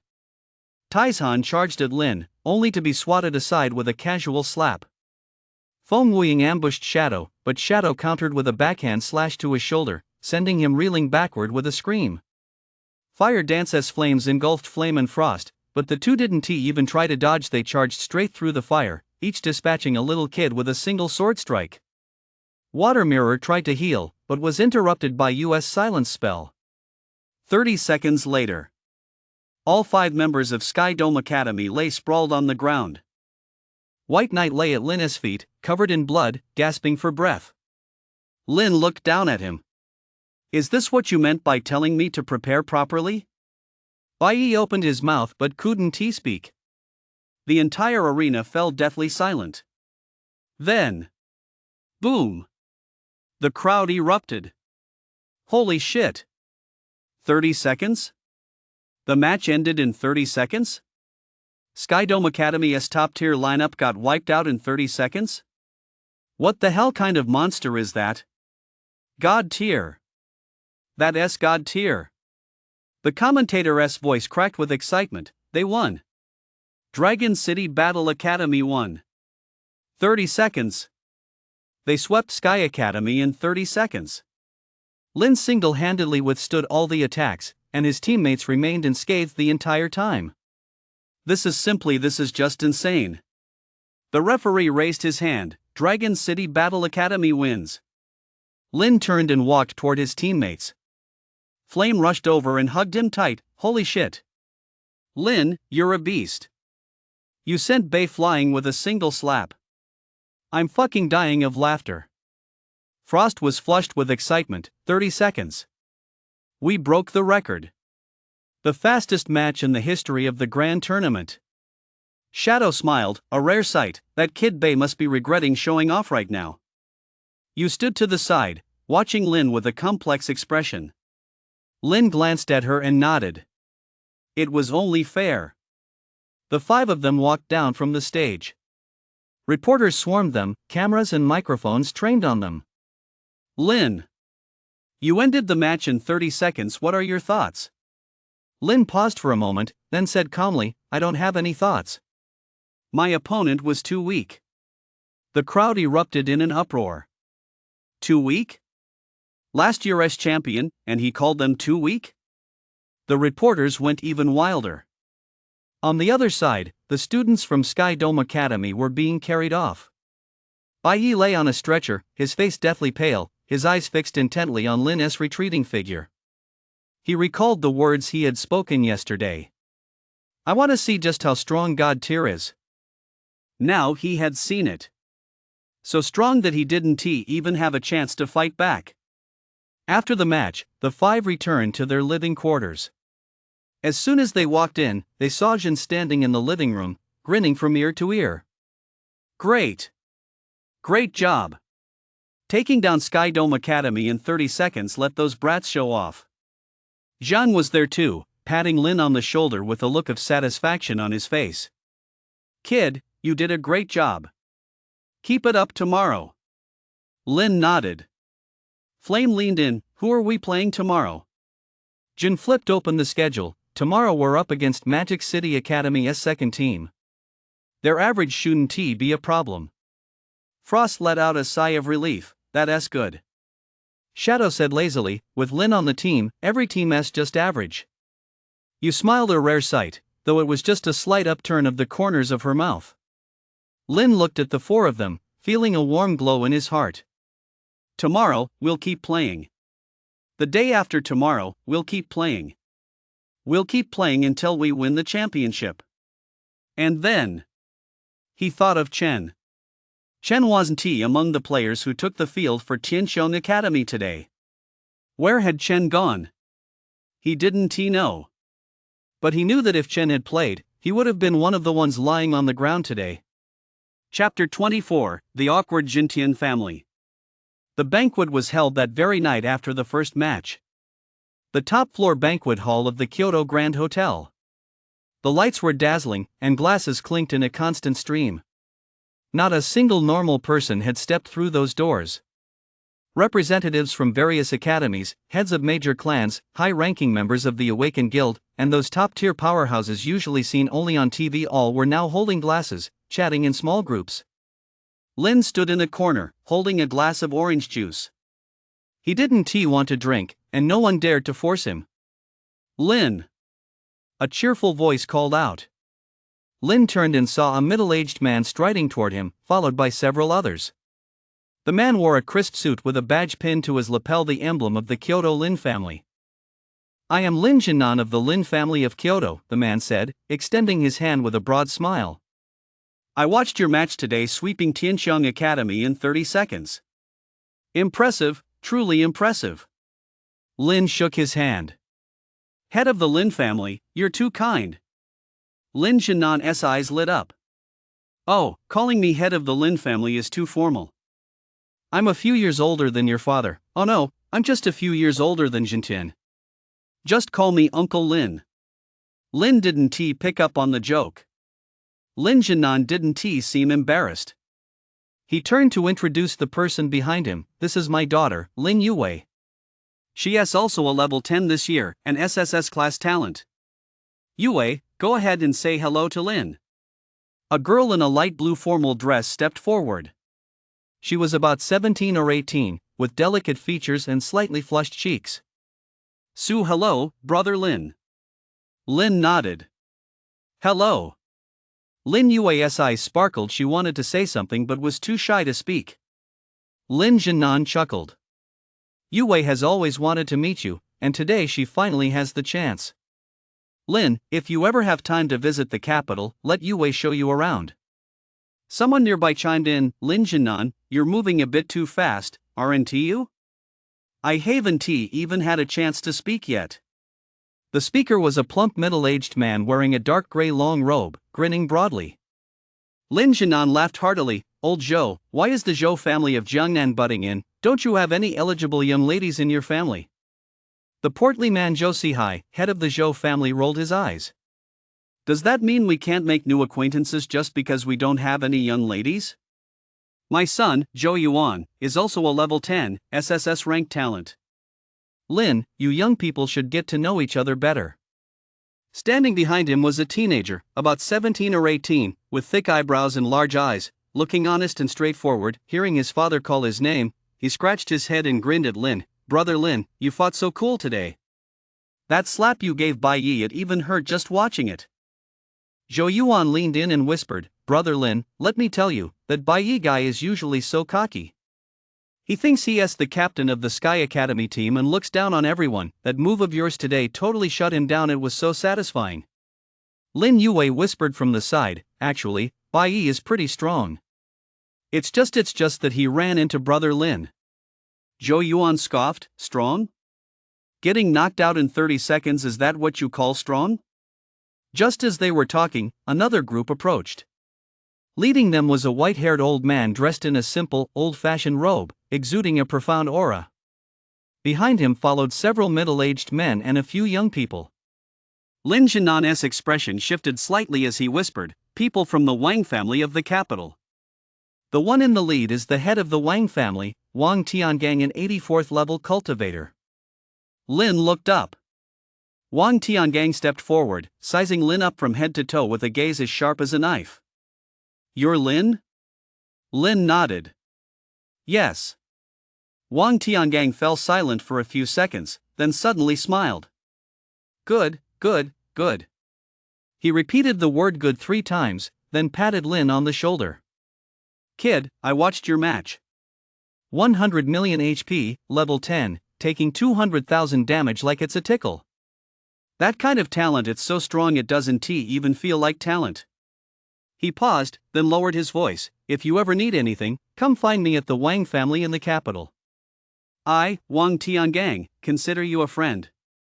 With that, he turned and walked away, crisp and decisive. The few Wang family members behind him all nodded at Lin and followed suit. Lin Jinan watched Wang Tiangang's retreating figure and whistled in admiration. Old Wang is usually so arrogant, looking down on everyone. It's no small feat that he came over to talk to you today. Zhou Sihai nodded in agreement.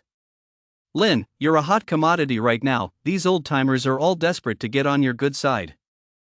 Lin said nothing. They were all acknowledging his god-tier talent. Ever since the match ended today, his phone hadn't stopped ringing. Private messages, friend requests, and calls, they were coming in non-stop. People he knew and people he didn't, everyone wanted to strike up a conversation with him. That was the reputation of god-tier talent. That was what true strength brought. Lin! Another voice called out. Lin turned and saw several familiar figures: Flame, Frost, Shadow, and Yu. The 4 of them were walking over, carrying trays piled high with food.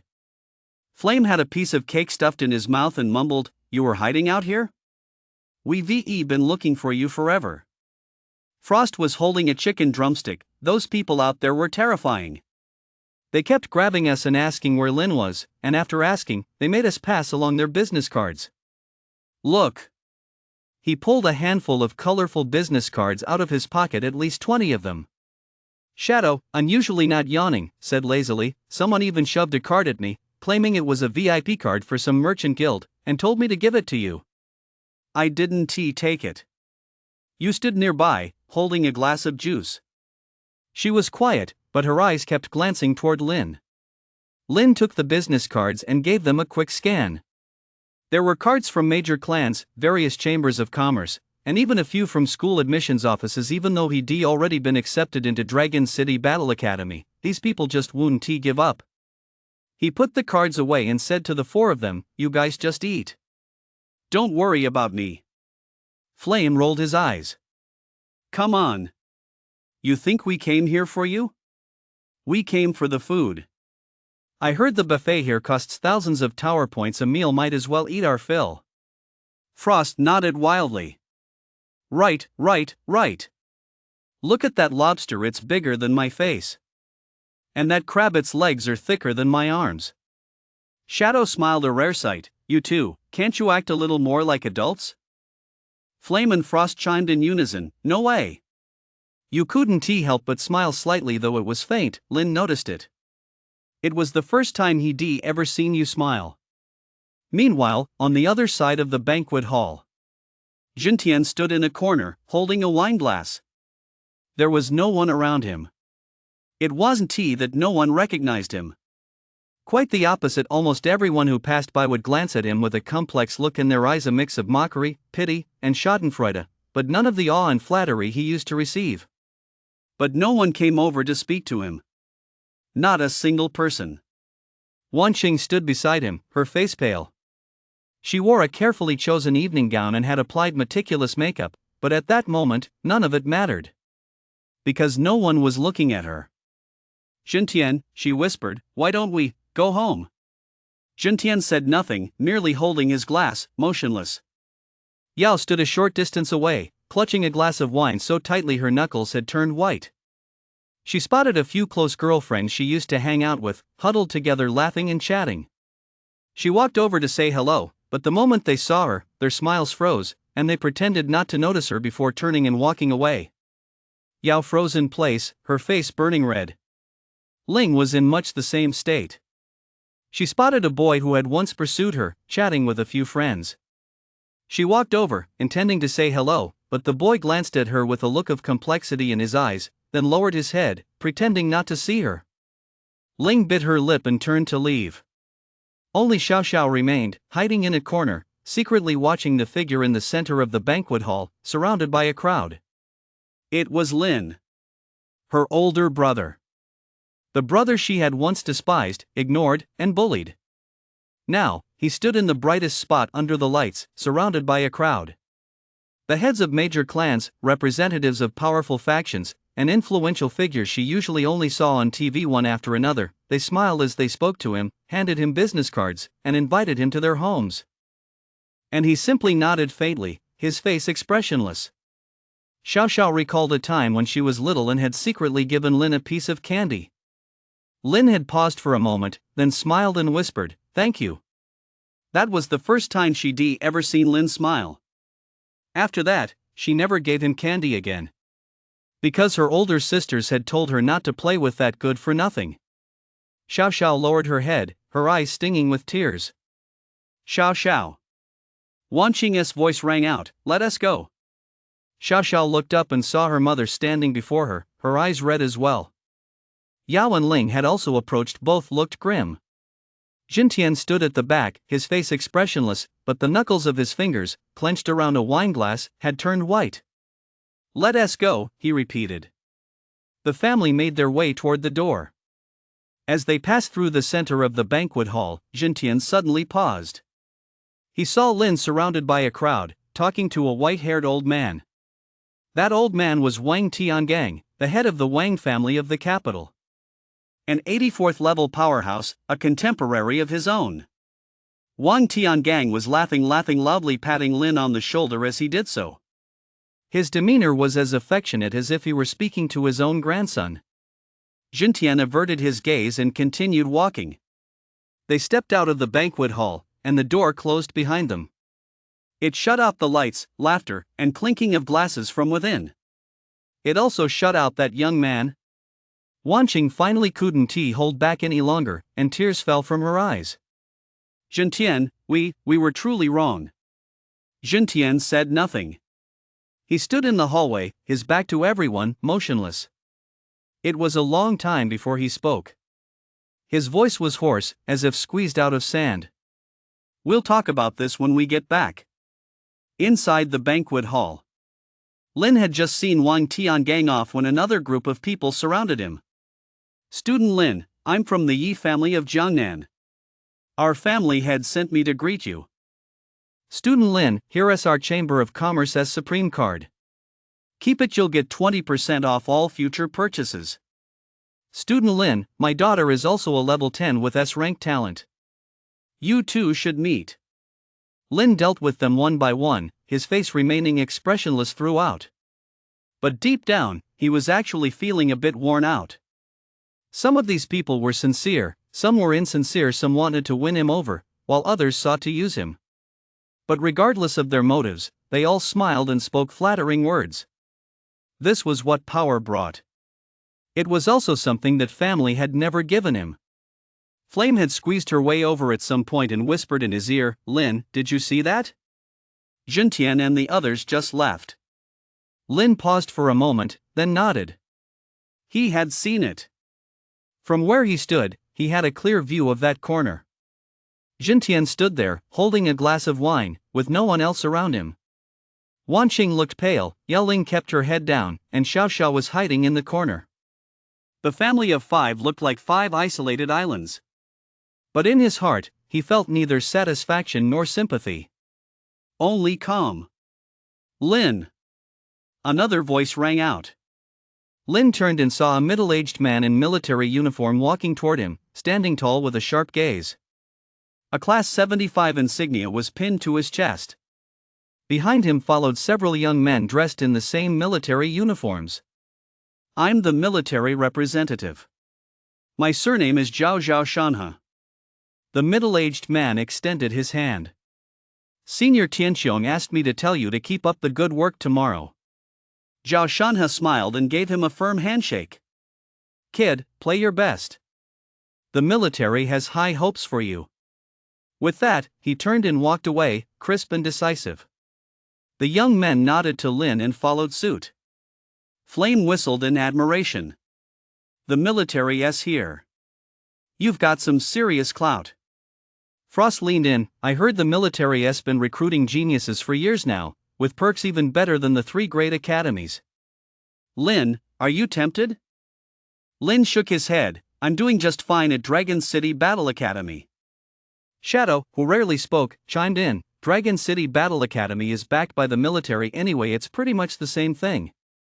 You stood nearby and suddenly whispered, that guy he's looking at you. Lin followed her gaze. On the other side of the banquet hall, a teenager in a black tuxedo was staring this way. He was 17 or 18, with a delicate, almost feminine appearance, but his eyes were sharp as knives. Several people were gathered around him, but they all kept their distance, looking as if they wanted to approach but dared not get too close. Who is that? Lin asked. Flame glanced over, his expression shifting slightly. The young master of the Yi family from Magic City Yi Wushang. An SSS rank talent, the Lord of Shadows. I hear he is reclusive and doesn't like to mingle, but he is incredibly powerful. He is a top contender in this year's competition. Frost added, his father is Yi Wushang, one of the 5 great masters. Lin nodded. Yi Wushang looked at Lin for a few seconds, then averted his gaze and walked away. From start to finish, he didn't say a single word or come over to greet him. Flame whispered, he is a bit strange. You'd better stay away from him. Lin said nothing. The banquet continued. People kept coming over to talk to Lin, handing him business cards and trying to make connections. Lin dealt with them one by one, but he was already starting to feel a bit annoyed. Just then, a familiar voice rang out. Lin. Lin turned his head and saw a white-haired old man walking toward him. It was Jojo, the guild master of the Awakened Guild. The people around them immediately parted to make way. Jojo walked up to Lin, gave him a once-over, and then smiled. Kid, you're tired, aren't you? Lin nodded honestly. Jojo laughed heartily. You should be tired. These people are all shrewd. You'll get used to it eventually. He paused, then lowered his voice. Tomorrow's second match is against Kyoto Academy's first team. They're even stronger than Sky Academy. They have a space-type player with an SSS rank talent. He is a tough opponent. Be careful. Lin listened intently and nodded. Jojo patted him on the shoulder. Alright, go get some rest. I'll handle the rest for you. With that, he turned to the crowd still trying to push their way forward and said with a smile, "Everyone, Lin is tired and needs to go rest. If you have anything to discuss, let us talk tomorrow." The crowd exchanged glances, but no one dared say a word. Who would dare to disrespect Jojo? Lin breathed a sigh of relief, nodded at Jojo, then led Flame and the other three out through a side door. Stepping out of the banquet hall, they found themselves in a quiet corridor. Flame let out a long breath. Phew, finally out. That crowd inside was like a pack of wolves, so scary. Frost wiped the sweat from his brow. My face is frozen from smiling so much. Shadow, in a rare moment of humor, chuckled, "You two weren't even surrounded. What's so funny?" Flame blared, "How are we not surrounded?" After they finished questioning Lin, they turned to us. It was so annoying. You whispered, "They asked me what Lin usually likes to eat." The group froze for a moment, then burst into laughter. Flame laughed so hard she couldn't straighten up. No way. They even asked about that? That's ridiculous. Lin couldn't help but laugh either. It was a faint smile, but it was definitely a smile. Back at the dorms, the five of them went to their respective rooms. Lin lay on his bed and pulled out his phone. Another pile of messages. He skimmed through them casually, then turned it off. Outside the window, the night was deep. Tomorrow, there's another match. The day after tomorrow, another. The day after that, another. He would fight one match after another, all the way to the championship. Until everyone remembered his name. Not the Su Clan's outcast, not Chen's older brother. But Lin. God tier awakened, Lin. Chapter 25, entering the semifinals. 8 o'clock the next morning, the second match. Opponent, Kyoto Academy Team 1. On the competition platform, both sides took their positions. Kyoto Academy Team 1 consisted of 5 members, 4 men and 1 woman, each exuding a powerful aura. Standing at the very front was a lanky, tall teenager with eyes as sharp as an eagle's. The spatial type fighter Jojo had mentioned. The referee raised his hand. Begin. No sooner had the words left his mouth than Lin's vision blurred. The lanky teenager vanished. The next instant, he appeared behind Lin, a dagger in his hand, lunging straight at you. Spatial teleportation. You didn't have time to react. But she didn't need to react. Because Lin had already moved. The moment the lanky teenager vanished, Lin took a step backward. One step, placing him right in front of you. The dagger pierced Lin's back. 250,000.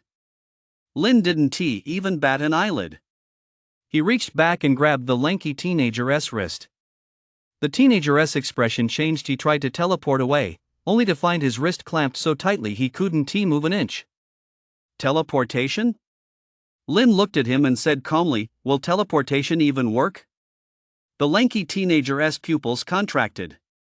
The next second, Lin swung him around like a sack of potatoes and slammed him hard onto the ground. Thud. The lanky teenager was knocked senseless and couldn't get back up for a moment.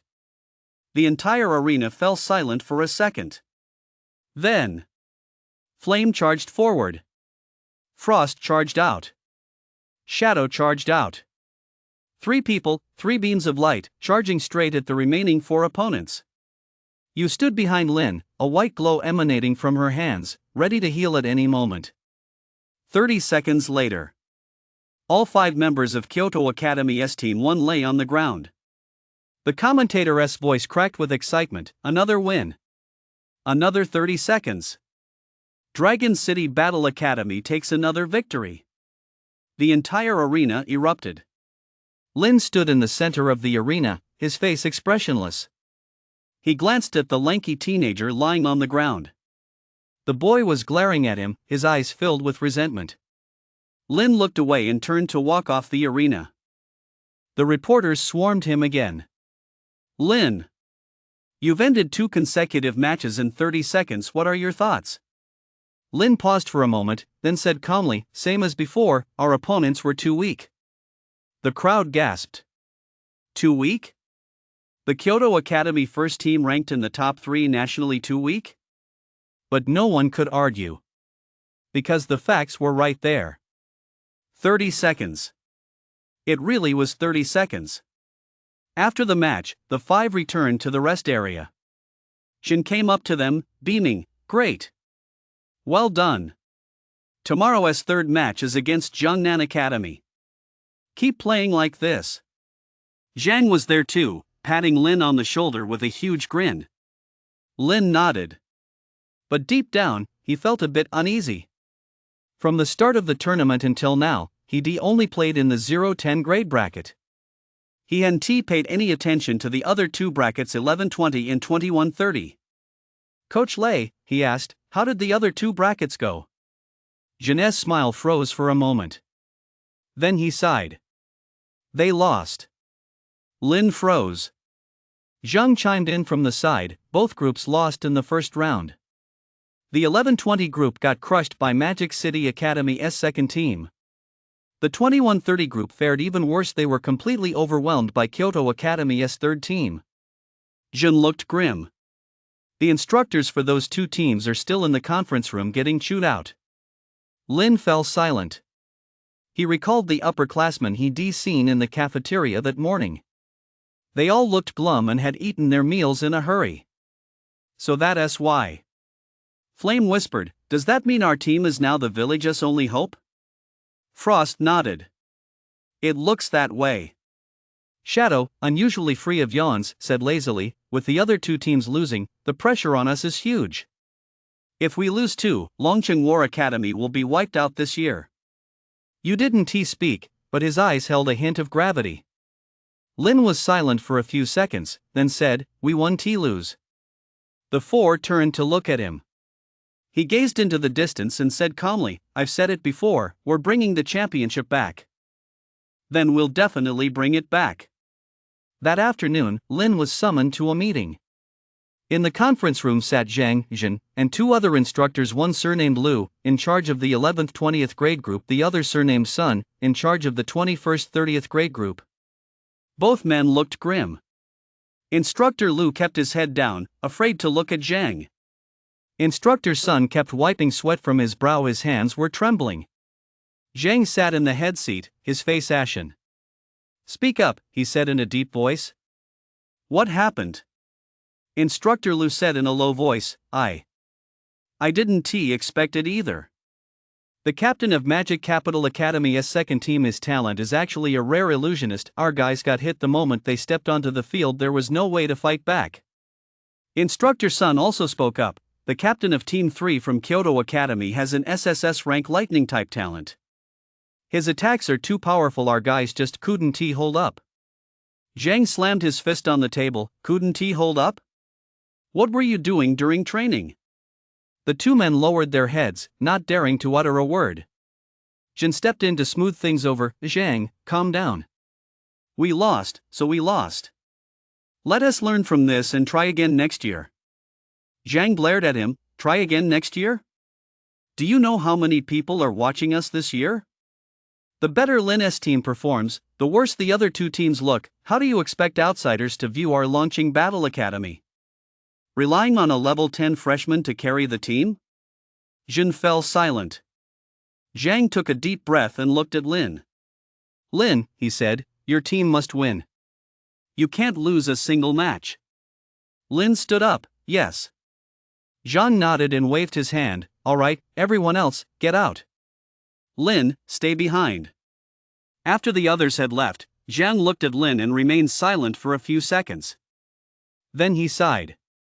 He stood up and walked to the window. The other two teams lost. Now the entire Academy's hopes rest on the 5 of you. If you win, everything will be fine. If you lose. He didn't finish, but the implication was clear. Lin was silent for a few seconds, then said, "We won lose." Zhang turned to look at him. Lin said calmly, "I will win." Zhang stared at him for several seconds, then smiled. This time, the smile wasn't so bitter. "Alright, with you saying that, I'm put at ease." He patted Lin on the shoulder. "Go on, get ready." Lin nodded and turned to leave. 4 p.m., the training ground. The 5 of them were practicing their coordination. Flame released a burst of flame as he asked, "Lin, who are we facing tomorrow?" Lin thought for a moment. Jiangnan Academy. Frost rolled his eyes. Jiangnan Academy? Never heard of them. Are they any good? Shadow, who rarely spoke, chimed in, "Jiangnan Academy isn't particularly strong, but they have a control-type player with an SSS rank talent who specializes in slowing and immobilizing. We'll have to be careful." You whispered, "I can break those effects." Lin nodded. That's good. The 5 continued practicing. They trained until evening, as the sky grew dark. Just as they were about to wrap up, someone suddenly arrived with a message. "Lin, someone is here to see you." Lin paused. "Who?" The messenger replied, "The young master of the Yi family from Jiangnan Yi Wushang." Flame's expression shifted slightly. "That weirdo? What does he want?" Lin thought for a moment and said, "I'll go check it out." Stepping out of the training ground, he saw a figure standing outside. Dressed in black, with an androgynous face and eyes as sharp as knives. Yi Wushang. He saw Lin and gave a slight nod. Lin. Lin nodded back. Yi Wushang. The two stared at each other for a few seconds. Yi Wushang suddenly said, "In tomorrow's match, Jiangnan Academy will lose." Lin said nothing. Yi Wushang continued, "But that's not why I'm here." He paused, his expression turning serious. "I'm here to warn you." "Warn me about what?" Yi Wushang was silent for a few seconds, then said, "Chen." Lin's eyes narrowed. Yi Wushang looked at him and said slowly, "He is not on Sky Academy's roster. But he is in the capital. And he has been making contact with certain people lately." "Who?" Yi Wushang didn't answer, he just said, "Be careful." With that, he turned and walked away. Lin stood where he was, watching his back disappear into the night. Flame appeared from behind and whispered, "What did he mean by that? What is Chen up to?" Lin didn't speak. But deep down, he suddenly had a bad feeling. Chen. That two-faced bastard, what was he scheming now? He didn't know. But he knew that no matter what Chen was planning, he was ready. Because he was no longer that weakling who let others push him around. He was Lin. God tier awakened, Lin. That night, Lin lay in bed, tossing and turning, unable to sleep. He thought back to Yi Wushang's words. He has been reaching out to some people. Who? What does he want? He didn't know. But he knew that someone like Chen would never let this go. He picked up his phone and sent Yi Wushang a message. He waited a long time, but there was no reply. He turned off his phone and closed his eyes. Tomorrow, there was still a match. No matter what Chen was up to, he finished the match first. Outside the window, the night was deep. In the distance, the Ascension Tower stood silently in the darkness. The next morning at 8 o'clock, the third match. Opponent, Jiangnan Academy. On the competition stage, both teams took their positions. Jiangnan Academy had 5 members, 3 men and 2 women. Standing at the very front was a girl with a ponytail, her eyes lively, clutching a staff in her hand. That SSS rank control type player. The referee raised his hand, "Begin."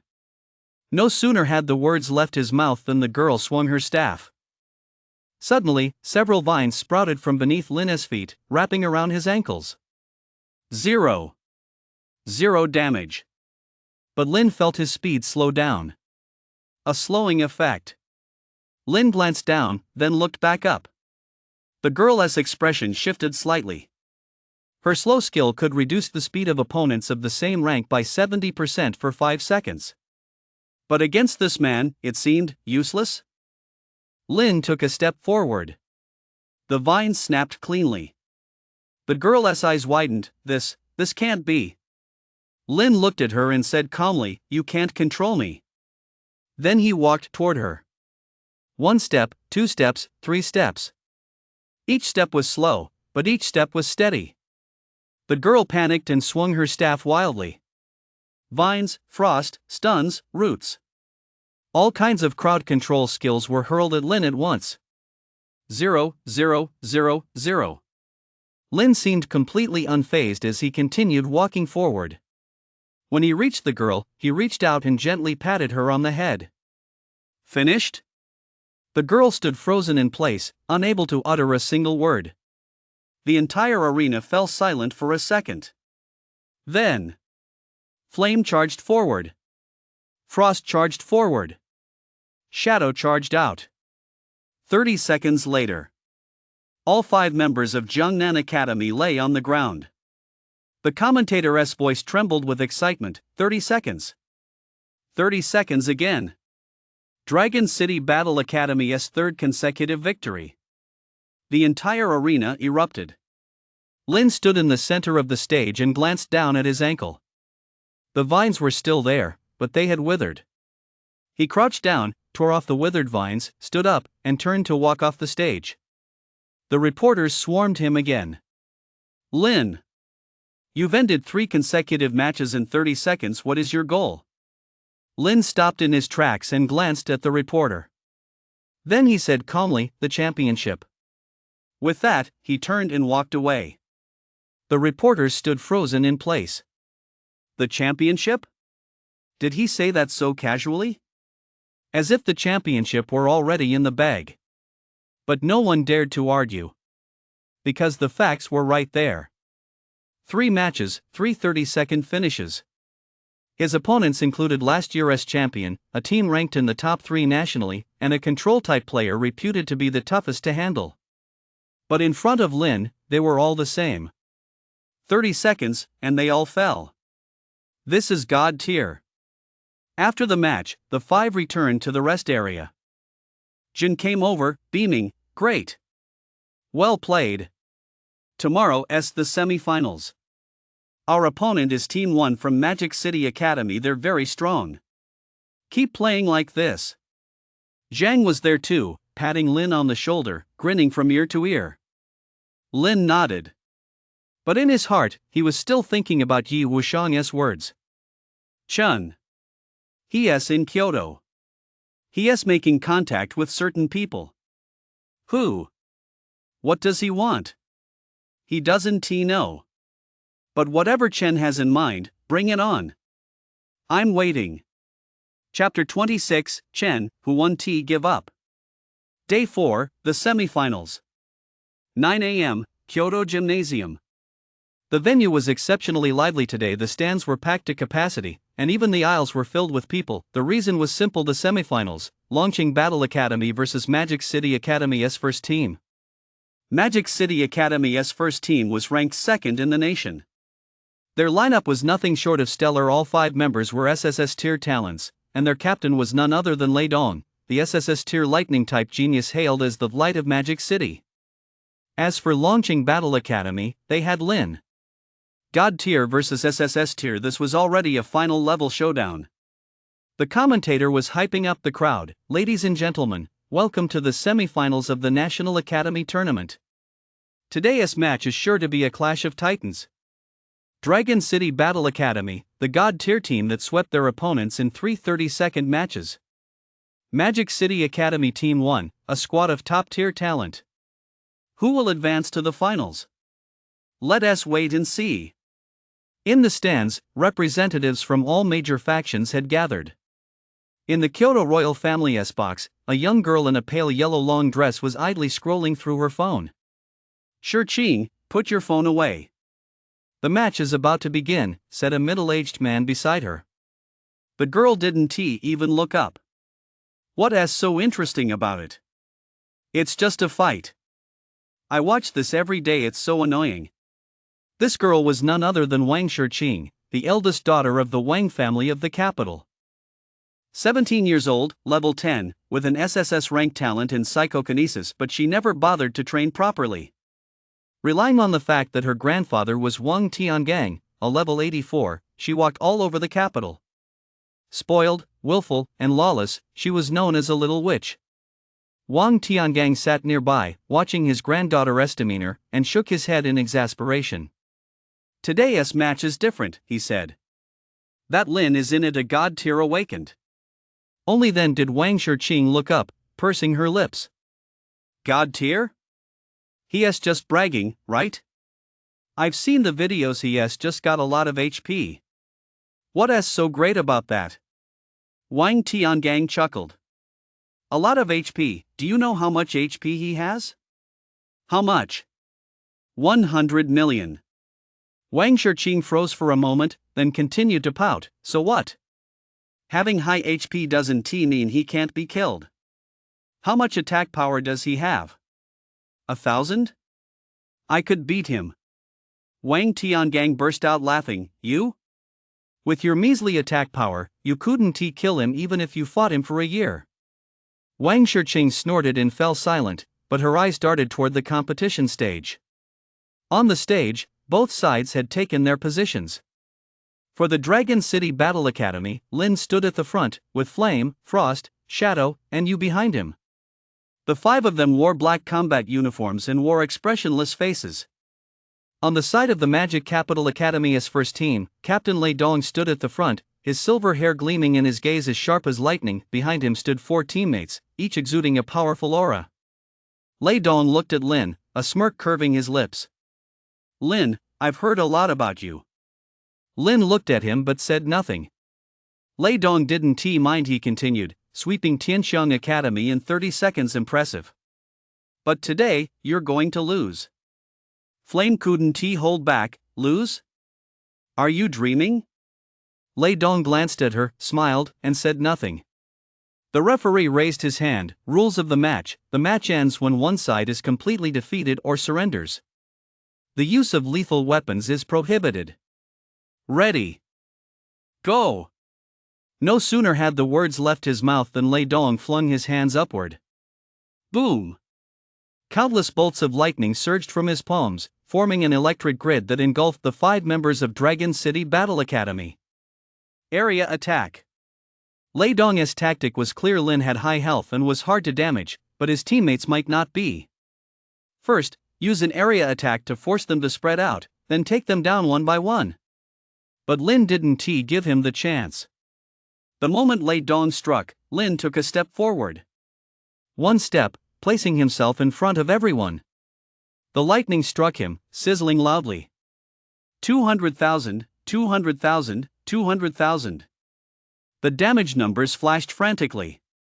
Lin stood rooted to the spot, not moving an inch. Lei Dong's pupils contracted. He knew Lin had high health, but he hadn't expected it to be this high. This lightning strike was his full power attack, enough to instantly kill any opponent of the same level, but to Lin, it was like a tickle. You can't hurt me, Lin said calmly. You're going to lose. Lei Dong clenched his teeth and shouted to the 4 behind him, stick to the plan. Flank him and take out the back row. The 4 from Magic City Academy sprang into action. A girl with astonishing speed vanished from her spot in an instant, reappearing behind Shadow the next. A burly man glowing with golden light charged at Flame. A staff-wielding teenager began chanting, causing the surrounding temperature to plummet. Finally, a bespectacled girl's hands glowed green, ready to heal at any moment. Their roles were clearly defined, and their coordination was flawless. But they had overlooked one thing: Lin might have high health, but he wasn't stupid. The moment the speedy girl vanished, Lin took a step back. One step and he was right in front of Shadow. The girl lunged with her blade. 220,000. Lin glanced down at the blade tip against his chest, then reached out and grabbed her wrist. The girl's expression changed. She tried to pull away, but found her wrist clamped so tightly she couldn't move. "You're fast," Lin said calmly, looking at her, "but what good is that if you can't land a hit on me?" The girl's eyes widened, and she was momentarily speechless. On the other side, the burly man glowing with golden light charged at Flame, swinging a punch. Flame didn't even try to dodge. Instead, he thrust his sword backward. Boom! Both of them took a step back simultaneously, ending in a stalemate. The burly man froze for a moment. His defense was reputed to be the strongest among his peers. A punch like that would leave most people on the brink of death, yet this girl had actually managed to take it head on? Over at Frost's side, he was locked in combat with the chanting youth. Frost against Frost, the two fought a fierce, evenly matched battle. After being rescued by Lin, Shadow immediately vanished into stealth. The next instant, he appeared behind the healing girl and lunged with a slash. The healer reacted quickly, instantly casting a shield on herself, but she still lost half her health. You stood behind Lin, her hands glowing, ready to heal at any moment, but no one could even scratch her. The battle reached a stalemate. But anyone with eyes could see that the Dragon City Battle Academy held an absolute advantage. Because of Lin. He single-handedly blocked the attacks of 3 people. He grabbed the speed-type girl by the wrist, leaving her immobilized. The burly man tried to circle around him to attack Flame, but Lin grabbed him by the back of the neck and yanked him back like a chicken. The frost spell cast by the chanting boy hit him, leaving not even a white mark. Lei Dong grew desperate. He frantically unleashed bolts of lightning, striking Lin one after another. 200,000, 200,000, 200,000. Lin seemed completely unfazed, letting the strikes rain down on him. 1 minute. 2 minutes. 3 minutes. Lei Dong's spiritual energy was nearly depleted, but Lin was still standing. He finally stopped, bent over, gasping for breath, and looked up at Lin, his eyes filled with resentment. "You, what the hell kind of monster are you?" Lin looked at him and said calmly, "Are you done?" Lei Dong's expression changed. Lin released the speed-type girl and walked toward Lei Dong. 1 step, 2 steps, 3 steps. Lei Dong wanted to run, but his legs had gone weak. Lin walked up to him, reached out, and patted his shoulder. "You're strong," he said, "but you can't beat me." Lei Dong froze. Lin turned and nodded to his teammates. Flame smiled, "Our turn." Flame burst. Frost pierce. Shadow assassination. All 3 struck simultaneously. 30 seconds later. All 5 members of Magic City Academy's Team 1 lay on the ground. The commentator's voice cracked with excitement, "They've won. Dragon City Battle Academy has won. 4 straight victories. They're advancing to the finals." The entire arena erupted. Lin stood in the center of the stage and glanced down at his chest. His shirt was charred black where lightning had struck it, but his skin wasn't even red. He looked up toward a spot in the stands. There, in the Wang family's box, a young girl in a pale yellow dress was leaning against the railing, her eyes wide and unblinking as she stared at him. Lin paused for a moment, then averted his gaze and turned to walk off the stage. Wang Shiqing watched his back disappear into the corridor, taking a long while to snap out of her daze. "Grandfather," she whispered, does he really have 100 million HP? Wang Tiangang chuckled. "What's that? You believe it now?" Wang Shiqing didn't speak, but her eyes remained fixed in that direction. She recalled the scene from earlier, Lei Dong frantically unleashing bolts of lightning, the flashes illuminating the entire arena, yet Lin stood there, motionless, not even raising an eyebrow. It was as if those bolts of lightning were merely tickling him. "Kind of interesting," she muttered under her breath. Seeing his granddaughter like this, Wang Tiangang felt a twinge of emotion. "Shiqing, do you want to meet him?" Wang Shiqing froze for a moment, then snorted. "Who wants to meet him? So what if he's got a lot of health? Big deal." But the gleam in her eyes gave her away. Wang Tiangang burst out laughing. All right, you don't want to meet him. But are you going to the victory banquet tonight?" Wang Shiqing thought for a moment, then said quietly, I'll go. I've got nothing better to do anyway. Wang Tiangang smiled without saying a word. After the match, the five of them returned to the rest area. Shin came up to them, beaming, "Great. Well done, you guys took down the entire first team from Magic City Academy. We got the finals in the bag." Zhang was there too, patting Lin on the shoulder with a huge grin. Lin nodded, but his mind was still on that girl in the pale yellow dress. Who was she? Why was she staring at him? Lin. Flame's voice snapped him out of his thoughts. What are you thinking about? Come on, let us go rest up. We got the finals tomorrow. Lin snapped back to reality and nodded. At 7 o'clock that evening, the victory banquet began. It was held at the Kyoto Grand Hotel, in the same top-floor banquet hall as before. But the atmosphere today was even more electric than in the days prior. Because Longqing Battle Academy had made it to the finals. And because Lin was still there. The moment he walked in, he was surrounded by a crowd. Lin. You played brilliantly today. Lin, I'm the president of the Jiangnan Chamber of Commerce. Here is my business card. Lin, my daughter. Lin dealt with them one by one, his face expressionless. Flame and the others squeezed in beside him, shielding him from the crowd. You stood behind him, quietly eating. Suddenly, the crowd parted to make a path. Lin looked up to see a young girl in a pale yellow long dress walking toward him. She was about 17 or 18, with delicate features. Her chin was slightly raised, and her eyes held a mix of scrutiny, curiosity, and something else he couldn't quite put his finger on. Behind her walked Wang Tiangang. Wang Tiangang said with a smile, "Lin, this is my granddaughter, Wang Shiqing, she'd like to meet you." Wang Shiqing walked up to Lin and sized him up from head to toe. "So you're Lin?" she asked, her voice crisp and tinged with a touch of defiance. Lin nodded. "Yes." Wang Shiqing pursed her lips. "You don't look all that impressive." "You're not as tall as my brother, and you're not as handsome either." Lin said nothing. Flame couldn't hold back any longer.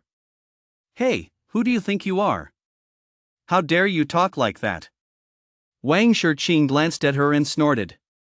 "I'm Wang Shiqing, the eldest daughter of the Wang family of the capital. What is the problem?"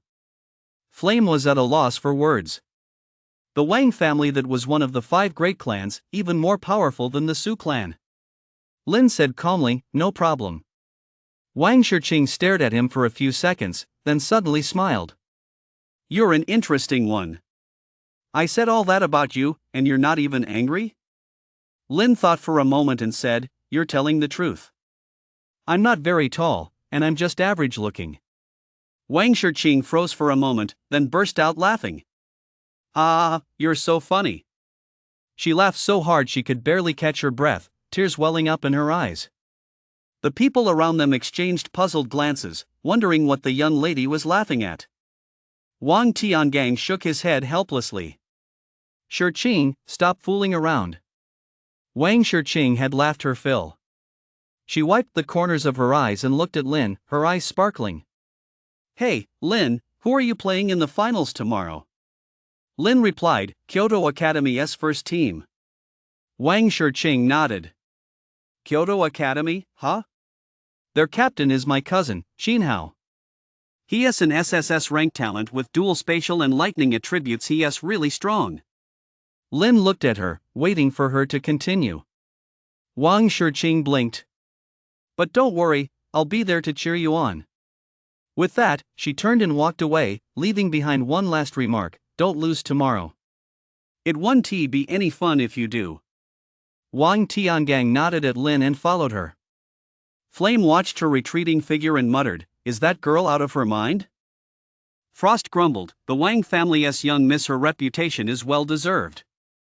Spoiled and headstrong." Shadow, who rarely spoke, interjected, "But her grandfather is Wang Tiangang, class of 84. We can't afford to cross her." Lin said nothing. He watched that pale yellow figure disappear into the crowd, feeling a bit puzzled. What exactly was Wang Shiqing here for? Just to say those few words? He didn't know. But he did know that he couldn't lose in tomorrow's final. Because too many people were watching. The banquet continued. Lin was surrounded by another group of people. It took him quite a while to fend them off before he finally managed to slip away. He walked to a corner, holding a glass of orange juice, and watched the crowd in the banquet hall. Suddenly, he spotted a familiar figure. Yi Wuxiang. That effeminate young man was standing alone by the window, gazing at the night outside. Lin thought for a moment, then walked over. Yi Wuxiang. Yi Wuxiang turned, saw it was him, and nodded slightly. Lin. The two stood side by side at the window. After a few seconds of silence, Lin asked, "You mentioned earlier that Chen has been in contact with certain people. Can you tell me who they are?" Yi Wuxiang was silent for a moment, then said, "People from the Yi family of Magic City." Lin froze. The Yi family of Magic City, Yi Wuxiang's clan. One of the 5 great powers. Yi Wuxiang continued, "My father, Yi Wuxiang, recently received a confidential report. Someone is planning to take you out somewhere outside of Sky City." Lin's eyes narrowed. Yi Wuxiang looked at him. "I don't know exactly who it is. But I can tell you that person has met with Chen." Lin remained silent for a long time. Yi Wuxiang shook his head, "No need to thank me. I just can't stand seeing people resort to such underhanded tactics." He paused, then added, "Be careful after the finals. Once you leave the capital, it might not be safe anymore." Lin nodded. Yi Wuxiang turned and walked away. Lin stood by the window, gazing out at the night. The night view of Kyoto was beautiful, aglow with lights. But inside, he felt a chill. "Chun. So you really haven't given up? Bring it on. I'm waiting." Chapter 27, The Champion God Tier's Crushing Victory. The next day, the finals. 9 a.m., Kyoto Gymnasium.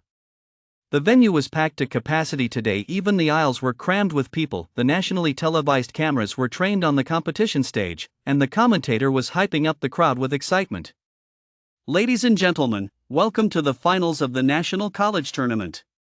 Launching Battle Academy vs Kyoto Academy Team 1.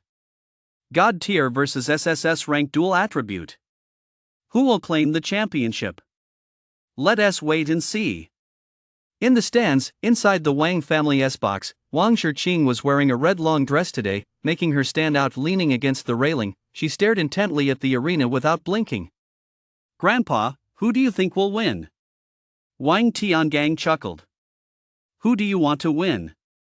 Wang Shiqing thought for a moment and said, "Lin, I guess. It wouldn't be any fun if he lost." Wang Tiangang burst out laughing. In another box, the Jintian family was also present. It was the finals today, so they had no choice but to come. But their seats were in the farthest corner of the VIP section, the most inconspicuous spot. Wanqing looked pale, Yeling kept her head down, and Xiaoxiao stole glances at the arena. Jintian sat in the back, his face expressionless. But the knuckles of his fingers, clenched around the armrest, had turned white. On the arena, both teams had taken their positions. On the launching Battle Academy side, Lin stood at the front, with Flame, Frost, Shadow, and Yu behind him. On the Kyoto Academy Team 1 side, Captain Qin Hao stood at the front. He was around 20 years old, handsome, with a sharp gaze. Behind him stood 4 teammates, each exuding a powerful aura. Qin Hao looked at Lin, a faint smile curving his lips. "Lin, I've heard a lot about you." Lin said nothing. Qin Hao continued, "My cousin, Wang Shiqing, went to see you yesterday, didn't she?" Lin nodded. Qin Hao laughed. "She's a bit of a spoiled brat. I hope she didn't cause you any trouble." Lin shook his head. Qin Hao looked at him, his expression turning serious. "But let me tell you this, even if you're God tier, you're going to lose today. Because I have this." He held out his hand, and 2 orbs of light appeared in his palm, one silvery white, representing spatial power, the other violet blue, representing lightning power. A dual attribute SSS rank talent, Spatial Lightning Master. The entire arena erupted in a stir. The commentator shouted excitedly, "Dual attribute! Xin Hao's dual attribute talent has awakened. It was kept secret until now, but today it's finally revealed." Flame's expression darkened. "Dual element? We're in trouble." Frost also grew somber, space and lightning the most troublesome combination. Shadow, unusually serious, his gaze sharp. "If he uses spatial teleportation combined with lightning attacks, it'll be hard for us to defend against." You whispered, "Lin, what should we do?" Lin looked at Xin Hao and remained silent for a few seconds. Then he said, "Stand behind me." Flame froze, but Lin cut her off. "Stand behind me." The four said nothing more and took their places behind him. The referee raised his hand. "Begin." No sooner had the words left his mouth than Xin Hao vanished. The next instant, he appeared behind Lin, a ball of lightning condensing in his hand, striking straight at you. Spatial teleportation combined with a lightning attack. His speed was twice as fast as yesterday's spatial type contestant. But Lin was faster. The moment Xin Hao vanished, Lin took a step backward. One step, just enough to block the path in front of you. The lightning ball struck Lin's chest. 500,000. 500,000 damage. Lin took a step back and steadied himself. Xin Hao's pupils contracted. That strike 500,000 damage could instantly kill any competitor of the same level. But against this man, it only made him take a step back? Lin looked at him and said calmly, "You can't hurt me." Xin Hao gritted his teeth and vanished again. This time he appeared behind Lin, striking once more. 500,000. Lin took another step back and steadied himself. Xin Hao vanished again. Reappeared. Attacked again. 500,000, 500,000, 500,000. After more than a dozen attacks, Lin had retreated more than a dozen steps, but he remained standing in front of you, not yielding a single step. Xin Hao finally stopped, panting, and looked at Lin, his eyes filled with sheer frustration. "You, just how much health do you have?" Lin looked at him and said calmly, 100 million. Xin Hao froze. 100 million. Xin Hao gave a wry smile and lowered his hands. "I concede." The entire arena fell silent for a second. Then, boom! The entire arena erupted. He conceded? Xin Hao conceded? He couldn't even break through dual attributes. How was he supposed to win? God tier. This is God tier. The commentator's voice cracked with excitement. Xin Hao has conceded. Dragon City Battle Academy wins. Lin leads the team to the championship. Flame and the other two rushed forward and embraced Lin. We won. We won. Champions. We're champions. You stood nearby, a rare smile on her face, faint, but genuine. Lin stood there, embraced by them, his expression neutral, but inside, he felt a warmth. He looked up at the stands. The girl in the red dress was waving frantically, smiling like a flower. In the corner on the other side, the Jintian family was nowhere to be seen. Lin turned his gaze away. We won. Champions. But the road ahead is long. The matter with Chen hasn't been resolved yet. He looked into the distance, his eyes hardening with resolve. Whatever you're planning, bring it on. Chapter 28, The Award Ceremony, and the Assassin Chen Hired. The podium was set up in the center of the arena.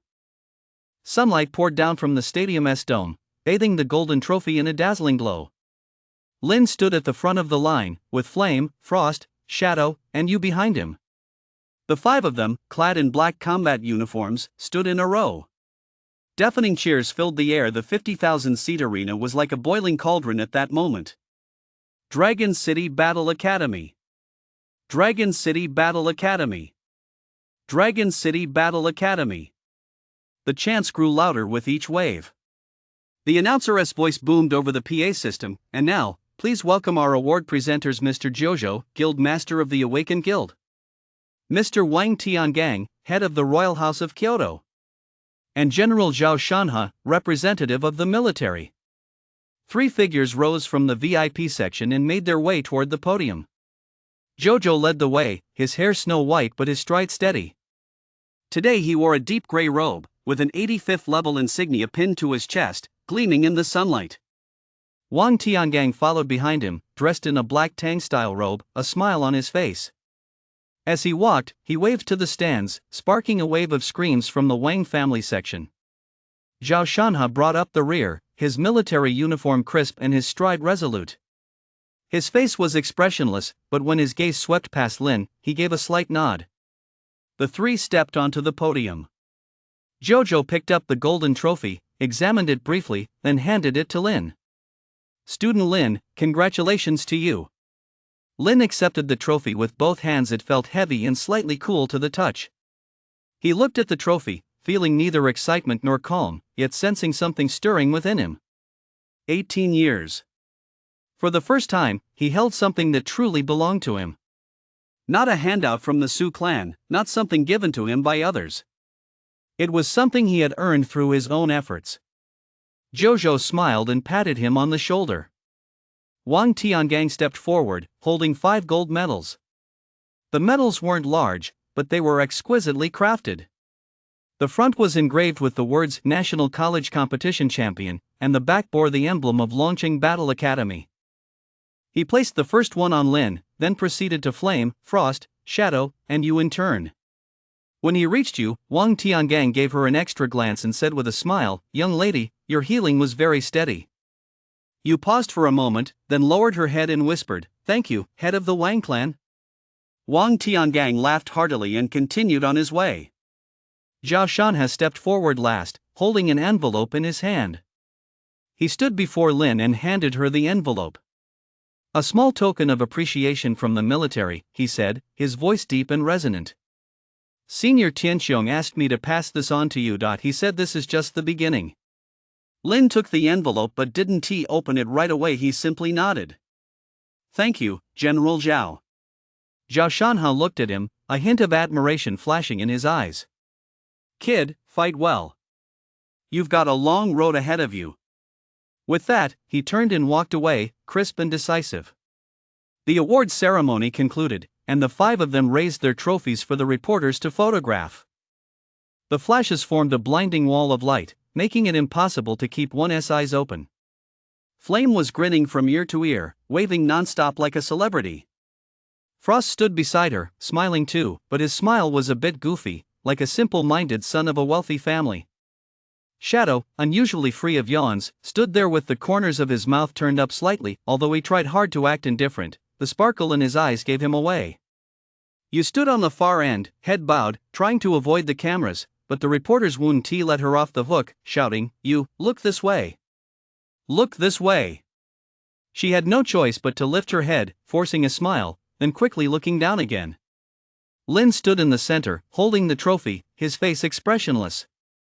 The reporters shouted, "Lin, give us a smile." He didn't smile. The reporters shouted again, "Lin, say a few words." Then there was silence. The reporters exchanged glances, but none dared to say anything. After the photos were taken, the 5 of them walked down from the podium. As soon as they stepped down, they were surrounded by a crowd. Representatives from various colleges, envoys from prominent families, and managers from various chambers of commerce all swarmed toward them.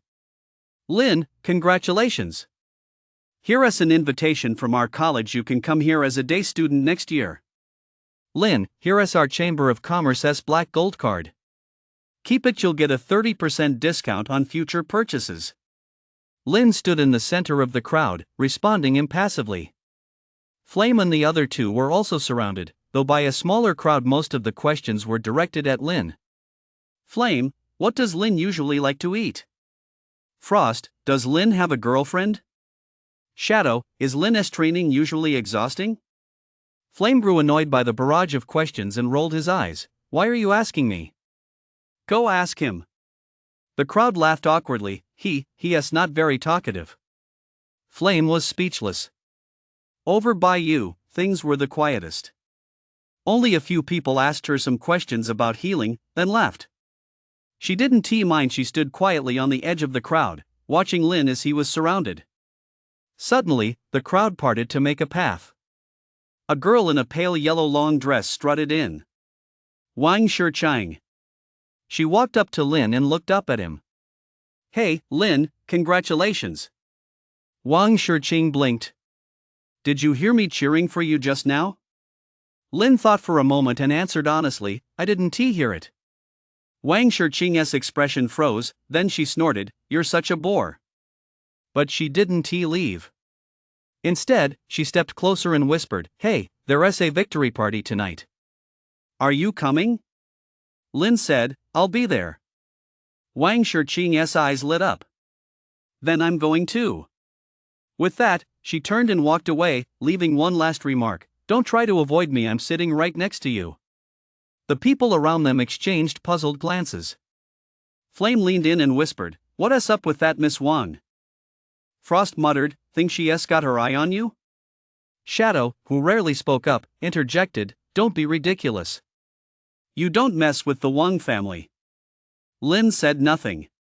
He watched that pale yellow figure disappear into the crowd, feeling a bit puzzled. What exactly is this girl up to? But he didn't dwell on it, because another group of people had already surrounded them. At 3 p.m., the award ceremony ended, and the crowd gradually dispersed. Lin and his 4 teammates returned to their dormitory.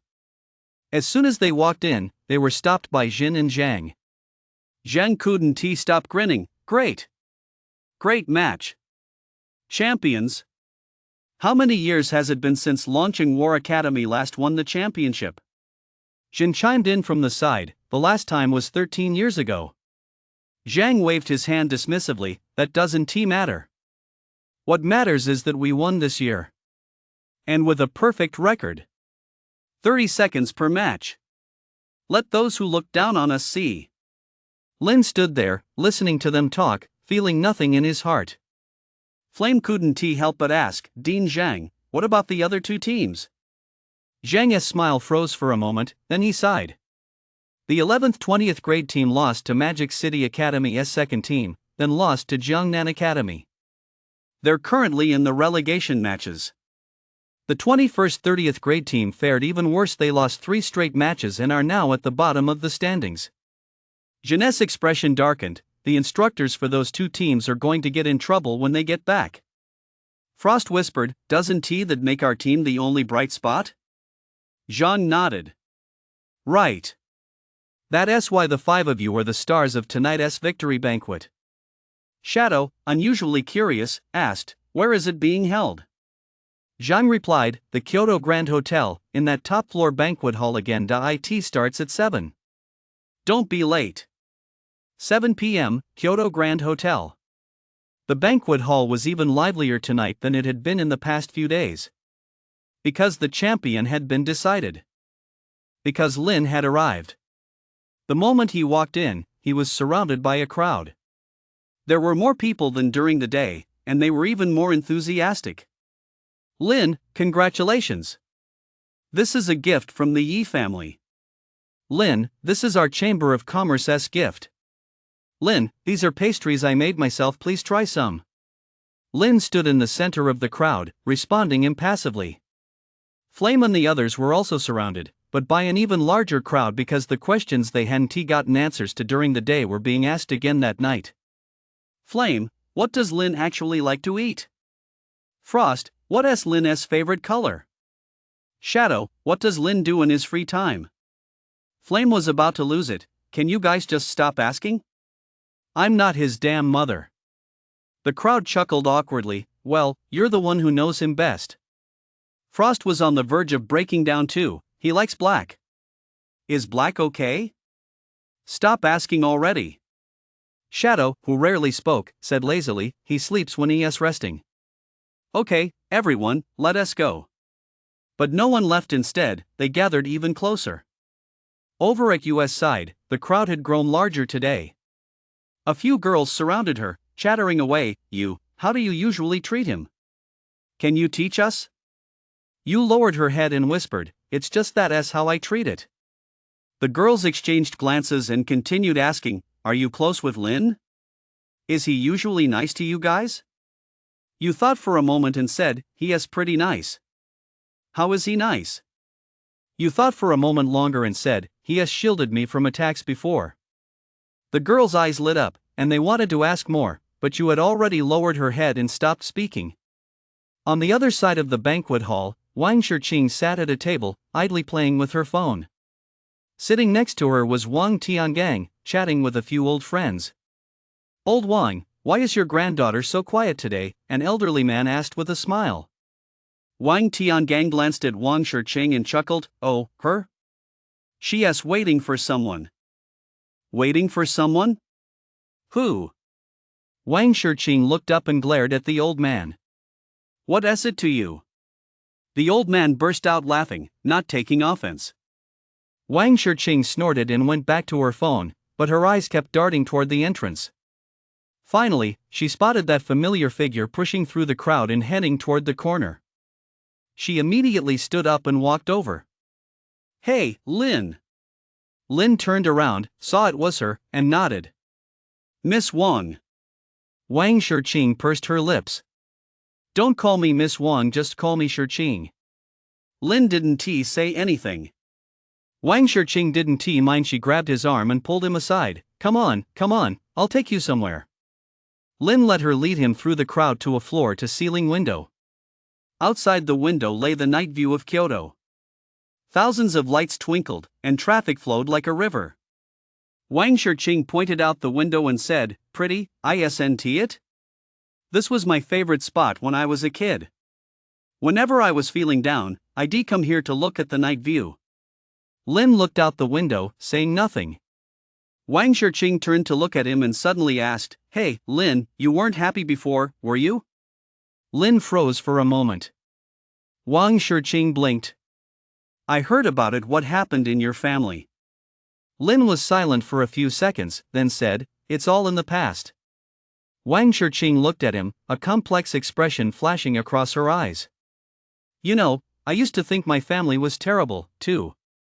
My grandfather forced me to practice martial arts every day, my dad yelled at me for being a disappointment, and my brother constantly compared me to others. It drove me crazy. I argued with them all the time." She paused, then continued, "But later, I came to understand. Even though they were annoying, at least they genuinely cared about me." "Unlike the people in your family." Lin didn't say anything. Wang Shiqing looked at him and suddenly smiled. "But you've done better than me. You ran away and became God tier." "If I'd run away, I'd probably have been dragged back within 3 days." The corners of Lin's mouth turned up slightly, though it was a faint smile. Wang Shiqing's eyes lit up. "You're smiling? I actually made you laugh?" Lin suppressed the smile and returned to his expressionless face. Wang Shiqing didn't mind.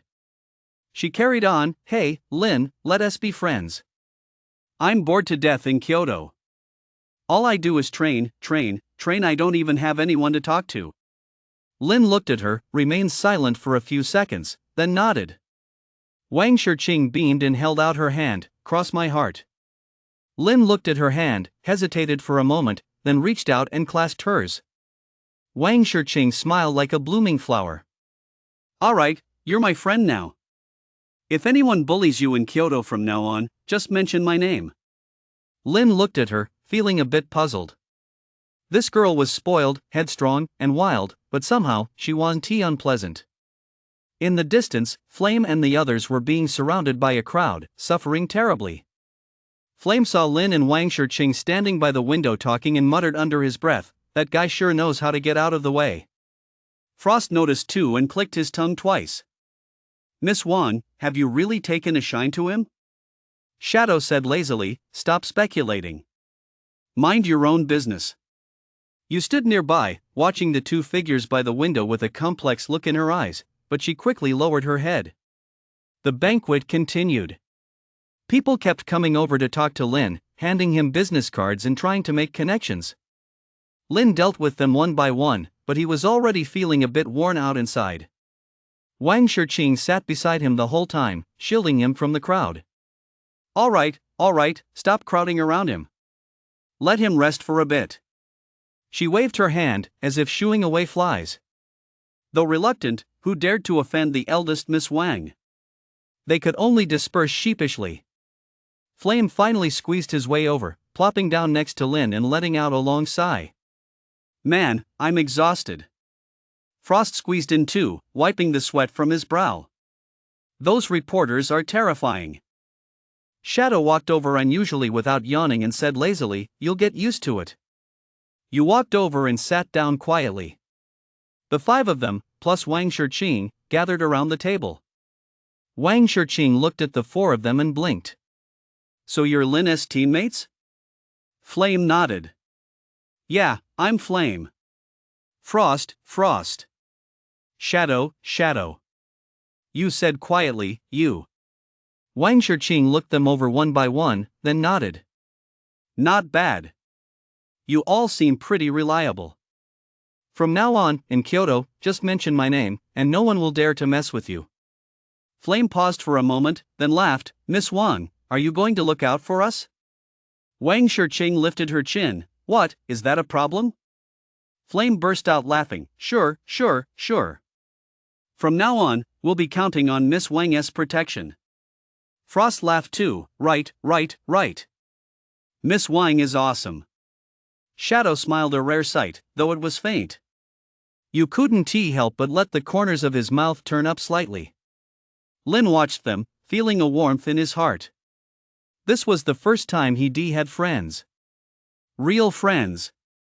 As the banquet was drawing to a close, Wang Shiqing suddenly leaned close to Lin's ear and whispered, "Hey, Lin, I heard someone's been asking about you." Lin's eyes narrowed. Wang Shiqing lowered her voice. "I don't know exactly who it is, but my grandfather said those people aren't from the capital. You should be careful." Lin looked at her, remained silent for a few seconds, then nodded. Wang Shiqing blinked. "No need to thank me, we're friends, after all." She stood up and stretched. "All right, I should head back. Otherwise, Grandpa's going to scold me." She took a few steps, then turned back and waved at Lin. "Hey, Lin, if you ever come to the capital, remember to look me up." Lin nodded. Wang Shiqing smiled, turned, and ran off. Flame leaned in and whispered, "That young miss from the Wang family isn't half bad." Frost nodded. "She's a bit headstrong, but she's sincere."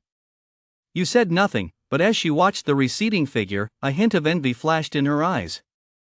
Lin looked away and stood up. "Let us go. Time to get some rest." The five of them walked out of the banquet hall into the quiet corridor. At the end of the corridor stood a figure. Dressed in black, with delicate features and piercing eyes. Yi Wuxiang. Lin walked over. Yi Wuxiang looked at him and said, "Congratulations." Yi Wuxiang was silent for a few seconds, then said, "I've looked into those people."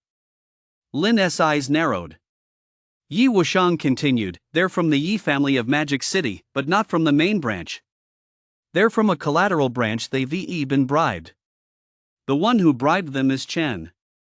Lin said nothing. Yi Wuxiang looked at him, his expression complex. "Chen plans to strike while you're on your way back to the Dragon City Battle Academy. He has gathered 20 men, all assassins above level 40. The leader is level 50, with an assassination talent. He specializes in this kind of job." Lin remained silent for a long time. Yi Wuxiang shook his head. "No need to thank me. I just don't want to see the first human god tier awakened die by such a despicable means." He paused, then added, "What do you plan to do?" Chapter 29, Don't Try to Prove Yourself. Lin didn't answer. He simply stared at the night outside the window, his gaze as still as a stagnant pool. After a long while, he finally spoke. "How many of them are there?" 20, Yi Wuxiang said. "Ranging from level 40 to level 50. The leader goes by Shadow Snake.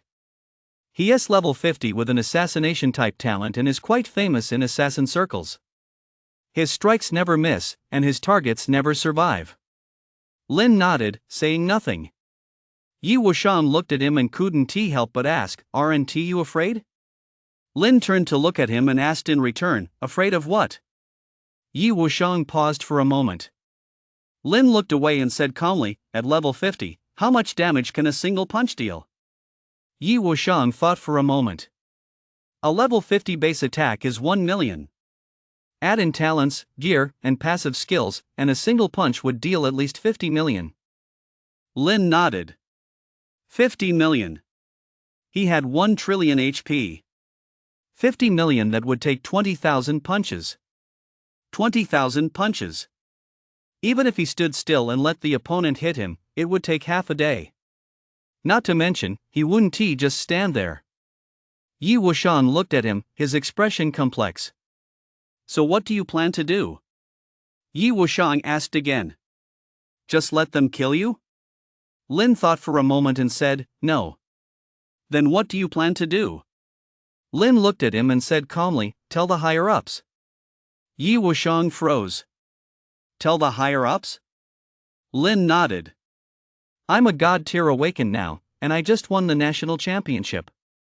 The Awakened Guild, the military, and the Dragon City Battle Academy are all watching me. If someone tries to kill me, they won't just stand by and do nothing. Yi Wuxiang was silent for a few seconds, then smiled. Smart.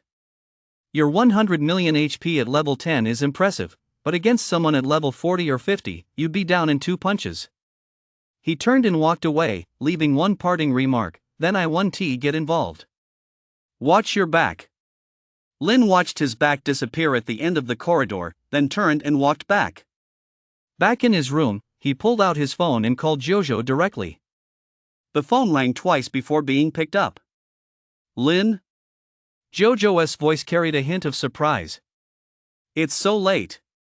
Is something wrong? Lin didn't beat around the bush. Someone is trying to kill me. There was a second of silence on the other end. Then Jojo's tone changed, becoming low and serious. Who? When? How many?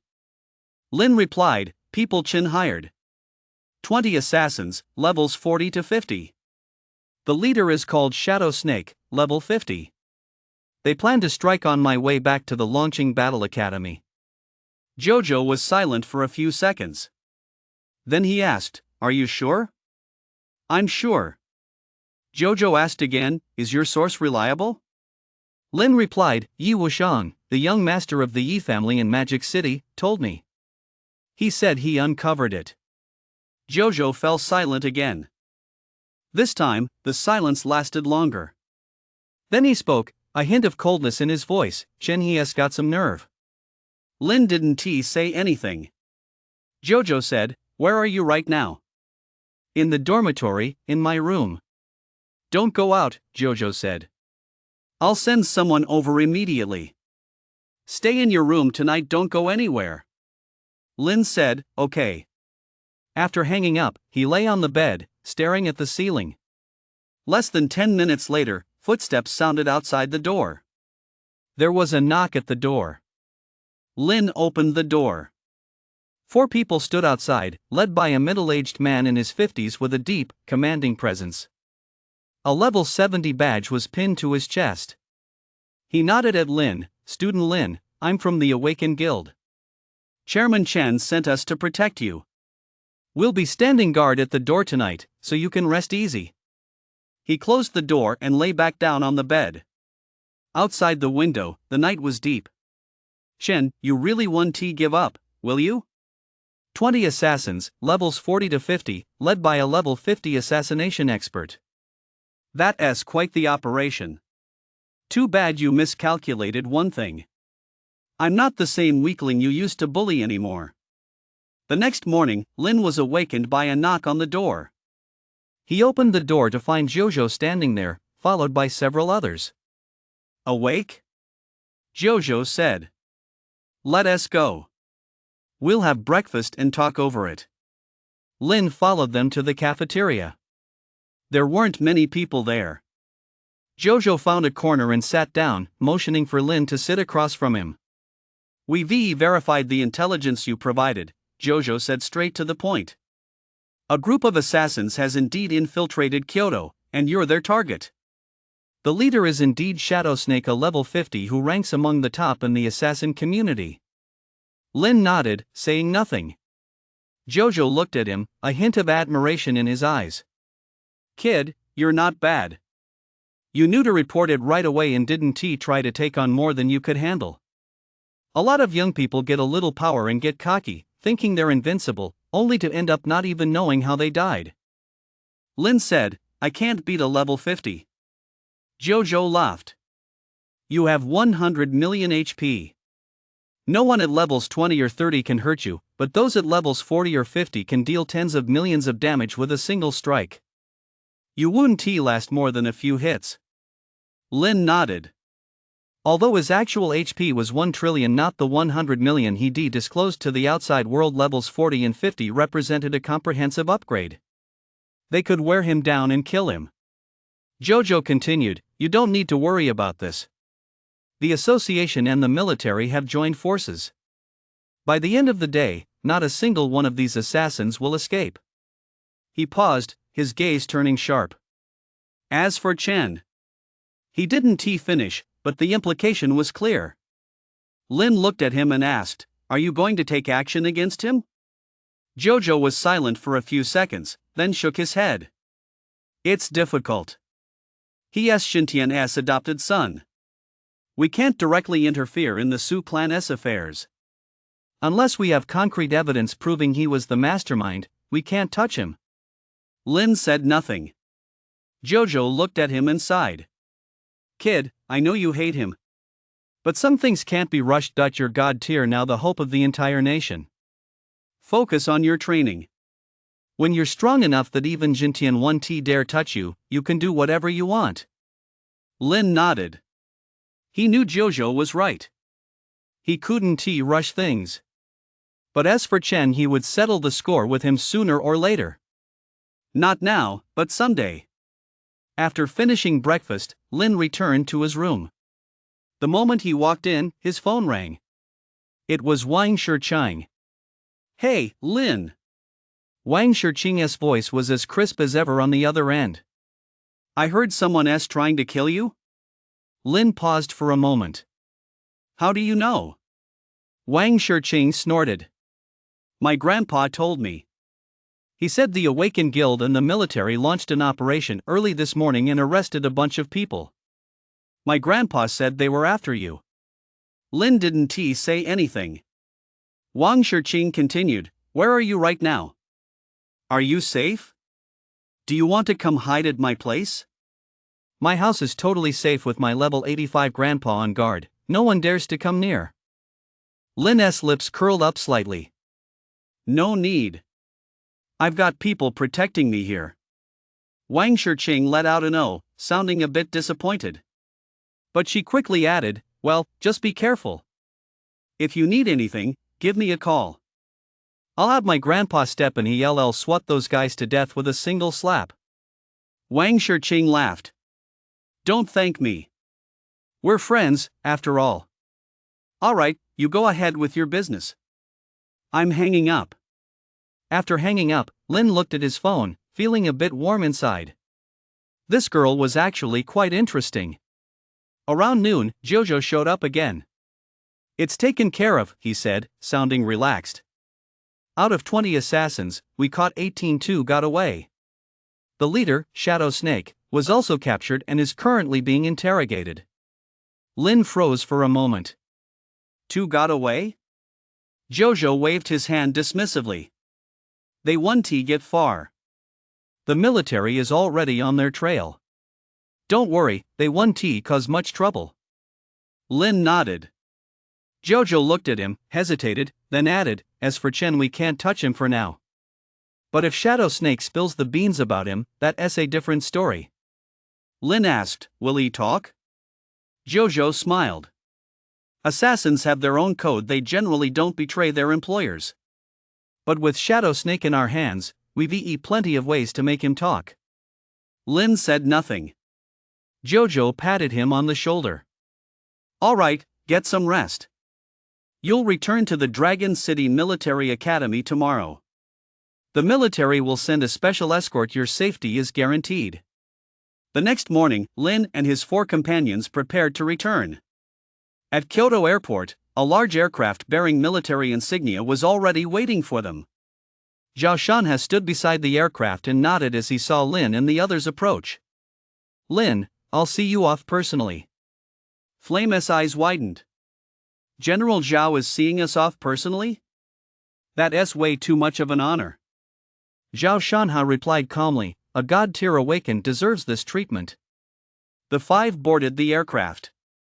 The doors closed, and the aircraft took off, heading toward the Dragon City War Academy. Through the window, Lin watched as Kyoto grew smaller and smaller below. This trip to Kyoto had been very fruitful. He won the championship, gained fame, and made friends. But he also come to realize one fact. Chen was still out there. Like a venomous snake, lurking in the shadows, ready to strike at any moment. But it didn't matter. He now had strength, a powerful backer, and friends. If Chen wanted to strike, he'd have to ask these people first if they'd allow it. The aircraft cut through the clouds, heading north. Lin leaned back in his seat and closed his eyes. There was still a long road ahead. He had to climb the Ascension Tower, floor by floor. He had to level up, one rank at a time. He put Chen's business on hold for now. When he became strong enough to crush Xintian with a single slap, he'd settle every score. Outside the window, the sunlight was just right. In the distance, the outline of Dragon City Battle Academy was already faintly visible. Chapter 30, Choosing a Level 10 Passive Skill Counterattack appears in Chapter 44. The aircraft landed on the plaza of Dragon City Battle Academy. The hatch opened, and Lin and his 4 companions stepped out. The plaza was already packed with people, instructors, cadets, and quite a few support staff. As they emerged, the crowd erupted into enthusiastic cheers. "Champions! Champions! Champions!" Flame couldn't stop grinning, waving his arms non-stop. Frost was grinning like an idiot too, high-fiving the people around him. Shadow, unusually not yawning, had the corners of his mouth turned up slightly. You kept her head down, but the tips of her ears were a little red. Lin stood at the front, his face expressionless, but his heart felt a little warm. Jin strode over and slapped Lin on the shoulder so hard that he staggered. "Way to go, kid. You really brought home the championship." Zhang joined them, grinning from ear to ear. "There's a victory banquet for the whole college tonight. You 5 are the stars." From the crowd, the students from the elite class gathered around. "Lin, that was awesome. You took down Kyoto Academy in 30 seconds. Flame, your flame burst was so cool. Frost, your frost pierce was absolutely insane. Shadow, when you went invisible and cut through the backline, I was totally freaked out watching the livestream. Your healing was rock solid." The 5 of them were surrounded by the crowd as they made their way to the cafeteria. On the way, Lin noticed that everyone in the elite class was wearing a 10 badge pinned to their chests. The entire team was level 10. They hadn't been slacking off over the past month or so. Every Sunday, the entire elite class cleared the Ascension Tower, and now they were all level 10. "By the way," Flame suddenly said, "now that we're all level 10, shouldn't we start thinking about the passive skill trial?" Frost slapped his forehead. "Right. I almost forgot. At level 10, we can choose our passive skills." Shadow, who rarely spoke up, chimed in. "Tomorrow is Ascension Tower Open Day. We need to get our passive skills sorted out before then." You whispered, "I heard the passive skill trial is really hard, and you can only go in alone." Jin added, "That's right. The passive skill trial gives each person one chance. Depending on the passive skill you choose, you'll enter a different trial scenario. You can select your own difficulty level, ranging from normal to hell. The higher the difficulty, the stronger the passive skill you'll obtain." He paused and glanced at the group. "You guys should study this thoroughly tonight. Starting tomorrow, we'll take turns entering the trial. Remember, you only get one chance. If you fail, that's it, so choose carefully." With that, he left. In the cafeteria, the 30-odd members of the elite class gathered in a circle, chatting animatedly. What passive skills are you guys planning to pick? I'm definitely going for attack. I'm an attack type talent, boosting my attack power is the best deal. I'm going for critical hit. My talent has a high critical hit rate, so adding critical damage will be awesome. I'm going with HP. I'm a tank, thick health is the way to go. The group huddled together, debating with great enthusiasm. Lin carried his tray over and found a corner to sit down. He'd barely taken 2 bites when Flame squeezed his way over with his own tray and plopped down right next to him. Lin, have you decided which passive skill to pick yet? Frost leaned in too, his eyes sparkling. Yeah, tell us, let us get some ideas. Shadow, unusually not yawning, leaned back lazily in his chair. What is he going to pick? It's gotta be HP, of course. 100 million HP plus another 10,000, and with the talent boost, that's another 100 million. You sat quietly across from them, taking small bites of her food, but her ears were pricked up. Lin chewed on the meat in his mouth, thought for a moment, and said, I haven't decided yet. Flame rolled her eyes. Who are you trying to fool? You definitely have an idea, spit it out. Lin didn't say anything. He really hadn't decided yet. It wasn't that he hadn't thought about it was that he thought about it too much.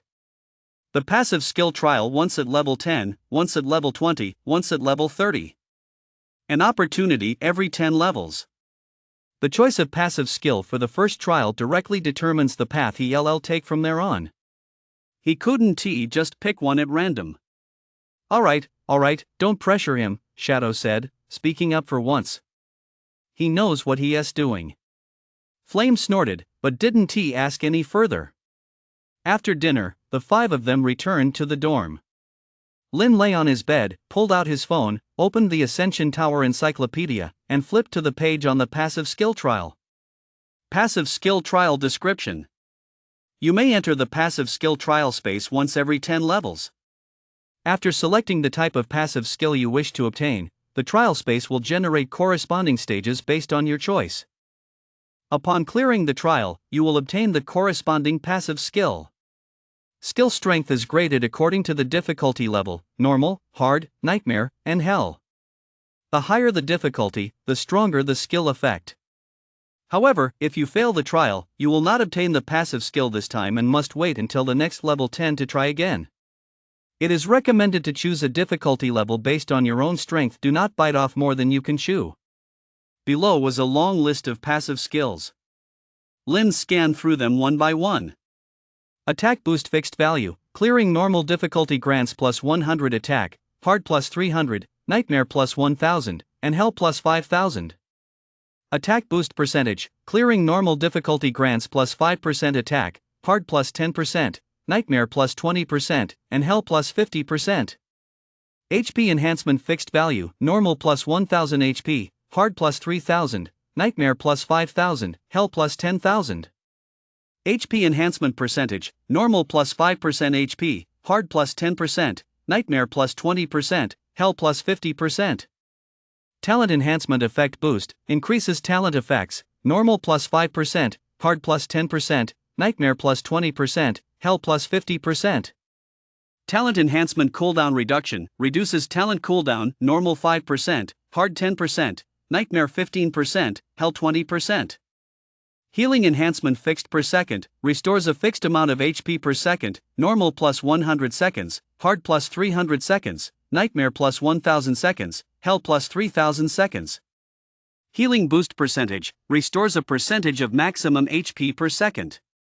Normal, 0.05% SEC, i.e., 0.1% every 2 seconds, hard, 0.1% SEC, 0.1% every second, nightmare, 0.5% SEC, 0.5% every second, hell, 1% SEC, 1% every second. Critical hit boost, increases critical hit rate. Normal, plus 2%, hard, plus 5%, nightmare, plus 10%, hell, plus 20%. Defense boost, reduces damage taken by a percentage. Normal, 5%, hard, 10%, nightmare, 15%, hell, 20%. Movement speed boost, increases movement speed. Normal plus 5%, hard plus 10%, nightmare plus 20%, hell plus 30%. Dense and numerous, at least 100 types. Lin scanned through them one by one, his mind racing with calculations. Attack boost? Fixed value, plus 5000 attack in hell difficulty. His talent doesn't T-boost attack, so 5000 is just 5000. For others, a 5000 boost would become 500,000. Percentage, plus 50% attack in hell difficulty. His base attack is 1000 level 10, bare gear plus equipment, so 50% is just 500, not as good as the fixed value. If someone else's talent has a 100x multiplier, a 5000 attack boost becomes 500,000, and a 50% boost is 50% of the base value multiplied by 100, which might actually be more. But that's not the case for him. So attack type passive skills are useless to him. HP enhancement? Fixed value, plus 10,000 HP on hell difficulty. With 1 trillion HP, that's a 1 trillion HP boost. It seems like a lot now, but as a fixed value, it'll become obsolete later on. Percentage, plus 50% HP on hell difficulty, which is a 500 billion HP boost, bringing his total to 1.5 trillion. It's not as high as the fixed value now, but in the late game, the percentage will be much higher than the fixed value. The problem is, increasing HP only makes him tougher, it doesn't let him heal. If he takes enough hits, he'll still slowly lose HP. Buying healing with tower points means you'll eventually run out of them. When that happens, you can't even run away, you'll just be worn down to death by higher level enemies. Talent enhancement? Boosts talent effects plus 50% talent effect on hell difficulty. What is his talent effect? HP is multiplied by a billion. Adding 50% means it's boosted to 150 million times, which is roughly equivalent to percentage-based HP. Scrolling down to the passive skills section. Lin's gaze fell on the line labeled, Healing Boost Percentage. Restores a percentage of maximum HP per second. Normal difficulty, 0.02% CC, meaning 1,000th of maximum HP is restored every 5 seconds. Hard, 0.05% CC, restoring 1,000th of his HP every 2 seconds. Nightmare, 0.1% CC, restoring 1,000th of his HP every second. Hell, 1% CC, restoring 100th of his HP every second. He has 1 trillion HP. What is 1%? 10 billion. He restores 10 billion HP every second. Lin's breath caught in his throat. 10 billion per second. What does that even mean? A level 50 assassin deals 50 million damage per punch. It would take 200 punches to equal the HP he regenerates in a single second. Even if 100 level 50 assassins attacked him together, dealing 5 billion damage per second, he could fully heal in just 1 second. And he can heal while fighting. As long as a single hit doesn't exceed 100 billion damage, he won't die. Then he scrolled down to look at other passive skills. But no matter how he looked, none of them could compare to this one. Healing type percentage, hell difficulty. 1% per second. It was practically tailor-made for him. If someone else chose this, at level 10 with a few thousand HP, they'd only regain a few dozen points per second, utterly insignificant. But if he chose it, he'd regain 10 billion per second. That was the true horror of having billions of HP. Any percentage-based effect, when applied to him, would be amplified to absurd levels. Lin took a deep breath and turned off his phone. It was decided. He'd choose this one. Chapter 31, The Level 10 Passive Skill Trial. Early the next morning, the elite class training ground was packed with people. Today was the day of the Level 10 Passive Skill Trial. All 30+ participants were present, each wearing an expression of both nervousness and anticipation. Jin stood at the front, holding a list in his hand, and scanned the crowd.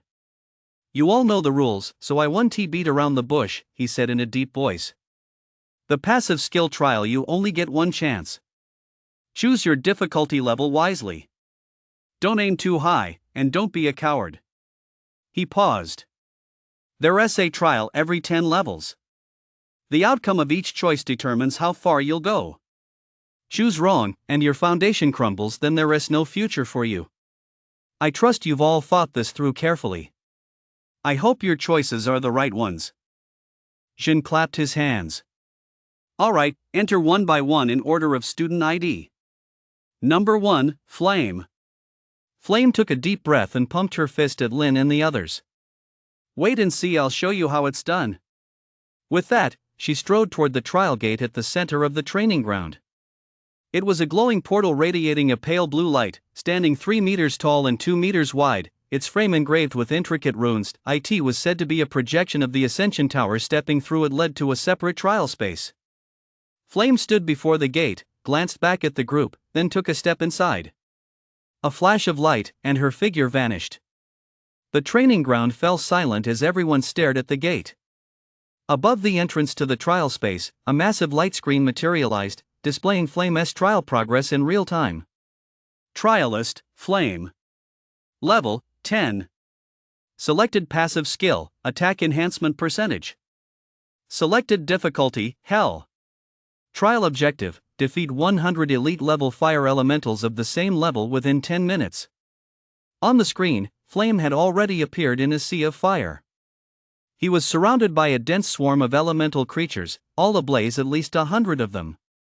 Holy shit, Hell difficulty, someone gasped. 100 same level elite monsters? Is this even humanly possible? 10 minutes? 100 in 10 minutes? That's 1 per second. The problem is that fire elementals are immune to fire damage. Flame's talent as Lord of Flames doesn't that make her completely outmatched? The crowd buzzed with discussion, their faces etched with shock. Lin stared at the screen, her brow slightly furrowed. Flame froze for a moment, but quickly snapped out of it. She stood in the center of the sea of fire as the surrounding fire elementals lunged toward her. The next second, she moved. She didn't retreat, she charged forward. The fire-marked sword in her hand blazed with intense flames, but they weren't red, they were blue. I'm the Lord of Flames, damn it, not just some fire-playing fool. With a single swing of her sword, the blue flames sliced a fire elemental clean in two. Kill 100. Time remaining, 9 minutes 48 seconds. More fire elementals swarmed around her, closing in thick and fast. Instead of retreating, Flame charged forward, her entire body a ball of blue flame, rampaging through the sea of fire. 1 swing 2 down. 2 swings 5 down. 3 swings 10 down. She had completely abandoned defense, focusing solely on dealing damage. The fire elemental's attacks rained down on her, charring her clothes and turning her skin crimson, but she didn't even flinch. Kills 100. Time remaining, 5 minutes 12 seconds. Flame was covered in wounds, but her eyes shone with an astonishing intensity. She gritted her teeth, gripped her sword with both hands, and spun like a top. Flame storm. Blue flames swirled wildly around her, forming a massive fire tornado. The surrounding fire elementals were swept up into it and instantly vaporized. Kills 100. Time remaining, 1 minute 3 seconds. On the screen, Flame knelt on one knee, gasping for breath. Her body was charred black, and half her hair was singed, but she was still alive. Congratulations on clearing the stage. Obtained passive skill, attack boost percentage Hell mode, attack plus 50%. The light gate flashed, and Flame was teleported out. She staggered a couple of steps, nearly falling over. Frost quickly caught her. Holy shit, are you okay? Flame looked up and grinned, revealing a row of white teeth. I'm fine, just a little tired. Damn, Hell difficulty is no joke. That fire elemental took 500 HP off me with a single hit. After getting hit a few times in a row, I almost thought I was gonna die. Everyone looked at her, their eyes filled with admiration. Jin nodded, offering a rare compliment. Not bad. You've got some grit. Next up, number 2, Frost. Frost swallowed hard, gave Flame a thumbs up, then walked toward the light gate. Trialist, Frost. Level, 10. Selected passive skill, talent enhancement cooldown reduction. Selected difficulty, Hell. Trial objective, survive for 15 minutes while being hunted by the Frost Dragon. On the light screen, Frost appeared in a vast, snow-covered landscape. In the sky, a massive frost dragon circled overhead, its wingspan exceeding 50 meters. Its body was covered in blue scales, and its eyes glinted with a cold, icy light. Holy shit, a frost dragon? Isn't that a level 20 boss? A level 10 player fighting a level 20 boss? Is this a trial or a suicide mission? And we have to survive for 15 minutes? That dragon could one-shot him with a single breath attack, right? Frost was stunned too. But the next second, the dragon dove down. A blast of icy blue dragon breath shot straight at Frost. Frost rolled aside, narrowly dodging it. The dragon's breath hit the ground, instantly freezing a vast area. Even the air solidified. Holy shit! Frost scrambled to his feet and ran. As he ran, he frantically cast frost spells, trying to slow the dragon down. But the dragon didn't slow down at all. Another blast of dragon's breath. Frost rolled again, but this time he was a split second too slow. The breath swept across his left leg, freezing it instantly. He let out a scream and, dragging his frozen left leg, limped on. Time remaining, 12 minutes. On the screen, Frost looked as bedraggled as a stray dog, frantically fleeing across the ice plain. The dragon was hot on his heels, unleashing breath attack after breath attack, each one coming dangerously close to turning him into an ice sculpture. Hang in there. Flame clenched his fists. Lin stared at the screen, his brow furrowing even deeper.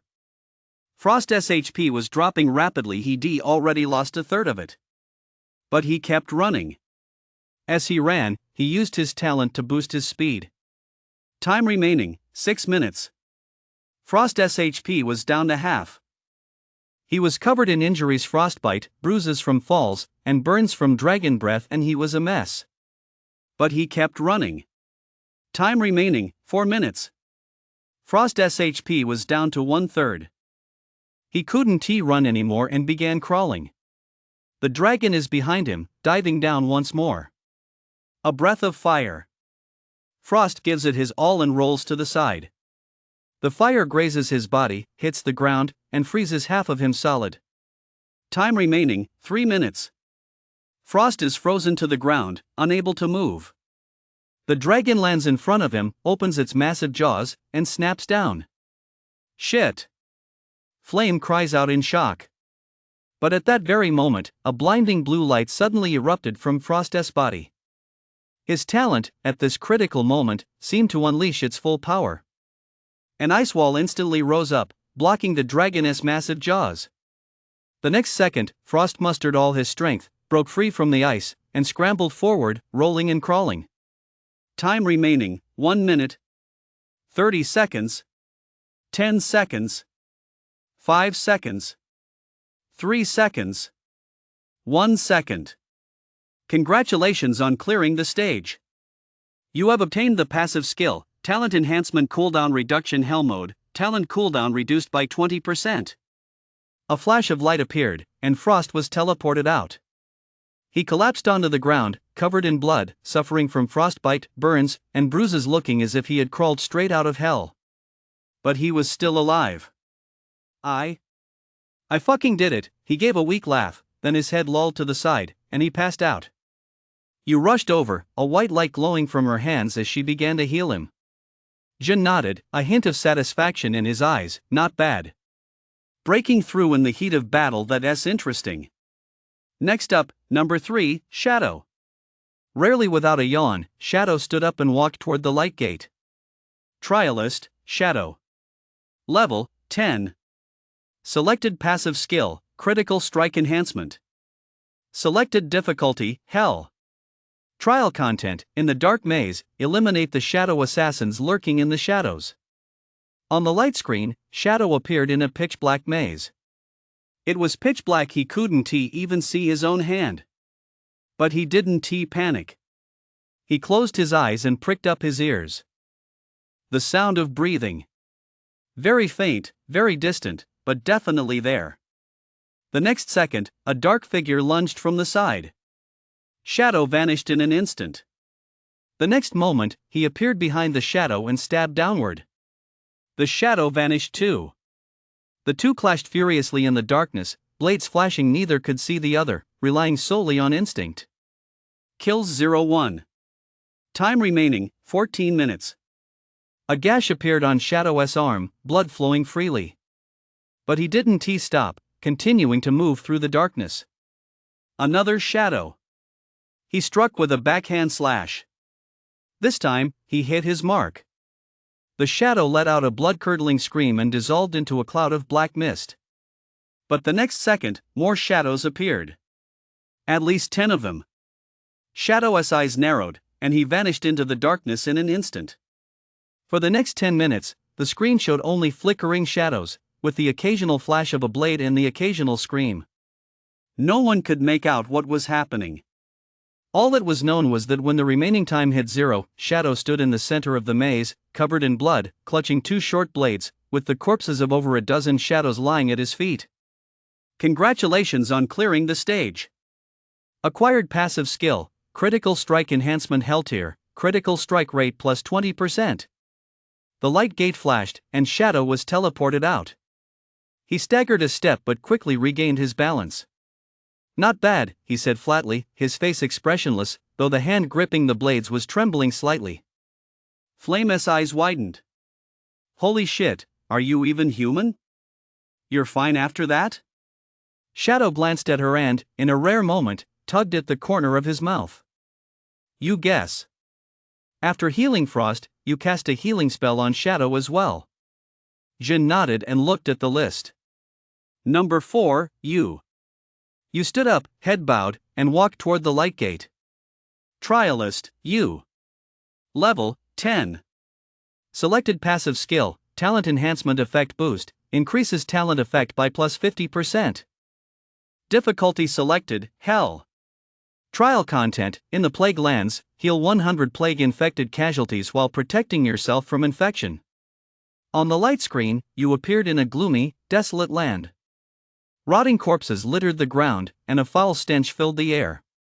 Maggots crawled everywhere, and a green toxic mist hung in the air. The toxic mist deals 200 damage per second. You has only 5,000 HP. In 25 seconds, she will die. But she didn't panic. She walked up to the first wounded person, and a white light shone from her hands. Healing progress 100. Time remaining, 30 minutes. The wounded person was healed, but a green aura appeared around you. Infection level plus 1%. If infection reaches 100%, the trial fails. You paused for a moment, then continued forward. The second casualty, infection plus 1%. The third, plus 1%. The fourth, plus 1%. USHP was rapidly dropping, and her infection was rapidly rising. But she didn't stop, she simply kept walking, healing herself as she went, while also healing the casualties. Healing progress 5100. Infection level 67%. Time remaining 15 minutes. US face grew paler and paler, her lips turned purple, and her whole body trembled. But she kept going. Healing progress 8100. Infection level 89%. Time remaining 6 minutes. You could no longer stand, she knelt on the ground and crawled forward step by step. But she kept treating. Healing progress 99-100. Infection level 99%. Time remaining 1 minute. You crawled to the last injured person, her hands trembling as she placed them on his body. A white light flashed. Healing progress 100-100. Infection level 100%. Just as the infection level was about to reach 100%, the casualty was healed. Congratulations on clearing the stage. You have obtained the passive skill, talent enhancement effect boost, increases talent effect by plus 50%. A portal flashed, and you was teleported out. She collapsed onto the ground, her face deathly pale, her whole body trembling. But she was alive. Flame rushed over and wrapped his arms around her. You're amazing. You gave a weak smile but said nothing. Lin looked at her, his feelings a bit complicated. This girl usually didn't say much, she was like a ghost. But just now, she had knelt on the ground and crawled forward step by step, determined to heal the last casualty. That persistence, that tenacity, reminded him of someone. Himself. Jun nodded and looked at the last name on the list. Number 5, Lin. The training ground fell instantly silent. Everyone's gaze fell on Lin. God tier awakened, 100 million HP, national champion. What difficulty would he choose? Could he pass? Lin stood up and walked toward the light gate. As he reached the entrance, he paused and glanced back at Flame and the other three. All four were watching him, their eyes filled with anticipation, tension, and trust. Lin nodded and stepped through the light gate. A flash of light, and his figure vanished. Chapter 32, Easily Clearing Hell Difficulty.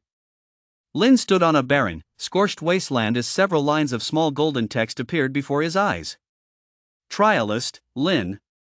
Level, 10. Selected passive skill, recovery boost percentage. Selected difficulty, Hell. Trial objective, survive for 30 minutes amidst an endless wave of beasts. The wave intensifies every 10 minutes, for a total of 3 waves. First wave, 1000 level 10 elite bloodthirsty wolves. Second wave, 5000 level 10 elite bloodthirsty wolves. Third wave, 10,000 level 10 elite bloodthirsty wolves plus 1 level 10 Lord class Wolf King. Failure condition, death. No other restrictions. After reading it, Lin's face remained expressionless. 1,000, 5,000, 10,000. That adds up to 16,000. He had roughly calculated the attack power of each elite bloodthirsty wolf, a level 10 elite monster with a base attack of 200, elite tier stats double that, so around 400. With skill bonuses, a single bite could deal 500 or 600 damage.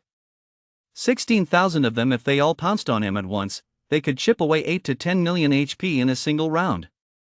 8 million in a single round. He had 1 trillion HP. It would take over 12,000 rounds of bites. And a single wolf could bite 2 or 3 times per second. Theoretically, if they could all crowd onto him at once and bite non-stop, it would take 6 or 7 hours? Lin's lips twitched slightly. The trial time, 30 minutes. On the horizon, a dark, dense pack of wolves appeared. Thick as flies, overwhelming in their numbers, they surged toward him like a black tide. 1,000 bloodthirsty wolves, their eyes glowing blood red, drool dripping from their fangs, their running causing the earth to tremble. Lin stood where he was, motionless. The pack charged forward. The first wolf leaped and sank its teeth into his calf. 520. Lin glanced down. He felt nothing. The second, third, fourth. More and more wolves pounced, biting his legs, waist, arms, and back. Those that couldn't reach him leaped to bite his shoulders, clinging to him as they plummeted downward. Lin was completely engulfed by the wolves. From a distance, it looked like a giant black sphere rolling in place. But that sphere never fell over. Damage notifications flooded Lin's screen like a waterfall. 520, 530, 510, 540, 525. He opened his interface and glanced at his health bar. 1 trillion. Down by 200,000. That was the damage from just 2 seconds of bites. Lin just stood there, letting the wolves bite him. He was even getting a little bored, so he started counting the wolves. 100, 200, 300. 10 minutes passed. The first wave of wolves had all pounced. And then? There was no then. Lin's health bar had dropped by less than 20 million. He cracked his neck, making a series of popping sounds. He shook off a few of the wolves clinging to him, but new ones immediately took their place. The second wave of wolves arrived. 5,000, plus the ones from before, over 6,000 in total. Now there were even more wolves on Lin, piled up like a small mountain. He was completely pinned beneath them, but he remained standing. Time remaining, 15 minutes. Lin glanced at the timer and yawned. He was a little sleepy. He hadn't slept well last night. The third wave of wolves finally arrived. 10,000 of them, plus a Lord class Wolf King. That wolf king was 3 times the size of a normal wolf, with silvery white fur and a gleam of intelligence in its eyes. It didn't pounce immediately, but stood in the distance, coldly watching the human figure submerged by the pack. It was waiting. Waiting for this human to fall. 1 minute. 2 minutes. 3 minutes. The figure engulfed by the pack still hadn't fallen. The Wolf King's gaze shifted. It let out a low growl, and the surrounding wolves automatically parted to make a path. The Wolf King entered the fray personally. It pushed off with its hind legs, streaking like a white bolt of lightning, and lunged straight for Lin's throat. This bite was its full power strike. 5,000. Lin glanced down at the wolf's jaws clamped around his neck. 5,000 damage. He looked up again, staring at the imposing Wolf King. The Wolf King was staring back at him. Their eyes locked. For the first time, a look of confusion flashed in the Wolf King's eyes. Why isn't this human dead yet? Lin reached out, grabbed the Wolf King by the scruff of its neck, and pulled it off his throat. The Wolf King struggled in his grasp, thrashing its limbs and howling furiously. Lin looked at it, patted its head, and said, "Good boy. Never mind, why kill it? Let it bite." After being set down, the Wolf King froze for a second, then lunged at him even more furiously. Lin stood his ground, letting it bite. Time remaining, 5 minutes. 3 minutes. 1 minute. 30 seconds. 10 seconds. 5 seconds. 3 seconds. 1 second. Congratulations on clearing the stage. Acquired passive skill, recovery boost percentage health tier, restores 1% of maximum HP per second. A flash of light, and Lin was teleported out. On the training ground, everyone stared at him wide-eyed. Flame's mouth dropped open. How come you're completely unharmed? Lin looked down at himself. His clothes were torn to shreds, full of holes, but there wasn't even a red mark on his skin. He thought for a moment and said, "I'm fine." Frost's mouth twitched. "Fine? We were nearly dead when we came out and you call that fine?" Shadow, who rarely spoke, asked with a complex look in his eyes, "What were you doing in there just now?" Lin answered honestly, "Standing there, letting them bite me." Everyone. Jin walked over, sizing him up from head to toe. His gaze held a mix of exasperation, admiration, and a knowing "I knew this would happen" look. "All right," he clapped his hands, "everyone go back and rest. Today is your big day. We're taking tomorrow off. Go relax." Flame's eyes lit up. "A day off? Really?" Jin glared at her. "Would I lie to you? Get lost." The 5 of them walked out of the training ground. Outside, the sun was shining brightly, its warmth bathing them. Flame stretched her arms wide. "Oh my god, I'm exhausted. Feels like I've died and come back to life."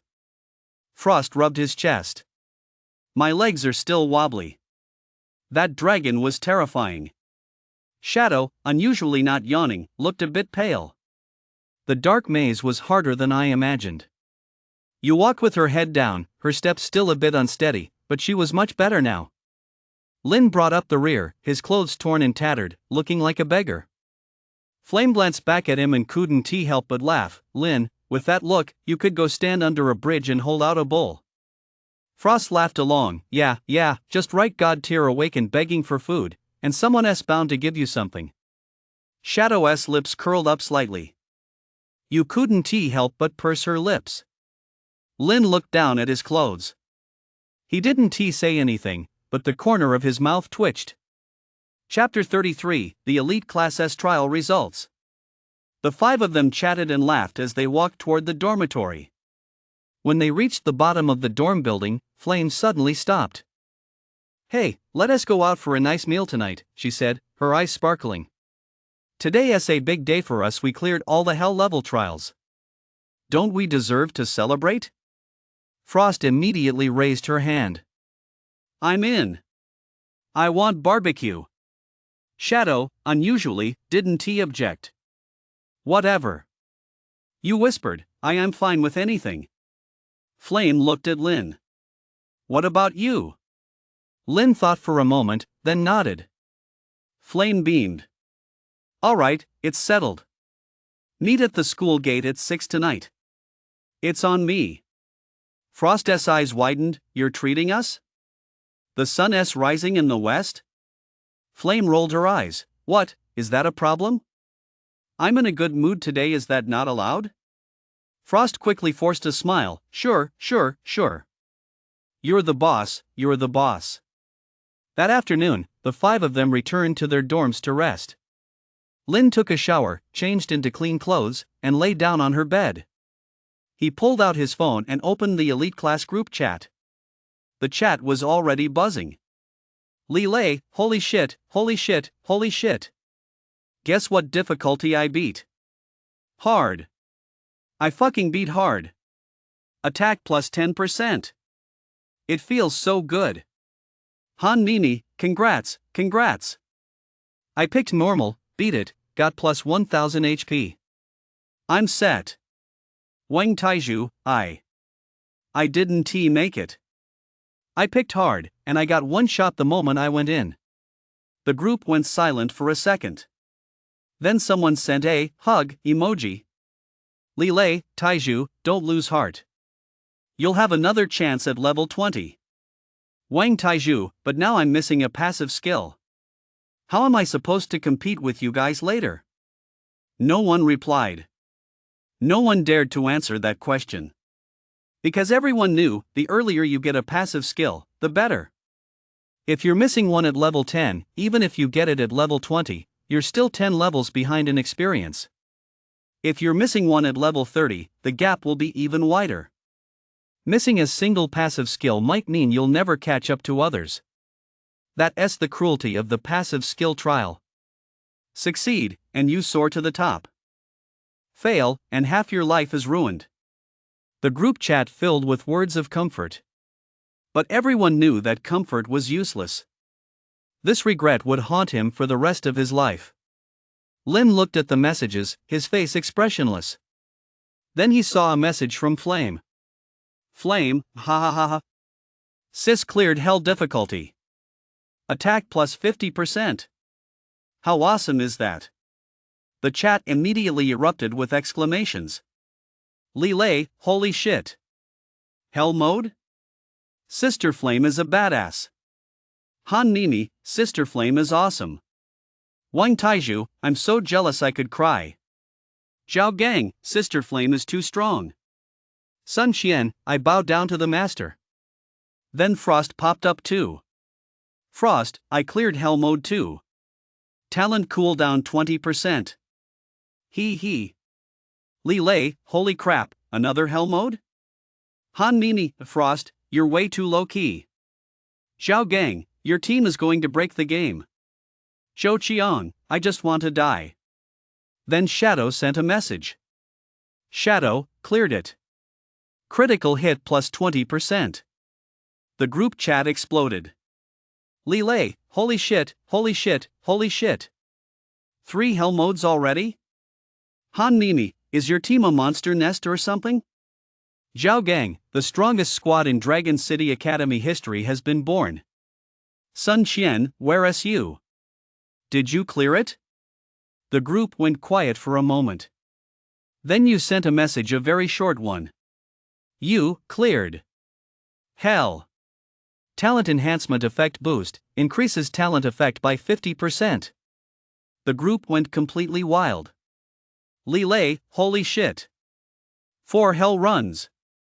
Han Nini, is your team going to the moon or something? Zhao Gang, you never say anything, but when you do, it scares the crap out of us. Zhou Qiang, I don't even want to talk anymore. Then everyone waited. Waiting for Lin's message. The group suddenly fell silent. Flame tagged Lin directly. Flame at Lin, what about you? Did you clear it? What difficulty? Lin looked at his phone, thought for a moment, and typed. Lin, cleared it. Hell mode. 1% HP regeneration per second. The group fell silent for 3 seconds. Then the screen went wild. Lei, hell. Hell again.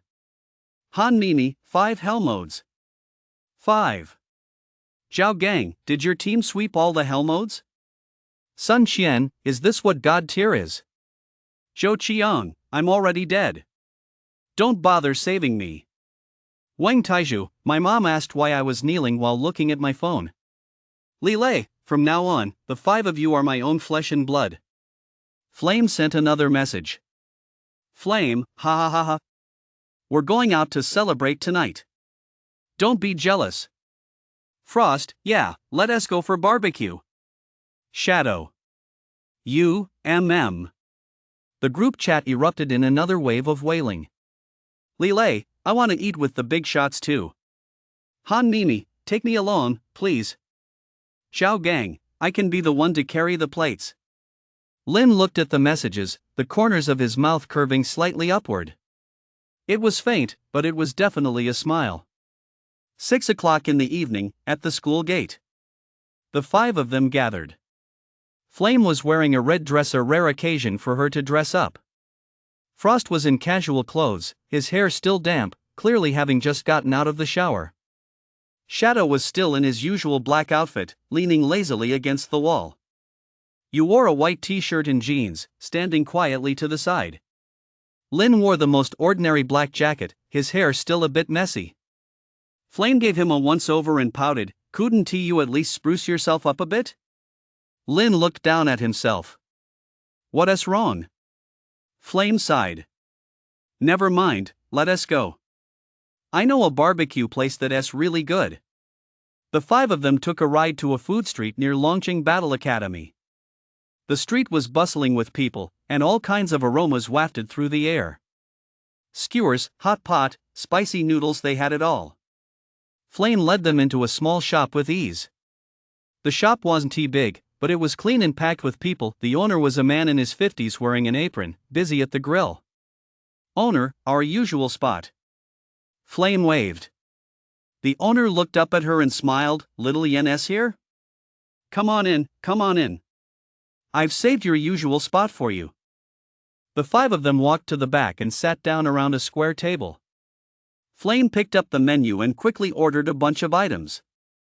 10 skewers of grilled lamb, 10 skewers of grilled beef, 5 pairs of grilled chicken wings, 2 grilled eggplants, a bunch of grilled leeks, and she paused to think. That's it for now. We'll order more if we're still hungry. Frost swallowed hard. That's a lot. Are we even going to finish it all? Flame glared at him. We're in a good mood today. If we can't finish it, we'll just take the leftovers home. The grilled meat arrived quickly. It sizzled with oil, filling the air with a mouth-watering aroma. Flame grabbed a skewer of lamb and took a big bite, saying as she ate, this is the life. I'm dead tired today. That fire elemental nearly sent me straight to the afterlife. Frost munched on a chicken wing. You had it easy. That giant dragon chased me for 15 minutes, trying to bite me. My legs were freezing solid. Shadow ate slowly, speaking for once, the dark maze you can't see, only hear. If I'd missed that one strike, I'd be dead. You took small bites, saying nothing, but a faint smile played on her face. Lin ate in silence, listening to their conversation. Flame suddenly asked him, Lin, what was your trial like? Lin thought for a moment and said, a beast horde 160 wolves, plus a wolf king. He had underreported the number by 100-fold to avoid suspicion about his HP. The 4 of them stopped eating and looked at him. 160? Flame's eyes widened. Then how did you get out? Lin said, I just stood there and let them bite me for 30 minutes. The 4? Frost's mouth twitched. So you just stood there and let them bite you for half an hour? Lin nodded. Shadow, in a rare display of exasperation, said, Are you even human? Lin thought for a moment and said, I guess so. Flame slammed his fist on the table.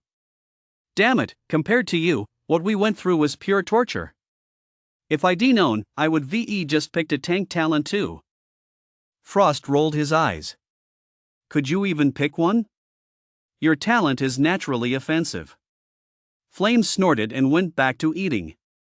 The five of them chatted over their meal, the atmosphere growing increasingly relaxed.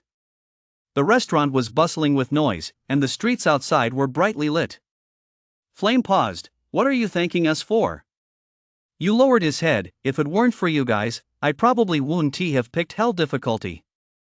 Flame laughed. "Don't thank us. We're teammates. You don't say much usually, but you're always rock solid in the clutch."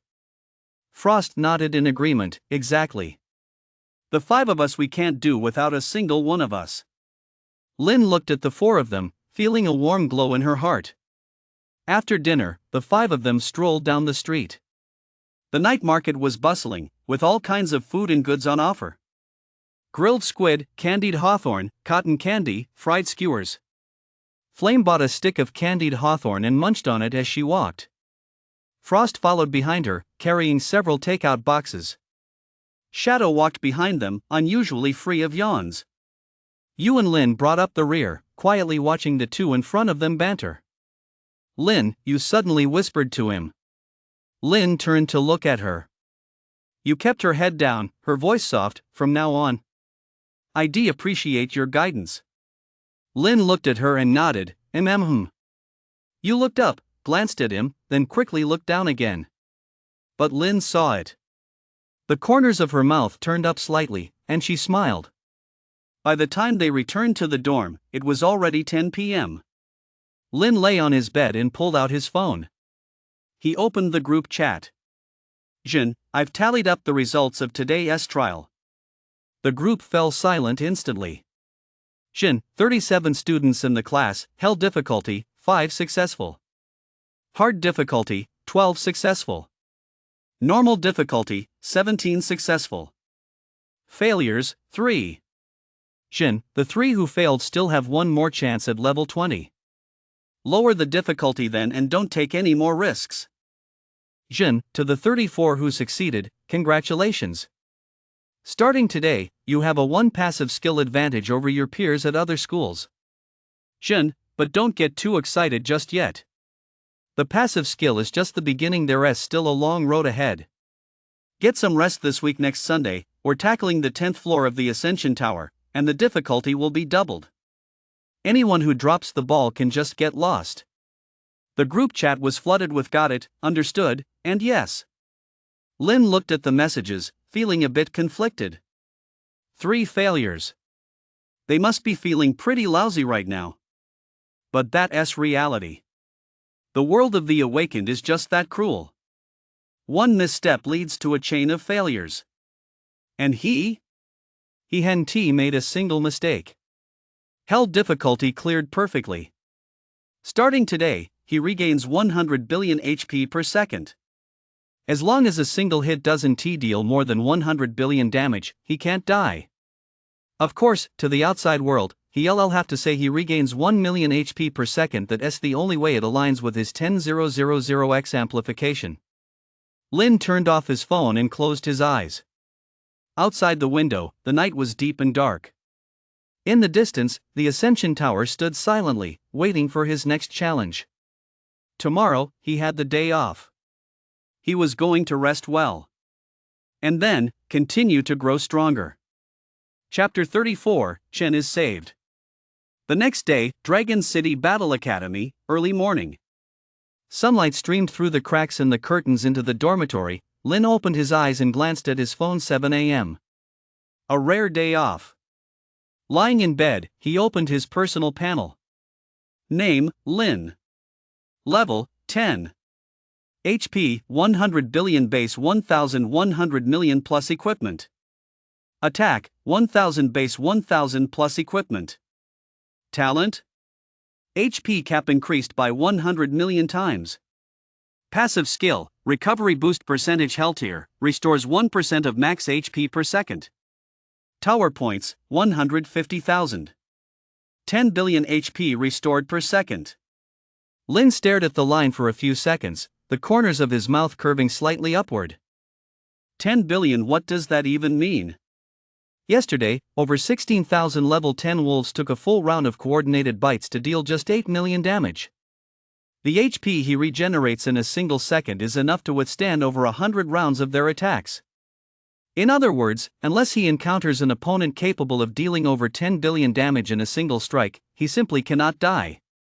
Not to mention, he is still leveling up. If he is this overpowered at level 10, what about level 20? Or level 30?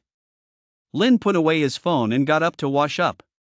Just as he finished brushing his teeth, his phone rang. It was Flame calling. Lin. Are you up yet? Come out for breakfast. US treating us. Lin paused for a moment. US treating us? Yeah. She said she wanted to thank you for blocking attacks for her during the last match, so she insisted on treating us to breakfast. Hurry up, meet us at the school gate. After hanging up, Lin changed his clothes and headed out. At the school gate, 4 people were already waiting. Flame was wearing a pink hoodie today, her hair tied in a high ponytail, looking full of youthful energy. Frost stood beside her, still looking like the dim-witted son of a wealthy family. Shadow leaned against the wall, unusually not yawning, just lazily staring at his phone. You stood on the far side, head down, her ears slightly red. Seeing Lin approach, Flame waved her hand. Hurry up, hurry up. I'm starving. You whispered, there's a breakfast shop by the east gate. Their steamed buns are especially good. The 5 of them headed toward the east gate. On the way, they ran into quite a few classmates from the elite class. When they saw the 5 of them, their expressions changed. Some looked envious, some admiring, and a few who had failed yesterday had complex looks in their eyes. Isn't that Lin and the others? 5 hell-level challenges, they're so strong. Man, I wish I were half as good as them. Don't even think about it. They're god tier, we can't compare. Whispers kept drifting their way. Lin walked with his head down, his face expressionless. Flame, on the other hand, waved at people the whole way, like a celebrity. The breakfast shop wasn't too big, but it was clean. The owner, a woman in her 40s, smiled when she saw you. Little you, you're here? Same spot as always? You nodded. The 5 of them sat down. You ordered 2 steamer baskets of buns, a few bowls of soy milk, and several plates of side dishes. The buns arrived quickly, steaming hot, with thin wrappers and generous fillings. Flame took a bite, and the broth splashed out, making her huff and puff from the heat. Hot, hot, hot, but so good. Frost was also eating with grease dripping from her mouth. These buns are amazing. You, how did you find this place? You whispered, I used to live around here when I was a kid. The others froze for a moment. You had never talked about herself before. She was usually quiet and had a low profile, like a ghost. Aside from training and competitions, she rarely showed up anywhere else. Flame asked tentatively, are you originally from Longcheng? You nodded, then shook her head. I guess so, but we moved away later. She didn't say anything else. Flame didn't ask any further. After breakfast, the 5 of them strolled through the streets. The city where the Dragon City Battle Academy was located was called Dragon City. Though not as bustling as Sky City, it was still considered one of the top second-tier cities. The streets were bustling with people, and the shops were a dazzling array of goods. Flame dragged you into a clothing store, with Frost tagging along to carry the bags. Shadow found a bubble tea shop to sit in, lazily soaking up the sun. Lin stood at the shop entrance, watching the crowd come and go. Suddenly, his phone rang. It was an unknown number. Lin answered it. Student Lin, this is Investigator Zhang from the Awakened Guild, a middle-aged man's voice said sternly on the other end. Regarding that group of assassins from earlier, we finished our interrogation. Lin's eyes narrowed.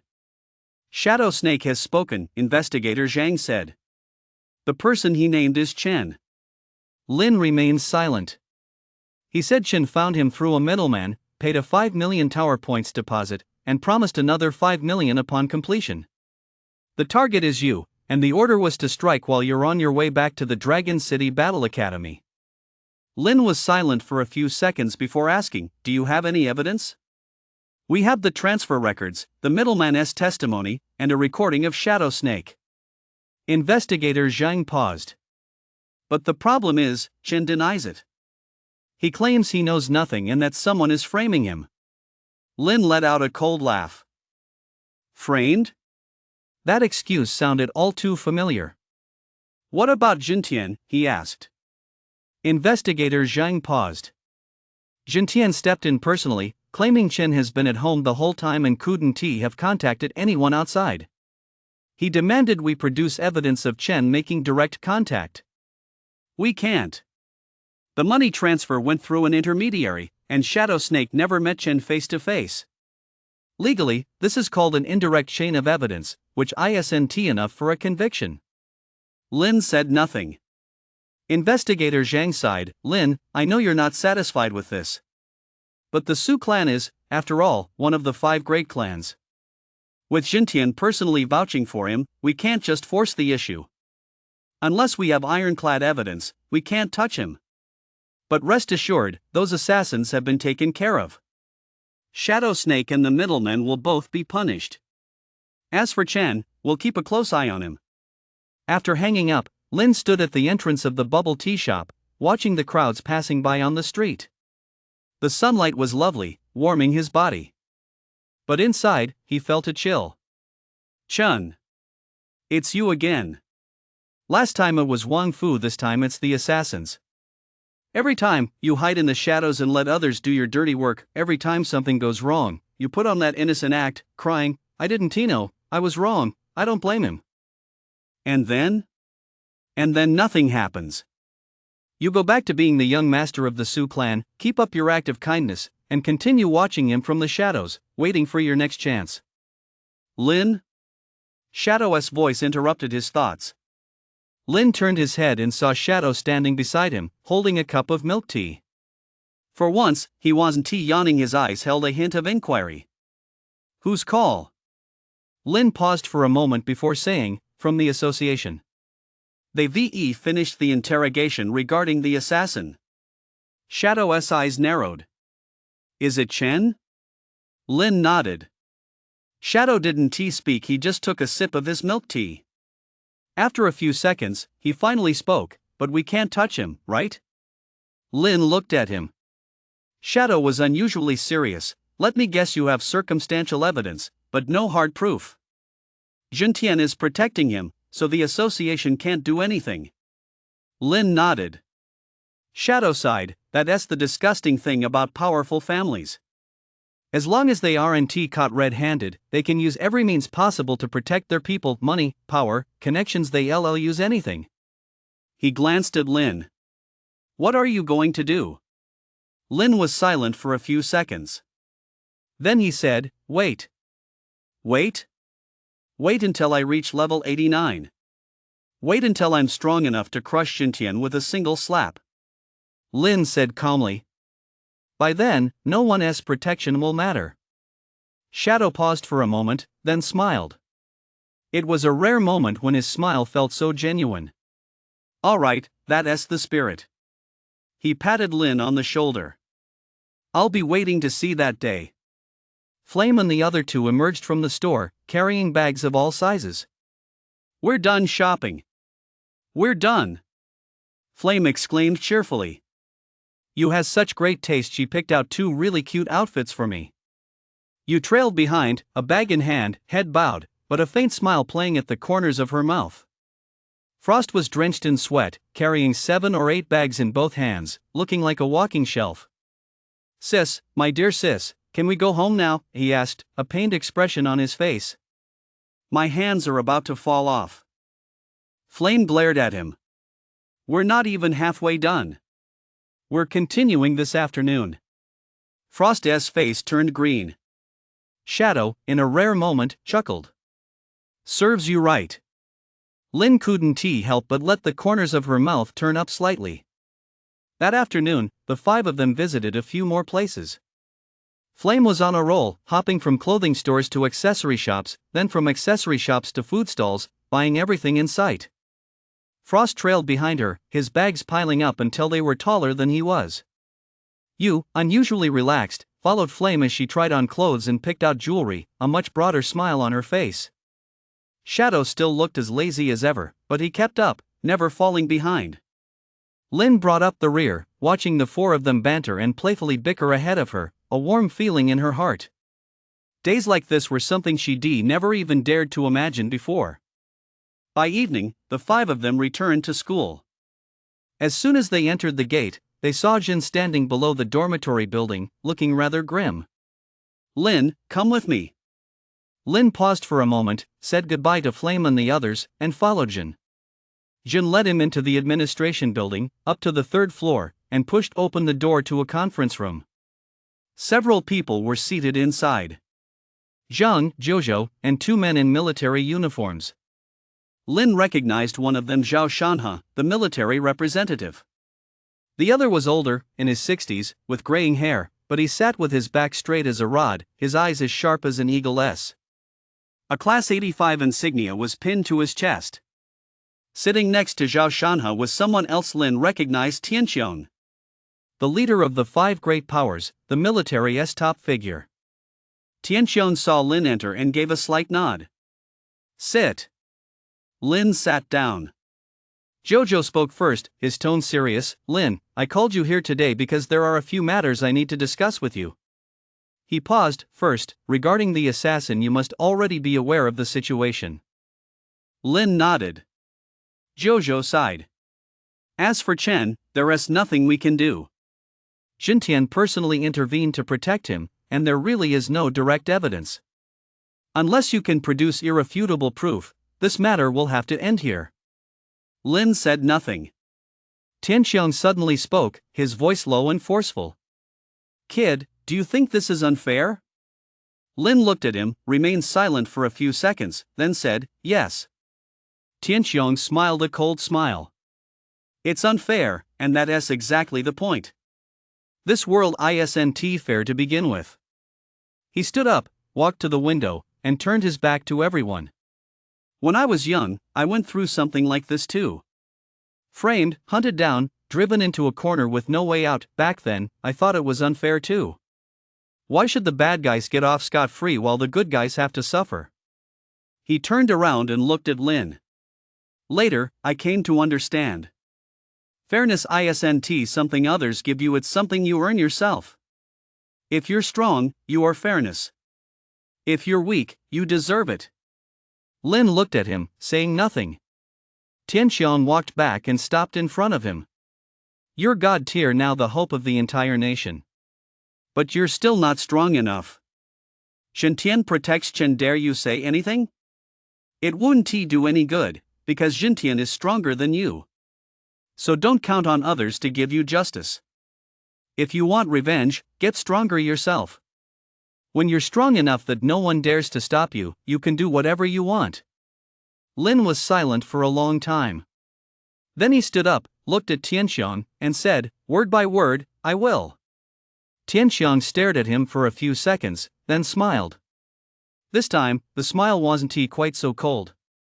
All right, I'll be waiting to see. He patted Lin on the shoulder and turned to walk out of the conference room. Zhao Shanhe followed him out. Jojo looked at Lin with a complex expression. Senior Jean's words may be blunt, but he is right. He sighed. Lin, you're still young, and you have a long road ahead of you. Don't let hatred cloud your judgment, focus on your training. When you're strong enough to stand on equal footing with Xintian, you'll have plenty of time to settle the score. Lin nodded. Zhang, who had remained silent the whole time, finally spoke up, all right, go back and rest, starting tomorrow, training resumes. The 10th floor of Ascension Tower is twice as difficult as the first 10 floors, don't let us down. Lin stood up and walked out of the conference room. Outside, night had already fallen. He stood at the entrance of the administration building, gazing at Ascension Tower in the distance. The black tower stood tall against the night sky, silent and cold. Chapter 35, The Heaven-Defying Reward Dungeon Unlocked. Early morning, Dragon City Battle Academy, training grounds. The sun had barely risen, yet the field was already packed with people. All 37 members of the elite class were present, not a single one missing. Not only them, but quite a few upperclassmen had also arrived, standing in small groups on the periphery, whispering and discussing something among themselves. When Lin and his 4 companions arrived, they immediately sensed that something was off. Flame looked around and muttered under his breath, "What's going on? Isn't it just a regular training session today? Why are there so many people?" Frost was just as baffled. Could Instructor Lay be planning something big? Shadow, unusually free of yawns, narrowed his eyes and scanned the area. "It's not the instructor. It's over there." He tilted his chin, pointing toward the eastern side of the training ground. There, where there had once been a normal grade wall, a crack had now appeared. A dark red light shone through it, flickering like a heartbeat. The crack wasn't large, about a person's height and half a meter wide. But the aura emanating from within it caused everyone to instinctively take a few steps back. That Flame's eyes widened. A dungeon. Jin's voice came from behind them. The group turned to see Jin striding toward them, followed by Zhang and several middle-aged men with deep, commanding auras, all high-ranking officials from the Dragon City Battle Academy. Jin stepped to the front of the crowd, gazing at the crack with a grave expression. In the 80 years since the Dragon City Battle Academy was founded, this crack has appeared 4 times. Each time it appears, it signifies that the dungeon has opened. He paused, glancing at the crowd. You've all likely heard of dungeons. Over 1,000 dungeons are scattered across the world. Some open once every few years, others once every few decades, and some haven't opened in over a century. Whenever one opens, it draws countless awakened to venture inside. But very few ever come out alive. The playground fell silent. Lin stared at the fissure, the information from the original hostess memories flashing through his mind. Dungeons.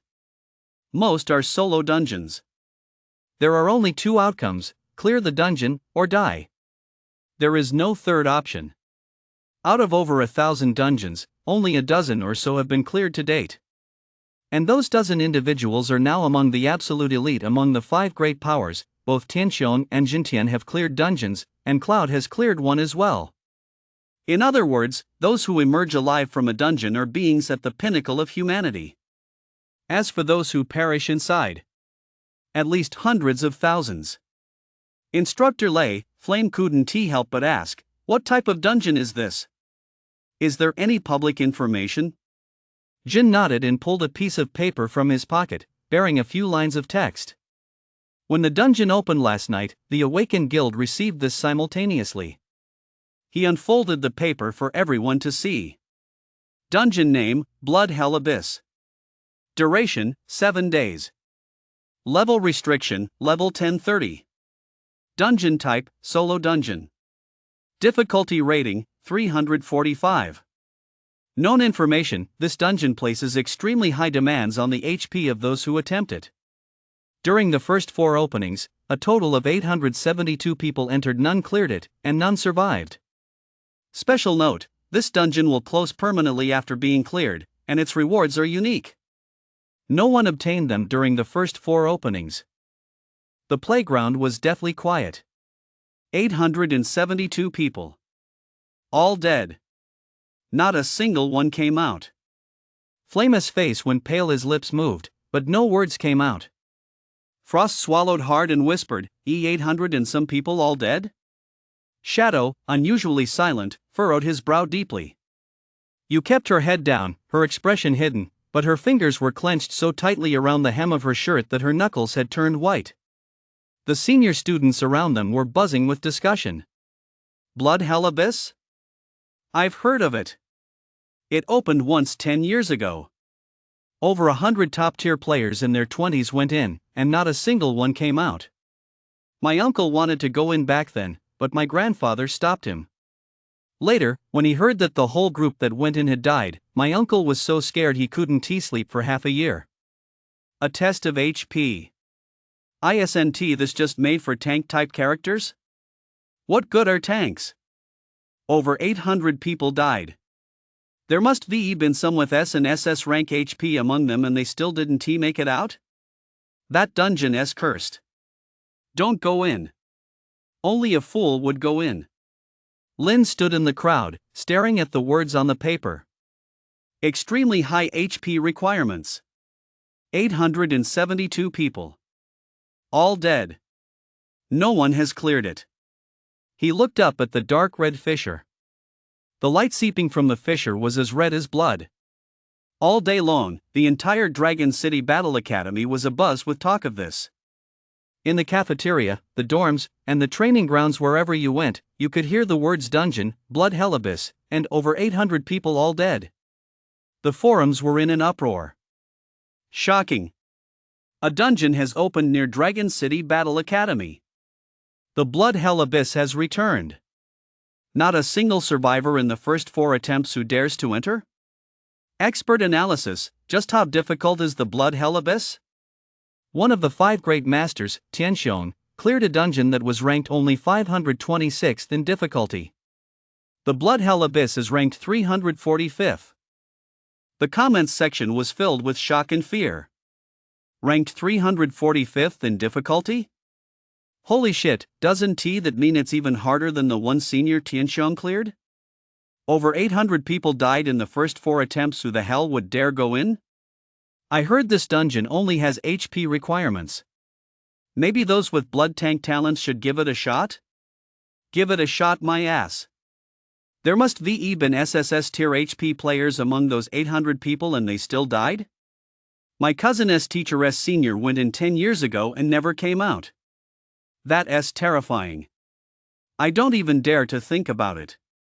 Lin scanned through the posts one by one, his face expressionless. Flame leaned in and whispered, Lin, you're not actually thinking of going in, are you? Lin didn't say a word. Flame panicked. Don't scare me. Over 800 people died in there. 800. You've got thick HP, but what if? There won't be a what if, Lin said, looking at her. Flame opened her mouth but couldn't speak. Frost leaned in as well. Lin, let us not be impulsive. You're god tier now. If you train hard, what resources won't you have in the future? Do you really want to gamble with your life? Shadow spoke up, a rare occurrence, his tone unusually serious. Dungeons are no joke. Out of 10 people who go in, it's lucky if one comes out. As for this blood hell abyss, not a single 1 out of 10 has ever made it out. You stood nearby, saying nothing, but her eyes never left Lin. Lin was silent for a few seconds, then said, I know. He stood up and walked toward the door. Hey! Flame called after him. Where are you going? To find Instructor Lei. Lin didn't even turn his head. Administration building, Jin's office. When Lin pushed the door open, Jin was frowning at his computer. Seeing him enter, Jin paused for a moment, then sighed. I knew you'd come. Lin sat down across from him and got straight to the point. I want to enter the dungeon. Jin stared at him for a few seconds, then said, Do you know how many people have died in there? 872. Do you know how many of those were SSS rank HP? Lin didn't say anything. Jin leaned back in his chair and rubbed the bridge of his nose. I've looked into it. Of the first 4 groups to enter the Blood Hell Abyss, 17 had SSS tier HP enhancement. The strongest one was level 30 with 10 million HP. He went in and never came out. He paused, looking at Lin. You're level 10 with 100 million HP. You're certainly tougher than they were. But the dungeon isn't just about HP. No one knows what traps, monsters, or mechanics lie within. Over 800 people, all elites, died. What makes you think you'll make it out alive? Lin was silent for a few seconds, then said, Because I want to live. Jin froze for a moment. Lin looked at him and said calmly, I've fought hard to survive this long. I don't want to die. So I will definitely come out alive. Jin stared at him for a long time. Then he smiled a helpless smile. Fine, you've got some fucking guts. He stood up, walked to the window, and looked outside. You have 7 days in the dungeon. You can take 7 days to think it over. No need to rush into a decision. I've already decided, Lin said. Jin turned to look at him. Lin stood up, walked to the door, and paused.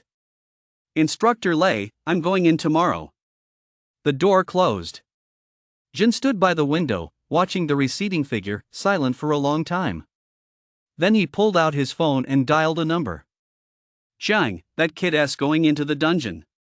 There was a moment of silence on the other end, then Zhang's voice came through. Can't stop him? Can't stop him. Zhang sighed.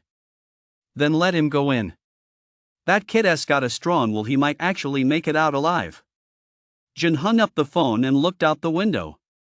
In the distance, that dark red fissure flickered in the night. The next morning at 7 o'clock, on the east side of the training ground, a crowd had already gathered in front of the fissure. It wasn't just the teachers and students of Dragon City Battle Academy, even outsiders had come. Reporters, representatives from major clans, and members of the Awakened Guild stood shoulder to shoulder, a sea of people with cameras and lenses trained on the fissure. When Lin and his 4 companions arrived, the crowd automatically parted to make a path. Zhang saw Lin inside. Kid, are you really sure about this? Lin nodded. Zhang was silent for a few seconds, then patted him on the shoulder. Come back alive. Jin also walked over and handed him a backpack. There's rations and water inside. You might not need them, but take it anyway. Lin took the backpack, slung it over his shoulder, and nodded. Then he took a step forward. A flash of light, and his figure vanished into the fissure. The area fell instantly silent. The red light on the fissure continued to flicker. But that person was already gone. Flame bit her lip, and tears finally fell. You have to come back. Everything went black before her eyes, then suddenly brightened. Lin opened his eyes to find himself standing on a dark red wasteland. The sky was gray and overcast, the sun was nowhere to be seen, only a thick layer of clouds hanging low. A faint red glow seeped through the clouds, like congealed blood. The ground was cracked and parched, crisscrossed with fissures, each one glowing with a dark red light. The air was thick with the rusty, metallic scent of blood, mixed with a faint whiff of sulfur. In the distance stood a massive black structure, part palace, part tomb. It stood silently in the center of the wasteland, surrounded by a dark red mist. Lin stood where he was and waited for a few seconds. There were no prompts, no directions. Only him. He glanced down at his interface. HP, 100 billion. Attack, 1000. Passive skill, restores 1% of maximum HP per second. Everything was normal. He took a deep breath and walked toward the black structure. After walking for about 10 minutes, the ground beneath his feet began to change. The once cracked earth had turned into dark red stone slabs. The slabs were engraved with intricate patterns, resembling some ancient runes. A dark red light flowed through the runes, like blood coursing through them. Lin stopped in his tracks and looked down to examine them closely. These runes reminded him of the ones on the walls of the Ascension Tower, but these were more intricate, more eerie. Just looking at them for a few moments made him feel dizzy. He averted his gaze and continued on. It wasn't until he reached the entrance of the black building that he could see its full form.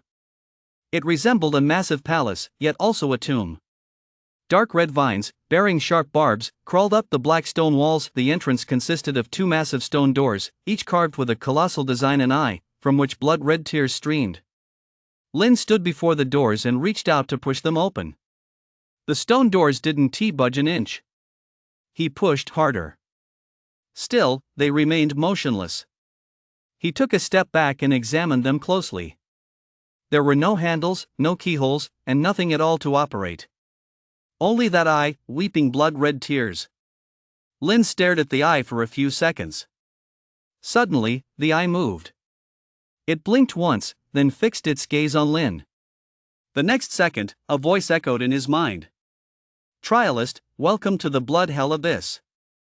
I am the Eye of Blood Hell, the guardian of this place. Is your blood thick enough? Lin said nothing. The voice continued, the rules are simple.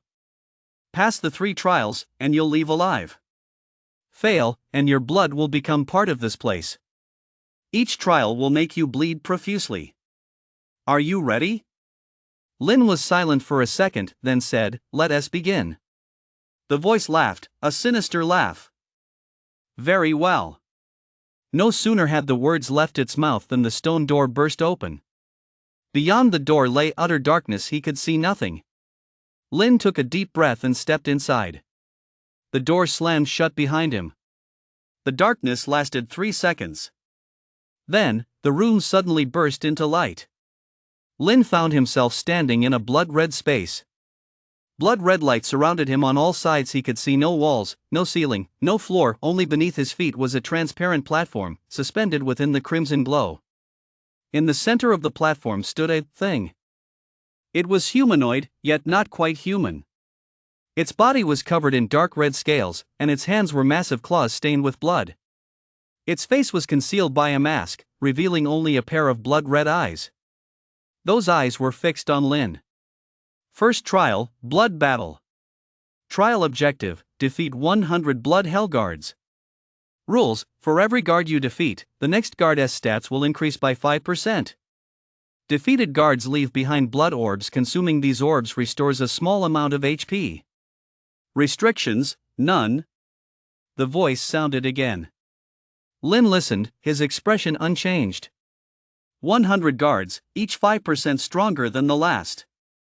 The final guard's stats would be 1.05 to the 99th power, roughly 130 times that of the first. What were the first guard's stats? Lin didn't know. But the next second, he found out. The first guard moved. It charged forward with astonishing speed. A claw slammed into Lin's chest. 500,000. 500,000 damage. Lin looked down at his chest, then back at the guard. Attack power, 500,000. In other words, the first guard's attack power was roughly 500,000. With a 5% increase per guard, the 100th guard's attack power would be roughly 500,130 is equal to 65 million. A single hit of 65 million. Lin glanced at his health bar. 100 billion. 65 million per hit. It would take over 15,000 hits to kill him. But he had 1% health regeneration per second, restoring 10 billion HP every second. Even if the 100th Guardian kept attacking him 1 hit per second, that would only deal 6.5 billion damage in total. Since he heals 100 billion per second, he could fully recover instantly. Lin felt confident. He looked up at the Guardian. Lin slammed a fist into the Guardian's face. 1,000. The Guardian's health bar dropped by an imperceptibly small amount. Lin. That attack power was indeed a bit pathetic. But it didn't matter. He kept punching. 1 punch, 2 punches, 3 punches. After 50 punches, the Guardian's health bar finally dropped by a visible amount. Lin glanced at the Guardian's HP, roughly 5 million. 1,000 damage per punch? It would take 5,000 punches to kill one? Lin silently did the math. First guard's HP, roughly 5 million. His attack power, 1,000. He'd need to land 5,000 punches. 1 punch per second, that's 5,000 seconds, nearly an hour and a half. And there were still 99 more to go. Each one had more HP than the last. If he relied solely on his fists. Lin fell silent for a second. Then he kept punching. 1 punch, 2 punches, 3 punches. After who knows how many blows, the guard finally let out an agonized scream and turned into a pool of blood. A dark red orb, about the size of a thumb, emerged from the blood, glowing faintly. Lin picked it up and took a look. Blood orb restores 1% of maximum HP upon consumption. Lin froze for a moment. 1%? His current HP was 100 billion. 1% of that was 100 million. Earlier, the guard had hit him twice, dealing 1 million damage. 1 blood pearl would restore 100 million. This blood pearl was enough to let him die 10,000 times.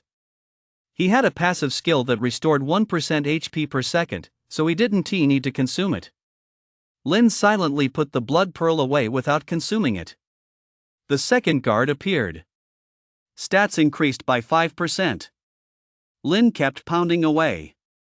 1 punch, 2 punches, 3 punches. It took about an hour to finish off the second one. The third one took another hour. The fourth, fifth, sixth. the 70th, 80th, 90th. Finally, the 100th guardian fell. Lin stood on the platform, watching the last pool of blood dissipate. His hands were so sore he could barely lift them. But he was still standing. That voice sounded again. First level trial complete. Time taken, 116 hours and 47 minutes. Congratulations on still being alive. Now, the second level trial is about to begin. Chapter 36, The Path of Blood. Second level trial, The Path of Blood. That eerie voice echoed through the palace, each word like a knife scraping against bone. The rules are simple: cross this palace and reach the end. There are 99 rooms in the palace, and in each room there is a blood corpse. You must take a drop of blood from each blood corpse before you can enter the next room. There is only one way to obtain blood. Exchange your blood for its blood. In each room, there is a blood blade. Take the blood blade and stab yourself. The blood corpse will bleed exactly as much as you do. When the HP you've lost equals the remaining HP within the blood corpse, it will open its eyes, and you may take a single drop of blood from the corner of its eye. If you don't bleed enough, the blood corpse won't wake up. If you bleed too much. The voice paused, then chuckled. You'll die right here. Lin listened, his face expressionless. He walked to the door of the first room. The door was made of flesh and blood, like a giant mouth, with dark red liquid dripping from the cracks. He pushed the door open. The room was dark, with only a stone platform in the center. Lying on the platform was a corpse shriveled and ashen, like a mummy that had been wind-dried for hundreds of years. Beside the platform stood a dark red dagger. Lin walked over and picked up the blood blade. The blade was cold, bitterly cold. He looked down at his hand, then back at the blood corpse. My blood for its blood. He raised the blood-stained blade and plunged it into his arm. The moment the blade pierced his flesh, a searing pain shot through him, not just ordinary pain, but the tearing sensation of blood being forcibly drawn out. He glanced at the interface. HP, 100 billion. Deducted, 1 million. Remaining, 999.99 billion. At the same time, the blood corpse on the stone platform stirred. Something seemed to be flowing within its shriveled body. Lin stared at it, waiting a few seconds. It didn't wake up. He pulled out the blood blade and stabbed it again. Once more. And once more. On the 10th stab, the blood corpse finally opened its eyes. They were a pair of grayish-white eyes, devoid of pupils, as hollow as two gaping holes. It stared at Lin, a drop of dark red blood slowly seeping from the corner of its eye. Lin reached out and caught the drop in the palm of his hand. The blood droplet felt bone-chillingly cold against his skin. Acquired, blood corpse Tier 1. The next second, the blood corpse closed its eyes and returned to its previous state of deathly stillness. Lin exited the first room. The drop of blood in his hand glowed faintly. Without giving it a second thought, he continued toward the second room. In the second room, the same stone platform, the same blood corpse. He picked up the blood blade and stabbed himself. Once, twice, 3 times. This time, it took 12 stabs before the blood corpse awoke. The third room, 15 stabs. The fourth room, 18 stabs. The fifth room, 20 stabs. Lin stabbed his way through. With every stab, he lost 1 million HP. But his HP regenerated at a rate of 100 billion per second. He couldn't stab fast enough to keep up with the healing. His health bar remained full from start to finish.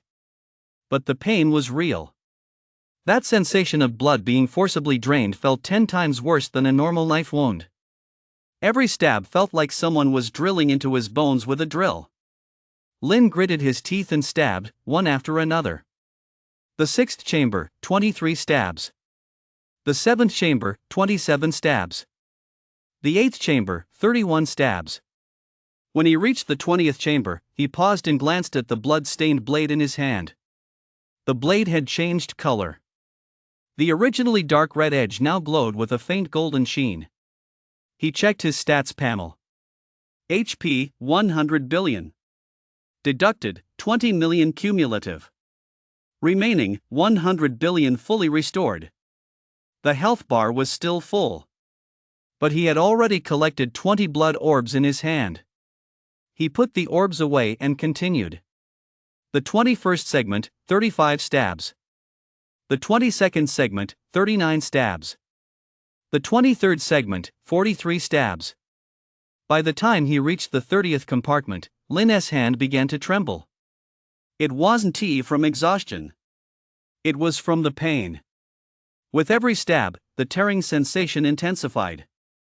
At first, he could endure it, but by the time he de-stabbed over 300 times, the pain was so excruciating he wanted to curse. But he didn't stop. He just gritted his teeth and stabbed down, one by one. 31st compartment, 51 stabs. The 32nd chamber, 55 stabs. The 33rd chamber, 59 stabs. When he reached the 40th chamber, he glanced at the blood corpse. That blood corpse was fresher than the ones before. Its skin still had elasticity, you could even see the patterns of its blood vessels. Lin drove in the first stab. The blood corpse twitched. By the 70th stab, the blood corpse opened its eyes. Those eyes were not grayish-white, but a deep red. It stared at Lin, its lips twitching as if it wanted to say something. But in the end, it said nothing, only a drop of blood seeped from the corner of its eye. Lin collected the drop of blood and left the room. He leaned against the wall and caught his breath. His hands were shaking violently. But he had to keep going. Room 41, 75 cuts. Room 42, 80 cuts. Room 43, 85 stabs. By the time he reached the 50th room, Lin had gone numb. It wasn't that it didn't hurt, he had simply grown accustomed to the pain. He stabbed himself expressionlessly, as if stabbing a piece of wood. 1 stab, 2 stabs, 3 stabs. The blood corpse awoke. Collect the blood. Next room. Room 51, 103 stabs. Room 52, 108 stabs. Room 53, 113 stabs. By the time he reached the 60th room, Lin suddenly remembered something. That voice had said there was a blood corpse in every room. 99 rooms. How many stabs would he need? He didn't know. But it would certainly be a lot. He glanced at the blood beads in his hand. 60. Enough to restore 600 billion HP. Though he wouldn't need them. He continued. Room 61, 125 stabs. Room 62, 130 stabs. Room 63, 135 stabs. When he reached room 70, the blood corpse in the room had changed. It wasn't a desiccated corpse, nor was it a fresh corpse. It was a corpse wearing clothes. Lin recognized those clothes. The uniform of the Dragon City Battle Academy. He paused for a moment. The corpse was that of a young man, 17 or 18 years old, his face still frozen in the terror of death. A badge was pinned to his chest, level 28 SSS rank talent rock armor. Lin fell silent for a few seconds. This man must have been one of the awakened who entered the dungeon during the first 4 expeditions. One of the 872. He was dead. Dead here. The corpse had been turned into a blood corpse, waiting for those who came after to exchange blood for blood. Lin averted his gaze and picked up the blood blade. He stabbed himself. Once, twice, 3 times. After 150 stabs, the blood corpse opened its eyes. In those eyes, there was no longer any fear, only emptiness. Lin took the blood beads and left the room. Room 81. Room 82. Room 83.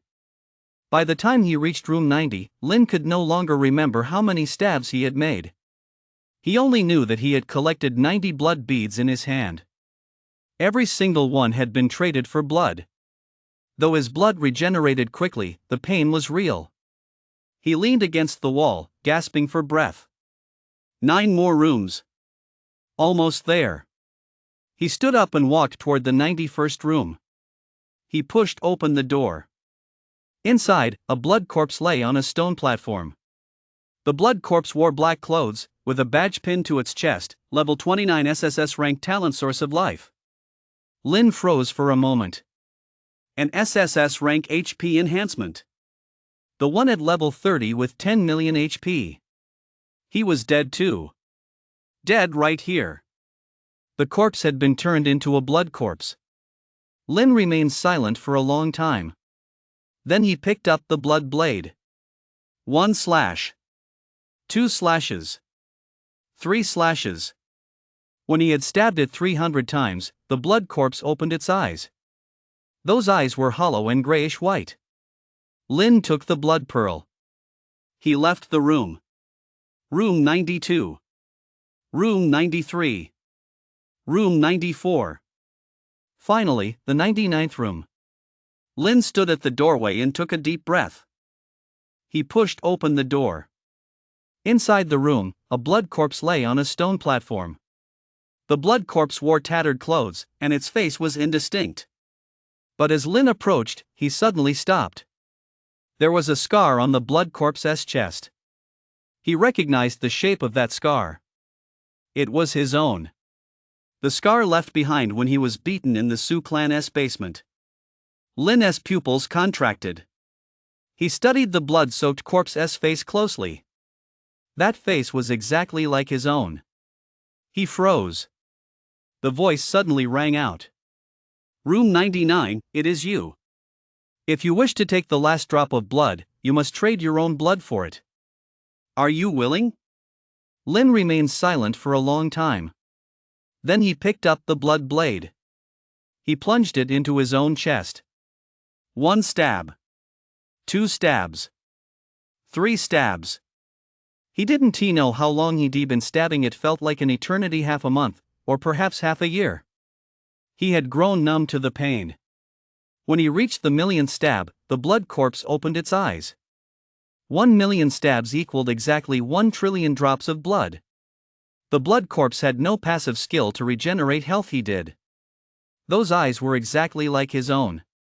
It stared at Lin, a drop of blood seeping from the corner of its eye. Lin reached out and took that drop of blood. The next second, the blood corpse closed its eyes. He exited the room. Lin stood in the hallway, his whole body trembling. In his hand, 99 blood beads.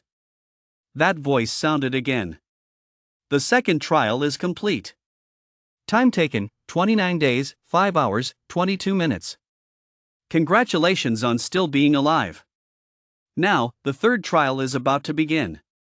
Chapter 37, The Invisible Mask Counterattack appears in Chapter 44. Third trial, Blood Prison. The moment the voice faded, the flesh and blood floor beneath Lin's feet suddenly cracked open. Before he could react, his entire body plummeted straight down. The wind howled in his ears, and darkness surrounded him. He didn't know how long he'd been falling, maybe seconds, maybe minutes, maybe hours. In this eerie space, time seemed to lose all meaning. Thud. Lin slammed into the ground. He scrambled to his feet, rubbed his sore shoulder, and looked around. It was a vast underground chamber, so large it seemed to stretch endlessly.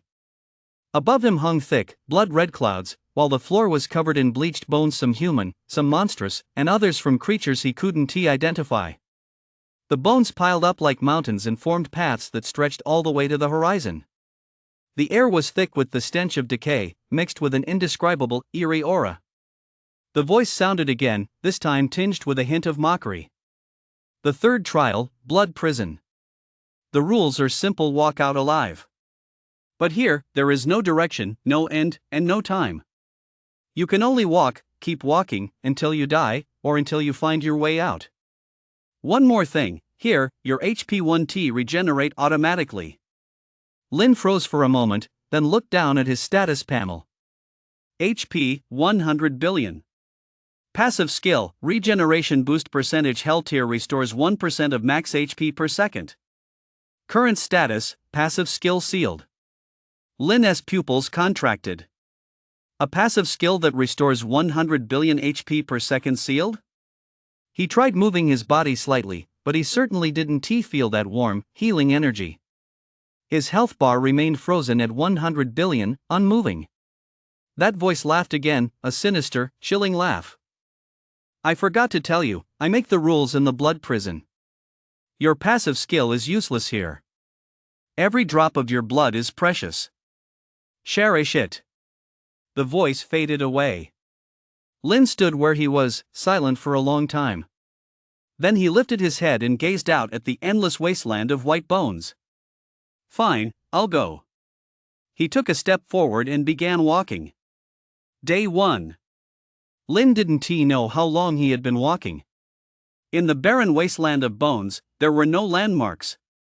The blood-red clouds overhead remained the same color, and the bones beneath his feet remained the same. He could only rely on his instincts to move forward, always forward. After walking for what felt like several hours or perhaps half a day in this sunless place, it was impossible to tell the time he encountered a living creature for the first time. It was a creature crawling out of a pile of bones. It was the size of a dog, but its body was devoid of fur, nothing but exposed red muscle. Its eyes were 2 black holes, and a foul-smelling liquid dripped constantly from its mouth. Upon seeing Lin, it let out a hoarse growl and lunged straight at him. Lin dodged to the side and slammed a fist into its head. 1,000. A dent appeared in the creature's skull, but it wasn't dead at all. Instead, it lunged even more furiously, sinking its teeth into Lin's calf. 500,000. 500,000 damage. Lin looked down at it and landed another punch. 1,000. Another punch. 1,000. It took over 500 punches before the creature let out an agonized scream and dissolved into a pool of blood. A dark red orb floated up from the pool of blood. Lin picked it up. It was a blood orb, just like the one from the first layer. Swallowing it restored 1% of his maximum HP. He glanced at his stats panel. HP, 999.95 billion. He lost 50 million. He paused for a second, then stowed the blood orb away. He kept walking. Day 3, or perhaps it was the 3rd day. Lin had lost track of how long he'd been walking. There was no day or night here, only an endless sea of blood and an endless expanse of white bones. He could only roughly estimate the passage of time by the monsters that kept appearing. The monsters were growing in number. At first, he'd only occasionally encounter one of those red-skinned dogs, but later it became 2, then 3, then a pack. After that, other species began to appear: wild boars covered in bone spines, giant lizards dragging rotting intestines, and half-human, half-beast monstrosities. Each one had an attack power ranging from 500,000 to 1 million. It took hundreds of punches to kill each one. Each one left behind a blood orb upon death. Lin walked, fought, and collected as he went. The blood orbs piled up 10, 20, 50, 100. His HP dwindled: 999.5 billion, 999 billion, 998 billion, 996 billion. Although each monster died after just a few bites, their sheer numbers were overwhelming. A pack of 30 red-skinned dogs would pounce, and a single coordinated bite could chip away 15 million HP. After dispatching that pack of dogs, he'd face a herd of wild boars, followed by a few giant lizards. His HP was dropping slowly, but it was definitely dropping. Lin glanced at his stats panel. HP, 991.2 billion. Health orbs, 348. Enough to restore 348% of his HP. That's 348 billion. But he didn't eat any. Not a single one. He didn't know how much longer he'd have to walk, nor what lay ahead. He had to save these health orbs. Just in case he made it to the end and ran out of HP, they could save his life. He stowed the health orbs away and kept walking. Day 7 or so it seemed. Lin encountered his first real trouble. It was a mountain of bones. Not a small hill in normal mode, but a real, proper mountain at least 500 meters high, stretching as far as the eye could see, built entirely of piled up bones. There were human bones, monster bones, and some massive skeletons he couldn't even identify, with ribs alone stretching dozens of meters long. And the mountain was teeming with monsters. Red-skinned dogs, bone-spiked boars, rotten-flesh giant lizards, and creatures he'd never seen before, monsters that looked like spiders but had human faces, with each leg a massive bone spike. How many? Too many to count. At least 10,000. Lin stood at the foot of the mountain, staring at it, silent for a long time. Take a detour? He turned to look at both sides, mountains made of white bones, equally crawling with monsters. There was only this one path. That voice suddenly rang out, laughing with particular glee. I forgot to tell you, there's only one path out of the blood prison. It's this mountain. You have to climb over it to keep going. If you can't make it over, you'll be stuck here forever. Lin ignored it. He took a deep breath and started up the mountain. The moment he stepped on the first bone, the monsters on the mountain went wild. Tens of thousands of monsters turned their heads simultaneously, fixing their gaze on him. The next second, they surged down like a tidal wave.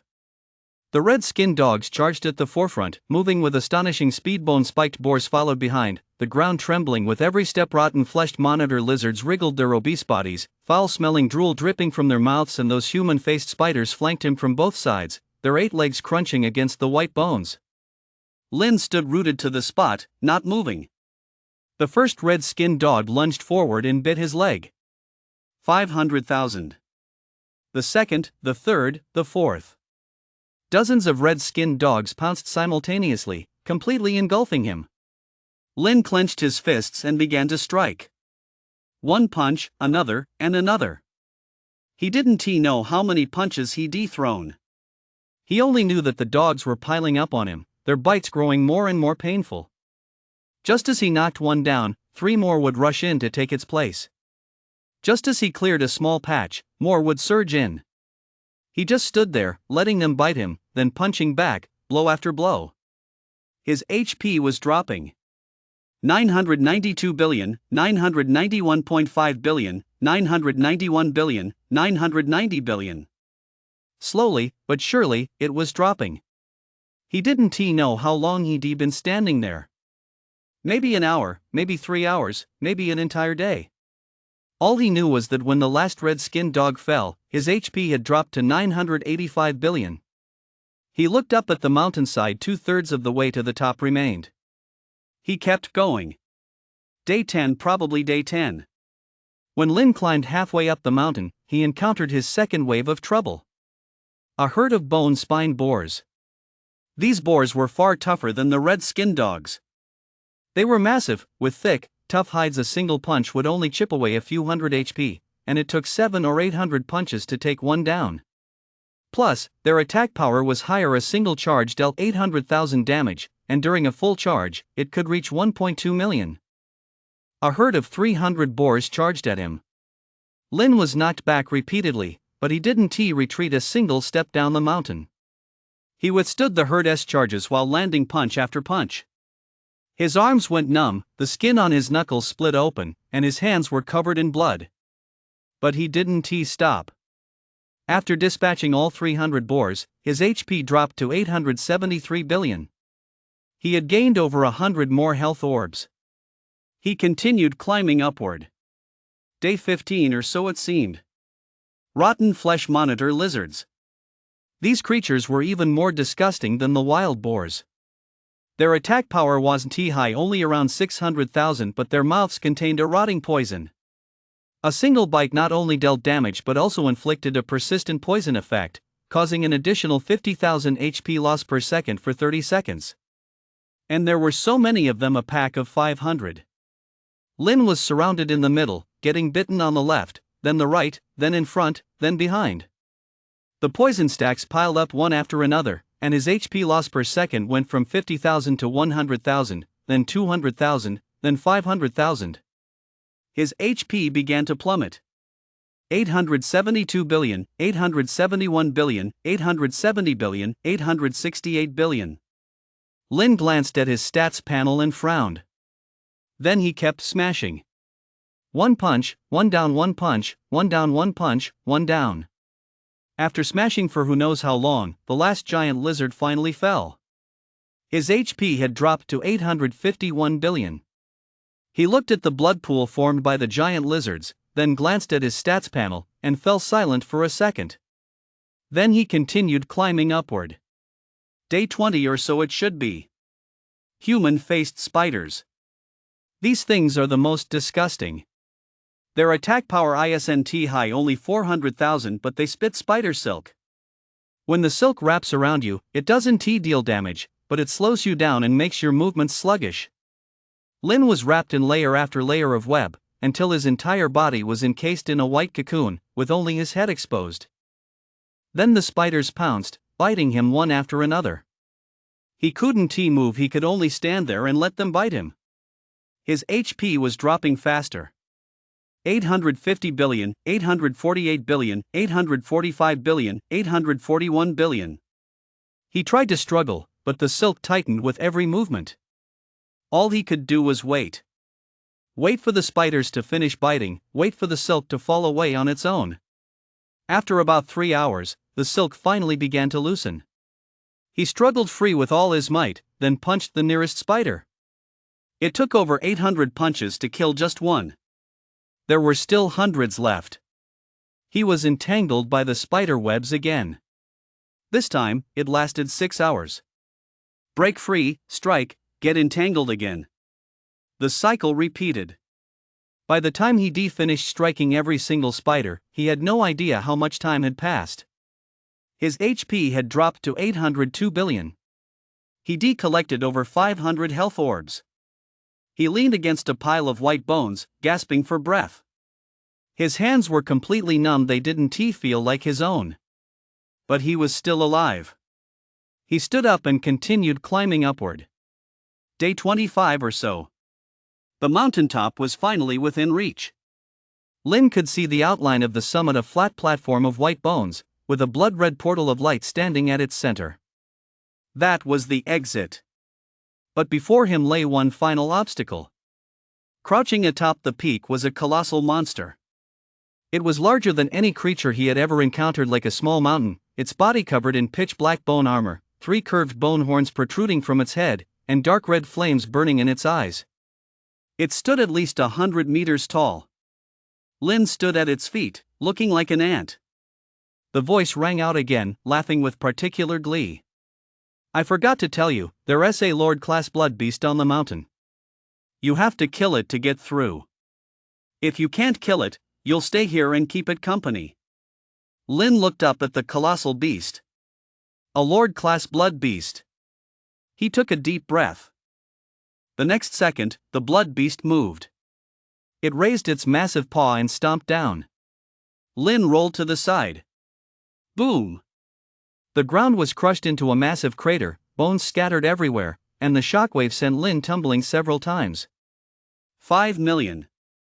5 million damage? Just from being grazed by the shockwave? Lin scrambled to his feet and ran. The blood beast gave chase, stomping down with each step, leaving massive craters in the ground. Lin dodged left and right, like an ant fleeing for its life beneath a giant's foot. But he wasn't just running. As he ran, he kept his eyes peeled. Where was the blood beast's weak spot? The eyes? But they were too high up, out of reach. The ankles? He tried to slash 1000 damage, but the blood beast's health bar didn't budge. So he just have to wear it down slowly. Lin changed tactics. He stopped running and instead circled the blood beast's legs, attacking furiously. 1 slash, 2 slashes, 3 slashes. The blood beast was enraged and lowered its head to bite down. Lin dodged and countered with another slash. 1 slash, another, and yet another. He lost count of how many times he struck. Maybe 10,000 times, maybe 100,000. The blood beast's health bar finally shifted by a fraction so small it was almost invisible to the naked eye. Lin checked his own HP.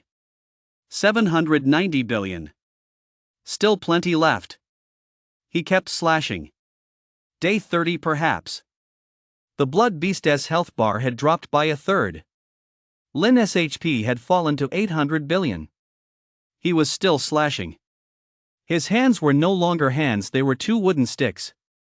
Every swing required every ounce of his strength. But he didn't stop. Day 35 roughly. The Blood Beast's health bar had dropped by 2/3. Lin's HP has dropped to 650 billion. He has collected over 800 blood orbs. He hasn't eaten a single one. Day 40 it must be. The Blood Beast's health bar has finally hit 0. Lin stands at the Blood Beast's feet, covered in blood, his hands shaking like a sieve. He raises his sword and delivers the final blow. The Blood Beast let out a deafening scream as its massive body crashed to the ground, causing the entire mountain to tremble. Defeated Lord Class Blood Beast. The Blood Beast's corpse dissolved into a pool of blood, from which emerged a massive blood orb 10 times larger than a normal one, glowing with a dark golden light. Lin picked it up and glanced at it. Lord Blood Orb restores 100% max HP upon consumption.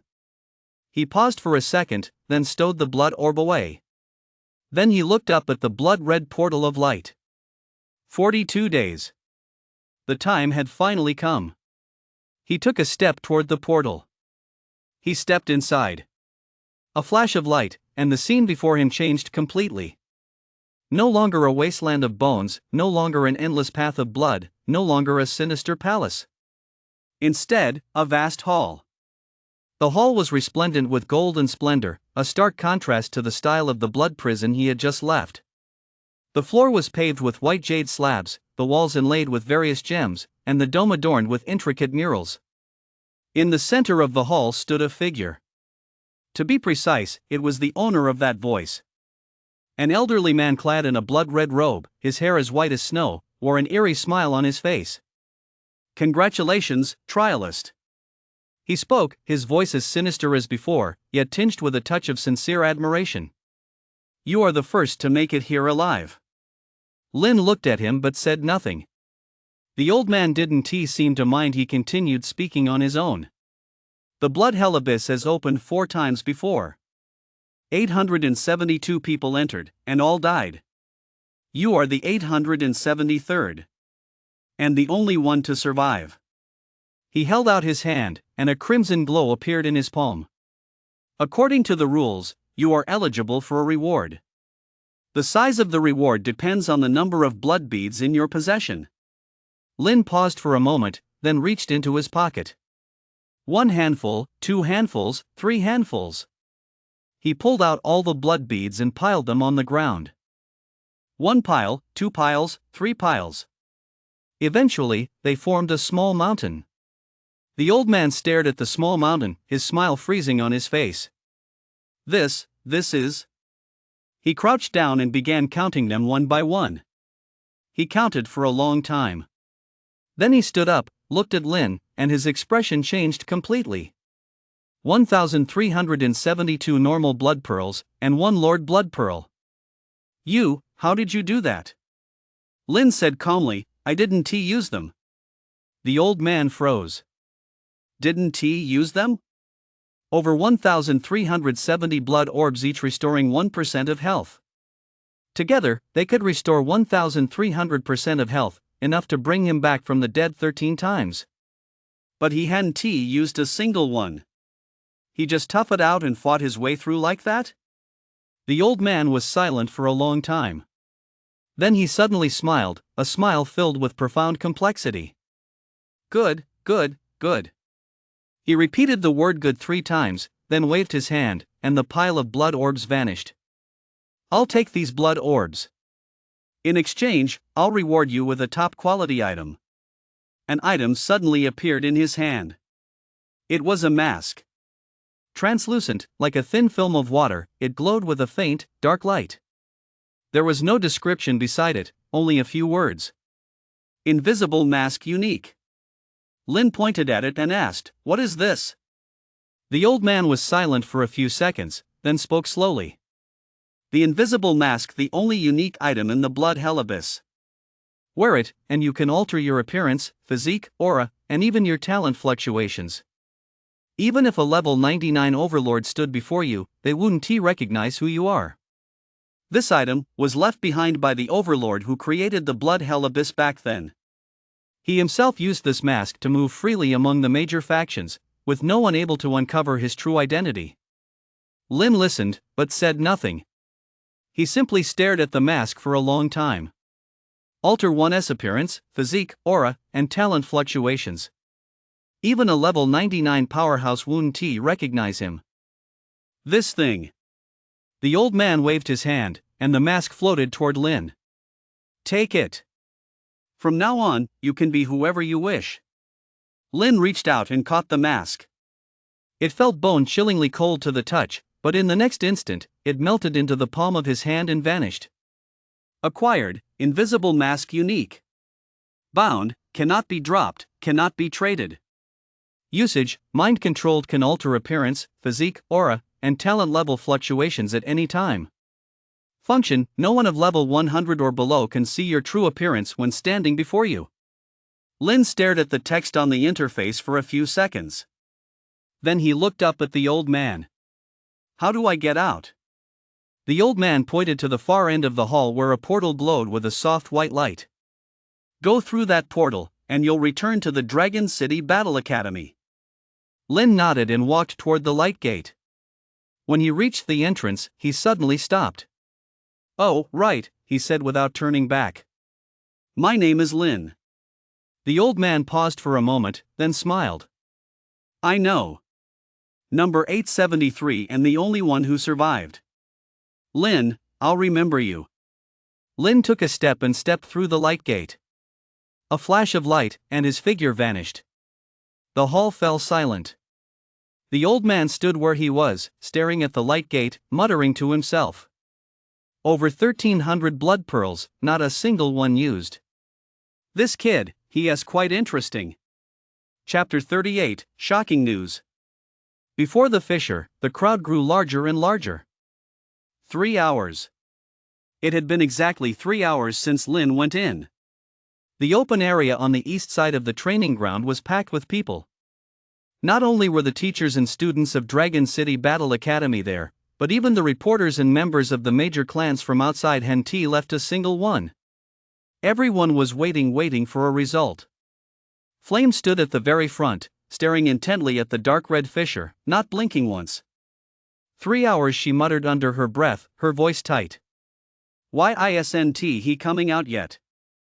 Frost stood beside her, clutching a water bottle so tightly that the bottle was warped. He wanted to say something comforting, but when he opened his mouth, no words came out.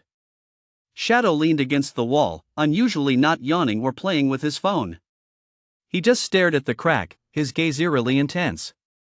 You stood at the very edge, head bowed, her expression hidden. But her fingers were clenched around the hem of her shirt, her knuckles turning white. Wang Shiqing was there too. She rushed over from Beijing and forced her way to the very front. She glared at anyone who tried to stop her, and the reporters, recognizing her as the eldest daughter of the Wang family, didn't dare say a word. Now she stood beside Flame, her eyes fixed intently on the crack, muttering to herself, Lin, you promised to take me out to dinner. You can't die, you can't die. Jin and Zhang stood a short distance away, their expressions grave. It's been 3 hours, Zhang said quietly. Of the 4 people who went in before, the one who lasted the longest only made it 40 minutes. Jin said nothing, just stared at the fissure, his brow furrowed so deeply it could crush a fly. Jojo had arrived as well, standing at the very edge of the crowd. Beside him stood several high-ranking members of the Awakened Guild, each with a grave expression. Guild Master, should we? Someone beside him whispered. Jojo waved his hand. Let us wait a little longer. Amid the crowd, murmurs grew louder. It's been 3 hours, and he still hasn't come out. I'm afraid it's looking grim. The first 4 times, over 800 people died. Even if he is God tier, could he really be stronger than all 800 elites combined? Sigh, what a waste. A God tier, just gone like that. Stop it. Look at how grim the faces of those from Dragon City Battle Academy are. Flame heard the murmurs, whipped her head around, and glared at the people speaking. Shut up. Her eyes were bloodshot, and her voice was as sharp as a knife. Startled by her glare, the group shrank back, too afraid to say another word. Flame turned her head back and continued staring at the fissure. Second by second, time ticked by. 3 hours and 10 minutes. 3 hours and 20 minutes. 3 hours and 30 minutes. Suddenly, a red light flashed violently from the fissure. Everyone held their breath at the same moment. The next second, a figure stepped out of the crack. Lin. He just stood there in front of the crack, his clothes in tatters, full of holes, his hair a mess, and dried blood still smeared across his face. But he was standing. Standing there, alive and well. The entire room fell deathly silent. Then, holy shit! Flame was the first to rush over, throwing her arms around Lin and hugging him as tight as she could. You scared the hell out of me. Scared the hell out of me. I thought you weren't coming out. She cursed and cried at the same time, her tears and snot smearing all over Lin's shoulder. Frost rushed over too, wanting to hug him but not daring to, so she just stood there grinning like an idiot. You're out, as long as you're out, as long as you're out. Shadow walked over, flashing a rare smile, and patted Lin on the shoulder. All right, you're not dead. You stood a few steps away, motionless. But she lifted her head, glanced at Lin, her eyes red-rimmed, yet the corners of her mouth turned up slightly. Wang Shiqing pushed her way through the crowd, ran up to Lin, and examined him from head to toe. No missing arms or legs? She sniffed, then punched Lin in the chest. You're lucky to be alive. Don't forget to treat us. Lin stumbled back a step from the punch. He looked down at his tattered clothes, then glanced at the people in front of him. A warm feeling washed over him. Yeah, he said. My treat. The crowd went wild. Reporters surged forward like mad, their flashes blinding. Lin. What was it like in the dungeon? Lin. How did you make it out alive? Lin. What reward did you get? Countless questions flooded in like a tidal wave. Lin glanced at the reporters, then looked around at the people surrounding him, some full of anticipation, some curious, some jealous, and others with an indescribable look in their eyes. He withdrew his gaze and said calmly, Nothing. Nothing, a reporter retorted, clearly skeptical. 872 people died in the first 4 attempts to enter the blood hell abyss. You came out alive, how could there be nothing? Lin looked at him and said calmly, It's just nothing. The reporter was at a loss for words. Jojo walked over, and the crowd automatically parted to make way. He looked at Lin with a complex expression. Kid, good work. Lin nodded. Chairman Chen. Jojo was silent for a second, then asked, Is it okay to talk about what happened inside the dungeon? Lin thought for a moment and said, No. Jojo paused for a moment, then smiled. All right, if you're not comfortable, then so be it. He patted Lin on the shoulder. Just glad you made it out alive. Get some rest. With that, he turned to the reporters still trying to push forward and said, Disperse. Lin needs to rest. We'll discuss the interview another time. With the chairman's word, the reporters, however reluctant, had no choice but to disperse. But not a single member of the major clans left. They stood at a distance, staring at Lin, their expressions varied. There were members of the Wang family from the capital, the Yi family from Magic City, the Zhou family from Jiangnan, and the Su clan from Tianxiong. At the very edge of the crowd, a middle-aged man in gray quietly slipped away. He pulled out his phone and dialed a number. Head of the clan, Lin is out. There was a few seconds of silence on the other end, then Jintian's voice came through. Did he come out alive? Alive. Doesn't T look like he suffered any serious injuries? Silence again. Understood. The call ended. Lin was being escorted back by a group of people. Flame clung to his arm the whole way, as if he'd run off the moment she let go. Frost grinned like an idiot beside them, muttering, We'll have to treat ourselves to a nice meal tonight to calm our nerves. Shadow, unusually talkative, said, Let us go home, take a shower, and get some sleep. We'll deal with this tomorrow. You trailed behind, quiet but never falling behind. Wang Shiqing walked at the front, acting like a little boss, waving her hands to shoo people aside. Move, move, move. Don't block the way. Jin and Zhang trailed behind, exchanging a glance and both smiling. "That kid-s got some serious luck," Zhang said. Jin nodded. "Out of 872 people, he's the only one who made it out alive. There's a place for him in this world from now on." Back at the dorm building, Wang Shiqing stopped in her tracks. "I'm not going up," she said, looking at Lin and batting her eyelashes. "Remember, you owe me a meal." Lin nodded. "Yeah." Wang Shiqing smiled, turned, and walked away, her pale yellow dress dazzling in the sunlight. As she walked away, she suddenly turned back and called out, "Lin." Lin looked up. "You're my friend. The coolest kind." She waved and ran off. Flame watched her retreating figure and muttered under his breath, "That Miss Wang is a really nice person." Frost nodded. "Exactly."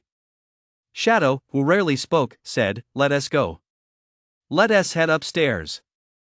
Let Lin take a shower and get some sleep." The five of them went upstairs. Lin returned to his room and closed the door. He stood in front of the mirror, staring at the person reflected back at him. His clothes were in tatters, his face covered in blood, his hair a tangled mess, his eyes sunken. He looked like he'd just crawled out of hell. And indeed, he had just crawled out of hell. He raised his hand and looked at his palm. There was a faint bloodstain on it. It was a mark left by the blood blade. He closed his eyes and took a deep breath.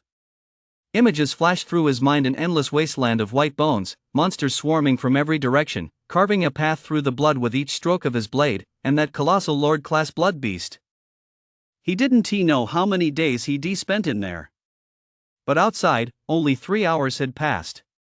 He opened his eyes and looked at his reflection in the mirror. Then he focused his mind. The face in the mirror began to change. His eyebrows grew slightly thicker, his nose bridge slightly higher, his jawline slightly squarer, and his eyes slightly smaller. A completely unfamiliar face appeared in the mirror. Lin stared at that face for a few seconds, then focused his mind again. The face returned to its original form. He touched his own face. Invisible mask. Wearing it allows you to become anyone. Even a level 99 player won't recognize you. This thing. He pushed the thought aside and turned to walk into the bathroom. Hot water poured down, washing away the bloodstains and grime from his body. He closed his eyes, letting the hot water wash over him.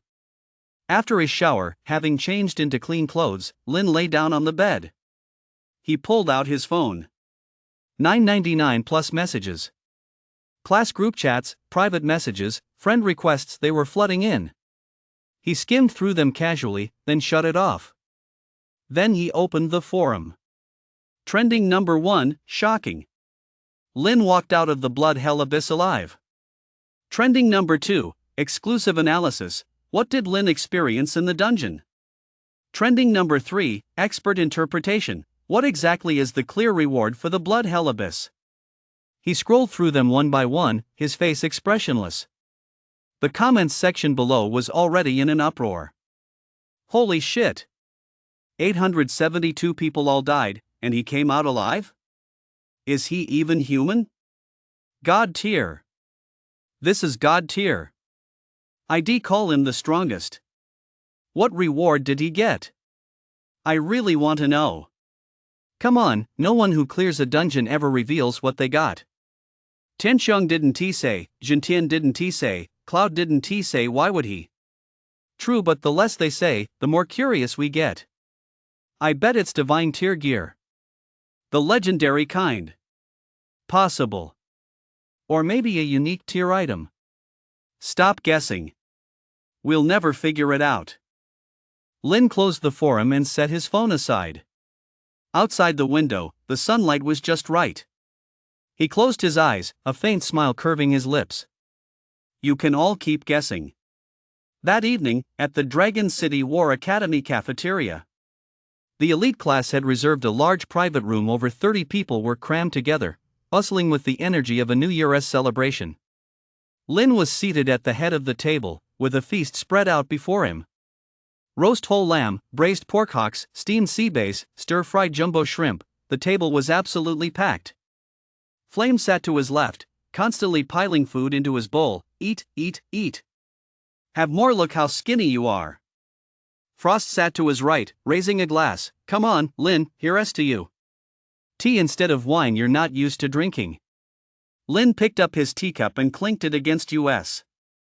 You sat across from him, quietly eating her meal, but her eyes kept drifting toward Lin. She suddenly spoke, her voice very soft. Are you hurt? Lin shook his head. No. You nodded, then lowered her head to continue eating. A few classmates nearby also gathered around, asking questions all at once. Lin, what's the dungeon really like? Is it super scary? What do those monsters look like? Are they powerful? How many monsters did you fight? Lin fielded each question one by one, answering with vague, non-committal remarks. It was okay. Quite a few. I don't know. After a round of questions, they hadn't learned anything. No one seemed to mind. They continued eating and drinking enthusiastically. Halfway through the meal, the door to the private room swung open. Jun and Zhang walked in. Zhang was carrying 2 bottles of liquor. He set them on the table and grinned. Kid, I'll make an exception tonight, have a drink. Jun sat down as well, looking at Lin with a hint of admiration in his eyes. Out of over 800 people, you're the only one who made it out alive. From now on, everyone in the world will have to look up to you. Zhang waved his hand. No need to thank me. You earned it. He poured 2 glasses of liquor and handed one to Lin. Come on, let us drink to that. Lin took the glass, clinked it against Zhang's, and downed it in one gulp. The liquor stung his throat, but his heart felt warm. That night, Lin drank quite a bit. He wasn't drunk, it was that warm, fuzzy feeling that made him want to stay a little longer. Looking at the smiling faces around him and listening to their chatter, he suddenly felt that the 42 days of hell had been worth it. By the time the gathering broke up, it was already 10 p.m. Lin was helped back by Flame and the other 3. The night breeze blew in, chilly but refreshing. Flame said, Lin, you know, those 3 hours you were in there, my heart was about to jump out of my chest. Frost said, me too. Those 3 hours felt longer than 3 years. Shadow said, it was okay. You didn't die. You didn't say anything, but he stayed right by their side the whole time. The 4 of them paused for a moment. Flame glared at him. What's there to thank me for? We're teammates. Lin nodded and said nothing more. Back at the dormitory, the 5 parted ways. Lin lay on his bed, staring at the ceiling. In his mind, those images resurfaced. The excruciating pain of the blood blade piercing his body, the hollow eyes of the blood corpses, the swarm of monsters covering the mountain of bones, the thunderous roar as the Lord-class blood beast collapsed. He closed his eyes and took a deep breath. Then, with a thought, the invisible mask materialized in the palm of his hand. Translucent, as thin as a cicada's wing, it glowed with a faint, dark light. He stared at it, silent for a long time. This thing could let him become anyone. Lin tucked it away inside his body and closed his eyes. There would be plenty of opportunities to use it later. Just then, his phone began to ping incessantly. Lin opened it and saw a shocking message. Chapter 39, Jintian challenges the 89th floor. Lin departs in the night. His phone began to ping incessantly. Lin opened it and saw a shocking message. Breaking! Jintian announces he will challenge the 89th floor of the Ascension Tower this Sunday. If successful, he will become the first human to reach level 90. Exclusive interview. Jintian claims to have a foolproof plan, with a success rate exceeding 90%. Expert analysis. If Jintian succeeds, his combat power will outclass the combined strength of the other 4 Supreme Masters.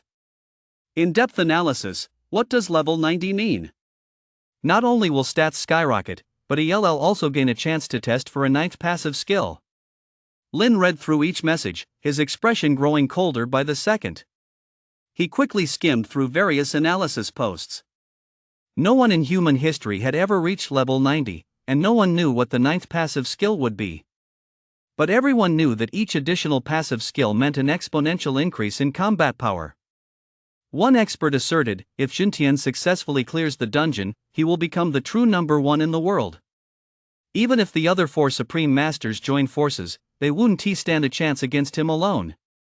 Lin stared at the phone screen, his fingers slowly clenching. Jintian. His so-called father. The man who had once tossed him into the basement like trash and ignored him for 18 years. Later, the entire city had issued a warrant for his arrest, seeking his death, only for his adopted son to send assassins to save him. And now, he was about to become the undisputed number one in the world. He knew his father well. He thought everything through meticulously and never did anything without being certain of success.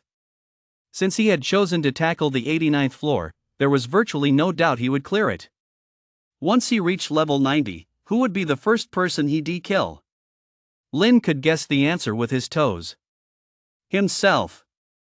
A god-tier talent, someone who had cleared the dungeon, he would inevitably become a major threat in the future. Given Jintian's ruthless nature, how could he possibly let such a threat live? Previously, with the Dragon City Battle Academy protecting him and the Awakened Guild keeping an eye on things, Jintian didn't dare to act openly. But once he reached level 90 and became invincible, who could stop him? Just make up any excuse. Lin colluded with foreign enemies, Lin is involved with a cult, Lin attempted to assassinate a supreme being. Just slap any label on him, storm in to kill him, and who could stop him? The Dragon City Battle Academy? Tianxiang is formidable, a level 89 and the leader of the 5 great powerhouses. But once Jintian reaches level 90, even the 4 supreme beings banding together wouldn't stand a chance against a level 90 Jintian. Tianxiang alone couldn't stop him. The Awakened Guild? Guildmaster Jojo is only level 85. As for his teammates, Flame, Frost, Shadow, they're all level 10. In front of Jintian, they aren't even worth mentioning. Lin closed his eyes and took a deep breath. He couldn't stay here. It wasn't that he was afraid of dying, it was that he couldn't drag others down with him. As long as he remained at Dragon City Battle Academy, Jintian would have a reason to come. By then, not only would he die, but the entire Dragon City Battle Academy might be razed to the ground. He had to leave. He had to vanish without a trace before Jintian entered the tower. He knew that tomorrow, everyone at the academy would be talking about Jintian, and they'd all be watching him. Tianxiang might even call him in for a talk, and then it wouldn't be so easy to leave. Lin opened his eyes. With a thought, the invisible mask materialized in the palm of his hand. He looked at the mask, as thin as a cicada's wing. This would be his trump card.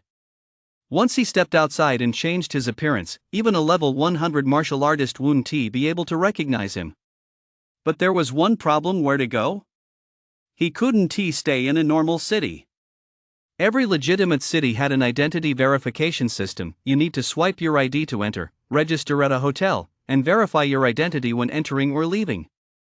He could change his face, but he couldn't conjure a matching ID. A single check would immediately give him away. He needed a city without rules. A place where no ID was required, no identity checks were conducted, and anyone could come and go as they pleased. Lin searched the original hostess memories in his mind. Soon, 3 words surfaced. Dark Night Market. It was a city within Legendary, located deep in the desert 3,000 li north of Sky City.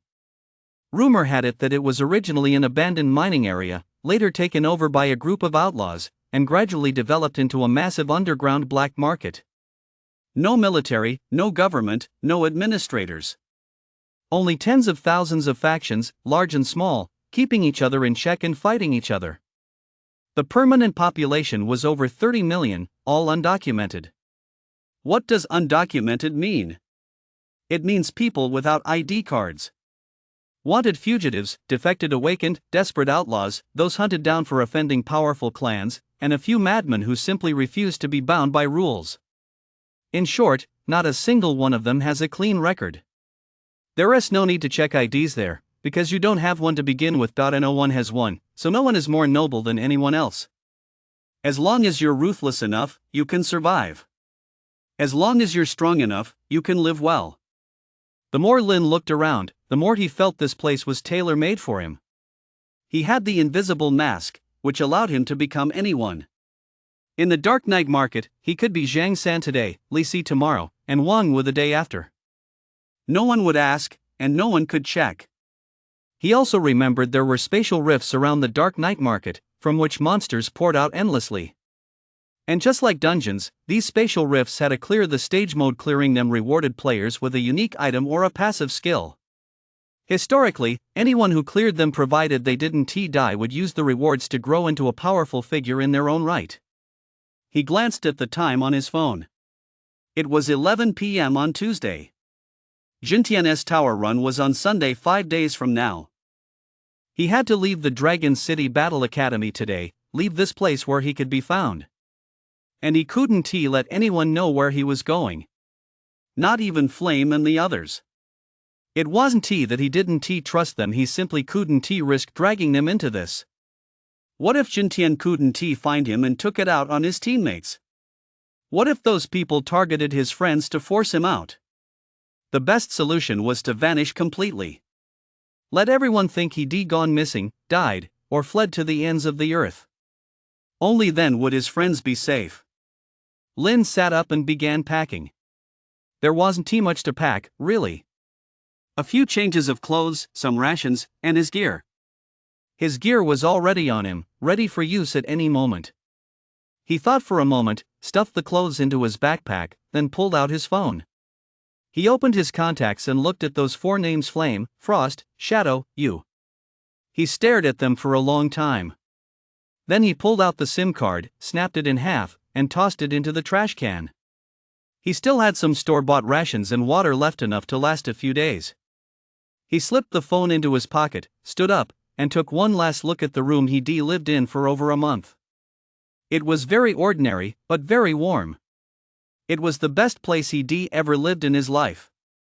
Because he had friends. Lin took a deep breath and pushed open the window. Outside, the night was dark, the moonlight bright, and the silhouette of Dragon City Battle Academy stood quietly in the distance. He climbed out the window and landed softly on the grass outside the building. Then, without looking back, he vanished into the night. The next morning at 7 o'clock, at the training ground, Flame stood in her usual spot, looking left and right, but didn't see Lin. "That guy, why is he late today?" she muttered. Frost was puzzled too. He's usually the first one here. What's going on today? Shadow, unusually not yawning, frowned. "I'll go get him." He turned and walked toward the dormitory building.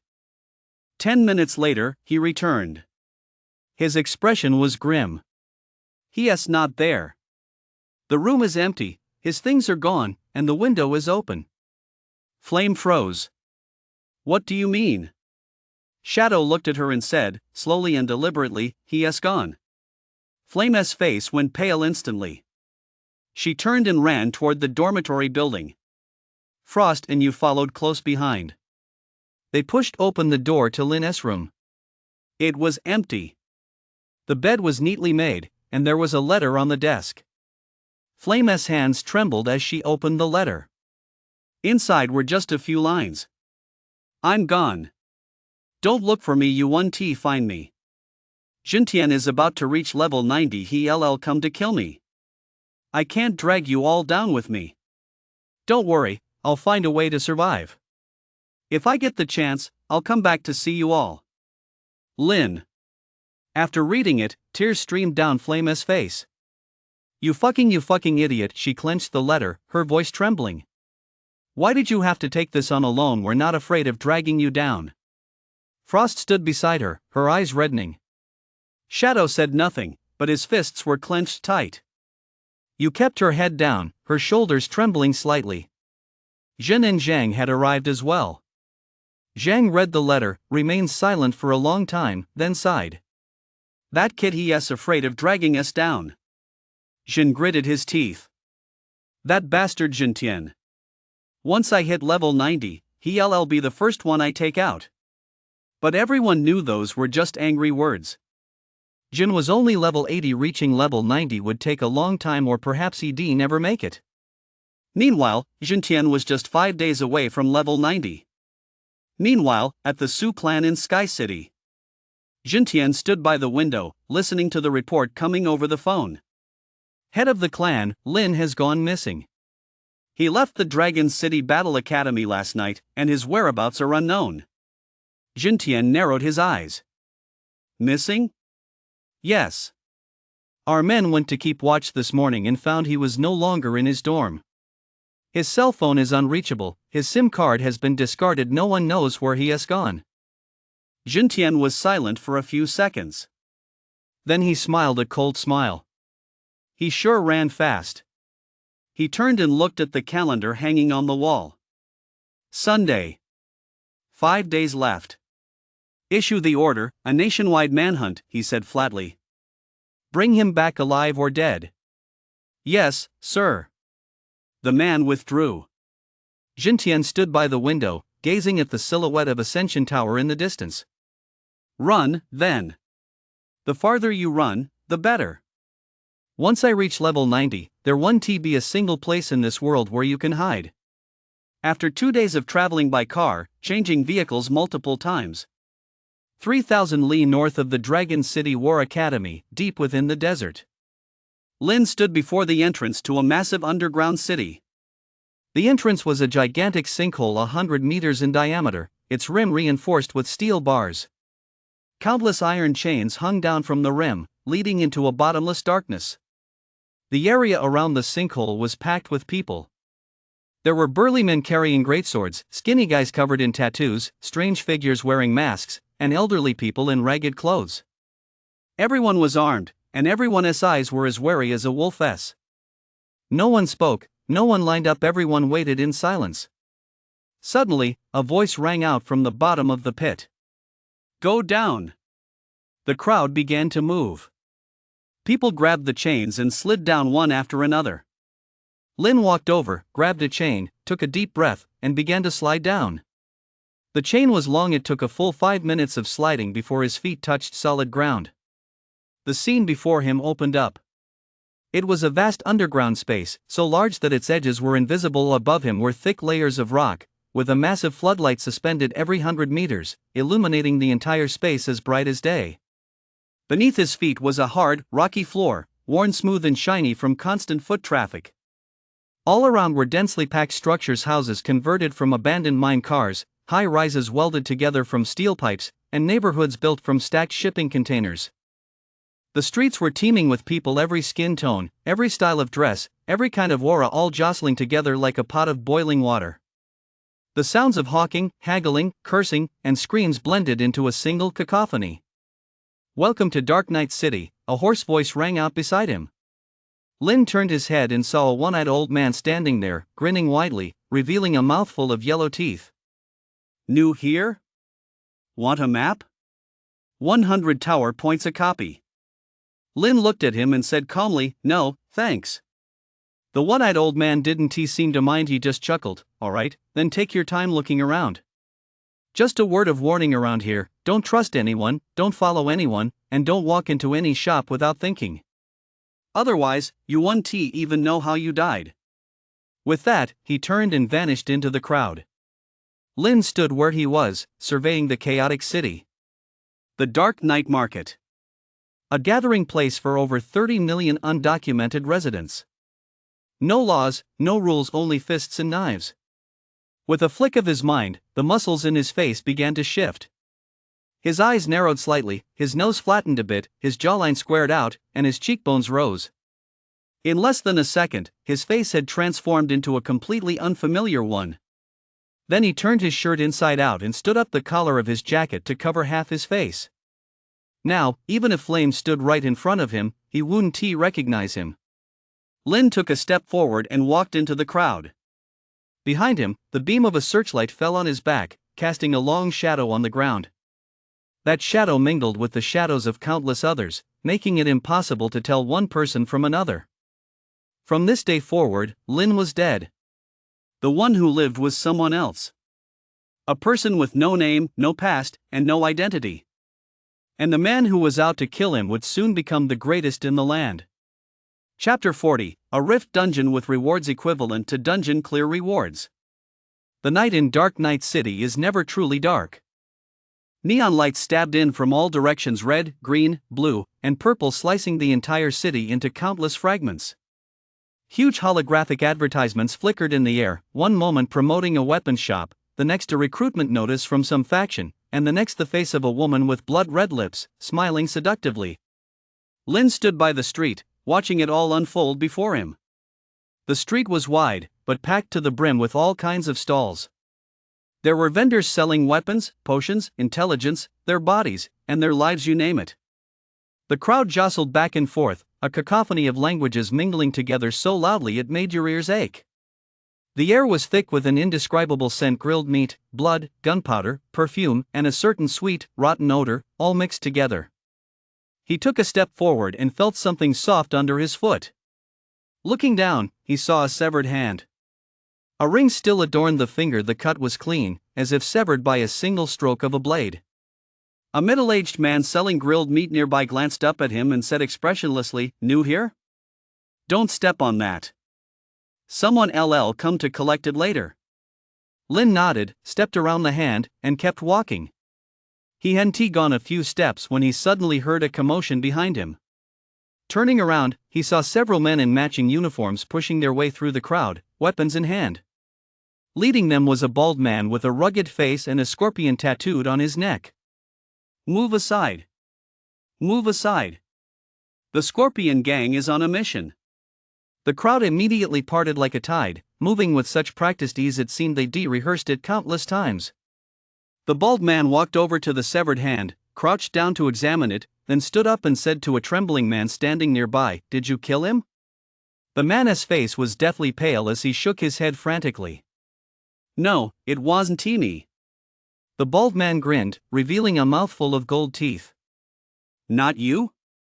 Then how did this hand end up in front of your stall?" The man was speechless. The bald man waved his hand. "Take him away." Several men behind him immediately rushed forward and pinned the man to the ground. He struggled desperately and screamed for help, but the people around him just watched. No one moved. Lin stood where he was, watching as the man was dragged away and disappeared into an alley. The surrounding area returned to its bustling state, as if nothing had happened. This was the dark night market. No law, no order, only fists and tower points. Lin turned his gaze away and continued walking. He needed to find a place to stay and learn the rules of this city. After walking for about 20 minutes, he found a small inn in a relatively quiet alley. The sign was crooked, bearing the 4 characters "Pingin", and 2 of the fluorescent tubes were broken, flickering on and off. He pushed open the door and saw an old man sitting behind the counter, gray-haired, his face lined with wrinkles, dozing off. Lin tapped on the counter. The old man startled awake, looked up at him, and squinted as he sized him up for a moment. "Staying the night?" Single room, 500 tower points for 1 night. 12,000 for a month." Lin nodded and transferred 500 tower points to him. The old man handed him a key. "Second floor, room 201. Don't cause trouble. If you do, you're on your own." Lin took the key and went upstairs. The room wasn't too big, just a bed, a table, a chair, and a drafty window. But it was a step up from that run-down inn in Villainess Valley. He closed the door and lay down on the bed. He pulled out his phone. Oh right, no SIM card. He sat up. He'd have to buy a SIM card first. SIM cards in the night market were all unregistered. You could buy them at any little shop on the street. He went downstairs to ask the old man, who pointed across the street, "That general store, they've got everything." Lin crossed the street and walked into the general store. The shop wasn't too big, but it had a pretty good selection. The owner was a middle-aged woman with big curly hair and red lips, munching on sunflower seeds. What'll it be? A phone card. The woman fished a card out of a drawer and tossed it onto the counter. 100 tower points.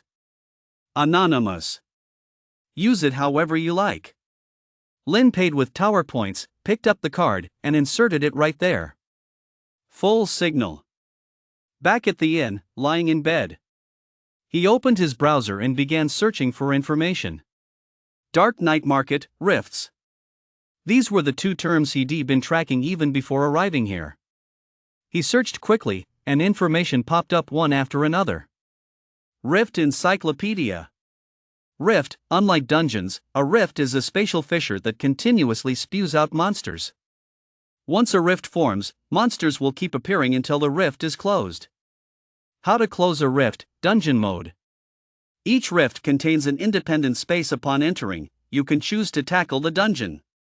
Upon clearing the dungeon, the rift closes permanently and cannot be reopened. If you fail, the adventurer dies, and the rift remains open. Dungeon difficulty, equivalent to or even higher than that of a dungeon. Each rift has a level restriction. Rewards, upon clearing a rift, players receive special rewards similar to those in dungeons, such as equipment, skills, or items. Historically, those who have successfully cleared rifts have become powerful figures in their regions.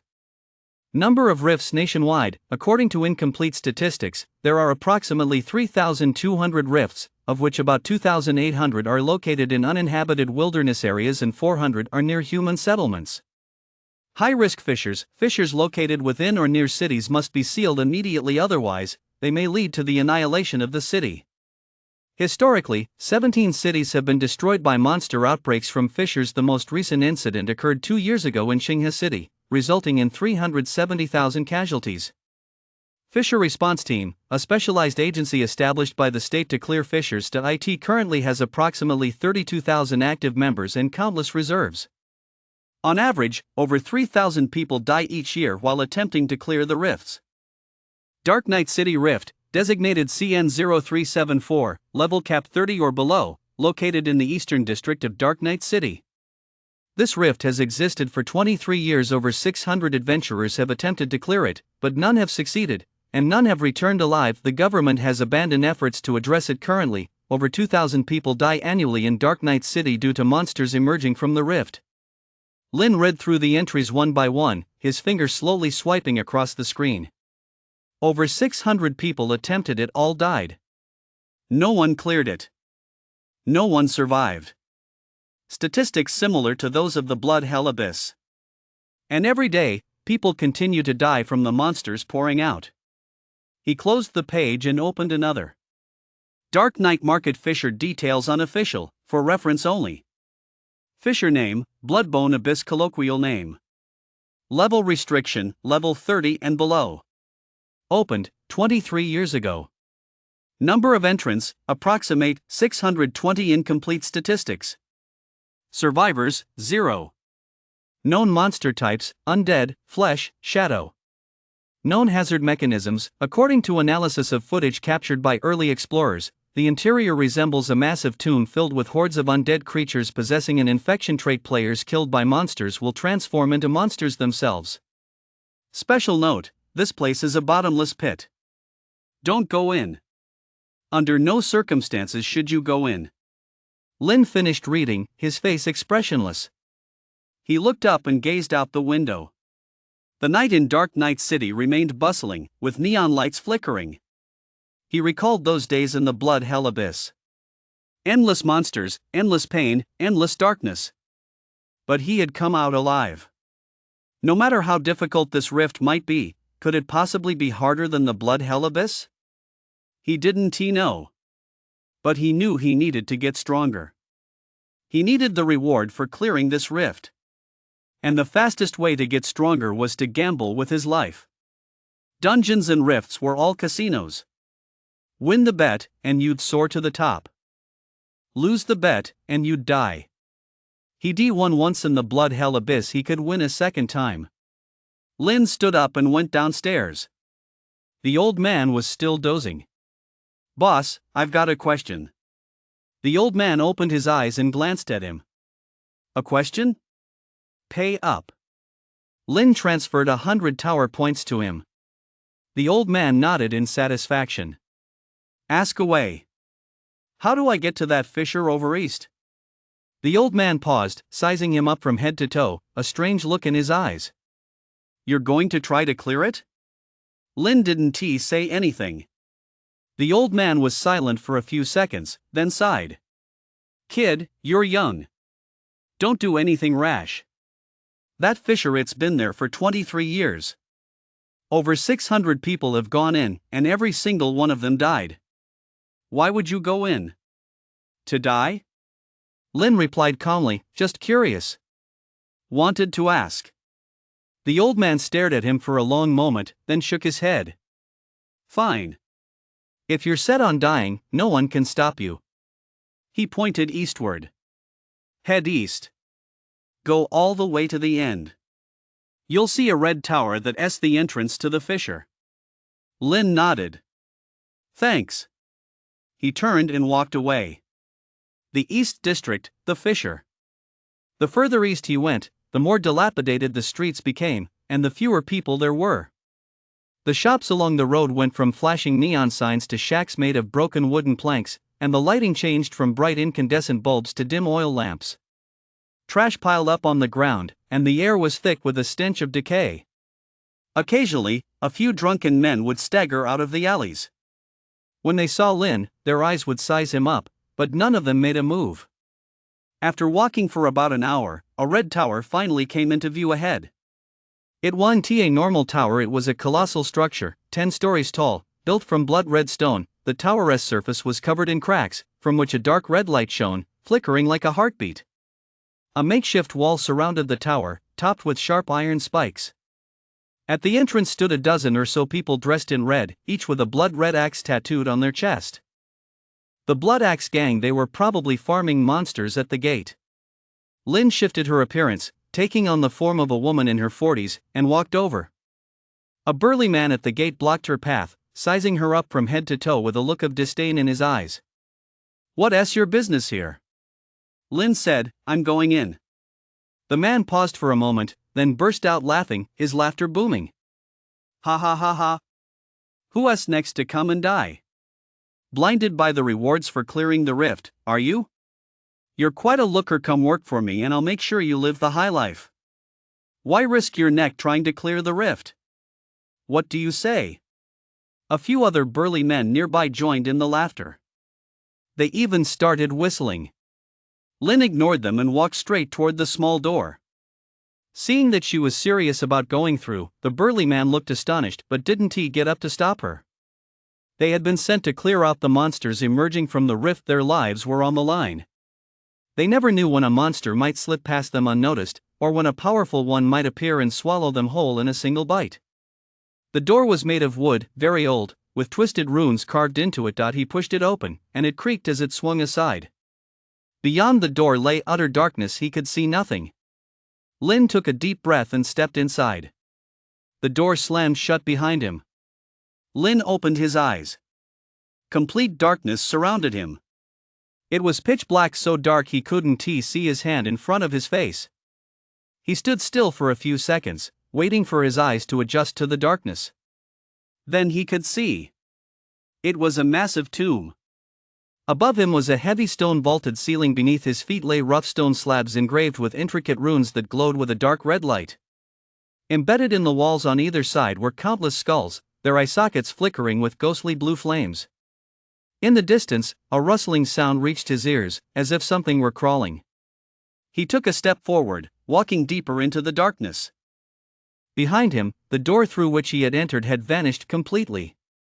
Only endless darkness and endless monsters lay ahead, waiting for him. But there was no fear on Lin's face. He had crawled out of the blood hell abyss. Why would he be afraid of this? Bring it on. Chapter 41, First Trial, The Abyss of 10,000 Hands. He stood still, waiting for his eyes to adjust to the darkness. The silence around him was terrifying. Just moments ago he could hear rustling sounds, but now even that faint noise had vanished. It was so quiet he could hear his own heartbeat. Thump. Thump. Thump. Beat by beat, steady and steady. 3 seconds later, a single point of light suddenly flickered to life in the darkness. A eerie blue glow drifted in from the distance, like a will-o'-the-wisp. The light moved slowly, swaying back and forth with every sway. It tore a slit in the surrounding darkness. Lin could see clearly now. He was standing in a tunnel. The tunnel was wide enough for 5 trucks to drive side by side. Above him was a vaulted stone ceiling, at least 20 meters high, covered in twisted runes that glowed with a faint red light, flickering on and off like a heartbeat. The walls on either side were densely studded with skulls. They weren't decorations, they were real skulls. Some were human, some were monsters, and others were completely unrecognizable. Some skulls were as large as wash basins, others as small as fists, some had horns, and some still had something clenched in their jaws. In the eye sockets of those skulls, ghostly blue flames flickered. Thousands upon thousands of skulls, thousands upon thousands of points of ghostly blue light. All those lights were staring at him. Lin locked eyes with the skulls for 3 seconds. Then he took a step forward. After just 2 steps, the stone slabs beneath his feet suddenly began to shake. Rumble. It wasn't an earthquake, something was crawling beneath the slabs. Lin looked down. Through the cracks in the stone, he could see dark shadows writhing below. The shadows were fast, darting like fish in water, one after another, swarming thickly. The stone slabs began to crack. Crack. Crack. Crack. The cracks spread outward from beneath his feet, and a dark red light surged from them, along with a pungent stench like the smell of a corpse 3 days past death, fermenting in a pool of blood. Lin didn't run. He just stood there, waiting. Boom! The stone slabs exploded. Countless ghastly white hands reached up from below, grabbing at his ankles. Some of those hands still had flesh and skin, while others were nothing but bones, but every single one possessed immense strength. As they grabbed him, Lin felt as if his ankles were being clamped by iron pincers. 5,000. 5,000. 5,000. Damage notifications flashed across the screen. Lin glanced down at the hands, then checked his health bar. 1 trillion. It dropped by 50,000, then refilled. He wiggled his ankles, shaking off a few hands, but more immediately grabbed at him. Boom! Boom! Boom! Stone slabs exploded one after another, and more hands reached up from below. Soon, the entire floor of the passageway had shattered, leaving only a few thick stone pillars standing. Between the pillars lay a bottomless abyss. In the abyss, countless hands were flailing about. Lin stood on one of the pillars, watching it all unfold before him. The voice suddenly rang out. Level 1, the abyss of 10,000 hands. Rules: cross this passageway and reach the end. The passage is 3 kilometers long, with a stone pillar every 50 meters. You may only step on the pillars to proceed. Fall down, death. Get dragged down by the hands, death. Fail to reach the end within 1 hour, death. The voice faded away. Lin glanced at the stone pillar beneath his feet. The pillar was less than a meter in diameter, just enough for one person to stand on, but if 2 hands reached out from either side at the same time, there would be nowhere to hide. He looked up, gazing ahead. In the darkness, he could faintly make out the shadow of the next pillar. About 50 meters away, that pillar was even thinner than this one, and it was already covered in hands. Beyond that, he could see nothing. Lin took a deep breath. Then he jumped. The moment he leaped, countless hands reached out for him at once.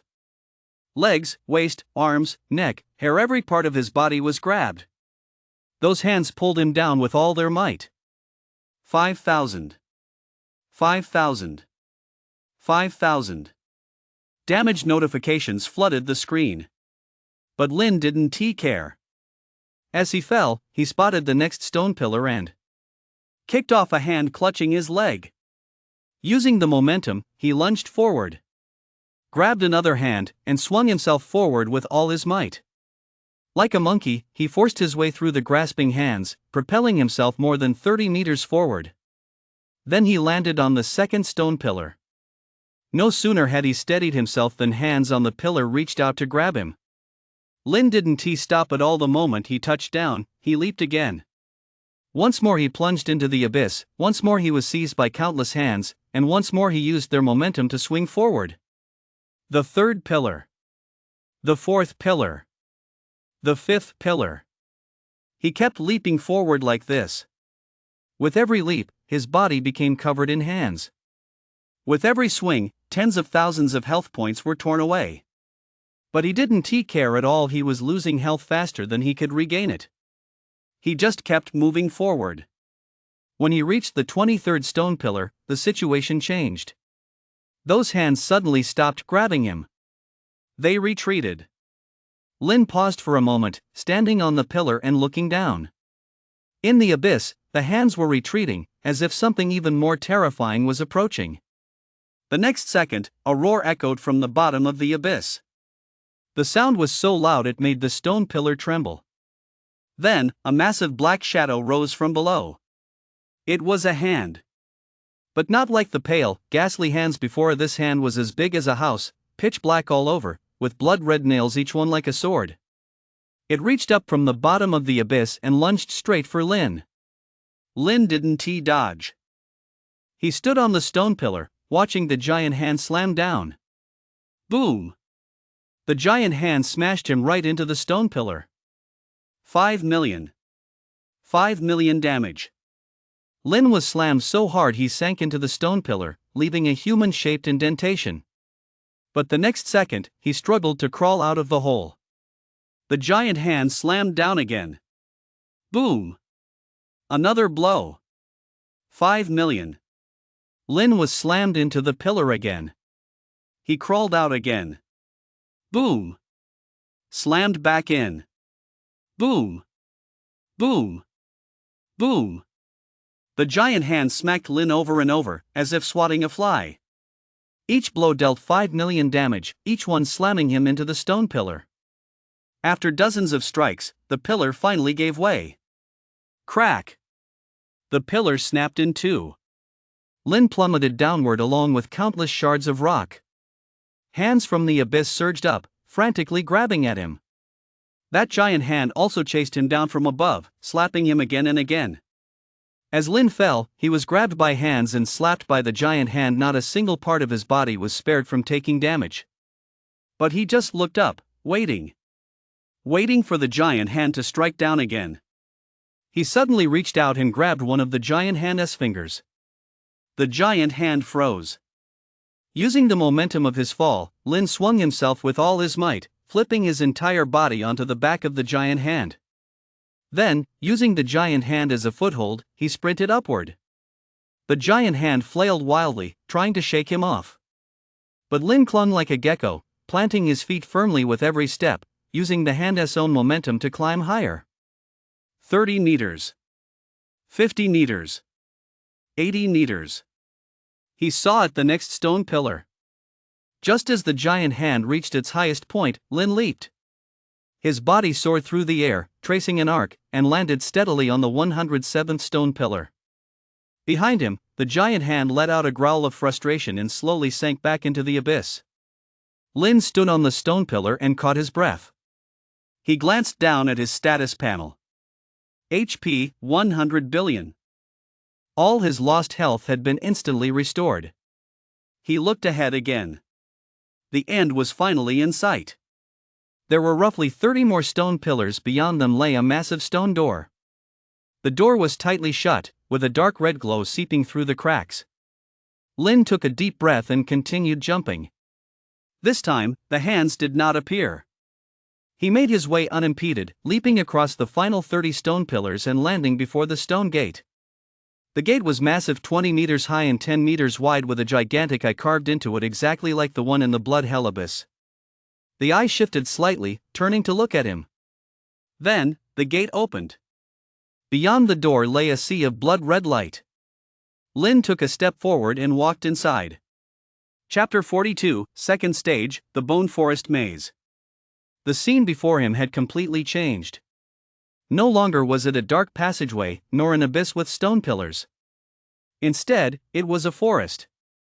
A forest made entirely of white bones. The ground was not covered in soil, but in a dense tangle of bones there were human ribs, leg bones, and skulls, monster spines, claw bones, and fangs, and some unrecognizable, massive skeletons. The ribs alone stood over 10 meters tall. The bones were piled together, forming small hills, and new bones were sprouting from those hills like trees, pushing up from the ground and growing upward. The tallest bone trees stood over 100 meters high, their branches made of bone, hung with desiccated corpses. Lin stood at the edge of the forest, taking in the scene before him. This place was far larger than the passageway they had just left, so vast that its boundaries were invisible. Above them was a gray, overcast sky. There was no sun, only a thick layer of clouds from which a faint red glow seeped through. At his feet, a winding path stretched deep into the forest. The path was the only place free of bones, paved with black stone slabs engraved with twisted runes. The voice sounded again. Second challenge, the Bone Forest Maze. Rules: cross the Bone Forest and find the exit. 100 bone demons are hidden within the forest. For every bone demon you slay, you will receive a bone token. Collect 30 bone tiles, and the exit will appear. The bone demons won't attack you first, but they will run, hide, and disguise themselves as ordinary bones. You have only 12 hours. After 12 hours, if you haven't collected 30 bone tiles, the bone forest will come to life. At that point, every single bone in the entire forest will hunt you down. The voice faded away. Lin listened, his face expressionless. He stepped into the bone forest. After just 2 steps, the bones beneath his feet cracked and crumbled, scattering across the ground. The shards fell into the crevices below, and a rustling sound came from within, as if something were moving. Lin paid no mind and kept walking. After walking for about 10 minutes, he spotted the first bone demon. The creature was crouched beneath a bone tree, scratching at something with its claws. It was the exact same color as the surrounding bones, pale and ghostly. If it hadn't moved, he wouldn't have noticed it at all. The bone demon wasn't large, only half a person's height, and walked on all fours like a dog. But its body was entirely made of bones, no flesh or skin, just a skeleton. A few strands of flesh still clung to the bones, swaying with its movements. Its head was a human skull, with ghostly blue flames flickering in its eye sockets. As Lin approached, the bone demon lifted its head and glanced at him. Then it turned and bolted.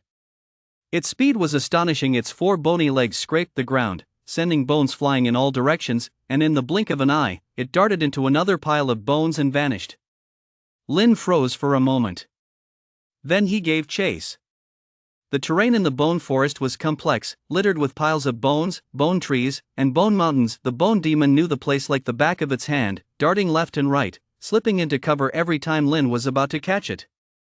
Lin chased it for over 10 minutes but couldn't catch up. He stopped and caught his breath. This wasn't working. The thing was too fast. He couldn't keep up. He had to try something else. He looked around, his mind racing. Bone demons don't attack on their own, they only run. That means they have no combat ability, they can only hide. No combat ability, but they're fast and know the terrain well. So how do I catch one? Unless... Lin looked down at the bones at his feet.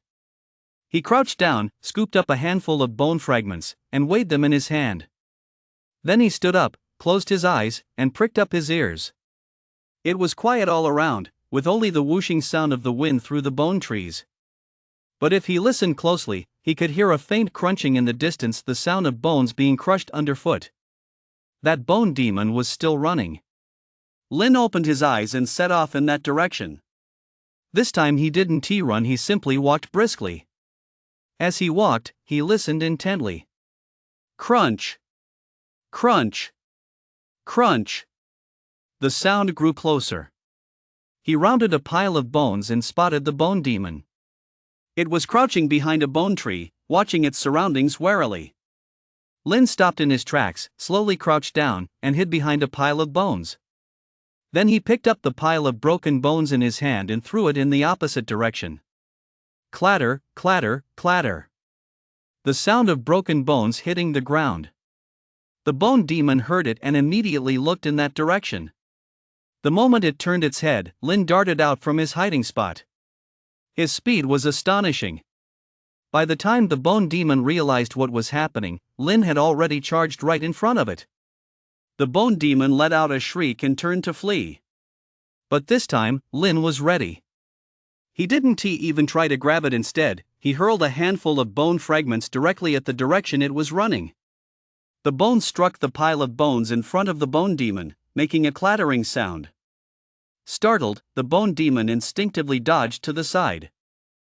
In that split second, Lin caught up. He reached out and grabbed the bone demon's hind leg. The bone demon screamed and struggled frantically, its 4 legs scraping wildly at the ground, sending bones flying everywhere. But Lin's grip was like an iron vise, holding on tight. The bone demon struggled for a moment, then finally went still. It turned its head and looked at Lin through its two ghostly blue eye sockets. Then its body began to glow. The light grew brighter and brighter. Crack! The bone demon's body shattered. It crumbled into a pile of ordinary bones, indistinguishable from the bones around it. Lying in the pile of bones was a white bone tile, about the size of a palm, engraved with a twisted rune. Lin picked it up. Acquired, Bone Tile 1. Current progress, 130. He glanced at the bone tile and tucked it into his pocket. Time to find the next one. 3 hours later. Lin crouched behind a bone tree, watching the bone demon ahead. This was the 12th one. 12 in 3 hours. An average of 1 every 15 minutes. The pace was decent, but not fast enough. Because he noticed that the further he went, the harder the bone demons were to find. At first, they'd been running around everywhere, but later on, the bone demons seemed to have received some kind of signal and all went into hiding. Some hid at the very bottom of the bone piles, some burrowed into hollows in the bone trees, and some simply blended in with the normal bones, remaining completely still.